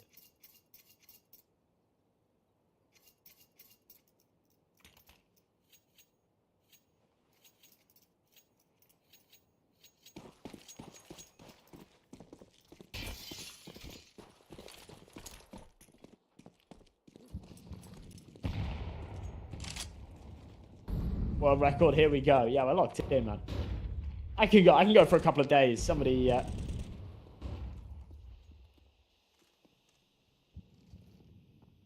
like, bring me some food, some beers. We're good. We'll go till tomorrow. Unfortunately, I don't think that's where this game is headed. I think we will see a victor in this OT, perhaps. Oh, the molly's good. Actually going to delay the plant. It's going to force it around the other side. That would be massive if there was someone coming up con, but there isn't. So, yeah, just a disadvantage here for Z10. Nice shot from C-Shot. Trading back and forth, but Brumon still left by himself. AWP. No real reason to fall away and save, but knew that that one was chalked already. 21 to 29 have got a chance to close this out here. A map point on their opponent's pick. World record OT, Kraken would still go under. It's too toxic, man. It'd be mean. Why is there a round delay between us and betting providers? Just wondering. Never seem to understand it.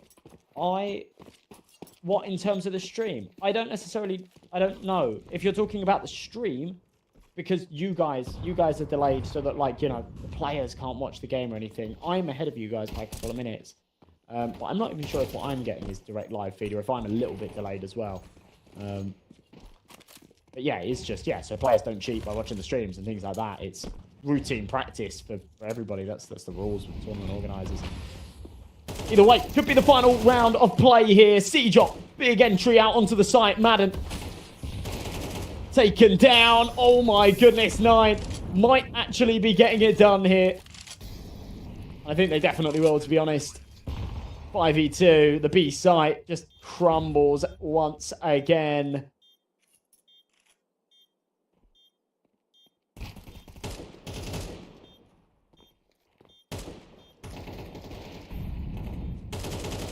Yeah, I mean, they'll have a little stab back into this, but not going to be anything more than a couple of kills. And you can see on Brute Monster's cam there, he wasn't particularly happy about that. They fall 22 to 20 on their own map pick after a dominant CT side, after being 11-6 up and looking like it was just going to go their way. It all really crumbles beneath them. A bizarre map that truly goes the distance. And you can always sort of tell when you've got players on, like, unbelievable kill counts. Like, Brute Monster's dropped 41 kills. He's only actually got 81 ADR. Like, yeah, which isn't, you know, anything particularly impressive, but just putting up ridiculous numbers because we play 42 rounds of CS. Bob XD on the other side, some monster stuff out of him as well, especially in regulation. He was, I think, the key reason that they actually got to overtime in the first place. So well-deserved of that MVP. 38 kills, 7 assists, 94 ADR, just short of 4,000 damage. Yeah, just a ridiculous showing out of the young Swede. Hot off of the press from LAN in his home country. They came top 4. In fact, they came 3rd. But yeah, it's a long slog to start things off here in the series. I think this is going to be a little bit of an endurance race, a marathon, as we go into map 2 and potentially 3. But yeah, 9 definitely with their heads held high after 1. So we're going to jump to a short break, folks. When we return, we will be back with the second map of this series. Of course, yeah, map winners there. 9, looking angry on the left, is C-Shot, because he's not part of the 9 team. He's just here standing in today, but still managed to put up a pretty serviceable performance once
Maybe a force buy here out of the ZTs. I mean, we're seeing this more and more. Just the way that the economy works in CS2. The 5-7 being quite potent. CT sides are unwilling to just like give up early rounds as they were in the past. Does make things somewhat interesting. Good shot. Madden. Cracks the head of Bob XD.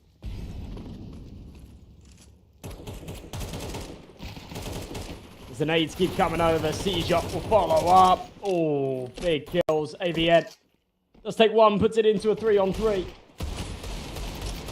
The Desert Eagle's going to follow up as well. Man advantage now. The problem is that they haven't been able to retrieve the rifles off the bodies that they've killed. So it's just Madden with a MAC-10. Joffo's still got a 5-7. Brute Monster with a scout. But a retake that they'll have a go at. Oh, what a shot. That's ridiculous from Brute. And that is enough. Madden will follow up on the swing. And just like that, we will go tied back up again, 1-1.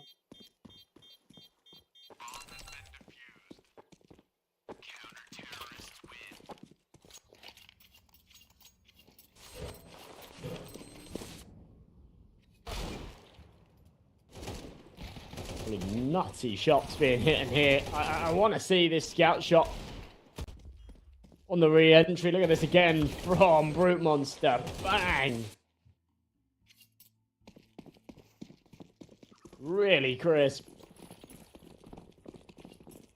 Map 2. Yes, it's map 2. Yes, map 2.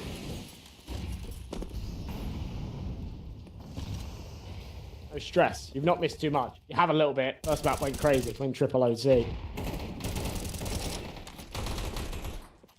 We're going to try and give Z10 a taste of their own medicine, though. Tech 9's out now for the side of 9.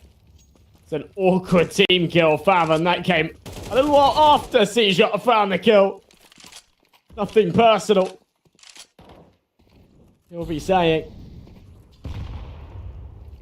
Smoke into CT. Favin's jumped across. Bomb's going to join him. Doesn't make the noise as it's dropped either. He catches it.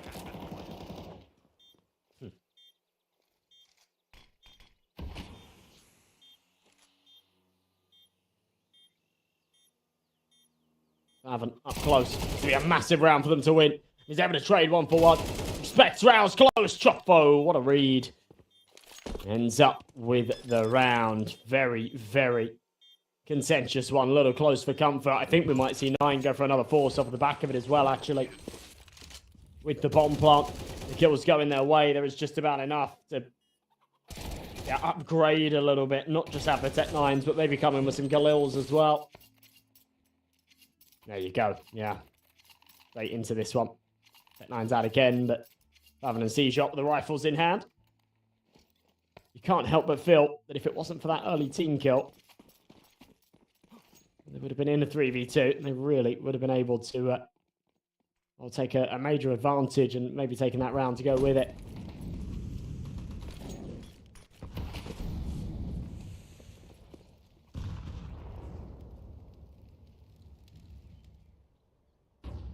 v5 again, but a very good start from Z10 hit on their opponent's pick.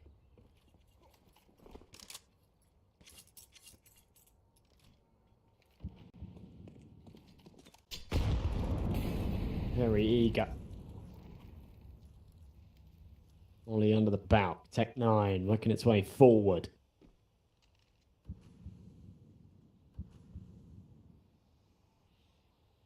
Tiptoes round. SMG and rifle. Little combo. Will emerge out of short.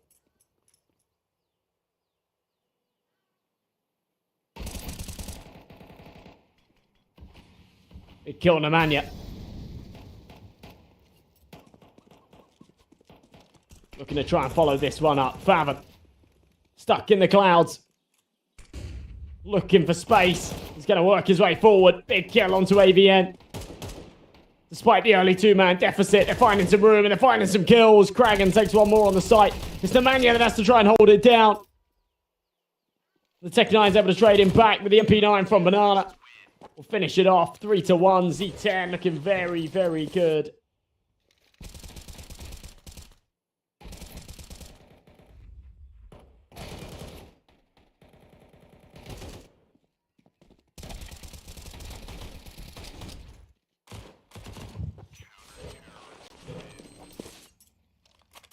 the early kills in the round there that really do it for them. Mid-round gets a little bit complicated, but yeah, ultimately the numbers advantage prevails. They're able to get it going their way.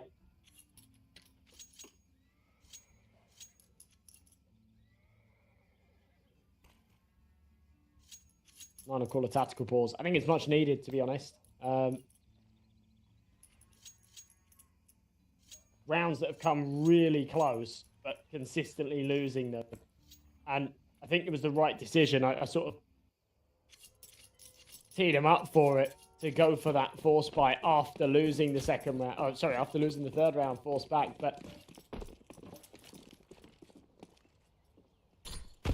they are now sort of accumulating losses, and whilst they're doing a lot of damage in the rounds, finding bomb plants, keeping things fairly close.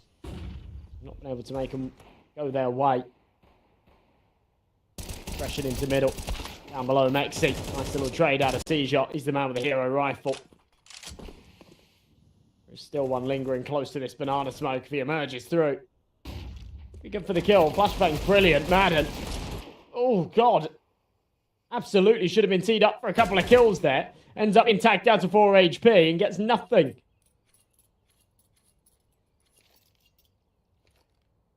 The 4 versus straight.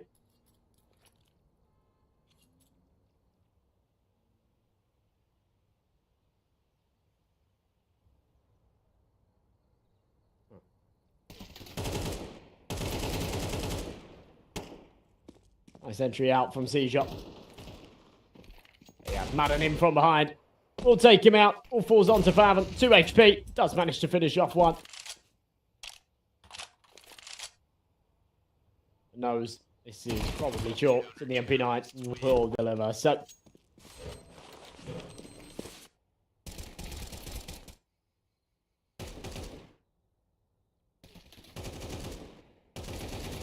we will go 4-1 now. Z10 putting up a good start on their opponent's pick.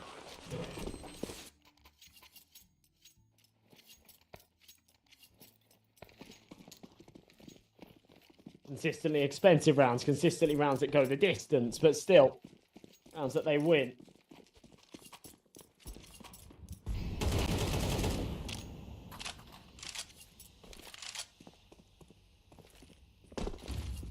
Dragon.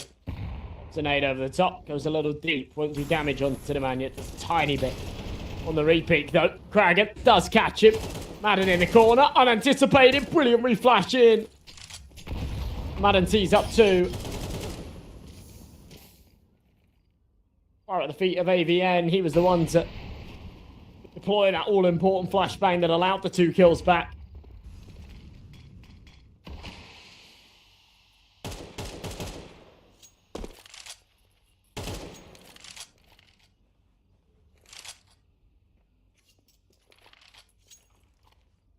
By definition, if they're in the top 100, they're also in the top 30, aren't they? But I'm messing with you. I know what you're talking about.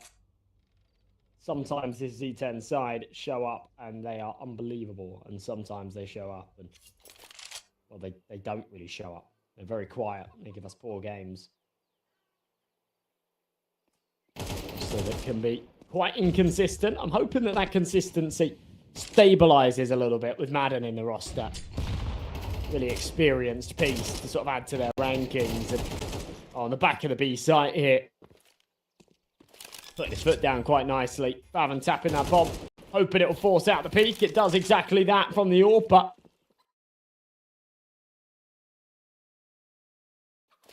second tap, nothing more. Third tap will bring a peak from Banana, but both crunch together, and there you go.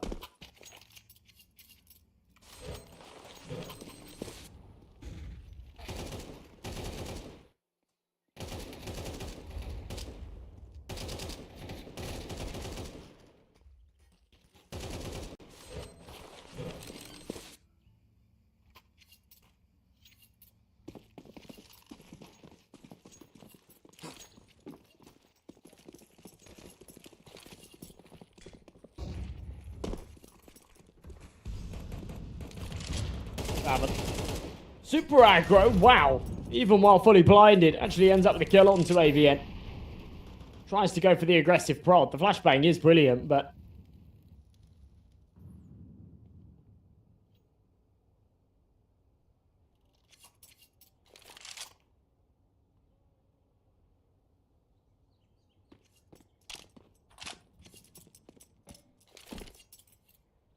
numbers advantage at least. First time in a little while, 9 have been in a position here.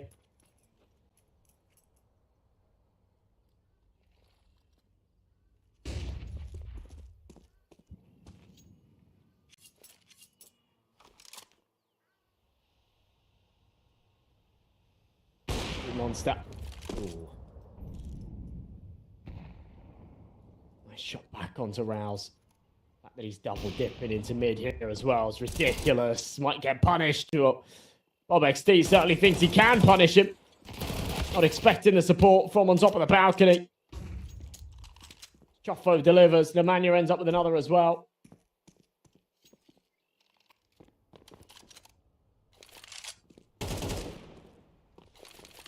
Having a C-shot. With it to do. Big kill from C-shot, but the AWP, oh, thought would connect for the second shot. Does eventually. Blue Monster delivers. Z10 onto 6. It's a reminiscent start what we saw on Anubis, but we all know how that one ended.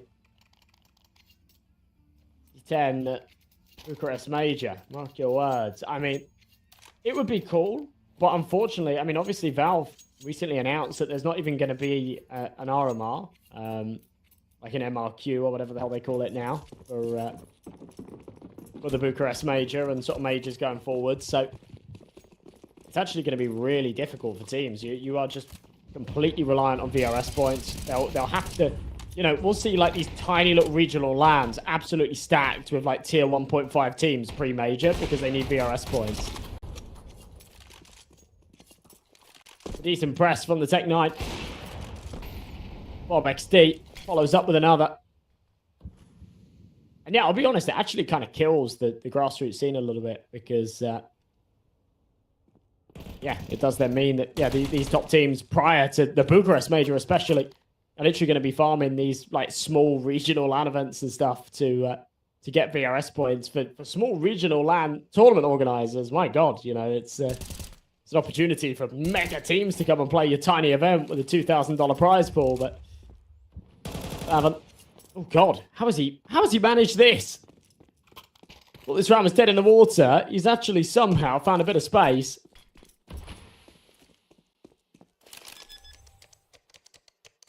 C4 is going to be tapped in. He's got a lot of room to maneuver, a lot of time to do so as well. Knows that last was anchored onto the A site.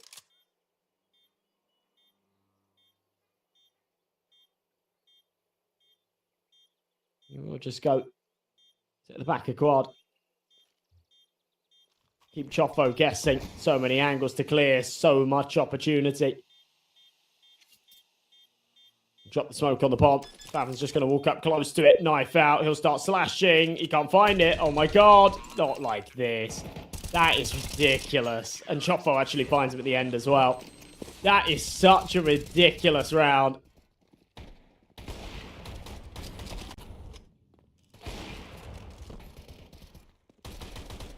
Well, okay.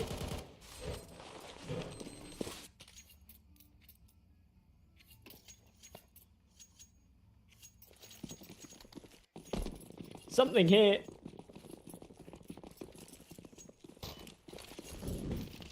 Z10 not willing to lose this second map for sure.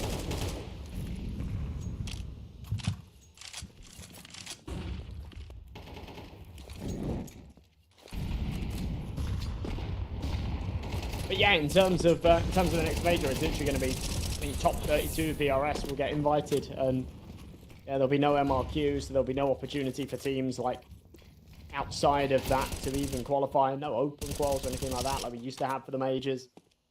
So it'll be really difficult for a team like Z10 to qualify for the major. Pretty much means we'll probably see the same teams, same stickers every year. For the most part. Around the 32 mark, you might see a few teams sort of bounce in and out, but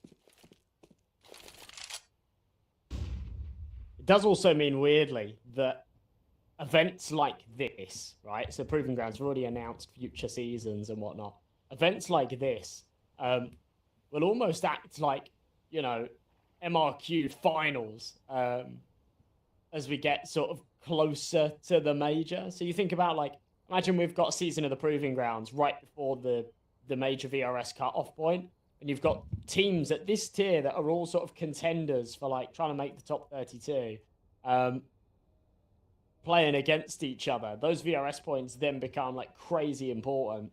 And, yeah, essentially matches in tournaments like this have, like, mega weight behind them. They essentially become the MRQs, because that's the only way, that's the only route to qualify through to the major. So that sort of add a bit of an interesting dynamic, I guess.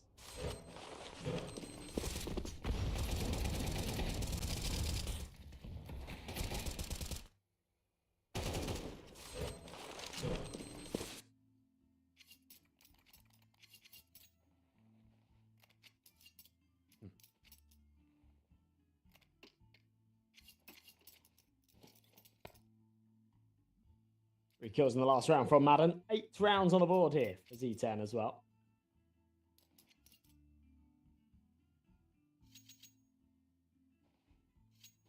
And showing out of them once again.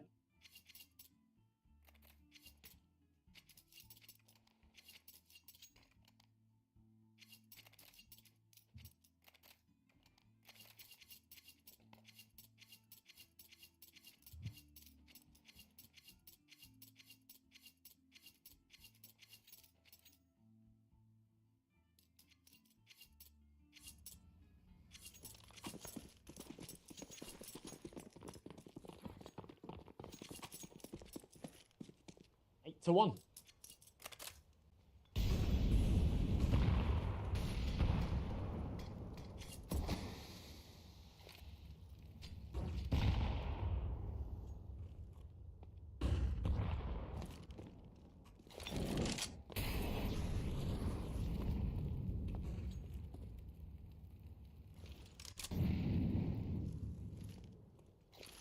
Nine. Desperate to put a couple more on the board. Remember, we saw a 9-3 half from Z10 on Anubis. They weren't able to win the map off of the back of it.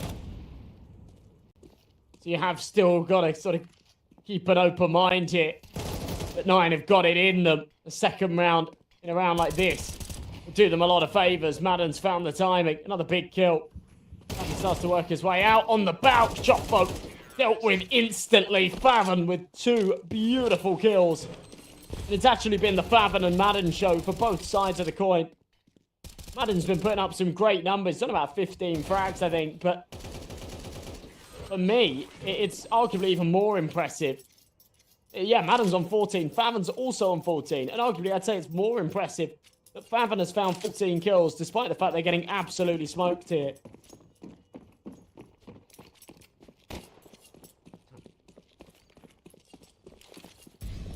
Gotta be nice to each other, otherwise Nightbot puts you in emo-only mode. Yeah, good lol. That's not being very nice, is it? Being mean to each other.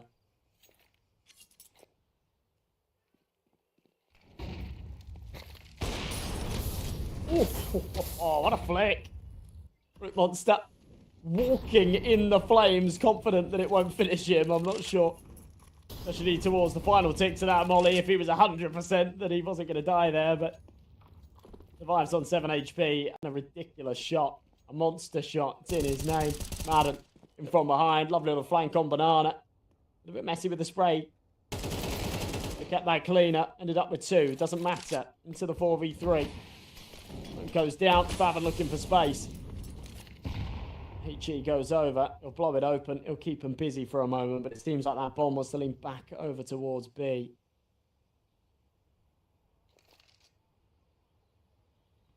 Maybe they don't. Regress into brackets. That's the wrong move, I think. Fence posted up and ready for them. Brute Monster. He's been low HP this entire round as the info, seemingly, that Favon is low, and swings out the USP to finish him. So, 9-2, right back the other way. Zero Tenacity do not allow 9 kind of take any momentum or stay competitive for all too long.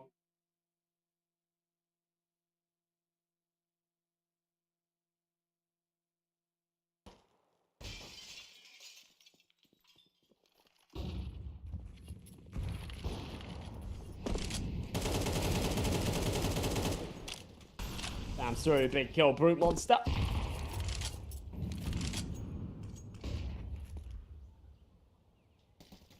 He comes over as well. Monster, an important pick.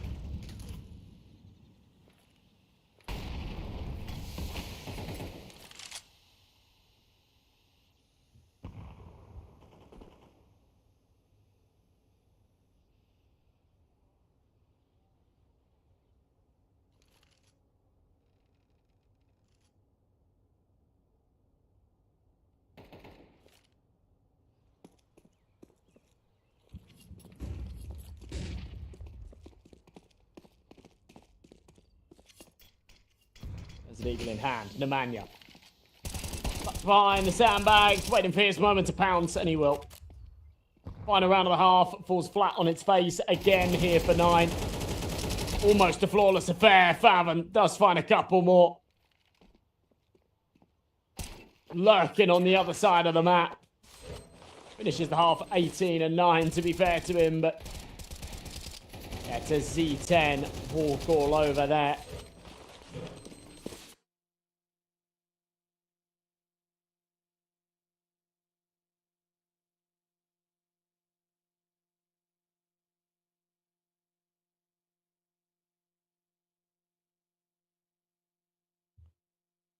A 10-2 half. Remember,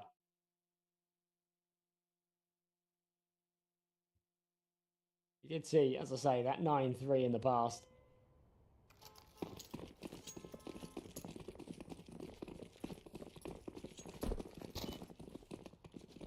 Seems like a lot of people have bet on Kragan. And I'll be honest, from the games that I've covered of him, he's been wildly inconsistent. And actually, gosh, yeah, even just looking at his past matches, over the past few weeks, he's been really inconsistent. I'll dive into that a little bit more in a moment.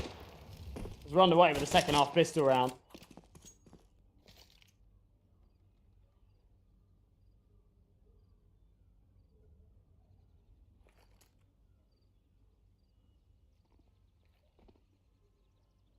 When I say wildly inconsistent, we're talking like, you know, for the most part, he's very good. Sometimes he has these unbelievable games.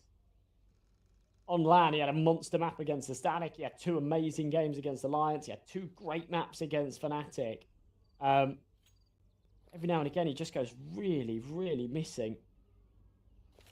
Ends up with these huge stinkers.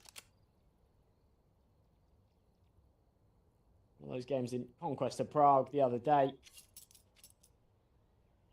Against Fnatic, 2 of the maps in the series went 7-15, 5-14.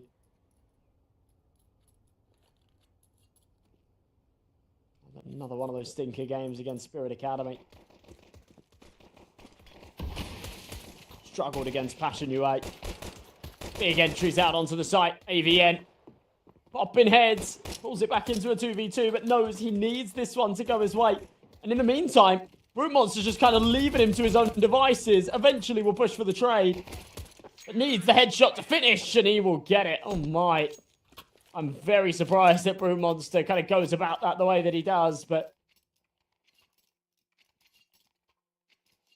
he does manage to convert. And yeah, I think Kragan's an exceptional player. It doesn't surprise me that a lot of people bet on his overs and whatnot, but yeah, sometimes you do see him just having these really, really rough results. And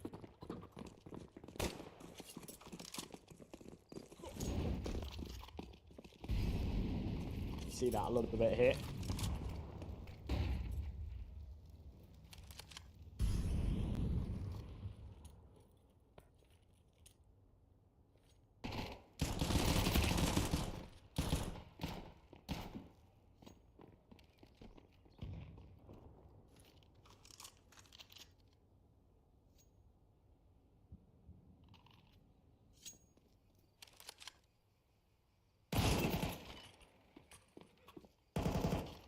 Good start.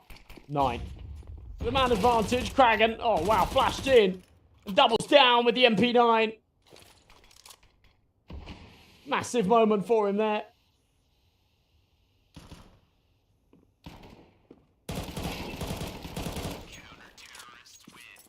Four players staying alive. A round win to convert itself.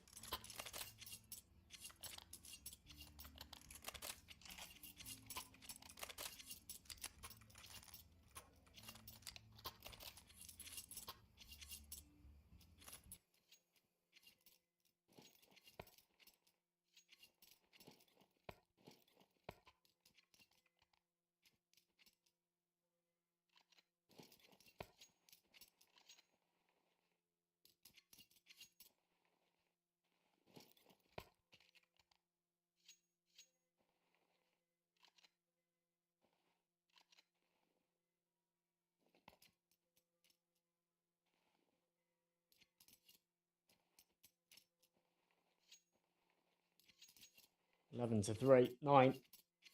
Holding on by a thin thread, but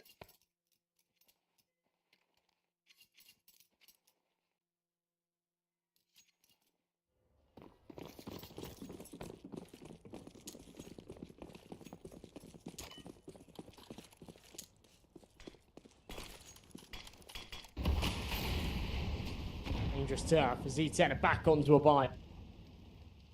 Pistols and armor.